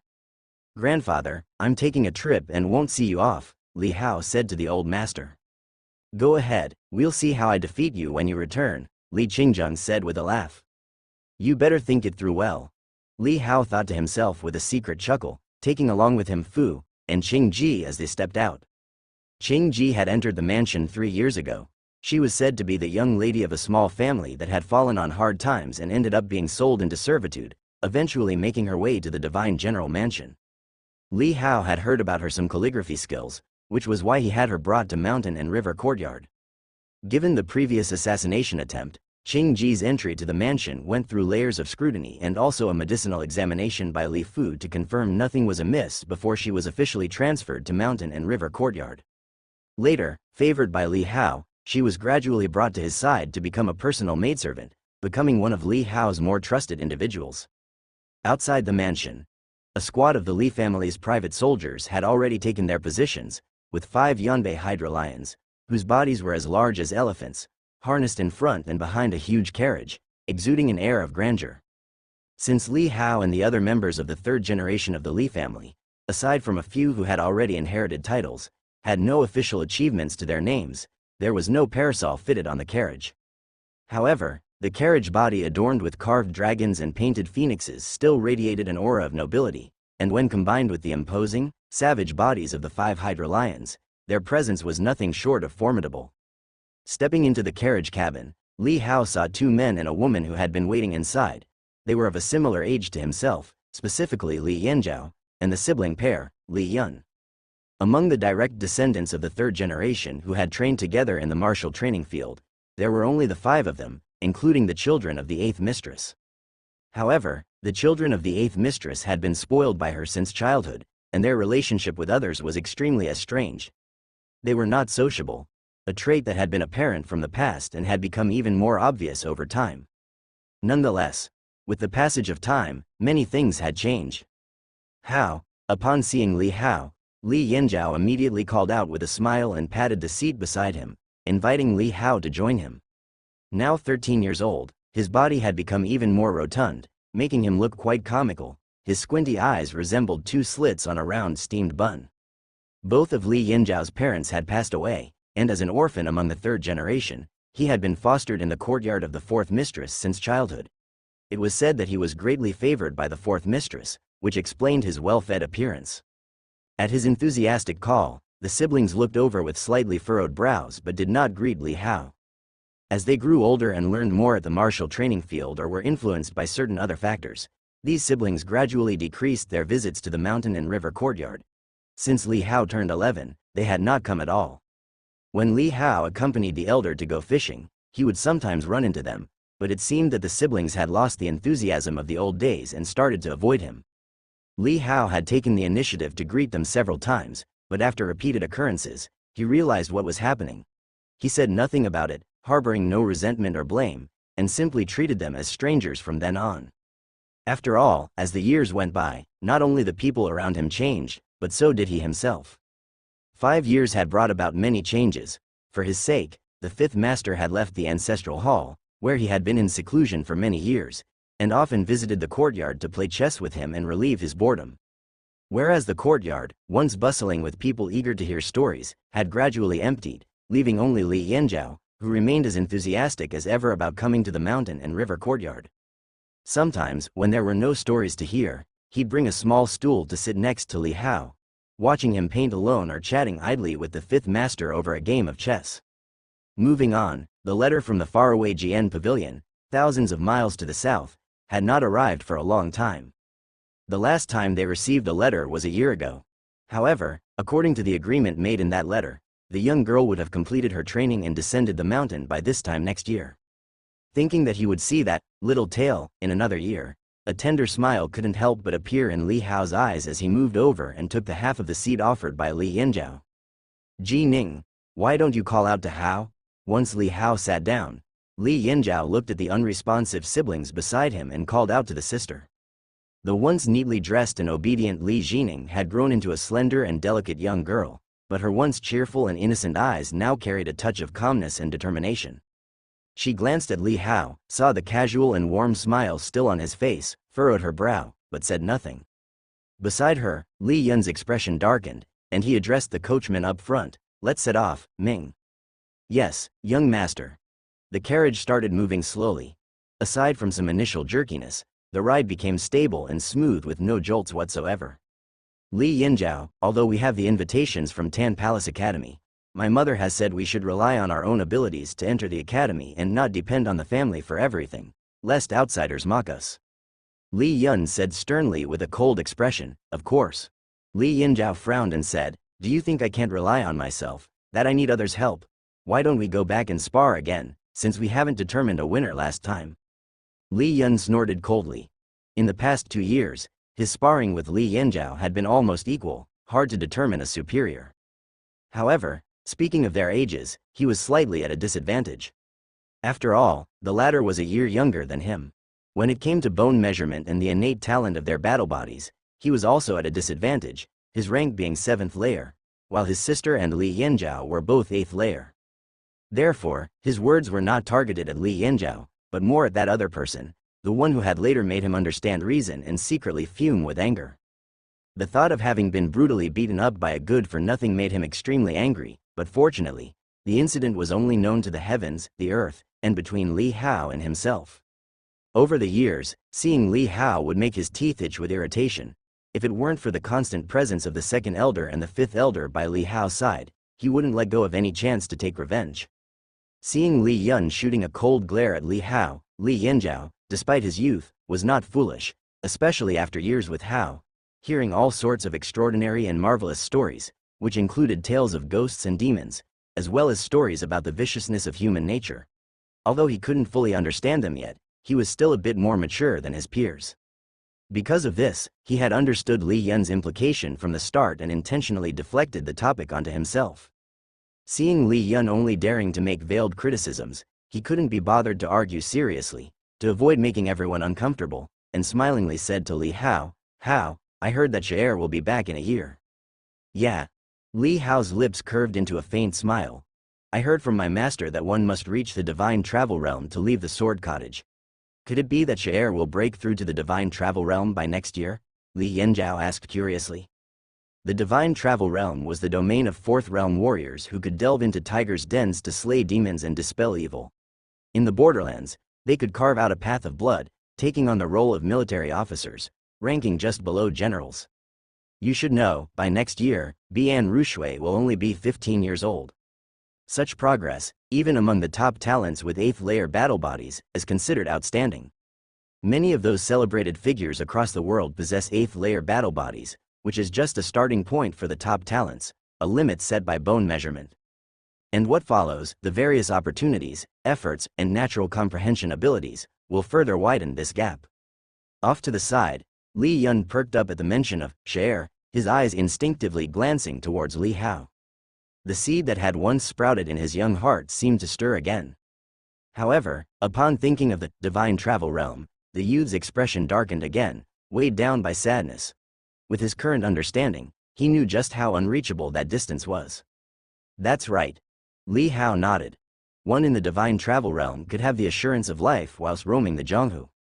He glanced at a shadow not far off, its expression complex. He felt amused and also thought the boy deserved a beating for still harboring thoughts of rivalry. It had been too long since he'd been put in his place, daring to hold a grudge. To reach the divine travel realm at 15 is truly impressive. If she were to come to Tan Palace Academy, I bet the palace master would personally receive her and take her directly as a direct disciple of the inner palace. Li Yanzhao couldn't help admiring aloud. They were merely at cycle heaven realm perfection, still a bit away from the soul succession stage. This time, they joined Tan Palace Academy with the intention of succeeding the souls of ancient and valiant figures of Tan Palace. This was the instruction of their mother, for reasons unknown to them. Her master is the Sword Saint after all. It's incomparable, Li Hao said reassuringly. In truth, these few were also geniuses. The only reason they hadn't entered renowned mountains was due to an unspoken rule in the Li family's main branch. One could enter a renowned mountain, but only as a direct disciple of a master of the Sword Saint's caliber. Otherwise, they would practice in the family estate until reaching a certain level of cultivation and then join various major forces to stand out and showcase the majesty of the younger generation of the Li family. Such standards were only for the main branch. It was different for children of concubines. As soon as their foundations were firm, they would join various famous mountains and mentors and had already made a name for the Li family in all kinds of forces. Even with just the children of concubines, the true dragon having not yet emerged, they had already become young leaders in various second and third tier forces. This also added great prestige to the Li family's reputation in the Zhonghu, extending far beyond the military camps along the borders. Indeed, Li Yanzhao sighed. To be taught by a Sword Saint level master, that was something to envy. At the very least, it called for a starting point with 8-layer battle body talent, which was the minimum requirement. At this time, the Zhao Lion led the way, and the enormous carriage, comparable to a house on wheels, traversed the streets of Qingzhou City, known to all that it belonged to the divine general mansion. Bystanders made way, pointing and whispering amongst themselves. One glance at the direction and they knew. The carriage most likely carried the true dragons of the Li family headed for cultivation at Tan Palace Academy. Those martial artists and sons and daughters of prestigious families from various states who had hurried over, when their carriages met the demon energy emitted by the Zhao Lion, became restless and uneasy, halting in place. Some even bolted crazily towards the roadside in fear, unwilling to obstruct the path and unrestrainable even by the coachman's earnest tugging. The dignity of the divine general mansion was fully displayed in this moment.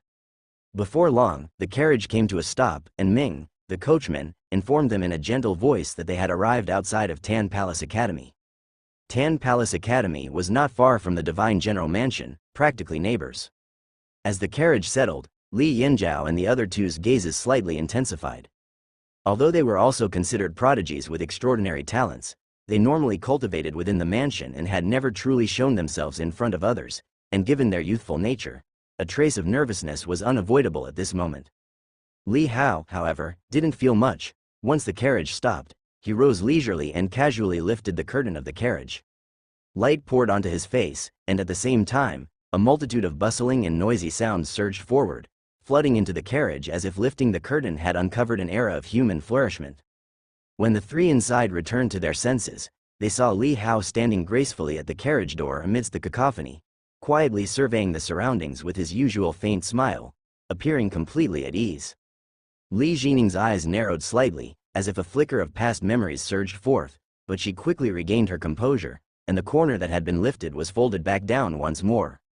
Only when the three of them got up and exited the carriage did they behold the bustling scene outside. The vast square was packed with figures, shoulder to shoulder, the majority being energetic young men and women bearing swords, knives, and spears. In the crowd, there were also well-dressed young men with attendants at their side, keeping all but the closest away. And amidst the throng, the young women in rainbow garments and feathered dresses, with graceful maidens holding umbrellas to shield them from the blazing sun, stood out conspicuously, a striking presence. Looking around, all one could see were densely packed young martial artists. Yet at this moment, those standing on the carriage instantly became the focal point of everyone's gaze. After all, the Zhao lion carriage from the divine general mansion was too eye-catching. Deu decreed that dragon-blooded beasts pulling carriages were to be used for imperial travel with 9 at most, 7 for princes, and 5 for marquises and 5th-rank officials. Scholars and renowned families were entitled to use 3 or 2, respectively. Commoners, the wealthy without official titles, could only use a single steed for their carriage, and it must not be of Zhao race with dragon blood. Though Li Hao and the others lacked official titles, being the sons of a marquis, they too could enjoy the glory of their forebears. Is that the divine general mansion? The Li family of Qingzhou City, the millennium-old divine general mansion, truly magnificent? That's 4 slots gone. I heard Tan Palace Academy has a limited number of spots. How infuriating.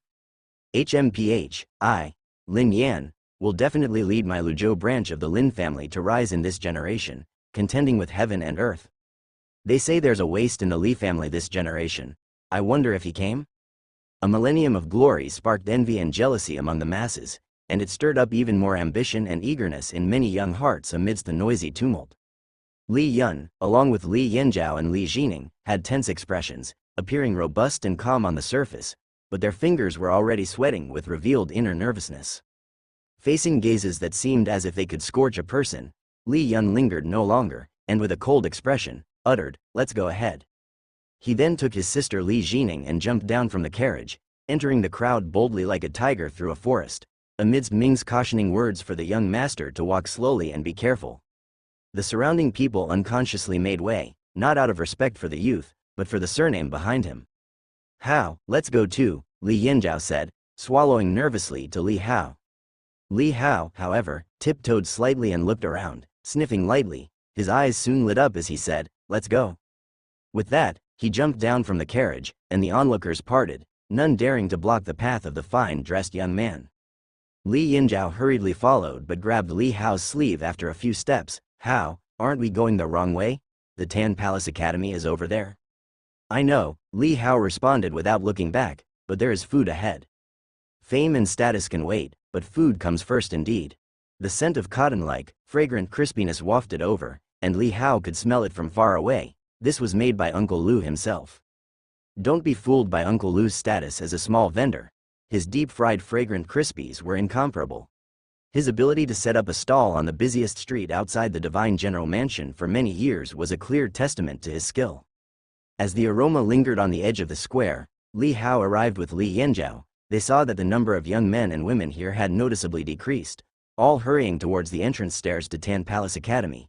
But there were still quite a few figures lingering in front of each stall, their attire and decorations clearly from other provinces. It was a rare trip to Qingzhou, so it might as well include sampling the local cuisine. Li Hao saw a long queue in front of Uncle Lu's stall, mostly comprised of women, as well as some house servants in line to purchase for their masters. Li Hao pulled Li Yanzhao to the end of the long queue and started waiting. "Hao, haven't you had breakfast yet?" Li Yanzhao couldn't help but ask. Li Hao nodded. "Wait here, I'll go buy some for you." As soon as Li Yanzhao finished speaking, he called out to the front, "Uncle Lu, prepare 2 breakfasts for us." His voice was loud and clear, drawing the gaze of many in line. Seeing the 2 dressed in exquisite and expensive attire, they instantly recognized the wealthy youths they were. At Uncle Lu's stall, Ms. Lu was busy collecting money and catering to customers. Hearing Li Yanzhao's shout, she looked up and realized that it was Li Hao, the young master, standing behind. She hurriedly responded with a smile and conveyed to the hard-working Lu. "It's young Master Hao from the Divine General Mansion, quickly make him 2 portions." Old Lu was momentarily taken aback, glanced up in the midst of his busyness, and, upon seeing the young man at the end of the line, couldn't help but smile broadly on his wrinkled face. To them, small vendors and lowly servants, the powerful and aristocratic often looked down upon them with disdain and contempt. But young Master Hao treated them all the same, without any reservations. 3 years ago, he even sat down on the ground at their stall, helping them shout and sell. That scene truly startled the couple, leaving them feeling very flattered and surprised. Since then, they had remembered this unique young master from a distinguished family. "You little rascal," Li Hao originally wanted to stop Li Yanzhao, as it was fine to wait. Seeing Ms. Lu smile at him, he reluctantly led Li Yanzhao to the front of the stall and quietly waited on the other side. Next to them, the house servants who were in line kept throwing furtive glances but dared not say anything. However, The women who were standing in line themselves had their faces fall and shot hostile glares, with someone discontentedly saying, "Why should he be able to cut in line? It's not fair." "Exactly, boss, you're being unfair." Hearing these criticisms, Li Yanzhao started to get anxious, about to reveal their identities from the divine general mansion, but was stopped by Li Hao, who held him back. With things having come to this point, Li Hao had no choice but to step in to resolve the issue. Though feeling a bit helpless inside, he smiled at the complaining girls and then took out a piece of gold from his bag, handing it to Uncle Lu's stall with a gentle voice. "Ladies, there's no need to get upset. Here's fairness for you, 5 times the price." Ms. Lu was taken aback and hurriedly tried to put the gold back in Li Hao's hand. "Young Master Hao, we cannot accept this." "No need for change, consider it payment for future purchases as well," Li Hao said with a smile, pushing back any refusal, his gentle gaze leaving no room for argument. Being small vendors often involved dealing with Zhonghu, so their observational skills were quite sharp. Ms. Lu immediately understood and stopped insisting. Li Hao then said, "Please trouble Uncle Lu, make it 5 servings." "Oh, of course," Uncle Lu quickly agreed. His own wife didn't hold back anymore, so he just went ahead and did it. Seeing Li Hao behave so extravagantly, the other girls in line couldn't suppress their anger. Even at 5 times the price, a single crispy treat was affordable to them, but they didn't want to be seen as suckers. Soon, Li Hao had gotten his hands on 5 portions of the cottony crispy sweets and casually handed a bag to Li Yanzhao before making his way out of the crowd. "So many, Hao, can you finish them all?" Li Yanzhao, holding the bag Li Hao had given him and after taking a bite, exclaimed, "This is really delicious, no wonder Hao likes it."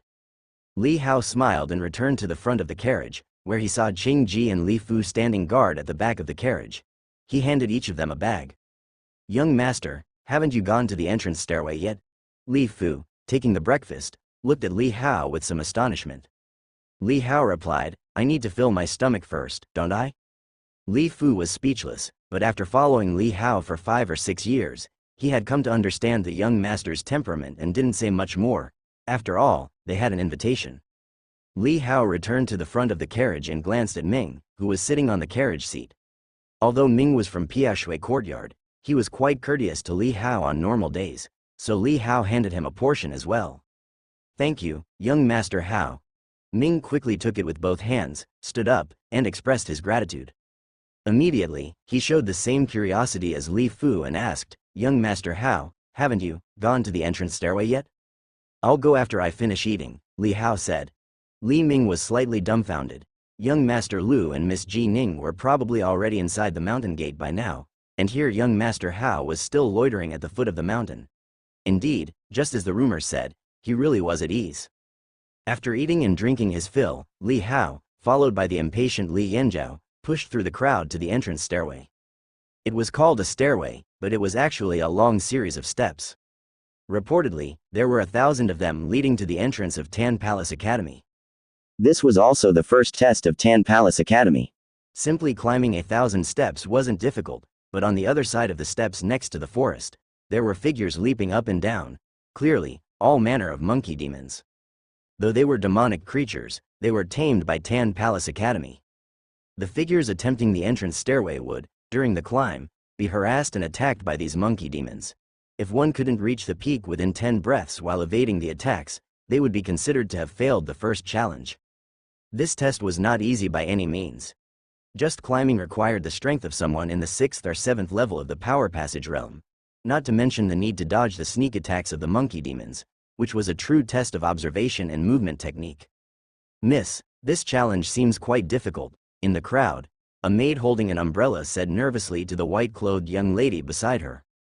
"It's nothing difficult, just a minor first test that won't defeat me," the young lady said with calm assurance, her gaze sweeping through the crowd. Compared to this challenge, there seemed to be quite a few strong competitors among these people. With her outstanding insight, Si Xiaolan saw many from noble families as she looked around. Among them, some had a higher status than the Si family, while others were slightly inferior.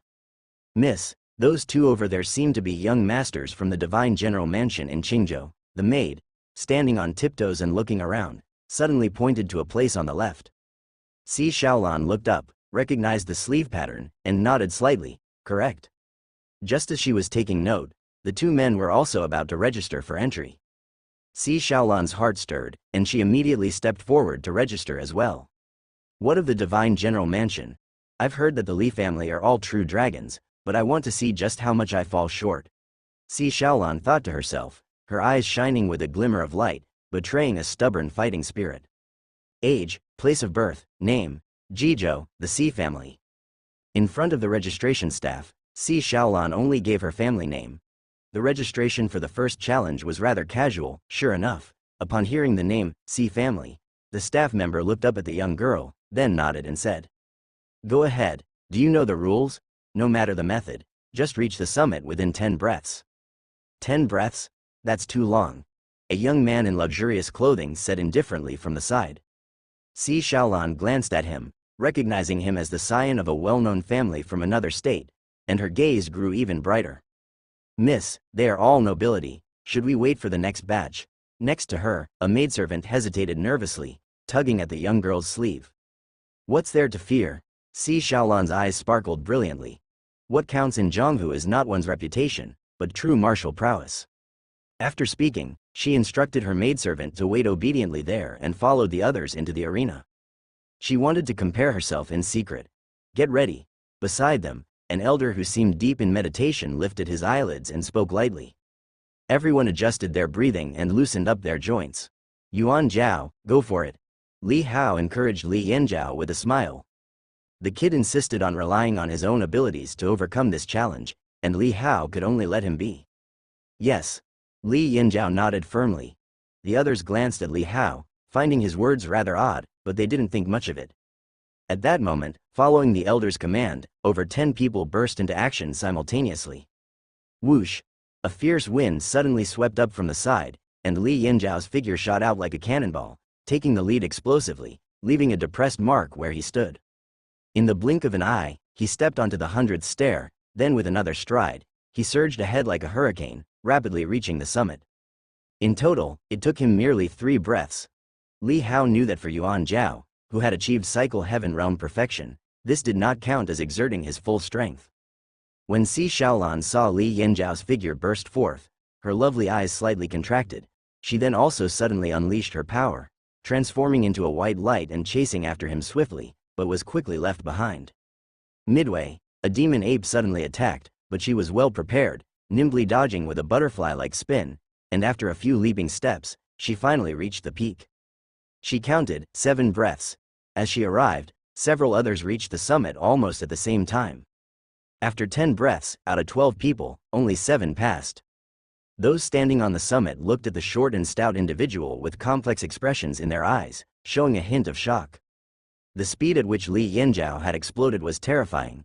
The mere wind generated by his movement had the force of a tiger's roar. Is this the prodigy of the divine general mansion? The gap is too great. Si Xiaolan's expression grew solemn as she sized up the little chubby boy, who appeared to be a year or two younger than herself, feeling an extremely uncomfortable sensation deep inside, a profound sense of defeat. At this time, someone noticed that of the 2 from the divine general mansion, only one had reached the summit. Some looked back in amazement to find a figure on the staircase, walking at a leisurely pace. And the demon apes around him did not launch any attacks. How? Li Yanzhao turned around and waved to greet him. Soon, Li Hao also reached the summit, smiling at Li Yanzhao. "Does he also count as having passed?" someone asked in surprise and doubt. "But didn't the 10 breaths pass a long time ago?" The crowd was befuddled. There was an elder on the summit too, in charge of verifying the candidates. Hearing their discussion, he said indifferently, "You've all passed, go to the second challenge. That's where you might lose your life. If you want to quit, you can give up. After all, there are other noble families that will take disciples." The statement left everyone speechless and conveyed his confidence. "Does he also count as having passed?" Si Xiaolan asked with a frown, pointing at Li Hao. "Of course, he has an invitation," the elder said calmly. "An invitation? Tan Palace Academy actually has invitations?" All were wide-eyed and astonished, clearly learning of such a thing for the first time. While everyone struggled, was there someone who simply took a boat, and this boat ticket was personally given by the Tan Palace Academy? Li Hao gave a smile to the upright young lady in white, wanting to tease her a bit. He took out the invitation from his breast pocket, shook it, and then went straight on his way. Si Xiaolan was stunned for a moment, recalling her earlier words that success in Zhonghu depends on martial skills. Martial skills, my foot. His success came from having powerful support. Annoyed at Li Hao's showing off, she stomped her foot fiercely and then followed him, gritting her teeth. Before long, they arrived at the second challenge. Not far beyond the summit, there was a cliff, and chains were nailed below it, linking to the other side. Each chain was widely spaced from the next, meaning one could only step on one chain at a time. A chasm of 10,000 feet, traversed by walking on a lone chain? Some faces went pale, and they began to have second thoughts. Si Xiaolan's eyes narrowed slightly and her palms sweat, but soon after, she cast a look at the two arrogantly imposing figures ahead. Here, she couldn't possibly still rely on an invitation, could she? She sneered inwardly. At the edge of the cliff, aside from Li Hao and their group, there were many others who lingered, glancing around from time to time. Clearly, a fall from the cliff would mean certain death. Such a peril made many people hesitate. And on the iron chains, at this moment, there were 7 or 8 figures, each displaying their divine skills, cautiously moving forward. Some were composed, walking on the iron chains. The swaying chains were like ocean waves, but they didn't seem to affect them in the slightest, as their feet stuck firmly as if glued. Others had their arms spread wide, struggling to maintain balance, slowly and tentatively walking. There were also those who chose a less graceful but extremely stable method, which was to hug the chain and inch along. If it were merely a matter of crawling over the chains, nearly everyone present could do it, but without a doubt, this challenge was a test of courage. Who wouldn't tremble with fear in the face of such a great height? If you lack even this much courage, how do you dare face demons? Among the 7 who had just passed the test, a young man dressed in fancy clothes had a cold expression. He took the lead and leapt up, landing steadily on the chain. Clearly, he chose an elegant approach, simply walking across, and moreover, he even had his hands clasped behind his back, exuding a calm and composed air. This young man's actions immediately caught the attention of many bystanders, all surprised, and soon some recognized his identity. Sleeves edged with cloud patterns, he's from the Su family of Yunzhou. The Su family? I've heard they are one of the 3 great noble families in Yunzhou, with profound heritage. No wonder this lad is so bold.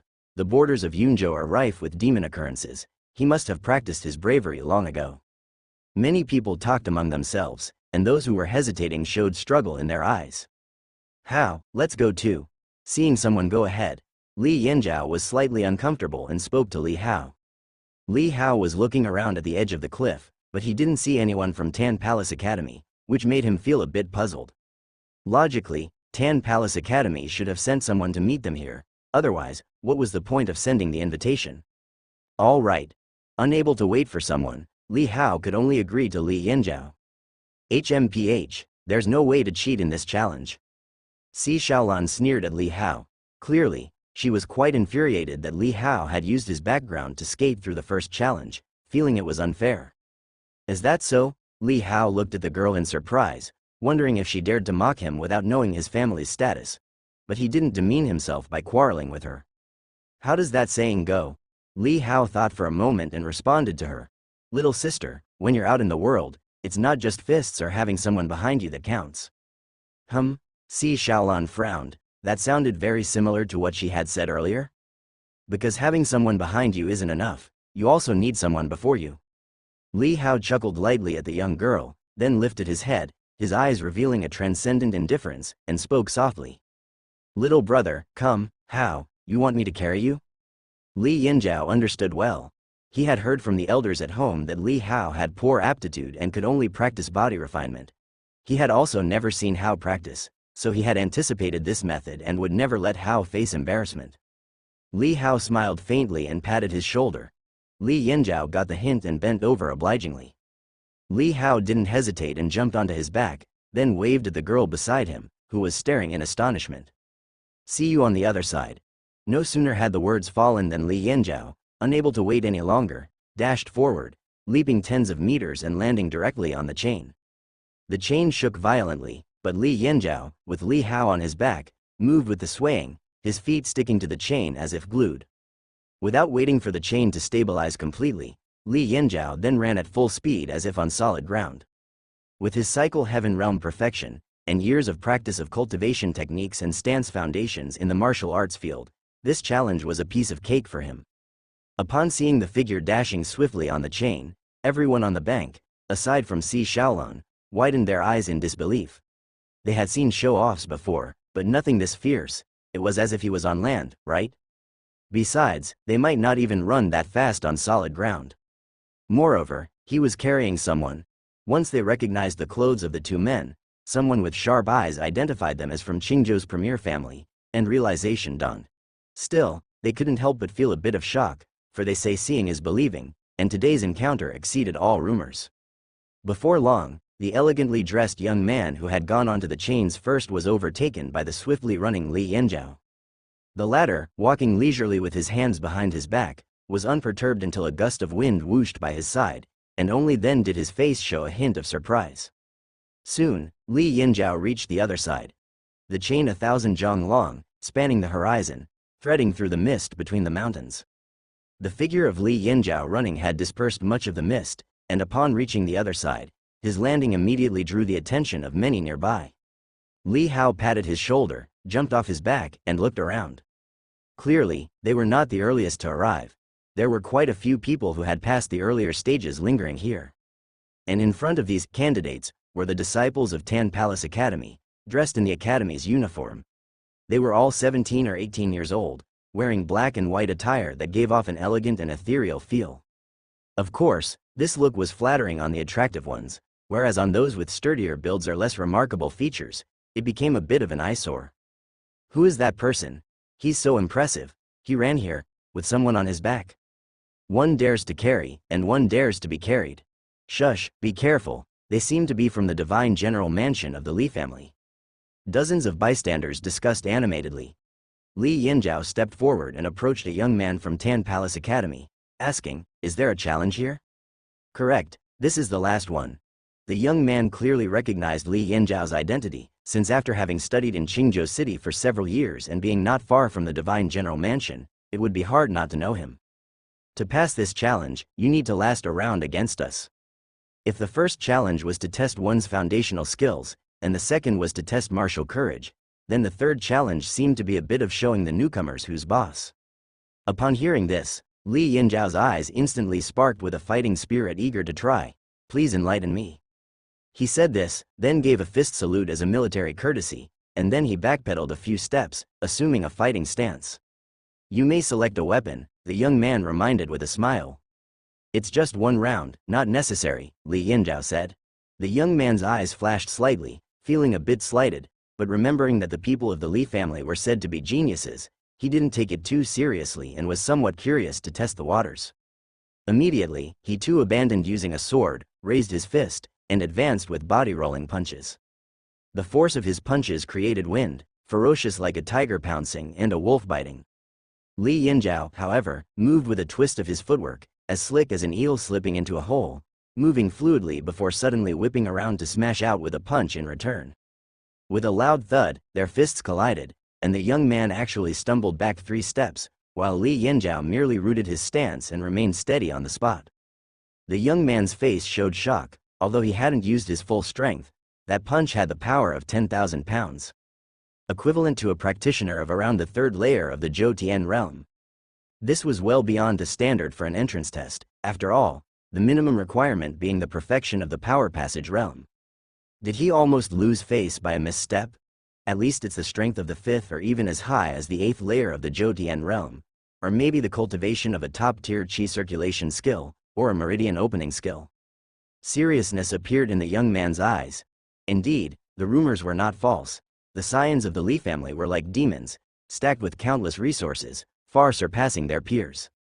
Other people, seeing the young man falling into a disadvantage with a single punch, were all astonished, looking at Li Yanzhao as if he were a monster. Is this the prodigy from the divine general mansion? At this moment, the chains rattled, and several figures leapt up and landed, notably the youths from the Su family of Yunzhou and Si Shaolong among others.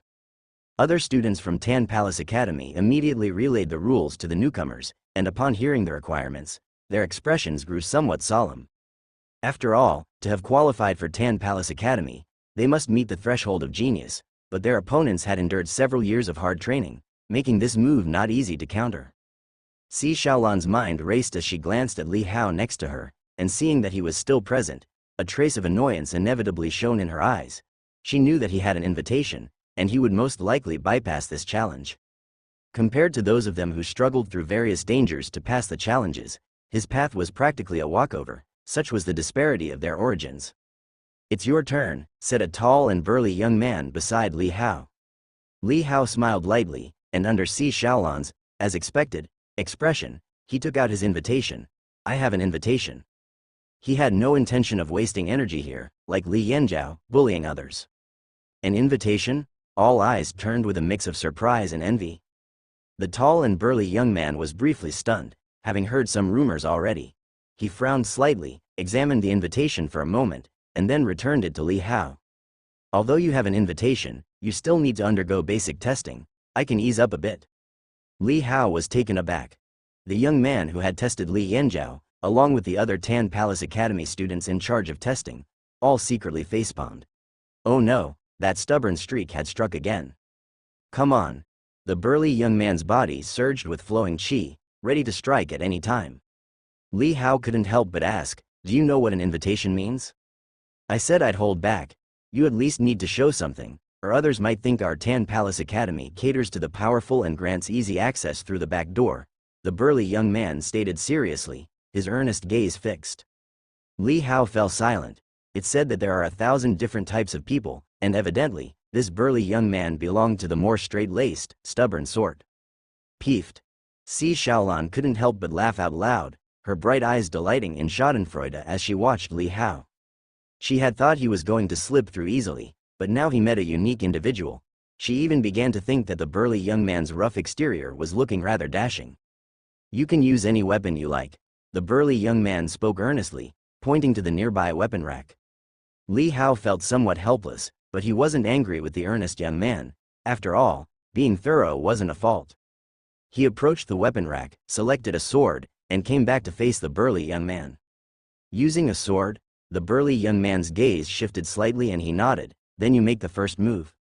He also drew the sword from his back, his eyes revealing the seriousness of a swordsman. "You go first," Li Hao said.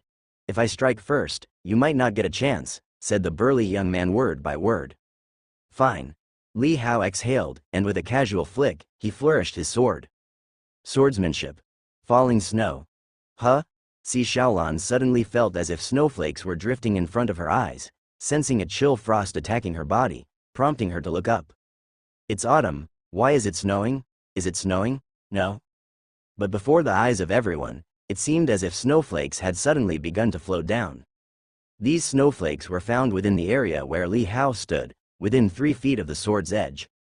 Each flake carried the chill of piercing cold, a reflection of sword light, much like the name of the swordsmanship itself, falling snow. The level was true form. In front of Li Hao, the burly youth's pupils contracted rapidly, standing still in shock. In his view, the countless snowflakes were like a storm sweeping through, tumultuous, yet that storm was grasped in the palm of the young man, as if holding the power of heaven and earth. The biting cold did not sweep over him, only, from within the storm, a flurry of snowflakes gently began to fly out, drifting across his own cheek. Cool. The burly youth subconsciously reached out to touch it, feeling a sense of pain, but saw no blood. His gaze solidified, his body taut where he stood, gripping the sword like a brave swordsman, but his arm trembled without any further action. Soon, as if in the blink of an eye, the snowflakes that filled the sky like an illusion disappeared. Li Hao casually tossed the sword back onto the weapon rack, sliding diagonally into the sheath, and with the clang of the hilt closing, like ice breaking, the burly youth snapped out of his trance, his body jolting, and the rest of the people also woke up from their shock. Just now, everyone seemed to have fallen into a dream. But was it really a dream? The scene became eerily quiet. Not until Li Hao's smiling voice broke the silence, asking, "Now, can I be said to have passed the test?" The burly youth came back to his senses and stuttered, You've won." There was no exchange of blows, as they were not evenly matched, and he didn't even have the courage to draw his sword, losing thoroughly. The other students of Tan Palace Academy were watching Li Hao in horror, having thought that Li Yanjiao was already valiant and peerless, never expecting there to be someone even more exaggerated. What sort of swordsmanship was that? It was surely of a peerless level, even displayed at the pinnacle of perfection. No wonder they thought so. Although the falling snow sword skill was of high grade, under the might of its true form, even a peerless and perfect swordsmanship would seem a bit inferior. What exquisite swordsmanship! My God, it was like seeing an illusion. I actually saw snowflakes. Me too, that's too exaggerated. Swordsmanship from Divine General Mansion has to be top-notch. He couldn't possibly have practiced it to perfection, right? How long would that take? As the crowd came back to their senses, they all looked at Li Hao with shock. Having long heard of the reputation of Divine General Mansion, today they truly had their eyes opened. Si Xiaolan stared blankly at Li Hao. With such masterful swordsmanship, there was no doubt that Li Hao had qualified to pass the first two challenges on his own merits. Was this the caliber of his peers in the Divine General family? Were they all truly such supernatural beings? Hao brother, Li Yinzhao next to him was even more excited, not expecting Li Hao's swordsmanship to be so profound. His vision was naturally higher than those of the other noble family descendants, recognizing this as the falling snow sword skill performed by Sister Cher. But the level at which Li Hao displayed it clearly surpassed that of Sister Cher from those days. He even felt it surpassed perfection. Li Hao smiled at the excited Yuan Zhao, not saying much. His heart held a trace of nostalgia, wondering what level that little girl in the sword cottage had reached with this sword skill. Recalling the days of instructing her in the courtyard, his lips curved into a slight smile, but soon he gathered his wits and asked the burly youth in front of him. So, which way next? Just walk straight this way, there's a teacher waiting for you all up ahead. The burly youth hurriedly replied, his eyes betraying involuntary admiration. The starting point of royal and noble families truly was incomparable to ordinary people. Li Hao nodded and led Li Yinzhao past the burly youth, casually walking up the path's steps. Behind them, people watched their silhouettes disappear before snapping back to reality. At that moment, someone suddenly thought of a question. Why do they have invitations? Could it be because their strength meant they didn't need to be assessed at all? As this remark emerged, the others came to a realization, immediately falling silent. They had assumed it was due to the illustrious background of the Divine General Mansion and felt somewhat resentful, but now they let it go. Si Xiaolan's pretty face changed slightly, biting her lip, realizing she had misunderstood the other party. Tan Palace Academy had stood for hundreds of years. How could it be a place that sought cheap fame, stooping to curry favor with the powerful? Inside the mountain of Tan Palace Academy, on a vast stone tablet plaza, there were many young figures gathered here, all gazing intently at the tablets in the plaza, contemplating the cultivation techniques inscribed upon them. On the edge of the plaza, however, sat two old men in a corner, with a chessboard set up between them, engaged in a game. Suddenly, one of the old men, lost in thought and rotund in figure, seemed to have a sudden realization and slapped his thigh vigorously. I almost forgot. There are still 2 invitations I haven't gone to escort.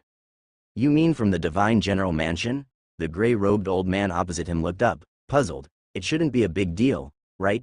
The young ones from the Divine General Mansion can easily pass the test. Even if you don't escort them, they'll be able to make it here. If it were anyone else, that'd be fine, but have you forgotten? That child of Marquis Xingwu is a cultivation dud, only capable of body refinement. It caused quite a stir about 10 years ago, and now it has quieted down. The rotund old man hurriedly got up, saying, if he falls during the second trial and dies, then we'd be in big trouble. The gray-robed old man was startled as well. After all, that was the only son of Marquis Xingwu. He quickly said, then you'd better hurry. The rotund old man nodded and immediately blew a whistle. A gust of wind sounded, and a large bird with a wingspan of 7 or 8 zhong rushed from afar, drawing the attention of many young figures in front of the stone tablets. The bird slowly descended in front of the old man. I'll wait for you, said the gray-robed old man. As he watched his friend ride away on the bird, his mood for chess disrupted. He couldn't help but grumble, had I known this would happen, wouldn't it have been better to send out 5 invitations in the beginning instead of having an extra trinket? As he spoke, he looked down at the chessboard. Suddenly, the more he looked, the more something seemed wrong, and he cursed out loud, you son of a turtle, running away when you're about to lose. The rotund old man was Shen Yunqing, indeed not light at all. He rode the demon bird, hurrying toward the second trial. Apart from escaping the game of chess, he was genuinely worried about the situation at the second trial, hoping that the old man Tang there knew of the child's circumstances and would help him across the cliff. Suddenly, his gaze shifted, and he saw on the mountain path below 2 figures walking side by side, clothed in brocade and emitting a distinguished aura. And that dress and pattern, he was all too familiar with. It was from the Li family of the Divine General Mansion. Shen Yunqing was astonished and immediately commanded his mount to descend. Bird cries and fierce winds descended from above.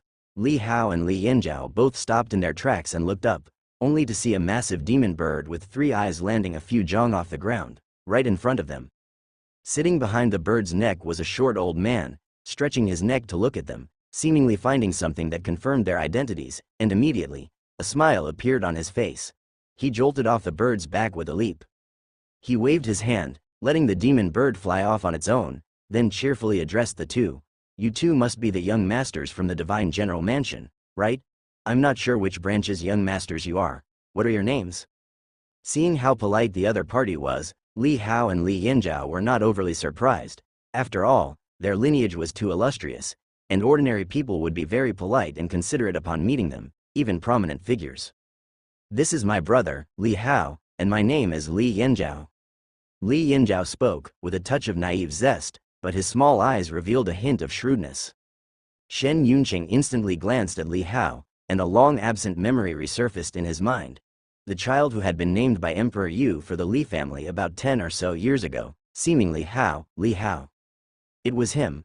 Shen Yunqing's face betrayed no change, and he nodded slightly to them both, smiling. They haven't made things difficult for you, have they? Come on, I will take you to the gathering spot ahead. He assumed they had come all this way unobstructed by showing their invitations. Li Hao and Li Yanzhao were unfamiliar with this old man, so they didn't speak much along the way. The 3 of them walked leisurely. Li Hao's gaze swept around, admiring the scenery between the mountains, and thought to himself that the environment of Tan Palace Academy was indeed pleasing. If he were to stay here regularly in the future, at least the view would be comforting and refreshing. Soon, the 3 reached the end of the plaza. Here were gathered hundreds of people, surrounding 3 giant stone tablets. What is this? Li Yanzhao looked questioningly at Shen Yunqing. Among those gathered, he also saw Li Yun and his sister, who had arrived at the mountain earlier. Both were among the group of people surrounding the least crowded stone tablet. Those who made it here qualify for entry to Tan Palace Academy and are considered official disciples. Shen Yunqing stroked his beard and explained with a smile, but while all are disciples, there are varying degrees of talent. Our Tan Palace Academy divides disciples into grade A, B, C, and D, based on each individual's talent, to prevent mixing of the mediocre with the exceptional, and to avoid the less talented dragging down the more talented, or the more talented bullying the less talented. So, we have these 3 stone tablets here, inscribed with 3 different cultivation techniques, ranked as low grade, mid grade, and high grade. They each have different levels of difficulty. Within 3 days, those who comprehend the high-grade cultivation technique will be classified as grade A. Those who comprehend the mid-grade technique, grade B. Those who comprehend the low-grade technique within 3 days will be grade C, and those who don't comprehend any technique within 3 days will be sorted into grade D. Shen Yunqing said with a smile, if you end up in grade D, there will be a reassessment for the last 3 ranking students each term. Should they fail the reassessment, they will be advised to leave and discontinue their studies. Li Yanzhao listened with sudden understanding. Li Hao asked, and what if one doesn't heed the advice? The smiling Shen Yunqing was taken aback at the question, advised to leave but refusing to quit? Then please persuade more. Shen Yunqing smiled, skipping the joke and said to the 2 of them. You 2 should also take a look in front of the stele. There are limited spots for each class, and today is already the 2nd day of recruitment at our academy. That is to say, excluding today, there's only 1 more day left for comprehension, so you 2 better hurry up. Li Yanzhao hastily asked, what if the spots for Class A are filled up? Then you'll have to go to Class B, but don't worry, there's a challenge in a month. If you're confident, you can challenge Class A and switch classes. Shen Qingyun laughed and said, regardless of which class you're in, it's not a permanent situation. Cultivation is a competition, a struggle against heaven, demons, and most importantly, against other people. To obtain the most resources and the best treatment, you must stand above everyone else to be qualified. Within the Divine General Mansion, as descendants of the main bloodline, their parents would provide them with cultivation resources, but at Tan Palace Academy, everything had to be earned through competition. Hearing this, Li Yanzhao quickly pulled Li Hao towards the stele where Li Yun and his sister were studying. Clearly, that was the stele for a superior cultivation technique. In front of this particular stele, there were only about a dozen people. In front of the other steles, there were 20 to 30 people, with the greatest number studying the intermediate cultivation techniques. After all, most people, although confident, still opted for the safer choice. Li Hao glanced over and saw that the stele recorded a fist technique. Fist techniques are almost a requisite cultivation technique for martial artists. When one masters punching and kicking, the cultivation of other weapons becomes much more effective and efficient. He took a careful look and the words appeared before him. Fringe comprehension achieved. Would you like to record it? Li Hao chose yes. Soon, the record of this fist technique appeared on his panel, but it was not at the beginner level, nor was it at perfection or perfection. Superior cultivation technique. Wind slashing fist, true form. One step, pushed to the limit. Li Hao was not surprised by this. During these 5 years spent fishing with second grandpa, even though the old man was angry upon learning he hadn't carried on the soul in the family shrine, he still taught him some fist techniques for self-defense. Therefore, on the panel, besides the sword path, another path had been recorded. Fist technique, upgraded to 6th stage. Aside from fist technique, other paths like the physical body path, the sword path, and the control path, had all been upgraded to 6th stage by Li Hao. Over these 5 years, he had been busy daily, and many of his artistic skills had greatly improved. Fishing 5 stages, chess 5 stages, cooking 6 stages, art of painting 5 stages. Poetry and books 3 stages, playing the zither 3 stages. The total artistic skill points earned were 27. After using 24 points, 3 points remained, kept for any unexpected needs. Li Hao had intended to push a single path to its extreme before doing anything else, but after exploring, he found that every Dao realm had thresholds every 3 stages. To move from the 3rd to the 4th stage, one needed a spiritual awakening. When the cooking path upgraded to 6 stages full experience, there was a prompt saying that understanding the spirit of cooking was necessary to continue improving.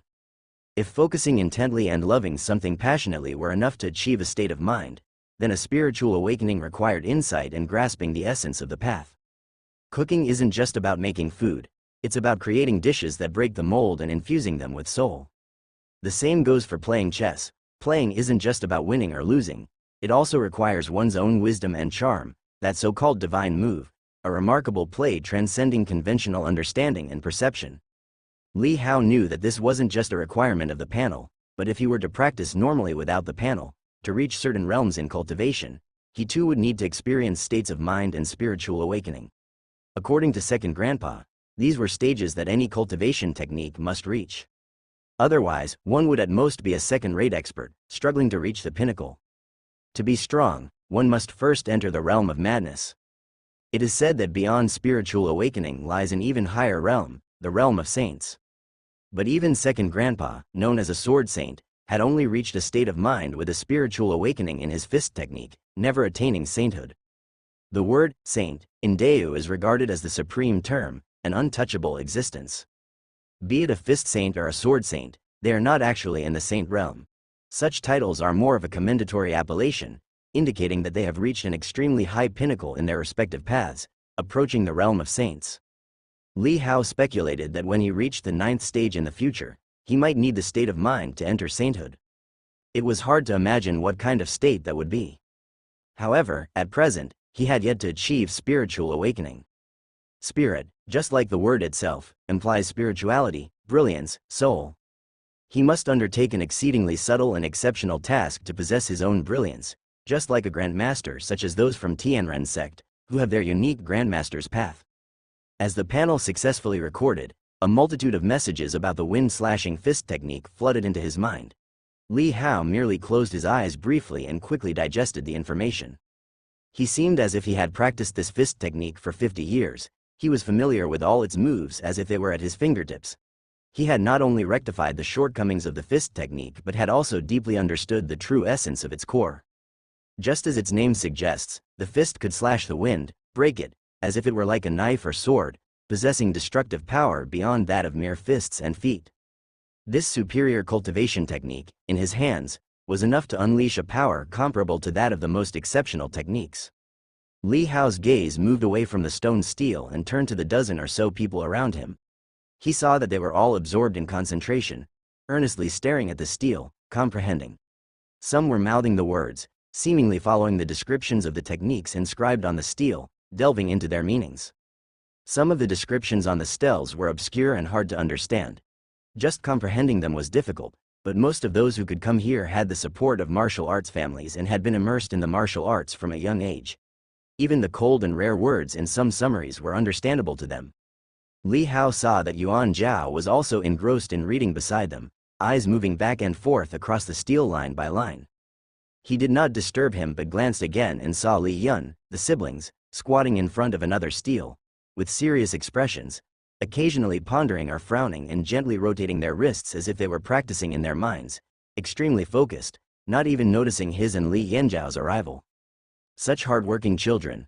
Li Hao sighed inwardly and turned to leave. There were even more people in front of the other two stone steles nearby. Some of them understood something and started to practice their swings in the open area, but their postures were awkward. After practicing for a moment, they felt that it was somewhat different from what they had conceptualized in their brains, so they returned to the steles to continue their comprehension. Li Hao didn't squeeze past to record the techniques on those steles. The Li family wasn't short of any techniques inferior to superior ones. As his gaze shifted, suddenly, Li Hao saw Shen Yunqing, who had brought him here, in a corner on the edge of the square. In front of him was a chessboard. Li Hao was momentarily taken aback, his eyes immediately lighting up as he walked over. "Let's see how you get away this time. Hey, bet you didn't see that move coming." In front of Shen Yunqing, the gray-robed elder couldn't help but burst into laughter. He already had the upper hand on the chessboard, with no chance of overturning the situation. This game was as good as won. Shen Yunqing sat cross-legged, not minding his old friend's pride, and scratched his ears and cheeks in deep thought. Finally, he relaxed, helplessly conceding, "All right, you win." "What do you mean I win? I clearly won," the gray-robed elder retorted without good humor. Then he reached out, leisurely saying, "Hand it over, the drunk wind brew, you promised." Reluctantly, Shen Yunqing pulled out the wine gourd tied to his waist and handed it to his old friend. "Just a sip, as agreed. Take it easy on it."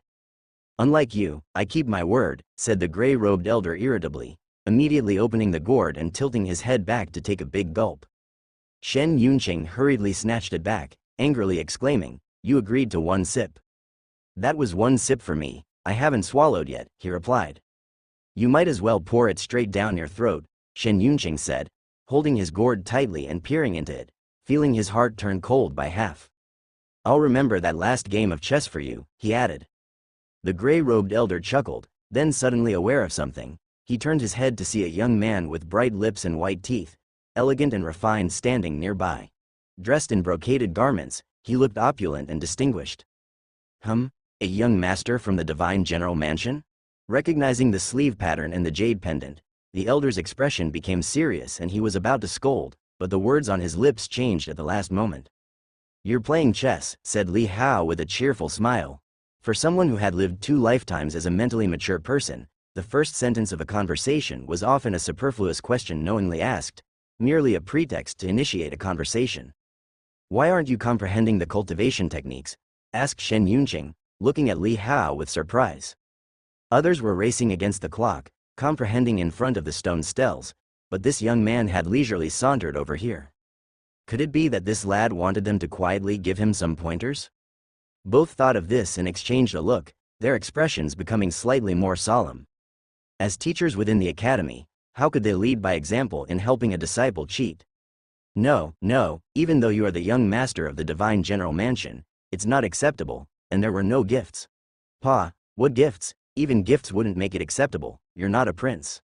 While they were racking their brains on how to gently refuse the young man, Li Hao already responded to Shen Yunqing's words. "That cultivation technique, I've already mastered it. Actually, it's normal for you to find it difficult, just take your time to comprehend it." Shen Yunqing's words were cut short as he suddenly froze, looking at Li Hao in astonishment. "What did you say?" "I said, the cultivation technique on the stele, I've already mastered it." Li Hao had to repeat himself, suspecting that the old man was hard of hearing. "Mastered it?" Across from him, the gray-robed elder Zhao Zongyan looked at Li Hao in surprise. By "mastered it," did he mean he had already entered the threshold? Which did you choose, the wind-slashing fist or the 9 stars triple step?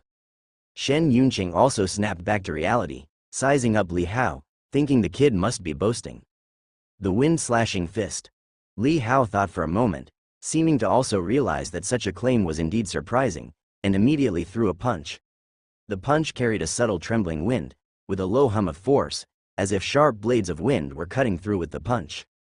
Both of their eyes narrowed in recognition that this was one of the moves of the wind-slashing fist. To be able to produce the sound of wind and the cutting force, it wasn't merely at the level of a beginner, it was even at the level of adeptness approaching perfection. Could it be? The two exchanged glances, their eyes filled with a chilling sharpness. They had long heard of the Li family's listening rain tower, which housed countless martial arts techniques. Could it be that the wind-slashing fist was also included there? But the three cultivation techniques on the steel were all from Tan Palace Academy's collection, which was changed every 6 years. They had never heard of them being exposed outside before, had they? Between major forces, their relationships were complex. Many thoughts surfaced in the minds of the two elders, yet they soon suppressed them, not asking Li Hao any further questions. It never crossed their minds that Li Hao had comprehended the set of fists in just a short moment. In such a brief amount of time, one could only just carefully watch it once through. To even grasp the surface of the technique would be quite good, let alone reach a level of adeptness or perfection. In that case, you have indeed passed the test, but we aren't responsible for the examination. You should find that uncle over there, said Shen Yunqing, pointing towards the center of the square where a middle-aged man stood with his hands behind his back, his face calm. In front of him, 4 people were practicing their techniques, but their movements were visibly stiff. I will go in a bit. Li Hao was not in a hurry and instead let his gaze fall on the chessboard upon which the two elders were playing. After glancing back and forth a couple of times, he immediately saw the situation and said, "This game of chess is about to be lost." Both elders looked surprised, with Shen Yunqing raising an eyebrow. "You're so young, yet you understand chess?" "I know a little bit," Li Hao said modestly. "Oh?" Zhao Zongyan smiled mockingly, glancing at Shen Yunqing. "Then tell us, who is winning and who is losing?" Upon hearing that, Shen Yunqing couldn't help but laugh and curse him playfully. Li Hao pointed out truthfully, if he continues with the previous chess strategy, he will lose. He pointed toward Shen Yunqing. Shen Yunqing's face turned red, feeling a bit embarrassed, now believing the young man truly knew something about chess. He cleared his throat twice and said, "I was just coming to fetch you guys. I wasn't concentrating on this game. I didn't play well." Go on, go on." If it weren't for the presence of the younger generation, Zhao Zongyan might have kicked him, rolling his eyes at him. Following that, Zhao Zongyan addressed Li Hao. "Based on what you said, there's still a chance for him to win this game?" "Yes." Li Hao nodded, his voice no longer casual at that moment, becoming very decisive. "If you change the strategy, you can win." "Oh," Zhao Zongyan was originally teasing him, but upon hearing this, he was taken aback. Then his smile receded, saying indifferently, "Then do tell, how can he win this game?" Shen Yunqing was amazed, looking at Li Hao curiously. Knowing the outcome meant Li Hao at least understood some of the basic rules of chess, but to see a winning move? That was a joke, as even he couldn't find a way to win. "Place a piece here." Li Hao pointed on the chessboard. Zhao Zongyan glanced at where he pointed and scoffed quietly. "What if I place my piece here?" He pointed to an adjacent spot. "Here," Li Hao continued pointing. "And if I move here?" "Here." Zhao Zongyan was about to point to another blocking move when suddenly his expression changed dramatically, his eyes fixed on the chessboard, flickering uncertainly. Though no pieces were actually placed by their fingers on the board, in his mind, the chessboard was already imprinted with moves at those few spots. These moves were nothing special and certainly didn't suggest a winning position, but they seemed a bit subtle. That severed vein seemed like it could be connected. Zhao Zongyan's gaze became more focused. He withdrew the finger pointing to the chessboard and showed a thoughtful expression. Shen Yunqing by his side at first didn't catch any extraordinary subtleties, but seeing his old friend suddenly change color, he was startled and then looked closely, scrutinizing and pondering. Before long, a sharp light flashed in his eyes, and he couldn't help but look towards Li Hao. Those few moves indeed had the feel of a snake threading through its teeth. They had actually brought a glimmer of life to an otherwise certain fatal game situation. "Here I come." Mulling it over for a while, Zhao Zongyan pointed to another spot, planning to completely decapitate the dragon veins on the board without getting further entangled. Li Hao, as if expecting this, raised his hand and pointed to another place. "The small flying corner breaks the horn." If the piece fell where he pointed, it would form a flying blade, cutting open a root. Clack! After seeing clearly, Shen Yunqing couldn't help but slap his thigh fiercely, marveling at the brilliance of that move. How could he have not thought of it? How could he have not seen it? Zhao Zongyan's pupils shrank slightly, and he couldn't help but lift his head to look at Li Hao's young face, feeling a sense of unreality at that moment. This young and tender boy, his skills in chess were so mature and vicious? Come, take a seat. You play now. Shen Yunqing braced his hands on the ground, shifting his bottom to the side, and said to Li Hao, let me see to what extent you can play. It doesn't matter if you lose, but if you truly win, I'll give you a bottle of the Drunken Wind brew. Sure, said Li Hao. Li Hao nodded, not standing on ceremony, for he had come here specifically for this game.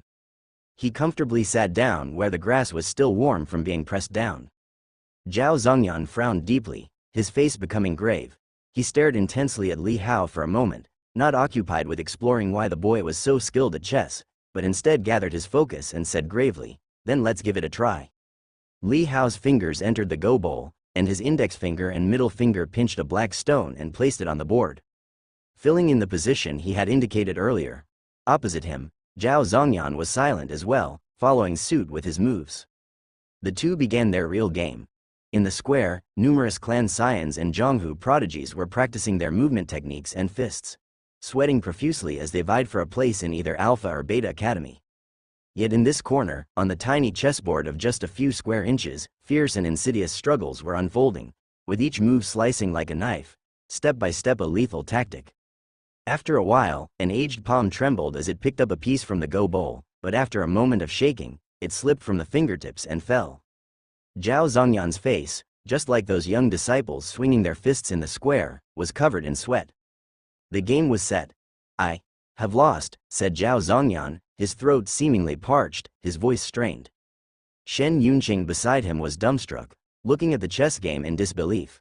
His own losing game had, under Li Hao's desperate efforts, been completely overturned, reclaiming the lost ground, pressing with each step until the very end, managing to eke out a narrow win by just half a point. Never underestimate a mere half-point lead. Reversing the previously forlorn situation to such an extent was simply unbelievable. Senior, you have been gracious, said Li Hao as he withdrew his hand, slightly bowing his head in respect, his expression quite serious, but once he straightened up, his demeanor relaxed again. At the 5th rank of chess Dao, he often played with Grandpa, but hadn't really had a chance to compete with top players from the outside world. These two's strength in chess seemed to be a bit inferior to Grandpa's, probably just about at the 4th rank. This was quite remarkable already. After all, both elders were martial artists who still had the leisure to study this side pursuit. Reaching such a level must have taken considerable effort, a clear indication of their passion. Zhao Zongyan let out a wry laugh, looked up at Li Hao, feeling as though he was observing a monster. How was this Li family's kid's brain constructed? Younger than even the time he had spent playing chess, yet he had won against him? Could it be that talent was also a factor in playing chess? Impressive, very impressive, praised Shen Yunqing, clicking his tongue in admiration. Li Hao smiled and said, that was just luck. How about, shall we have another game? Zhao Zongyan was somewhat at a loss for words and said glumly, don't you still have to test for your cultivation technique? There are not many places left in the Alpha Academy. You should secure your spot first. All right, Li Hao replied, coming back to his senses. Although he wasn't really concerned about a spot in the Alpha Academy, to avoid future trouble, he agreed it was worth making a quick attempt. Then, Senior, please wait for me. I'll be right back, Li Hao said. Zhao Zongyan and Shen Yunqing looked at him with strange expressions.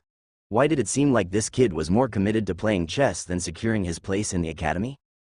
Just make sure to wait for me, Li Hao insisted before leaving, then ran quickly towards the middle-aged man at the center of the square. Let's go try as well. In front of the wind-slashing fist steel, Li Yun suddenly stood up and spoke to his younger sister beside him.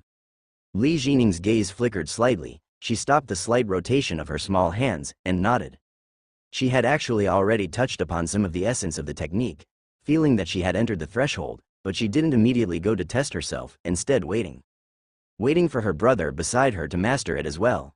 Since she could understand things, she had noticed her brother becoming increasingly impatient with his cultivation.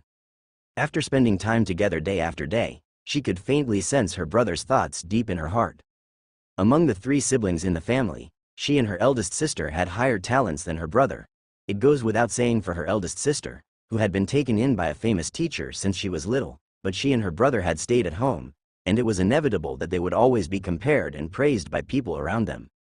As the brother, Li Yun was the one with the least talent for cultivation among the siblings, which resulted in him practicing with exceptional diligence every time her progress in the training ground surpassed his, sometimes training frantically through the night. Let's go. Li Yun patted his bottom and stood up, his gaze swept over and he saw a familiar figure at another part of the stele. It was Li Yanzhao. But at this moment, the latter was fully engrossed in comprehension and didn't notice him, just as he also didn't know when his counterpart had arrived. Without thinking, he glanced beside Li Yanzhao, but he couldn't see Li Hao's figure, and he couldn't help but frown. However, he didn't pay much attention to it and snorted softly to himself, then led his sister towards the center of the plaza. If the performance is not up to standard, we'll go back and practice more, Li Yun said to his sister. Li Jining nodded slightly. In front of a middle-aged man, there were currently 5 people practicing, with a few onlookers standing outside, attempting to find inspiration and reference from others' moves. Suddenly, the siblings saw a familiar figure among them as well. It was Li Hao. Him? Li Jining was puzzled. He must have run over to sneak a learn by observation. Li Yun's eyebrows rose. A trace of cold laughter appeared in his eyes. Although he didn't know when Li Hao had come over, he certainly arrived later than they did. He himself wasn't confident that he had mastered it, let alone the latter. Outside the field, Li Hao quietly waited, his extraordinary perception alerting him to the approach of others from behind, but he didn't turn around or pay them any attention. Having greeted them many times in the past, only to be met with evasion and distance, he knew then that the exuberant siblings who used to run daily into the courtyard to listen to stories were no longer there. Soon, the practice in the field was over.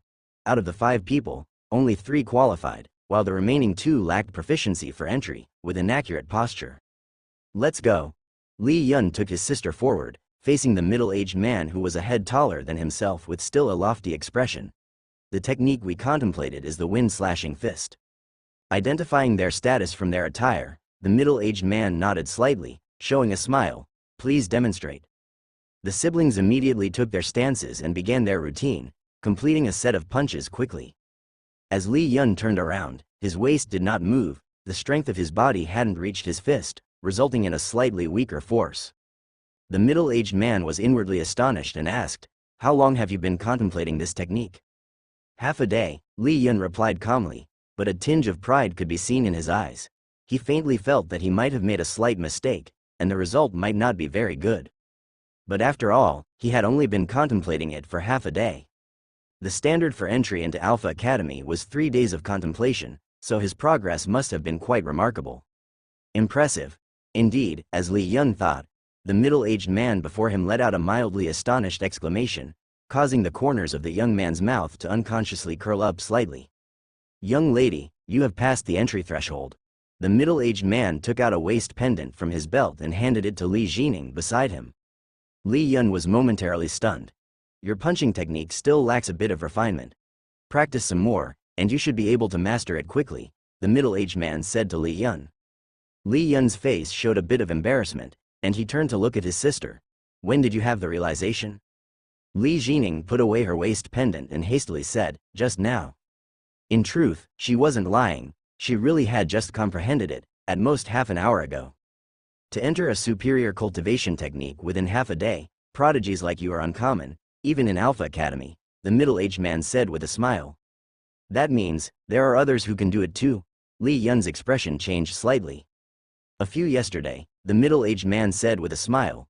The quality of the disciples recruited this time was excellent, a bit stronger than the previous years. Li Yun felt a burning sensation on his cheeks, his fists clenched involuntarily. At that moment, the middle-aged man's attention was drawn to an approaching figure, and he looked up to see it was someone from Divine General Mansion, and he immediately smiled. "You also came to practice?" Li Hao nodded. Hearing this, the siblings couldn't help but glance at Li Hao. Li Yun suddenly felt a bit better, thinking at least there's someone below him. "Please," the middle-aged man gestured. Li Hao was very straightforward, raising his hand to swing 2 punches with the momentum of a knife, producing a faint sound of an iron blade cleaving the air. The middle-aged man's expression changed dramatically, and he looked at Li Hao in shock. Li Hao had already retracted his fists, saying, "Is that satisfactory?" The middle-aged man regained his composure and couldn't help saying, "Did you come yesterday?" "Today." The middle-aged man was slightly stunned, and a different possibility emerged in his mind, causing him to feel a chill deep inside without daring to think deeper. He immediately took out a waist pendant and handed it to Li Hao. "This is the Alpha Academy waist pendant." The waist pendant was white, one side with the letter grade A in black. Li Hao took it, glanced at it, casually put it away, thanked him, then turned and left, leaving behind two pairs of eyes filled with slight astonishment. He passed too? Only after Li Hao had walked a distance did Li Yun manage to ask in disbelief. The middle-aged man withdrew his gaze, glanced at him, and nodded. His wind-slashing fist has reached at least the level of agility, perhaps even perfection. Li Hao's demonstration was too brief for him to ascertain the exact level. But there was no doubt, he had certainly grasped the basics. "Agility? How is that possible?" Li Yun exclaimed, his eyes wide. He knew that the other had left the mansion to join them today, arriving at the mountain even later than himself. How could it be that in such a short period, he had understood the concept of agility? Even his own sister had barely grasped the basics. With this thought, he couldn't help but turn his head and look at that figure in disbelief. Li Jining watched the retreating figure in a daze, suddenly recalling some adults in the mansion praising Li Hao. "That child is really smart. Indeed, very precocious. I've never seen such a smart child, he gets it at one point. It's a pity he can only engage in body refinement. Otherwise, with such a wise head, he would definitely become a top genius in the future." Yes, the adults only mentioned his limited potential in cultivation, but never once said he wasn't smart enough. The young girl lightly bit her lip, tightly grasping the waist token in her hand. "I'm back." Li Hao jogged back quickly to the two elders. Seeing the grade A waist token in his hand, both understood and Shen Yunqing laughed. "Congratulations." "You flatter me, senior," Li Hao said with a slight smile, then added, "Shall we have another game?" These youngsters. The two elders exchanged looks, both speechless in their minds. Why did it seem this boy was more addicted to chess than they were? "All right, another game it is." Zhao Zongyan, having analyzed the previous game and known where he went wrong, now had the courage to battle again.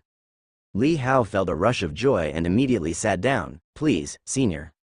The two began to duel on the chessboard once more.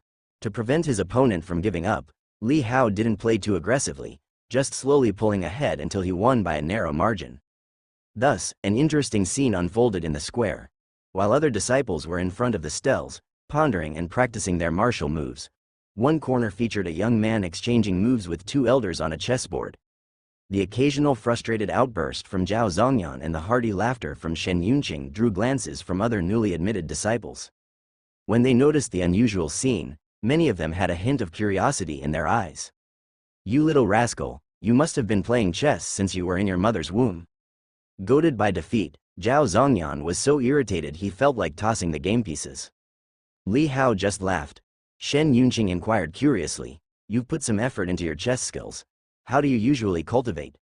"That's how I cultivate," Li Hao thought to himself, but on the surface, he only chuckled foolishly.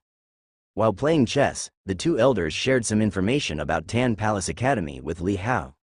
"Do you know, youngster, a prince joined the academy yesterday, also admitted to Alpha Academy, and it said he understood the cultivation technique within just an hour. That lady from the Nangong family came too. Her talent is also quite terrifying. It said she's not even the strongest of her generation in the family.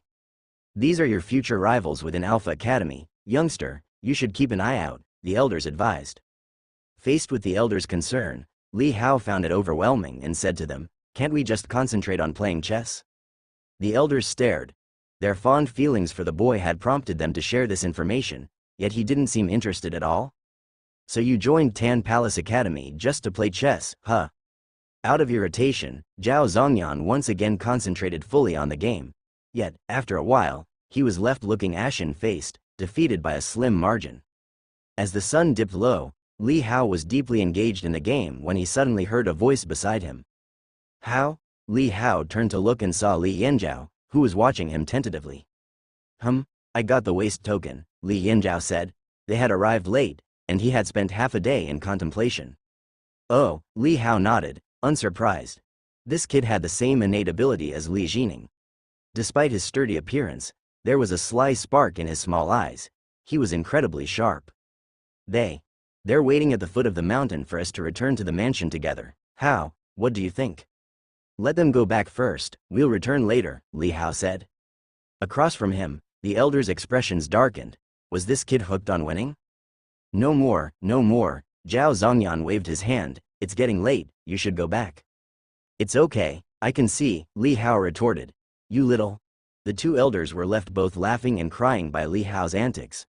Shen Yunqing said, let's call it a day. If you want to play chess, we can have a match after school starts. Li Hao wanted to continue, but seeing the elders apparently had lost all enthusiasm, he relented. Fine then, thank you both for your hospitality today. With that, he made a move, cementing his victory in the game. Seeing the experience he gained, Li Hao then stood up with a smile, bowed respectfully to the two elders, and, together with Li Yanzhao, slowly started heading down the mountain. To think such a kid exists in the Divine General Mansion, really curious, the two elders said, watching the figures of the two youngsters, one ahead and one following, leave. Their expressions were filled with amusement as they looked at each other and shook their heads, chuckling. By the time Li Hao and Li Yanzhao returned to the foot of the mountain, the square was already lit up with bright lamps. Although it was night, it was still bustling with people, the crowd showing no sign of thinning. The scene reminded Li Hao of the night markets from his previous life. He took a deep breath, and along with the refreshing night breeze, he could detect the aroma of charcoal grilled delicacies wafting through the air, which instantly whetted his appetite. Let's go find something to eat. On the entrance stairs, scions from various states were still hastening to the summit, vying for fame and prestige. Yet at the summit, the figure of the young man leapt down, rushing toward the worldly splendor of the teeming throng below. Before long, relying on his own culinary skills, Li Hao quickly identified some delicious food among the numerous stalls, and packed everything up to go. Both he and Li Yanzhao held their arms full of food, munching while walking toward the carriage, attracting the eyes of many passers-by. What's that smell? In the carriage, an impatient Li Yun had been waiting and was suddenly greeted by the scent of roasted meat, causing him to pause and lift the curtain. The aroma hit him immediately and he saw Li Hao and Li Yanzhao approaching with their mouths greasy from eating. Fu, sorry to keep you waiting, here. Ming, this is yours, is it enough? Sharing with everyone he met along the way, Li Hao distributed generously from the ample food he bought. Of course, he did not forget to include his personal maid Qing Ji's share. After that, he boarded the carriage with his big and small bags of food and went inside. The oil lamp had been lit inside the carriage, the brothers and sisters' cheeks illuminated by the warm yellow light. They sneakily glanced at Li Hao and his company. Enticed by the alluring scent, they salivated and their expressions became somewhat unnatural. I thought you had gone back first. After sitting down, Li Yanzhao took a bite of the roasted meat and then, as if remembering something, offered the other two bags he held to Li Jining.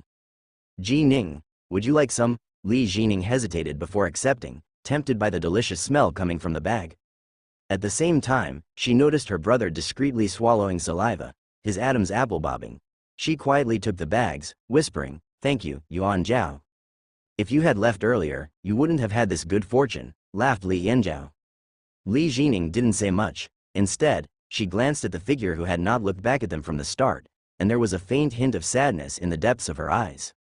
Without dwelling on it, she opened the bag and handed one to Li Yun. Brother. I don't want it. Li Yun turned his head away with a sour expression. Street vendor food could be dirty and unwashed. You'd be better off eating less of it. Even if it's unwashed, it won't kill you, retorted Li Yanzhao, his appetite dampened by the comment.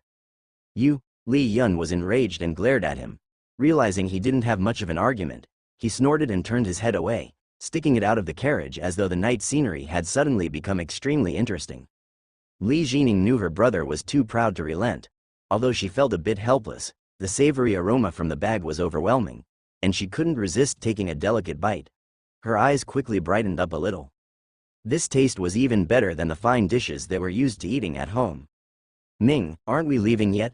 Li Yun shouted through the carriage curtain to the front of the horse carriage. Ming, with a piece of roasted meat in his mouth, immediately took the reins and urged the hippocampus to turn around and head back to the house. Once back home, Li Yun and the other two parted ways with Li Hao. Each returned to their own homes to find their own mothers. In Piao Shui courtyard, Lady Gao Qingqing was embroidering in the main hall when she heard a maid rush in with news, nearly pricking her finger with the needle. She promptly got up, tossed aside the handkerchief she was working on, and hurried to the entrance of the courtyard. She saw a son and a daughter arriving under the accompaniment of Li Ming. "How did it go? Everything went smoothly?" she quickly asked. Li Ming stood aside with a silent smile, while the well-behaved Li Jining nodded. "Yes, both brother and I have entered Alpha Academy." "You both comprehended it in just one day?" Gao Qingqing's face lit up with surprise as she lovingly kissed her son's forehead. Feeling shy, Li Yun pushed his mother away and walked towards the main hall with a bit of a sulk. Unperturbed, Gao Qingqing also gave her daughter a kiss on the forehead and then pulled her back to the main hall, instructing the steward to quickly reheat the evening meal to bring over. Upon hearing this, Li Jining shook her head. "Just warm up my brother's portion, I've already eaten." "What did you eat?" Gao Qingqing was surprised. "Food sold by the street vendors there. It was very tasty," said Li Jining, still savoring the flavor in her mouth. "HMPH, don't end up with a stomachache," Li Yun grumbled from ahead. Gao Qingqing laughed softly, sitting down with her daughter and talking about the day's events. "Truly my children, to comprehend in just half a day. He also made it into Alpha Academy." Hearing her daughter's words, Gao Qingqing slightly raised her eyebrows in surprise, then nodded. "The child is very intelligent. What a pity that he follows the path of body refinement, which has a very low ceiling. Otherwise, he would most likely be the true dragon of your generation." Li Jining thought of that indifferent and casual face, her eyes flickering slightly. It was not the first time she had heard her mother say this. In her heart, there was also a faint regret for him. "Humph, what's so great about that talent? If it were my sister, she could probably grasp it in the time it takes an incense stick to burn." Li Yun sat opposite, snorting coldly. When it came to his eldest sister, there was a bit of envy and jealousy in his heart, along with a slight sourness, yet at the same time, there was a sense of pride and arrogance, extremely complicated. Gao Qingqing smiled and said, "Although your sister is intelligent, you guys are not bad either. You are all my most proud children." Li Yun's stern face relaxed slightly. As the butler served the warm dinner, he began eating, and gradually, a smile appeared on his face. Inside Mountain and River Courtyard, Li Hao returned to the courtyard accompanied by Li Fu and Qing Ji. Under the chilling moonlight, Butler Zhao, wearing a coat, hurried to greet them and said, "Young master, did everything go smoothly? I'll go warm up your dinner." "There's no need for you to go to such troubles, Zhao," Li Hao said with a smile. "I've already eaten outside. I was afraid it would lose its flavor on the way, so I didn't bring any for you." "You're thoughtful, young master," Zhao said with a smile, knowing that Li Hao was not lying. There were still traces of grease on the corners of his mouth. Li Fu, who had been standing outside the carriage earlier and hadn't had the chance to talk to Li Hao, couldn't help but ask, "How did you feel about today?" Li Hao thought for a moment and replied, "The food was quite good." Li Fu was speechless. That wasn't what he was asking about. After asking a few more questions, he learned that Li Hao had been admitted to Alpha Academy. Both he and Qing Ji showed surprised and delighted smiles on their faces. The Leap Immortal Gate exam at Tan Palace Academy had ended. Many young people who couldn't make it in time could only sigh as they gazed at the entrance steps. Some tried to pull strings through relationships, hoping to squeeze in a few more, but the response they received was that admissions were already full. There were a total of 825 people. Some asked, why couldn't they admit more? They were even willing to pay astronomical tuition fees. But the response they got was, it's because there were only 825 seats available. Thus, many scions of noble families could only sigh in disappointment and turn to leave. This gathering that brought Qingzhou to the forefront gradually subsided. At the mountain top, as the official school term started, it became lively again. There are 4 courtyards: Alpha, Beta, Bing, and Ding. Alpha Academy has only 50 seats. Beta Courtyard has 200 seats. Bing Courtyard and Ding Courtyard. Let's skip that. Aside from the freshmen in each courtyard, there were also some repeating students lingering. At this moment, in Alpha Academy, Li Hao sat next to Li Yanzhao in the second row, as the other new students had already arrived for enrollment. In front, Li Hao saw Shen Qingyun, accompanied by 2 senior Alpha Academy students, carrying a pile of Tan Palace Academy uniforms to be distributed, intending to unify the attire in the future. This made Li Hao feel like he had returned to his past life when he went to junior and senior high school. Looking around at the young boys and girls, who were also young in age, he couldn't help but smile, feeling somewhat nostalgic. After the uniform distribution ended, Shen Yunqing outlined some of the basic rules of Tan Palace Academy, such as no private fighting, not humiliating the sages, and so on. Afterwards, as Shen Yunqing left, a woman with a slender figure and waist as flexible as a willow in the wind approached. She looked to be about 25 or 26, with black hair and eyebrows like ink, eyes like paintings, giving off the feeling of a bright moon shining on snow-covered mountains. Hearing her introduce herself as Su Yehua, she turned out to be the dean of Alpha Academy, as well as the first lecturer. The previously departed Shen Yunqing was the movement technique lecturer. The first lesson in the academy would be taught by Su Yehua. Li Hao clearly noticed that after Su Yehua's arrival, the courtyard, which was initially a bit noisy, suddenly became quiet, and those young men who were previously not caring and chatting, all sat upright. There are 8 realms in martial arts. Standing in front, Su Yehua, with her willow leaf-shaped eyebrows and a natural cool demeanor, yet with a soft gentle smile on her lips, said, "The first 4 realms are strength, circulation, soul succession, and divine traveling. The last 4 realms are 15 Li, heaven-man connection, 3 immortalities, and 4 standings. In the 8 realms of martial arts, everyone present knows the grand titles of each realm, but when it comes to the intricate differences between them, due to varying family backgrounds, there are highs and lows in what one can touch and understand. In the first 4 realms, each realm has 10 levels, and depending on the cultivation technique practiced, the gap between the top geniuses and ordinary martial artists is like heaven and earth." Su Yehua elaborated, describing the distinctions of the 4 realms. After the Zhou Tian realm comes the soul succession realm, which cultivates the soul condensing skill. Different levels of soul condensing skills can condense the soul a varying number of times, but the top-level soul condensing skills can do so at least 50 times or more. However, compared with the soul condensing skill, the most critical aspect of the soul succession realm is the tier of the inherited soul thought. That determines the upper limit of the number of times the soul can be condensed.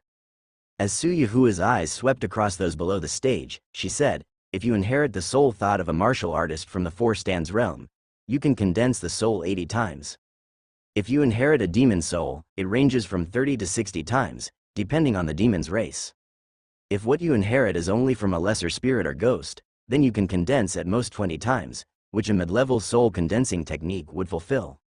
As she reached this point, Su Yehua paused, her gaze fleetingly crossing over 2 young men dressed in splendid brocaded clothes with python patterns on their sleeves.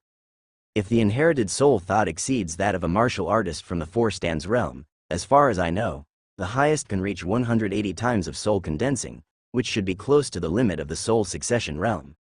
With these words, numerous scions of influential families showed expressions of shock.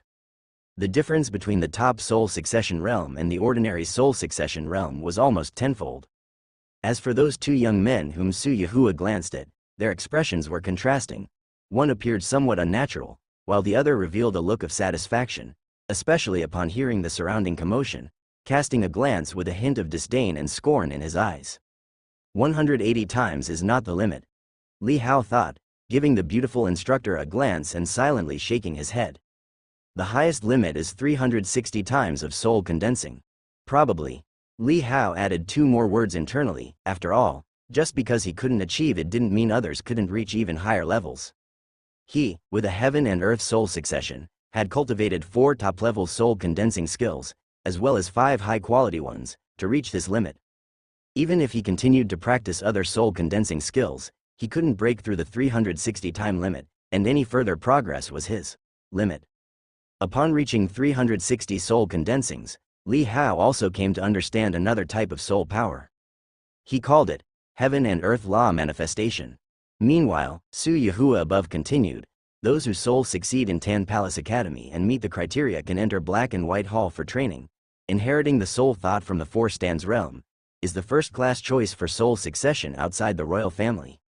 Of course, some disciples here come from prominent families with 4 stands realm ancestors, so they need not lack such treatment, but it's something the others might consider." Many people in the audience immediately had gleaming eyes. Unlike Li Hao and other nobility are the 2 young men with python patterns on their sleeves, who boasted illustrious and noble family backgrounds. The valiant souls of the 4 stands realm are considered top tier in the martial temples, extremely rare, and difficult to favor unless one's talents are very high or they catch a certain eye. And yet, Tan Palace Academy, the top-tier institution in the 19 provinces, has such elite resources directly available. After the Soul Succession Realm comes the Divine Travel Realm. Su Yuhua softly said, the Divine Travel Realm already counts as a military commander or a renowned hero in Zhonghu, being quite powerful. In Tan Palace Academy, one could even serve as an instructor in Alpha Academy. Many people nodded slightly in agreement. Divine travel, it was the level of some of their family heads even. In many cities and territories, they could dominate a region on their own. A divine traveler can let their divine soul leave their body, traverse miles, and perceive everything within several miles around them. When facing sorcery or illusion techniques from demons, they can also use their divine soul to break through them.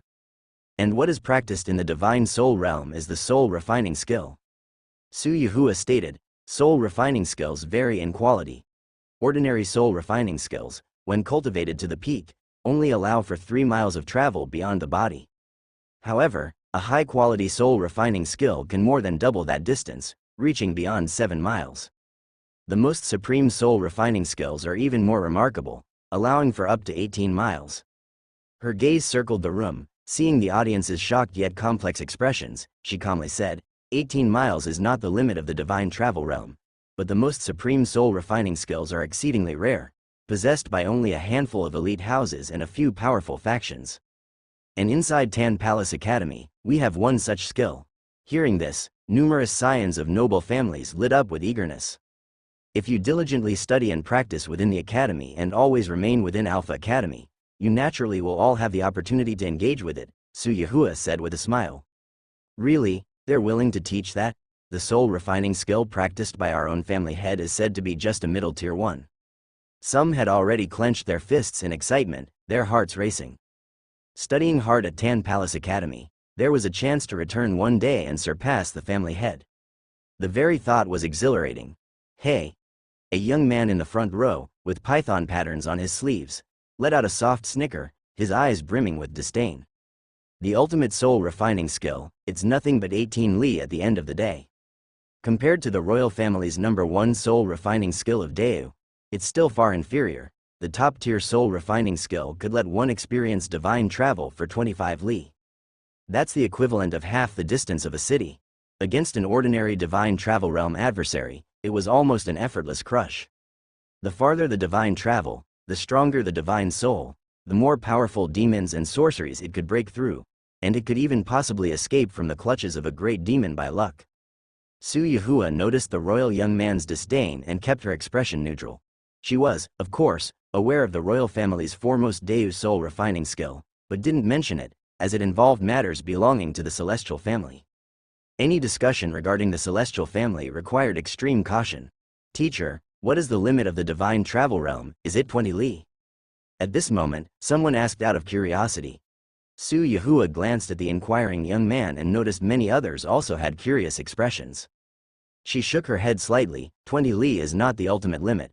The highest limit should be 25 li, or even 30 li. 30 li, upon hearing this, everyone was shocked. That was 10 times the gap compared to ordinary soul refining skills. It seemed that the limit of each realm differed from the ordinary by nearly tenfold. It was hard to imagine what kind of terrifying power it would be if one reached the limit in every realm. After hearing Su Yuhua's words, the royal young man's eyes immediately expressed contempt. 30 li, huh? The royal family's premier soul refining skill only goes up to 25 li. This teacher from Tan Palace Academy is overestimating, leading students astray, without fear of making a fool of herself. A thought crossed his mind, wanting to show off and expose the teacher's statement as ridicule, but then he remembered his mother's earnest reminder before leaving, to keep a low profile while at Tan Palace Academy. Well, as long as I know the truth, I'll let her fool these idiots. With this thought, he suppressed the urge to speak out and settled back in his chair, though a faint mocking smile lingered on his lips. 30 li, huh? Li Hao once again shook his head in secret. The teachings of this beautiful instructor were significantly different from his own experience. Just by practicing the 3 ultimate soul refining skills from Listening Rain Tower, he had already extended his divine travel to 35 li. Later, Feng helped him sneak into the royal family's secret vault, steal a copy of the etching of the premier Deu soul refining skill, and by practicing it, even boosted his divine travel distance to 50 li. He could cover an entire city, his divine soul arriving instantaneously at any location. But this was not his limit. Li Hao felt he could still improve further.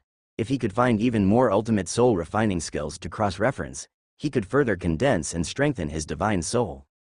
If you can reach the divine travel realm by the age of 20, you will be considered a genius wherever you go, Su Yahua said to everyone with a smile. But I've heard that there are those who can achieve divine travel realm by the age of 16, a young man from a noble family said. My father once said that the Blade Saint of Northern Yan reached perfection in the divine travel realm at the age of 15. The other disciples also discussed it among themselves. Initially they felt only astonishment, but now they realized even more the sheer terror of such an achievement. It seemed like glimpsing the moon in a well, but only upon crossing this threshold did they realize it was like a mayfly gazing at the heavens. That's something only top-tier prodigies with a 9th-grade fighting body can achieve, Su Yahua explained. But you shouldn't be discouraged. The sooner you reach the divine travel realm, the better, but in the latter 4 realms, the effect of inborn talent will diminish. Up to the 15 li realm, you might still rely on talent to gain some advantage, but once you're at the celestial master realm, it's more about character, insight, and opportunities, which are all acquired later.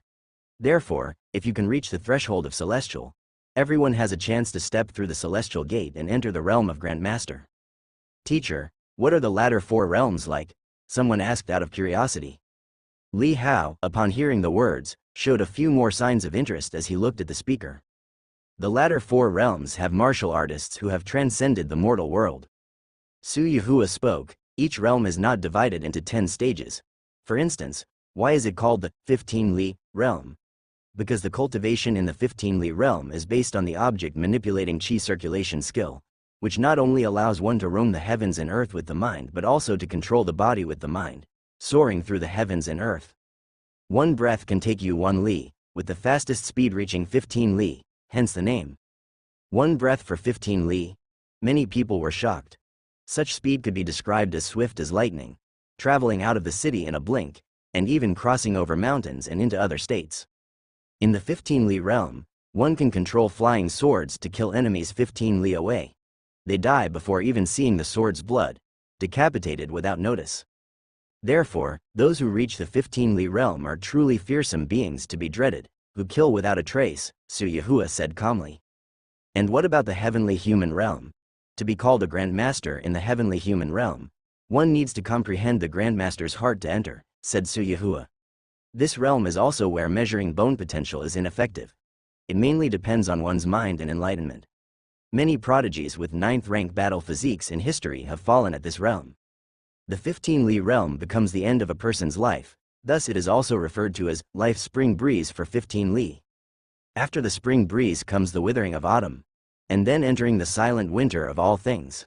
She looked around and spoke indifferently. Moving forward, the 3 immortals allow the inheritance of one's bloodline force. The 3 immortals consist of 3 realms, each with its own heaven. It is extraordinary for one to surpass a realm in 60 years, and this is something you all need not concern yourselves with at this time. The crowd listened with longing and also felt the distant gap. The 3 immortals were already among the top divine generals in Deu, while those in the 4 stands realm were considered saints. Figures even their parents had to worship with the utmost respect. Li Hao saw that the speaker briefly glossed over these topics and felt slightly disappointed, still wanting to hear something novel.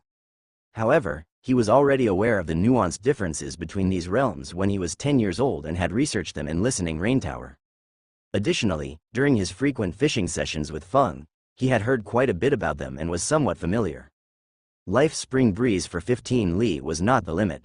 For example, the peerless object manipulating chi circulation skill in the possession of the Li family could reach 20 li. Feng used to say that the royal family's 9 heavens ascension skill could achieve 25 li of object manipulation. One could traverse a small city in 1 breath, and cross rivers in 2 breaths, incredibly formidable.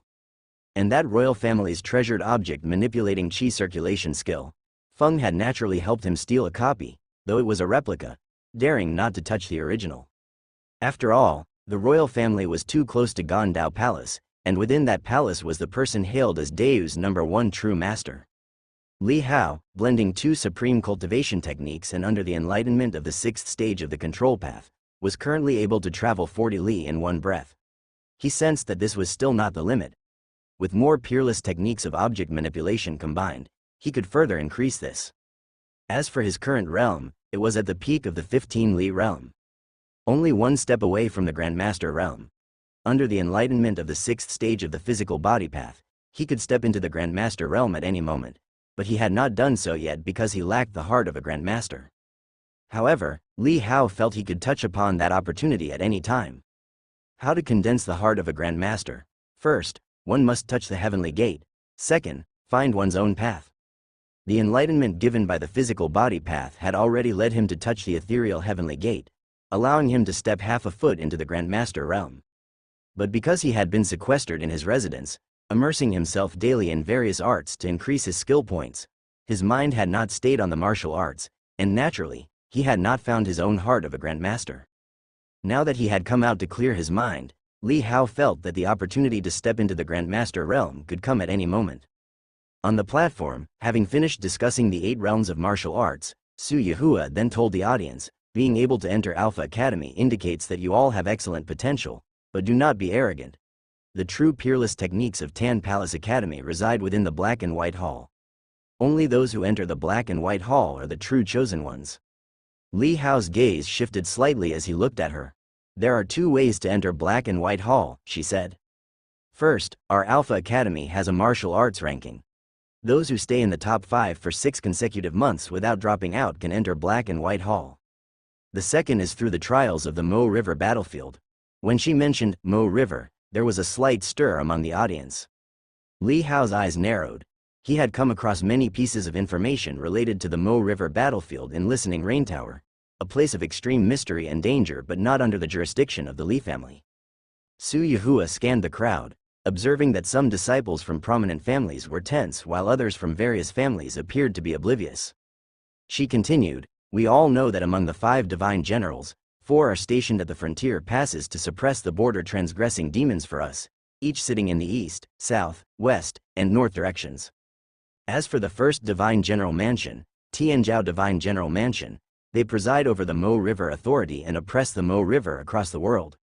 As she spoke, her gaze swept over several individuals in the crowd, including Li Hao.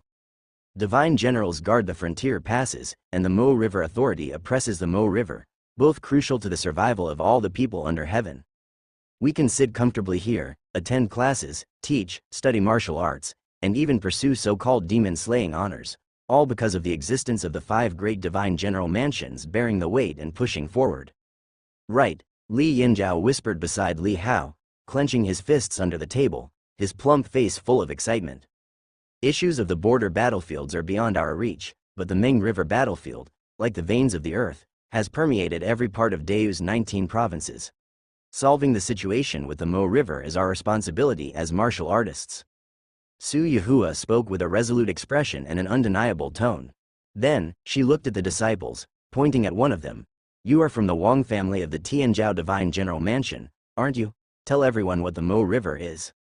The person she pointed at was a teenager in black, 14 or 15 years old, with eyes sharp and cold, seemingly more mature than his peers. He didn't panic when called upon, simply rising to his feet calmly. Teacher, my name is Wang Han, Tianzhao Divine General Mansion, the Wang family. As the first Divine General Mansion, its status was slightly higher than that of the Li family. The boy in front of them, obviously, was not among the most outstanding of the Wang family's 3rd generation, and his status within the clan was about the same as those of Li Yun and Li Yinzhao, whose talents were just a notch below that of the true dragon and true phoenix offspring. Coming to Tan Palace Academy to study was more about gilding his credentials and taking advantage of the connections and the peerless technique of the Black and White Hall gathered at the academy. Wang Han, please tell us, Su Yahua said approvingly. The others turned their attention to Wang Han, recognizing him as someone from the Tianzhao Divine General Mansion, their eyes showing a mixture of awe and respect. His dress was simple, and with Tianzhao Divine General Mansion tens of thousands of miles away, if not for Su Yahua pointing him out, they wouldn't have guessed his background. The origin of the Meng River battlefield is long and indiscernible, with no way to trace back, and it has been growing year by year. Now, it has started appearing in the remote towns within our borders. Wang Han explained calmly. The Meng River battlefield is like a separate world, like a mirage or a dreamland, but if you die there, you truly die. The Mo River is hard to eradicate completely. Even if it's destroyed, it will reach out again. That's why the Mo River Authority recruits people every year but is still short-staffed. Historically, very few Mo rivers have been thoroughly resolved. It requires completely clearing the Mo River, and the specific difficulty. You will all know once you enter the Mo River later. Someone couldn't help but ask, what's inside the Mo River? Wang Han glanced at the person who had spoken, his voice chilling. According to rumors, that is the river that leads to hell, and naturally, it's filled with spirits of the deceased. The temperature in the room seemed to drop a dozen degrees all at once. Many shivered slightly. Please, take a seat. Su Yahua signaled Wang Han to sit down and then addressed everyone. In short, over this year, you must all strive to study diligently. Everything you need can be found in Tan Palace Academy. It's up to you to have the capability to fight for it. Your future belongs to you, so press on. The motivational words at the end brought many back from the chilling details Wang Han had shared, their eyes shining. Moreover, while you're at the academy, no matter what your status is outside, here, everyone is treated equally. Mistakes will be punished equally, and merits will be rewarded, Su Yahua announced. Hearing this, many glanced frequently towards Li Hao and Wang Han, as well as the two other young men of noble identity. Could equal treatment really be achieved? Li Hao smiled nonchalantly, unconcerned.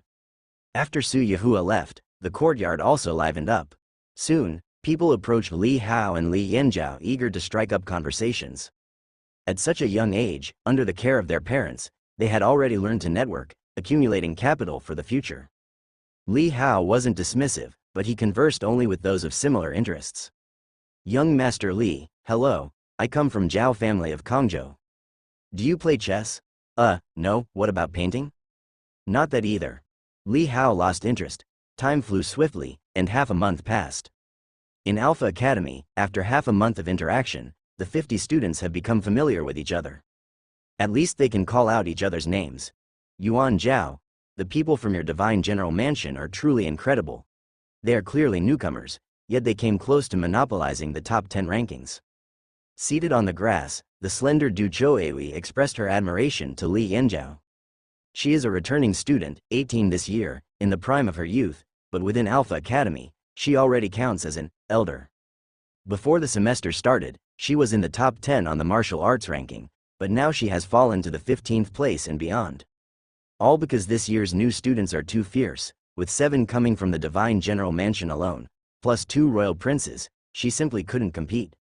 Additionally, there are children of a Grand Master, a county princess from a certain city, all with backgrounds that are intimidating. In total, there are 13 of them. The returning students have practiced hard for many years to reach Cycle Heaven Realm perfection, yet these newcomers arrived already at or near Cycle Heaven Realm perfection, entering the school with a deeply established family foundation. Even though their realms are the same, there are gaps in the levels of the chi circulation skills and meridian opening skills they practice, leading to a nearly 2-fold difference in strength. They are truly no match, having been thoroughly intimidated by the descendants under the supreme authority of Deu. It's all right, I guess, I'm only 6th, still a bit away, Li Yanjiao scratched his head as he said. Du Choewi was left speechless. Beside them, another newcomer from the prominent families of Liangzhou, Zheng Bai, gave a bitter smile. As a new student, he only ranked 38th. Only those with sky-high connections can bully the returning students like this. As for the children from prominent families like them, they still need to follow the rules and accept guidance from the senior students. In the field, some are sparring and exchanging techniques. Du Choewi gazes at the martial arts ranking with complex emotions. Currently, in the top 5, there's only one returning student clinging on, as if representing the last ounce of dignity for them seniors. The 2 princes occupy the 1st and 2nd spots, with the royal family's meridian opening skill and chi circulation skill considered unrivaled in the world, naturally practiced by the princes as well. Ranking 3rd is Wang Han from the divine general mansion. At the sight of this name, Du Chuyu's eyes shift slightly. Aside from the princes, the most daunting figure in Alpha Academy at present is this Wang Han. Although only 15, he is ruthless and decisive in his attacks, fierce in his tactics, completely unlike the others, as if he had been through the baptism of blood and fire. It had been discovered that this Wang Han seemed to have served in the Mo River Authority for a year. Rank 4th is the daughter of that Grand Master. It is said she has already comprehended the heart of swordsmanship. Her sword skills are ethereal and terrifyingly powerful. Ranked 5th is that returning student, the former number 1 on the martial arts ranking, whose spear skills have reached the high-grade perfection level. Just yesterday, he fought against Li Yanjiao and narrowly won by half a move. Li Yanjiao, who sits nearby, is ranked 6th, followed by his 2 fellow disciples, Li Yun and Li Jining. Strange, where is your brother Hao? How come he's not here? Du Chuyu's curiosity was piqued as she scanned the courtyard. Given the way Li Yanjiao always refers to Hao reverently, it's clear to anyone with eyes that he greatly respects this young man of similar age. This naturally aroused a sense of wonder and astonishment. However, every time a lesson ends, that person bolts away as if he's rushing to the latrine. In these spontaneous sparring sessions and challenges for the martial arts ranking, they have never seen his figure, as if he exists outside of Alpha Academy's everyday life. Even during lessons, each time she glanced over, he was either lying down asleep or holding something resembling a book, continuously taking notes. Working so hard, at first, she felt somewhat impressed, but later, upon a casual glance, she realized there wasn't a single word in the book, only full of sketches. The drawings were all fierce demon creatures and seemed to be from the aquatic clan. Besides that, there were also many of teacher Suyahua's drawings, some with cat ears and tails added on, portraying teacher Suyahua like an incompletely transformed demon. This was nothing short of doodling. Yet despite this, Du Choeui could still tell that the artistic skill was exquisite, brought to life with precision, something that could not be achieved without considerable practice. But then again, they are all martial artists. Who has the leisure to spend time on other things? Brother Hao must have gone to play, Li Yanjiao said nonchalantly. He had become accustomed to Li Hao's behavior. Practicing with them, joking aside, even with Great Aunt pleading desperately, the shadow of Hao was never seen in the arena. Since childhood, Hao had never mingled with others his age, unless they went to him. Play. Hearing Li Yanjiao speak so casually, both Du Choeui and Zheng Bai were stunned. The whip marks on their small bottoms and the cane scars on their backs had long ingrained the word, strive, into their beings. Play, they wanted to, but didn't dare, in their father's words. What you're playing with now is time, and what you'll be playing with in the future will be your life. How can you become an extraordinary person if you don't endure the bitterest of hardships? The prosperity of the family depends on you. How can you live up to your ancestors if you're so lax? Play is such a frivolous word, yet for them, it's incredibly distant, like a taboo, unspeakable. Isn't he participating in the martial arts ranking? If so, he'll be challenged by students from the Beta Academy, and then he'll be demoted there, Du Choeui hesitated to say. Li Yanjiao's eyes opened wide in a slight rage. Who dares? If anyone challenges Brother Hao, I'll get demoted to Beta Academy and beat them back up. Du Choeui. Zheng Bai. Wow, now that's being domineering. You have the Divine General Mansion backing you, so there probably won't be many challengers, but you'll have to rely on yourself for the Mo River battlefield test in a year. Du Choeui said resentfully, on extermination missions outside, we can still rely on the hidden protection of the experts our families send, but in the Mo River battlefield, we're on our own and can't join forces. The Mo River battlefield we are tested in only allows one person to enter at a time. That's true. Li Yanjiao slightly frowned and thought for a moment, I'll talk to Hao about this matter later. Du Choeui was at a loss for words. Did the young master of the Divine General Mansion not take this matter seriously at all? Behind Alpha Academy, atop a waterfall, 2 figures sat at the edge of the cliff atop the waterfall, drinking and playing chess, chatting and laughing leisurely. Suddenly, a figure leapt from the bottom of the waterfall, jumping over the several dozen feet high cascade without a drop of water touching him, and landed in front of the 2, holding 2 skewered roasted rabbits. You little, seeing the newcomer, both of the chess-playing elders laughed, then immediately sniffed, smells good. Li Hao handed the roasted rabbits over to the 2 elders, smiling, try these. The chess-playing elders were none other than Zhao Zongyan and Shen Yunqing, both instructors at Alpha Academy, and had been completely conquered by Li Hao's cooking over the past half-month. Tisk, your cooking skills are really something else. Shen Yunqing took a bite and couldn't help but praise. He and Zhao Zongyan appeared carefree and amiable at this moment, but when teaching in the academy, they maintained a stern authority as instructors. Even the 2 princes had to behave properly in front of them, strictly following the rules. Being a prince was certainly prestigious, But princes studying at Tan Palace Academy weren't necessarily favored, and their lives might not even be as long as the instructors. The two didn't need to be overly subservient or flatter the royal token at their waist. You've already lost 2 games to me today, shouldn't you go back to your martial arts practice? While eating the rabbit, Zhao Zongyan noticed Li Hao eager to try his hand and couldn't help but mention. He loved playing chess, but not losing all the time. Playing chess with Shen was more relaxing, not too draining, and he could actually win. Martial arts practice is so boring, especially when it's not from the black and white hall, Li Hao said. You just arrived and already thinking of peerless techniques, wishful thinking, both said, shaking their heads at Li Hao's unrealistic expectations. Previously, when Li Hao came to them for chess, they had gauged his ability. He was not the frivolous dandy they had imagined, and was even more powerful than most at Alpha Academy. But the issue was the young man was disinterested in practicing martial arts. When they played chess and occasionally tried to offer him some pointers, it backfired. You're about to lose, and you still have time to talk about other things? Can you focus, pick up the chess piece, pick up the chess piece? How about, I give you a 5-stone handicap? The elders were somewhat taken aback, feeling a mix of annoyance and affection for Li Hao. Elder Shen, the wine. Li Hao motioned with his lips toward the wine flask at Shen Yunqing's waist. You've lost 2 sips to me today and haven't paid up yet. Shen Yunqing's mouth twitched slightly. He was originally only sharing with Zhao Zongyan, and now there was one more little mouth to feed, causing his drunken wind brew to run low even for himself. As a man of his word, he snorted lightly and tossed the wine gourd to Li Hao. Easy there, you're still young. Li Hao chuckled, uncorked the bottle and took 2 hearty swigs, then wiping his mouth contentedly. Really does taste good. Cooking in 6 ways, his scope was broad. He could brew fine wines himself, but it took too much time, and he was too lazy to bother. Seeing Li Hao's carefree demeanor, the elders just smiled helplessly and continued munching on their roasted rabbits. Li Hao returned the wine gourd to Shen Yunqing, patted his rear and said, I'll come again tomorrow.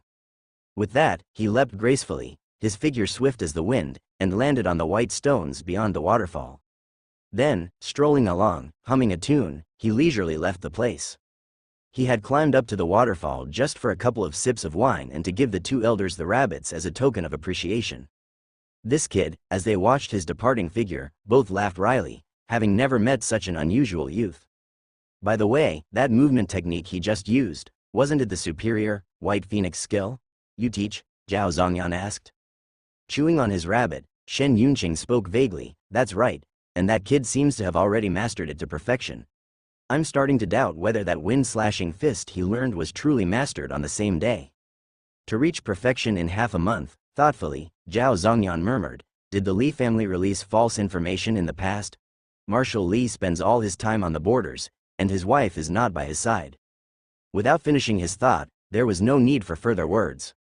Shen Yunqing swallowed down the rabbit meat, took a gulp of wine, and almost lost his eyebrows in the comfort of it.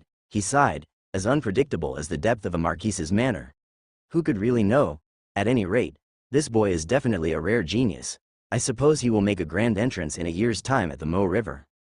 Zheng Bai slightly nodded, not denying the possibility, wondering whether Li Hao would be willing to show his talent when the time came. Suddenly, he noticed Li Hao's figure disappearing around the corner, and couldn't help raising an eyebrow. Did that kid take a wrong turn? Didn't you tell him? That way leads to Mo River?